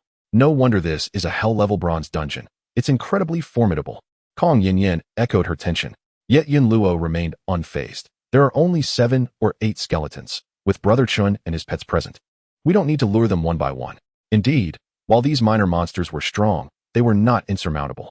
Had Yang Chen not been in the party, they could still have managed gradually, as the ruler's main force was no longer the former Amon. With a calm smile, Yang Chun issued commands to the Fiery Sparrow, Jade Rabbit, and Earthwolf Dog. You all, engage at once. Kong Yin also commanded her hunting dog, Black Emperor, to attack the monsters. As soon as their orders were given, the skeletal monsters charged forward. Ice Snow Roar, Frigid Torrent, Savage Bite. The icy roars of the Fiery Sparrow and the chilling torrents of the Jade Rabbit wreaked havoc among the swarm of skeletons, inflicting thousands of damage points upon them repeatedly. Even they were momentarily frozen. The ferocious biting skill of the hyena dog had considerably diminished in potency. Meanwhile, the damage inflicted by the Black Monarch barely exceeded 1,000. Lightning Arrow Rain, Shattered Domination, Triple Shot. Yun Luo, Yun Fei, and Kong Yanyan simultaneously unleashed their skills. As a hunter, Kong Yanyan was adept at employing skills from both the archer and gunner professions. Xiao Ru, of course, had no need to engage in combat. Yang Chen, as a Beastmaster, found it beneath him to personally handle mere minions. With the formidable attacks of the Fire Sparrow and Jade Rabbit, supplemented by the concentrated efforts of other pets and teammates, the team swiftly vanquished the horde of skeletons in less than a minute. The team defeated the Skeleton Warrior, earning 2,775 experience points. The team defeated the Skeleton Archer, earning 2,850 experience points. The team defeated the Skeleton Mage, earning 2,925 experience points. The team defeated the Skeleton Gunner, earning 5,850 experience points. The team defeated the Flying Skeleton, earning 6,000 experience points. Yun Fei chuckled, the experience is indeed higher in dungeons. Out in the wild, even a minion only yields a couple of hundred experience. Yun Luo concurred. The drop rates in dungeons are significantly better. We've acquired quite a few items. Yang Chen nodded. Let's not bother picking up anything below blue quality. After all, the high drop rates in the dungeon rendered green and white gear unworthy of their attention. As the Dominators Guild, they had already emptied their inventories before diving into the dungeon. Recently, the guild leader of the wealthy guild, Lord Xia, had sent private messages to Yang Chen and Yun Fei, requesting to purchase equipment from the Dominators Guild. Subsequently, the members of the Dominators Guild placed the gear they had gathered from the Savage Plains and Savage Gorge on the consignment platform at double the market price. The remaining equipment was stored in the guild warehouse and in the private storages within their guild houses. Each member's villa or house contained a private storage space. And even if one resigned from the guild, the items within would remain for a certain period. This is one of the reasons why professionals aspire to join a guild. After Yang Chen, Yun Luo, and the others finished collecting their spoils, he declared, "Let us move on." Leading the group deeper into the dungeon, they encountered countless skeletons along the way. Upon reaching the end of the crypt, they found a large door. Yang Chen pushed it open, revealing a spacious chamber. Oh, why is there a hall here? Kong Yanyan and Xiao Ru expressed their confusion. Indeed, why does this hall seem so empty? Yun Fei remarked. Yang Chen furrowed his brow. Surely there must be a boss here? Yun Luo nodded in agreement. Suddenly, a massive flying skeleton descended from the dome of the hall, launching a sudden assault on the group. It was none other than the King of the Undead. Yang Chen remained unperturbed. King of the Undead, Hell King level boss level 40, health 2, 980, 000, physical attack 976, magical attack 933, skills, unknown. The King of the Undead, with its mere 3 million health, was certainly inferior to the hidden boss, the Orange-Winged Dragon. The Fire Sparrow, Jade Rabbit, Hyena Dog, and Kong Yanyan's large black dog had already detected the King of the Undead. Despite its furious charge and remarkable speed, the Fire Sparrow and Jade Rabbit swiftly cast ice spells, effectively halting its momentum, while the Hyena Dog and the large black dog lunged at it. The battle against the Hell-level boss commenced. Everyone unleashed their skills.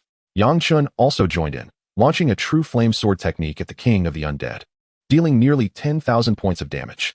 Phoenix Flame, Water Dragon Strike, Earth Spike Technique. The Fire Sparrow, Jade Rabbit, and Hyena Dog simultaneously released their ultimate abilities, drawing the full ire of the King of the Undead.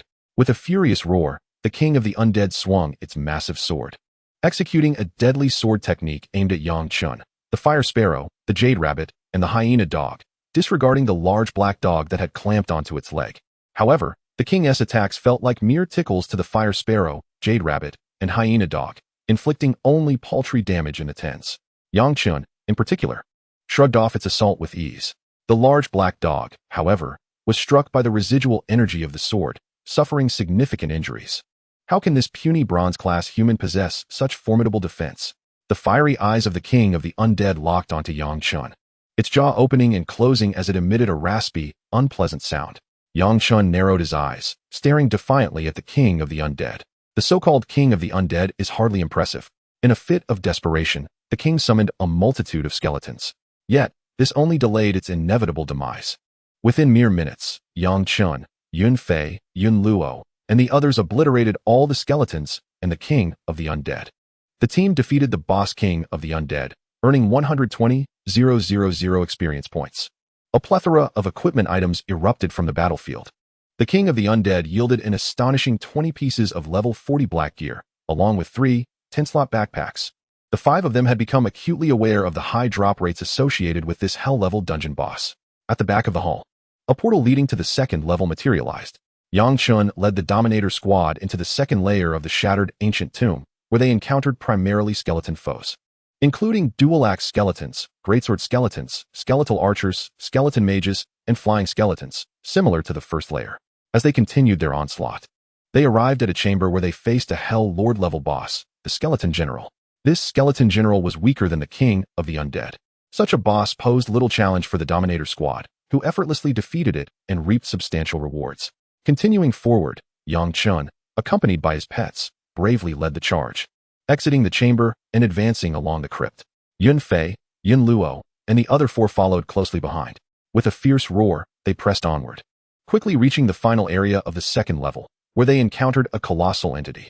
It was a skeletal giant, resembling a small mountain, exuding a potent aura of death, a mobile fortress radiating intimidation. Skeletal giant, Hell mutated king level boss level 40, health 6, 600, 000, physical attack 1056. This skeletal giant has significantly increased in strength. Yun Fei exclaimed. The 5-member team faced the potential for total annihilation if they were careless against such a boss. Yun Luo, Kong Yin, and Xiaoru expressed similar sentiments. Previously, the unknown areas they had traversed, while formidable, were tackled as a guild. Now, this tiered dungeon only permitted 5-member teams, naturally elevating the challenge. The skeletal giant indeed posed a considerable threat to other 5-member squads. Yang Chen remarked, the difficulty is hardly negligible. At this stage, the other teams are likely to gradually engage the smaller monsters, eliminating them before they can confront the towering skeletal giant. As Yang Chen spoke, his 3 formidable pets, alongside Kong Yin's large black dog, had already rushed forward to initiate the encounter. The movement speed of the skeletal giant was considerably slower than that of the smaller creatures. After Liejue, Yu2, and the wolfhound dispatched the advancing minions, the skeletal giant approached, towering at a height of 5 to 6 meters and wielding a massive axe. Each step it took resonated heavily against the stone floor. However, to us, this skeletal giant did not pose a significant threat, Yang Chen remarked with a smile. Liejue, Yu2, and the wolfhound had already launched their attack against the skeletal giant. Meanwhile, Kong Yin's large black dog had fallen victim to the swarm of skeletal minions, and summoning it again would require waiting for the cooldown period to elapse. Everyone joined the fray. In less than 10 minutes, the seemingly intimidating skeletal giant was vanquished, yielding a plethora of equipment and items, including 4 10-slot backpacks. Once the skeletal giant was destroyed, the entire ruined tomb fell into silence. Ding! Your party has successfully cleared the ruined tomb. Total time taken for this dungeon, 1 hour and 29 minutes. As your party is the first to clear the bronze tier hell dungeon, each member receives a reward of 600 reputation points, 20 spirit crystals, and 2 lucky stones. The prompt from Destiny appeared. A subtle smile crept across Yang Chen's face. The Dominator team had effortlessly completed the bronze tier hell dungeon. 1.5 hours. Can any team currently match this feat? Not to mention, a significant portion of that time was spent traversing and locating monsters. After all, the ruined tomb is not merely a single passageway. Chapter 55, Abyssal Kingdom, the Twisted Infernal High Priest. The difficulty of this hell-level dungeon is not particularly high. However, the drop rates are impressively generous, Yang Chen remarked with a grin. Boss is amazing. Fast clearing the bronze tier hell dungeon. Yun Fei shouted, raising his arm high. He had begun to refer to Yang Chen as boss rather than brother Yang Chen, emulating the other members. Hehe, the president is truly formidable. Yun Luo Xiaoru and Kong Yin chimed in, their excitement palpable as they giggled. There's no need to flatter me excessively. Let us quickly divide the spoils. Yang Chen replied with a calm smile, allowing his 3 pets to consume some premium pet food. Thus, everyone began to split the dropped items. From this dungeon, Yang Chen acquired 2 additional 10-slot backpacks, bringing his total to an impressive 180 slots. His carrying capacity was indeed substantial. This haul was quite satisfactory. In addition to equipment materials, Yang Chen also obtained over 100 blue attribute fragments. Furthermore, the wolfhound leveled up, as did Yun Fei, Yun Luo, and 2 others. Yang Chen and his pets, Liejue and Yu2, still required a significant amount of experience to level up. To advance from level 33 to 34, an enormous 6.4 million experience points were necessary. After everyone finished sorting through the loot, Yang Chen recalled his pets and said, let us head out. Alright. The group exited the hell-level dungeon. In the bronze dungeon square, the figures of Yang Chen and his companions materialized. What? The Dominator team has emerged so swiftly? They actually cleared the Hell level dungeon in just an hour and a half. Am I seeing things? On the records of the Hell level dungeon clearances, the Dominator team claimed the top spot, while no other teams had yet appeared. This truly is a rapid completion.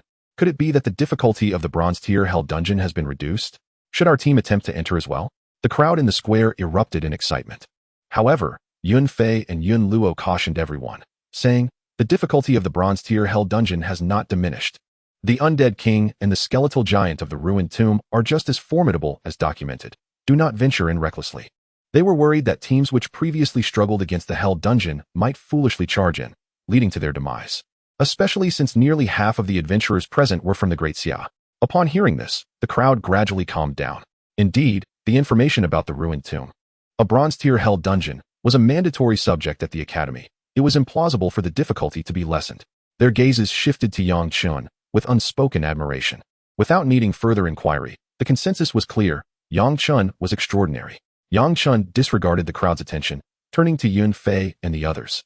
Let us continue with the dungeons. This time, we shall commence the Annihilation level dungeon. They are starting the Annihilation level dungeon? Everyone in the square gasped in astonishment. Quickly realizing the implications, Yang Chen was poised to achieve the first completion of an Annihilation level dungeon.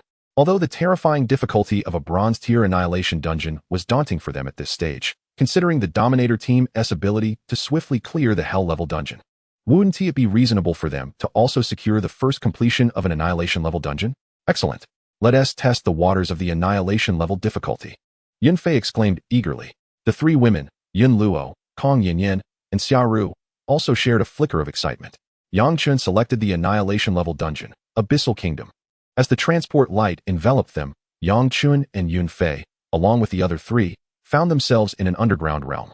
They stood outside a subterranean city, surrounded by an eerie atmosphere, with chilling winds sweeping through. Upon entering this place, the five felt an immediate sense of foreboding and cold. The temperature here is quite low. Kong Yanyan murmured. Look ahead, there's a swarm of monsters. Yun Fei exclaimed. In the distance, a dense mass of humanoid monsters emerged. The group quickly cast their detection spells. The foes included abyssal slaves, abyssal warriors, crushed bone infernal demons, and infernal sorcerers, mainly these types of lesser monsters, along with some elite variants. Abyssal slave, Annihilation level 38, health 91, 200, physical attack 877. Abyssal warrior, Annihilation level 39, health 93, 600, physical attack 899. Crushed bone infernal demon, Annihilation level 40, health 98, 000, physical attack 910. Infernal sorcerer, Annihilation level 40, health 96, 700, magic attack 900. Infernal commander, Annihilation elite level 40, health 196, 000, physical attack 949. Infernal master, Annihilation elite level 40, health 193, 400, magic attack 929. The monsters here are indeed of a lower quality among the demonic races, Yun Luo observed. Should we proceed to sweep through them as we did in the Hell dungeon? Yun Fei inquired. Yang Chen summoned his three primary pets and replied, let us advance through them. These lesser demons are only marginally stronger than the skeletons in the ruined tomb, and we are pressed for time. With a calm demeanor, Yang Chen led Liejue, Yutu, and the wolf hound to initiate the encounter. Kong Yanyan also summoned her large black dog, Woof. A horde of infernal demons and warriors, sensing the presence of intruders, charged towards Yang Chen's lead pet, Blizzard, Frostbite. Liejue and Yutu unleashed their ice spells instantaneously. The wolf hound and the large black dog lunged forward to attack. Yang Chen swung his sword, executing a powerful true flame sword technique, which struck down 7 or 8 monsters with a resounding crash. Yun Luo, Yun Fei, and Kong Yanyan were not idle either, unleashing a flurry of attacks upon the throng of monsters. Even the priestess Sheru unleashed a mass curse poison technique, inflicting a persistent state of poisoning upon a horde of monsters. Sheru's group curse poison was revealed when they vanquished the king of the undead. This swarm of minor creatures was swiftly dispatched by the quintet. Yang Chen led the team onward, charging toward the distant underground city. These demonic soldiers and lesser demons posed no obstacle to their path. The group advanced seamlessly along the route, leaving no small creature unscathed, annihilating them all to convert them into abundant experience points. The experience surged at an astonishing rate of 1%, an exhilarating sensation. Yang Chen and his companions swept through the area with fervor. Within a mere 10 minutes, they found themselves before a camp of lesser demons. Human adventurers. This is no place for your kind. A throng of monsters emerged from within the encampment, led by a towering figure, the Lord-level boss, the Demon General. A few minutes later, Yang Chen and his 3 companions had slain both the Demon General and its minions, resulting in an array of equipment, materials, and skill books dropping. Even the bronze-tier dungeon began yielding level 4 skill books. The members of the Dominator squad eagerly gathered the spoils as they continued their advance. They arrived at the foot of a tower, where they sensed a chilling gaze from above. Yang Chen and Yun Fei lifted their eyes to the tower, spotting a tall, slender demon clad in robes, staring coldly down at them. This was a Demon High Priest. Demon High Priest. Destruction King level boss level 40, health 3, 84 million. Magic attack 1020. Skills: levitation, healing, energy shield, mind bomb, flame burst, blizzard, hell lightning, summon minions. How do we combat this formidable boss, which possesses both healing and an energy shield? Yun Fei exclaimed. The strength of this Demon High Priest surpassed that of the Demon General, and it was a ranged spellcaster. Yun Luo added. Sheru and Kong Yanyan were equally alarmed. Is this Demon High Priest even something a 5-person team can handle? After all, it can summon an energy shield and heal itself, making it nearly invincible. Not to worry, Yang Chen replied with a calm smile. Sheru and Kong Yanyan can keep their distance. Understood. Sheru and Kong Yanyan affirmed. The Demon High Priest cackled, its voice gravelly. You human adventurers have slain many of my minions. Now you shall serve as my magical test subjects. With that, an oval energy shield enveloped it, and it gracefully leaped down. Yang Chen and his 3 loyal beasts charged forward. You seek death. The Demon High Priest, enraged by Yang Chen's audacity, bellowed. Ice Storm. Blizzard. True Flame, Sword Technique. Savage Bite. Yang Chen's primary pet commenced a fierce assault. Kong Yanyan's large black dog also lunged a tear at the Demon High Priest. Hell Lightning. The Demon High Priest, seeing its energy shield on the verge of breaking, hastily unleashed its ultimate attack. A blinding field of lightning engulfed a radius of several meters around it. Yang Chen's main pet remained unscathed, but the black dog let out a pained yelp as its health plummeted rapidly, forcing it to flee the lightning attack zone and seek Sheru's healing to survive. Yang Chen's primary pet continued its relentless assault. Yun Fei, Yun Luo, and Kong Yanyan were equally engaged, launching ranged attacks. With Yang Chen's pet drawing aggro, they stood at a distance, largely untouched by the Demon High Priest's attention.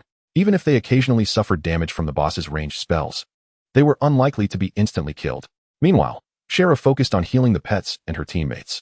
Though the Demon High Priest's energy shield was formidable, it could not withstand several blows from Yang Chen's pet and shattered under the collective assault of the group.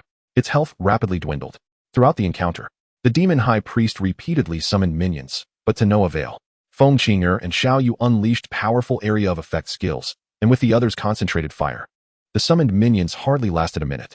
Despite the Demon High Priest activating its energy shield and casting healing spells to restore its health, the overwhelming firepower from Yang Chen's pet merely delayed its demise. Soon, the Demon High Priest found itself on the brink of collapse. A woo! The Hellhound howled, executing a brutal charge skill from behind and crashing into the back of the Demon High Priest. The Demon High Priest stumbled, falling to the ground. Phoenix Flame, Water Dragon Strike, Fire Talisman Technique, 5-Shot Barrage, Heaven Strike, Fire Gun Barrage, Poison Ball Technique. Seizing the moment, the group unleashed a barrage of skills upon the boss, without mercy. The Demon High Priest rolled and struggled to its feet, but it had sustained significant damage, its body ablaze and afflicted with various skill effects.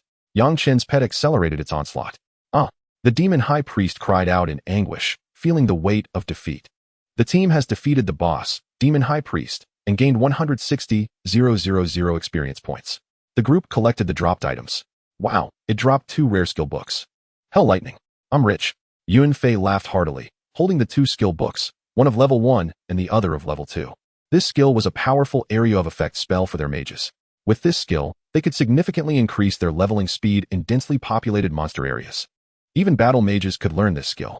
The Demon High Priest also dropped several level 3 and 4 skills. However, it did not yield the Beastmaster's level 4 Summon Beast skill. Nonetheless, Yang Chen was unperturbed. After all, once the Cosmic Arena opened, they would have opportunities to obtain pages, a valuable golden item. The page is crucial for a class practitioner, as it can be exchanged for or used to upgrade rare skills. Rare skills and high-level books are notoriously difficult to obtain, making pages invaluable for exchanges and upgrades. Moreover, Yang Chen, along with Liju, you two, had already reached level 34. while the Hellhound had attained level 31. After the group finished gathering the dropped items, Chen declared, "Let us continue." They advanced further, stepping into the dilapidated underground city, which was presumably the so-called Abyss Kingdom. The entrance area of this underground city was littered with ruins and various traps. As the five of them entered, they had to tread carefully to navigate the perilous traps, which boasted formidable lethality. A single misstep could lead to dire consequences. Suddenly, a horde of towering, ebony-skinned goblins, equivalent in height to humans, surged forth from within the city. Corrupted goblins, gasped the onlookers in astonishment. It seemed they had stumbled upon a realm ruled by these enchanted creatures. Could it be that the vile demon army outside was tasked with guarding this goblin kingdom? Speculations arose, yet they were of little consequence. Upon witnessing the grotesque mob of corrupted goblins, Chen, along with Liju, Yutu, and the Wolfhound, charged forward to engage the foes. Corrupted Goblin, Destruction level 39, Health 94, 600, Physical Attack 956. Corrupted Great Goblin, Destruction Elite level 40, Health 192, 000, Physical Attack 986. Goblin Arcane Archer, Destruction level 40, Health 92, 800, Physical Attack 939. Goblin Sorcerer, Destruction Elite level 40, Health 184, 000, Magic Attack 972. The combat prowess of these corrupted goblins was formidable, even surpassing the lesser demons they had encountered moments prior. This cluster of corrupted goblins numbered over a dozen, likely a small squad from the subterranean kingdom. However, given the overwhelming strength of the master team, this band of corrupted goblins would only last a mere minute before being entirely annihilated, transforming into a bounty of experience points. As they met their demise, each goblin let out a piercing wail, their cries resonating through the depths of the underground, rousing other goblins from their slumber. Instantaneously, waves of corrupted goblins, howling and brandishing their weapons, poured forth. "Let us lie in wait and relish this opportunity," Chen declared as he unleashed his true flame sword technique. Yufei remarked, "It appears there are many corrupted goblins here. We won't be able to cleanse them all in a moment." Yunlu chuckled, "These corrupted goblins are veritable experience treasures. The more we slay, the faster we ascend in levels." Yufei, Yunlu, and the others continuously unleashed their skills, attacking the fiends. Phoenix Flame, Water Dragon Strike. Liju and Yutu fervently cast their most powerful spells, while the Wolfhound charged recklessly into the fray. The large black dog, emboldened by Xiangru's healing, also lunged into the melee. One by one, their skills rained down upon the mass of corrupted goblins. The anguished cries of the goblins echoed as they fell into pools of blood. Soon after, new goblin squads emerged, rushing to the fray. For over half an hour, they relentlessly dispatched the corrupted goblins near the entrance until the onslaught ceased. After vanquishing the final squad, Yufei wiped the sweat from his brow and exclaimed, "The experience from this destruction dungeon is exceptional. After this wave of corrupted goblins, I've reached level 34. Yunlu, Kong Yanyan, and Xiangru all wore expressions of delight, clearly having leveled up as well. Chen smiled. "I am on the brink of level 35. Let us proceed into the heart of the underground city and confront the goblin boss." The group nodded in agreement. Chen led them deeper into this abyssal kingdom, slaying numerous corrupted goblins along the way until they arrived at a colossal goblin palace. Suddenly, a commanding voice boomed. "Human adventurers, we shall devour you and capture the 3 lovely maidens to present to our great king as breeding stock." A massive horde of corrupted goblins erupted from the palace, led by a towering boss, the corrupted goblin general, who roared furiously, brandishing dual axes as it charged toward them. "Huh, your king dreams too grandly." Yunlu, Xiangru, and Kong Yanyan blushed slightly, hurling disdainful remarks. "You wretched creatures, you seek death." Yufei bellowed in anger. Without further ado, Chen commanded their 3 formidable pets to engage. A mere destruction Lord-level goblin general dared to entertain such notions of devouring them and capturing the 3 women for the king. Phoenix Flame, Liju unleashed a fiery bird that struck the goblin general and its minions. Blizzard, Yutu followed suit, conjuring an icy tempest. In an instant, the corrupted goblin general and its minions were engulfed in a barrage of fire and ice, their health plummeting drastically. "Damn it, I will consume you all," the goblin general roared, swinging its axes in a savage arc. Yet, when it charged at Chen's main pet, its assault inflicted merely a couple of 100 points of damage on Liju, Yutu, and the Wolfhound. As for Kong Yanyan's black dog, it had long since succumbed to the lesser goblins. The surrounding minions had been cleared by the group. The goblin general, being a physical attacker, was relatively easy to contend with. Before long, its health was critically low. True flame sword technique. Chen delivered a decisive slash. the searing sword energy crashing into the goblin general, draining its health entirely. Subsequently, the goblin general collapsed to the ground like a heap of rancid flesh, lifeless. Chapter 57. The Corrupted Goblin King, easily overthrown. Wow, another 20 pieces of level 40 gear dropped, along with 3 10-slot backpacks. There are also plenty of enhancement stones. I shall save them for future equipment upgrades. Thankfully, identical skill books can stack. Otherwise, my inventory would have been overflowing. Yufei and the 3 women expressed their joy. After swiftly collecting the loot, Chen declared, "This goblin palace before us must represent the final challenge of this dungeon." The Yun siblings, Kong Yinyan and Xiangru, all nodded in agreement, having thoroughly cleared the area of all corrupted goblins outside the palace. Let us proceed. Chen's main pet led the charge into the palace's corridor, with the others closely trailing behind. Hurry, tear the human adventurers apart. Offer the 3 human maidens to our great king. As Chen and his companions advanced, waves of corrupted goblins shrieked various battle cries, rushing forth from the depths of the palace. A fierce battle erupted anew within the palace corridor. Soon, Chen, Liju, and Yutu reached level 35, while the Wolfhound attained level 32. Amidst the cacophony of combat, increasingly more corrupted goblins emerged, surrounding Chen and his allies. Yufei and the others fought valiantly through the fray. Despite the sheer number of corrupted goblins, they were still far too weak for the master team, effectively serving as mere experience fodder. In less than half an hour, the 5 of them had decimated all the corrupted goblin minions, successfully traversing the palace corridor. Ultimately, they arrived at the climax of this abyssal kingdom within the goblin palace. Ding! The team has entered the goblin palace, which is extremely perilous. Exercise caution. The Destiny system issued an unprecedented warning. The group, having anticipated this, paid little heed to the alert and gazed into the palace. Inside, the air was thick with a pervasive aura of darkness and a stench of decay. In the heart of the Goblin King's palace, a colossal creature, comparable in size to a skeletal giant, sat arrogantly upon the throne. Surrounding this monstrous being were dozens of transformed goblins, serving as its guardians. Transformed Goblin King, Destruction Level Boss Level 43, Health 69, 800, 000, Physical Attack 1, 230, Skills, to be determined. Description: the Goblin King's power has significantly increased following its transformation. Defying the commands of the demon race, it has been imprisoned in the underground castle by the demons, who have dispatched a horde of lesser demons to guard it. Hiss, this Goblin King boasts a staggering health pool of 70 million, more fearsome than the orange-winged dragon. Can a mere 5-person team hope to vanquish such a boss? Another silver-tier boss. No wonder the fate system has issued a warning. The Yun siblings, Kong Yinyan and Xiaoru, all gasped. While this destructive boss may not possess the offensive prowess of the orange-winged dragon, its health is 10 times greater. Chen remarked. Although this boss is formidable, it lacks any ranged abilities and cannot fly, making its challenge less daunting than that of the orange-winged dragon. However, excluding the Dominator team, this boss is truly beyond the capabilities of any current adventurer party to defeat. With 70 million health, merely standing there, they would struggle to inflict any damage. Moreover, the boss will not simply endure the onslaught. According to the boss's description, the Goblin King is confined to the castle but can still roam within its confines, offering a glimmer of hope to those adventurer parties unable to defeat it. If they do not intend to slay the Goblin King to clear the dungeon, then this abyssal kingdom is indeed a splendid place for leveling up. My king, they have arrived. It is this human adventurer party that has slain countless brothers of our kingdom. One of the transformed goblins exclaimed. Your Majesty, let us take action. The transformed goblins, upon seeing Chen and his companions along with several beasts, were filled with righteous indignation. Humph, these humans dare intrude upon our goblin kingdom. Do they truly believe our kingdom is a mere playground? A sinister expression crept across the Goblin King's rotund visage. Stand back. This king shall personally capture them alive. Haha.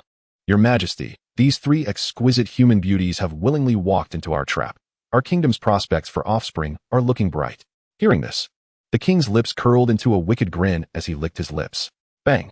The transformed Goblin King leaped down, landing directly in front of the leader, Chen. Chen narrowed his eyes, gazing at the crowned Goblin King, who was grotesquely ugly, with bulging eyes, protruding fangs, and dark green skin stretched over a corpulent and massive frame. Thank you, young man, for bringing 3 beautiful human females as the leader of the adventurers. The Goblin King said, licking its tongue. Tonight, they shall become my slaves. Chen's eyes turned cold as he issued a command for his beasts, Fiery Sparrow, Jade Rabbit, and Earth Wolf Dog, to attack. Explosive Flames, Water Dragon Strike, Savage Charge. The three beasts swiftly launched their assaults, while Yang Chen unleashed a fire rune spell. Yun Fei, Yun Luo, and the others quickly followed suit, casting their skills in an onslaught. You, the Beastmaster, possess such overwhelming strength. After engaging in fierce combat, the Goblin King found itself at a disadvantage, its health plummeting rapidly.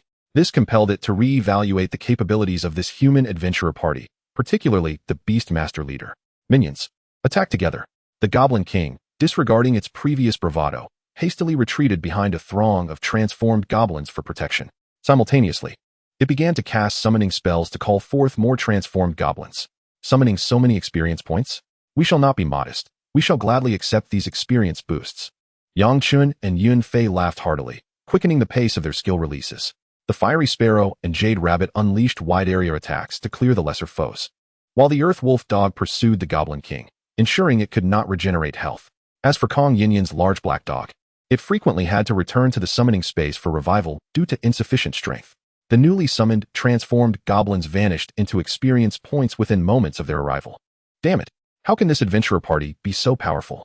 The Goblin King roared in fury. It is all due to your prowess as a Beastmaster. I shall eliminate you first.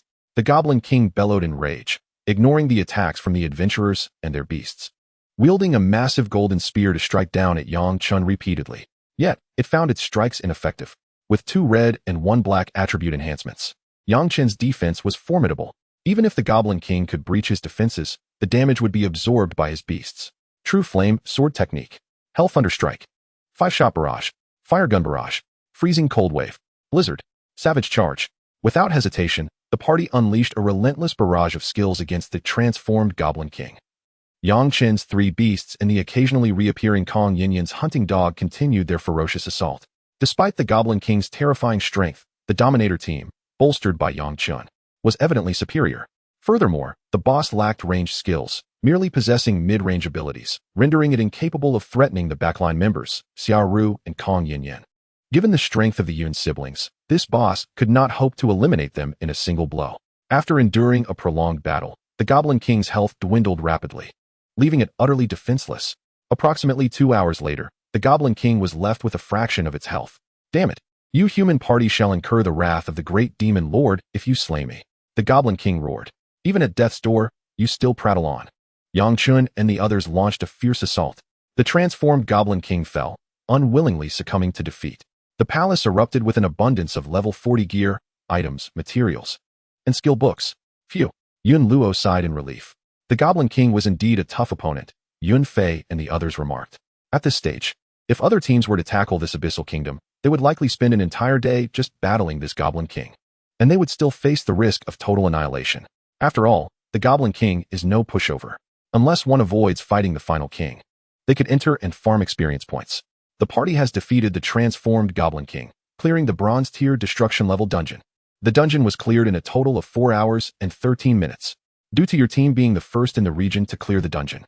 All members receive 900 reputation points, 50 spirit crystals, and 3 lucky stones as rewards. The cosmic announcement arrived as expected. Chapter 58, rapidly leveling to 40. Preparing to initiate guild activities. Haha, we've made it onto the cosmic announcement again, exclaimed Yun Fei, Kong Yinyan, and Xiaoru, all brimming with excitement. After all, this is the ultimate glory for adventurers.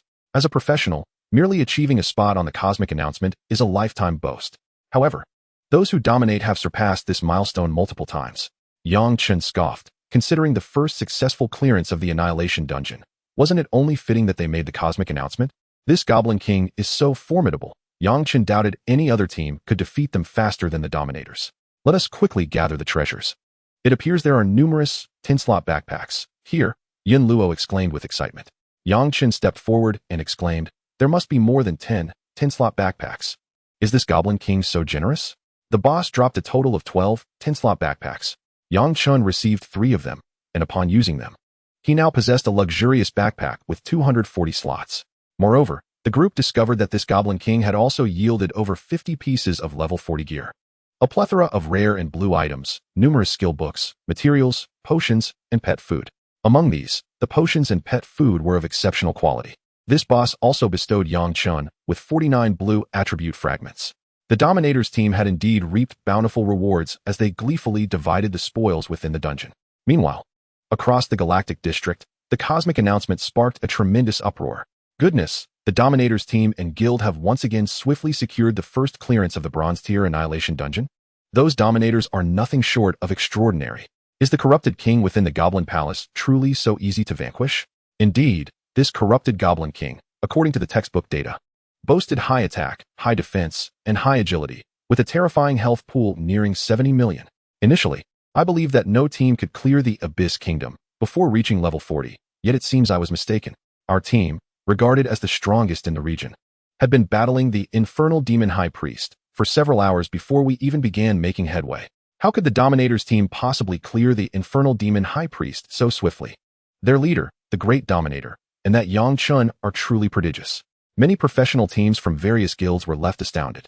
They had previously thought that even though the Dominators Guild frequently graced the cosmic announcement, and Chen was a familiar figure there, it was implausible for them to conquer the Bronze Tier Annihilation Dungeon at this stage. After all, the strength of this corrupted Goblin King was at least on par with that of the Orange-Winged Dragon, and he had a thicker health pool. Furthermore, the tiered dungeons only permitted challenges in 5-member teams, which was quite different from deploying an entire guild or more to confront the Orange-Winged Dragon. Moreover, many of the top-tier teams attempting the Bronze Tier Annihilation Dungeon were currently struggling to even defeat the Infernal Demon High Priest. Who would have thought that the Dominators team would once again deliver a jolt of shock to the professionals of the Galactic District? The Kanan Guild's team Kanan was also delving into the Abyss Kingdom. They relied on the fearless skeletal summons of their guild leader, Kanan, while the skeletal archers concentrated their fire on the airborne, Infernal Demon High Priest. They had just succeeded in defeating this Infernal Demon High Priest. Upon seeing Chen achieve the first clearance, Kanan raised an eyebrow and sighed. At this pace, we are still lagging significantly behind the Dominators. I didn't expect them to stay ahead of us. Given the strength of Kanan's skeletons, there was a strong possibility they could defeat the final corrupted Goblin King. However, clearing the remaining monsters and defeating all the bosses would require at least several more hours of combat. Leader, the emergence of such a formidable guild and team in the Galactic District is not advantageous for us in Kanan, someone remarked. Kanan shook his head. Competition is a good thing. Kadi, fear no challenge. Meanwhile, the Holy King Guild's team Holy King was also grinding through the Abyss Kingdom. They were rapidly defeating the corrupted goblins, gaining experience. With the berserker profession of their guild leader, the monster's aggro was firmly directed toward him. And with the mage vice leader acting as a mobile turret, their chances of failing were minimal. Someone lamented, every time, it's the Dominators who steal the limelight, leaving no opportunity for our Holy King Guild. The Holy King leader remarked, this Dominators team is once again ahead of us. They are undoubtedly our strongest rival in the Galactic District. The mage vice leader chuckled, this is quite advantageous. Our Holy King team will no longer suffer from a lack of skilled opponents. The Holy King leader, battling monsters, laughed heartily, well said. I hope the cosmic arena opens soon. My blade is already thirsting for action. Simultaneously, the Grand Emperor Guild, having just conquered a hidden map and counting their spoils, found Lu Ruyan in a state of disarray as she tugged at her hair, sighing, Chen and his team have once again outshone us. This time, we have lost to the Dominators.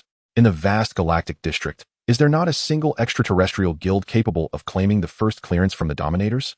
It is truly vexing. She felt that the items dropped by the boss before her suddenly lost their allure. After all, compared to the Dominators' successful first clearance of the Bronze Annihilation level dungeon and their substantial rewards, their own gains seemed trivial. Calm down, Lu Ruyan. The Dominators may be ahead now, but Chen and his team will not necessarily maintain that lead. Zhang Huan advised. Liang Huajijai added, Leader, no matter how powerful the Dominators Guild is, we at the Grand Emperor Guild must remain level-headed. There will always be opportunities for us to surpass them in the future. The others in the Grand Emperor Guild nodded in agreement. In truth, they held no grand ambitions. For them, the current state of the Grand Emperor Guild was already satisfactory. Whether they could surpass the Dominators was inconsequential. Upon hearing this, Lu Ruyan felt as though she had awakened from a dream. Indeed, who is Lu Ruyan? She is destined to become the future Grand Empress. A hidden profession with a red talent. How could she so easily concede defeat? Chen, Yin Luo. Just wait and see. I, Lu Ruyan, will ensure that one day, I will trample both of you beneath my feet. After gathering the items, our guild shall return to the city and tackle the Bronze Dungeon. With the strength of our Grand Emperor team, challenging the Hell level dungeon should not pose too great a difficulty.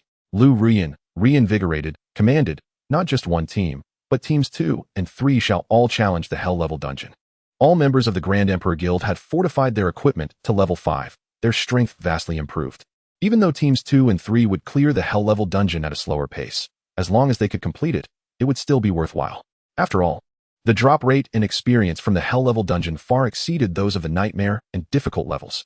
Meanwhile, Yang Chen and his 5-member team emerged from the first clearance of the Annihilation level dungeon, discovering that some of their guild's other teams had already exited the difficult and Nightmare level dungeons.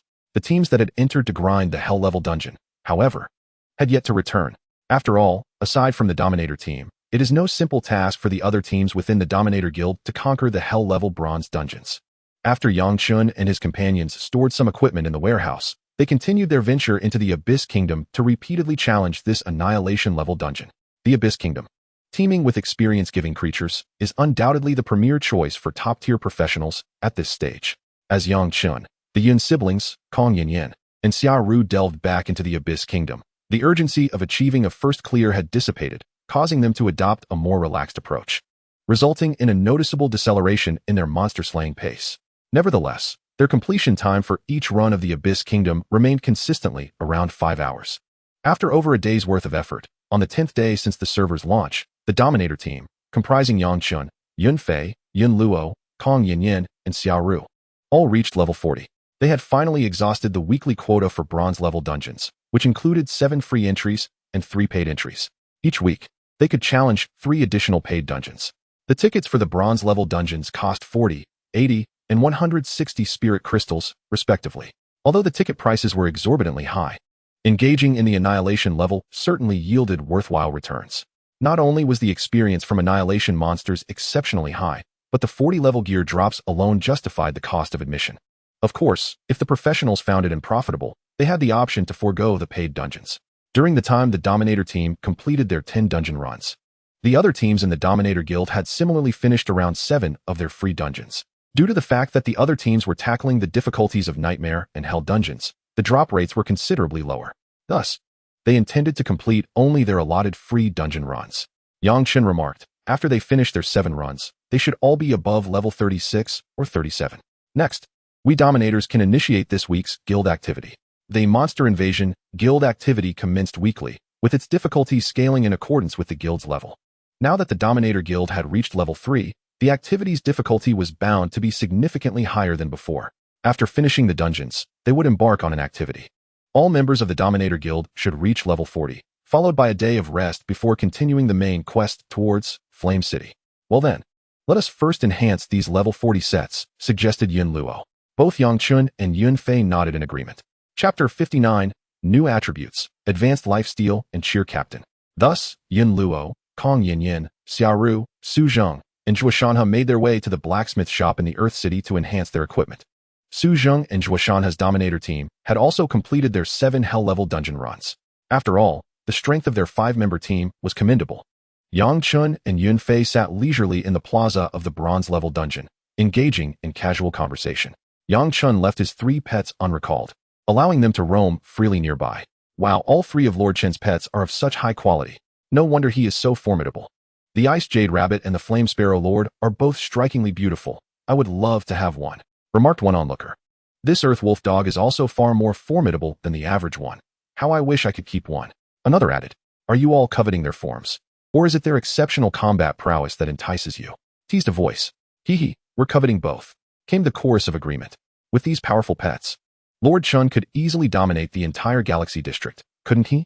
I never expected that we would witness the legend of an invincible Beastmaster in our generation. The vibrant discussions around them reached Yang Chen's ears. Yun Fei interjected, listen, while we sit together, everyone is praising you. And not a single compliment has been directed at me. Yang Chen chuckled and replied, then let this guild leader bestow some praise upon you, Brother Yun Fei. Brother Yun Fei, with your unmatched elegance, is the unparalleled combat mage of the entire galaxy. Nay, the entire Destiny universe. Yun Fei scratched his head and said, though I long to earn the title of the universe's foremost combat mage, I suspect it will not be an easy feat. Yang Chen laughed heartily. With your brother's support and your own efforts, what do you have to fear? Yun Fei nodded, his eyes reflecting aspirations.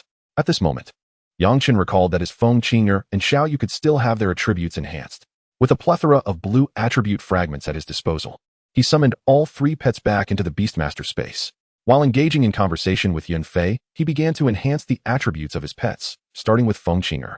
You consumed 100 blue attribute fragments to elevate Feng Qing'er's blue attribute transformation spell to the Black Great.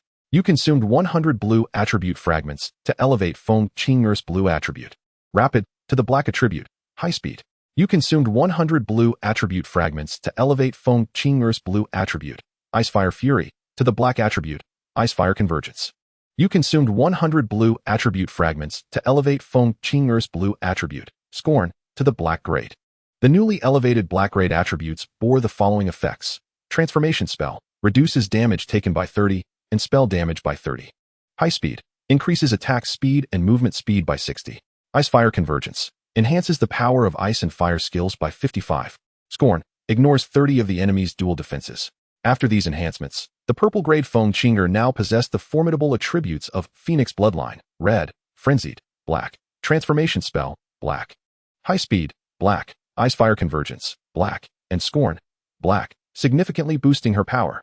Next, Yang Chen turned his attention to Xiaoyu. The purple-grade Xiaoyu already possessed 1 red attribute and 3 black attributes, with the potential to unlock 2 additional attribute slots. You used a lucky stone to unlock a new attribute slot for the pet Xiaoyu. You used a lucky stone to unlock another attribute slot for the pet Xiaoyu. The number of attributes for the purple-grade Xiaoyu has reached its limit and can no longer use lucky stones. Yang Chen accidentally clicked too many times. After unlocking the attribute slots for Xiaoyu, he proceeded with the enhancements. You consumed 20 blue attribute fragments to add a blue attribute, Lifesteal, to Xiaoyu. You consumed 20 blue attribute fragments to add a blue attribute, Cheerleader, to Xiaoyu. These 2 blue attributes were quite beneficial, one allowing for lifesteal on attacks, and the other providing supportive effects to allies, the master, and other pets. You consumed 100 blue attribute fragments to elevate Xiaoyu's blue attribute, Lifesteal, to the black attribute, Advanced Lifesteal.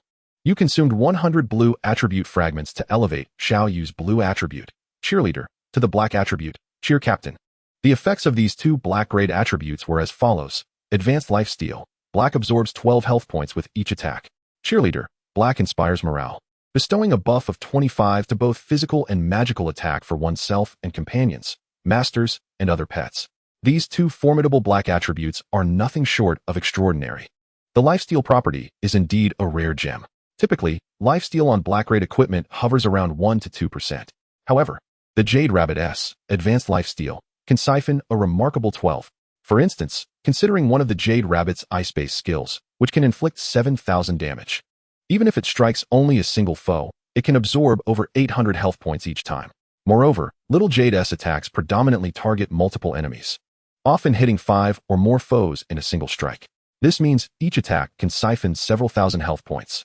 With this lifesteal attribute in its arsenal, Little Jade is akin to possessing an immortal essence. Furthermore, there is no longer a need for Yang Chen, who rarely utilizes the veterinary light skill, or priest allies to provide healing. Additionally, the Cheerleader attribute, which boosts morale, truly lives up to its name. It grants a dual attack buff of 25 to both oneself and companions, rightfully deserving the title of Cheerleader. Currently, Little Jade's attributes include Heart of the Strong, Red, Mage, Black, Ice Seal, Black, Group Recovery, Black, Advanced Lifesteal, Black, and Cheerleader, Black. Among these, both Group Recovery and Cheerleader serve as supportive attributes. It appears that Little Jade possesses significant potential as a rear-line support. Finally, the enhancement of attributes for Feng Qing'er and Little Jade has been successfully accomplished. As for the canine companion, the Dirt Wolf Dog, it is merely a black-grade pet and has already acquired 4 black attributes, making further additions impossible. Yang Chen has temporarily set aside the 3 pets in the Beastmaster's space. He and Yun Fei continue to sit, observing the multitude of adventurer teams bustling in and out of the dungeon portal, striving to conquer dungeons and level up. In addition to their own Dominator Guild team, Yang Chen and Yun Fei also catch sight of teams from the Great Xia Guild, including Xia Long, Legend, and Emperor, as well as foreign adventurer teams such as Damao and Sha Hu. Aside from the upper echelons of Xia Long and Legend, who merely exchanged curt greetings, the individuals from the Emperor Guild regarded them with cold indifference. The president of the Big Goose Guild from Damao Nation, Alexander, and the president of the Big Household Guild from Sha Hu, Lord Sha, approached for a round of pleasantries. After all, Yang Chen and Yun Fei are the president and vice president of the foremost guild in the region. Yang Chen, in particular, is a legendary figure, an unparalleled Beastmaster. Moreover, Lord Shah is keenly aware of his guild's history of raiding the Dominator Guild's stores, seeking to ingratiate himself with them. Even Alexander harbors aspirations of aligning with the Dominator Guild. However, Alexander finds himself in a somewhat awkward position. The adventurers from Damao Nation lack the talent to enhance the drop rate of spirit coins, unlike their counterparts from Shadahu. This makes it impractical for them to establish a rapport with the Dominator Guild through high-priced purchases of equipment. Thus, Alexander resorts to sending his two charming compatriots, Natasha and Karina, to engage in conversation with everyone. While Yang Chun remains indifferent, Yin Fei shows considerable interest in the dialogue with the two lovely ladies.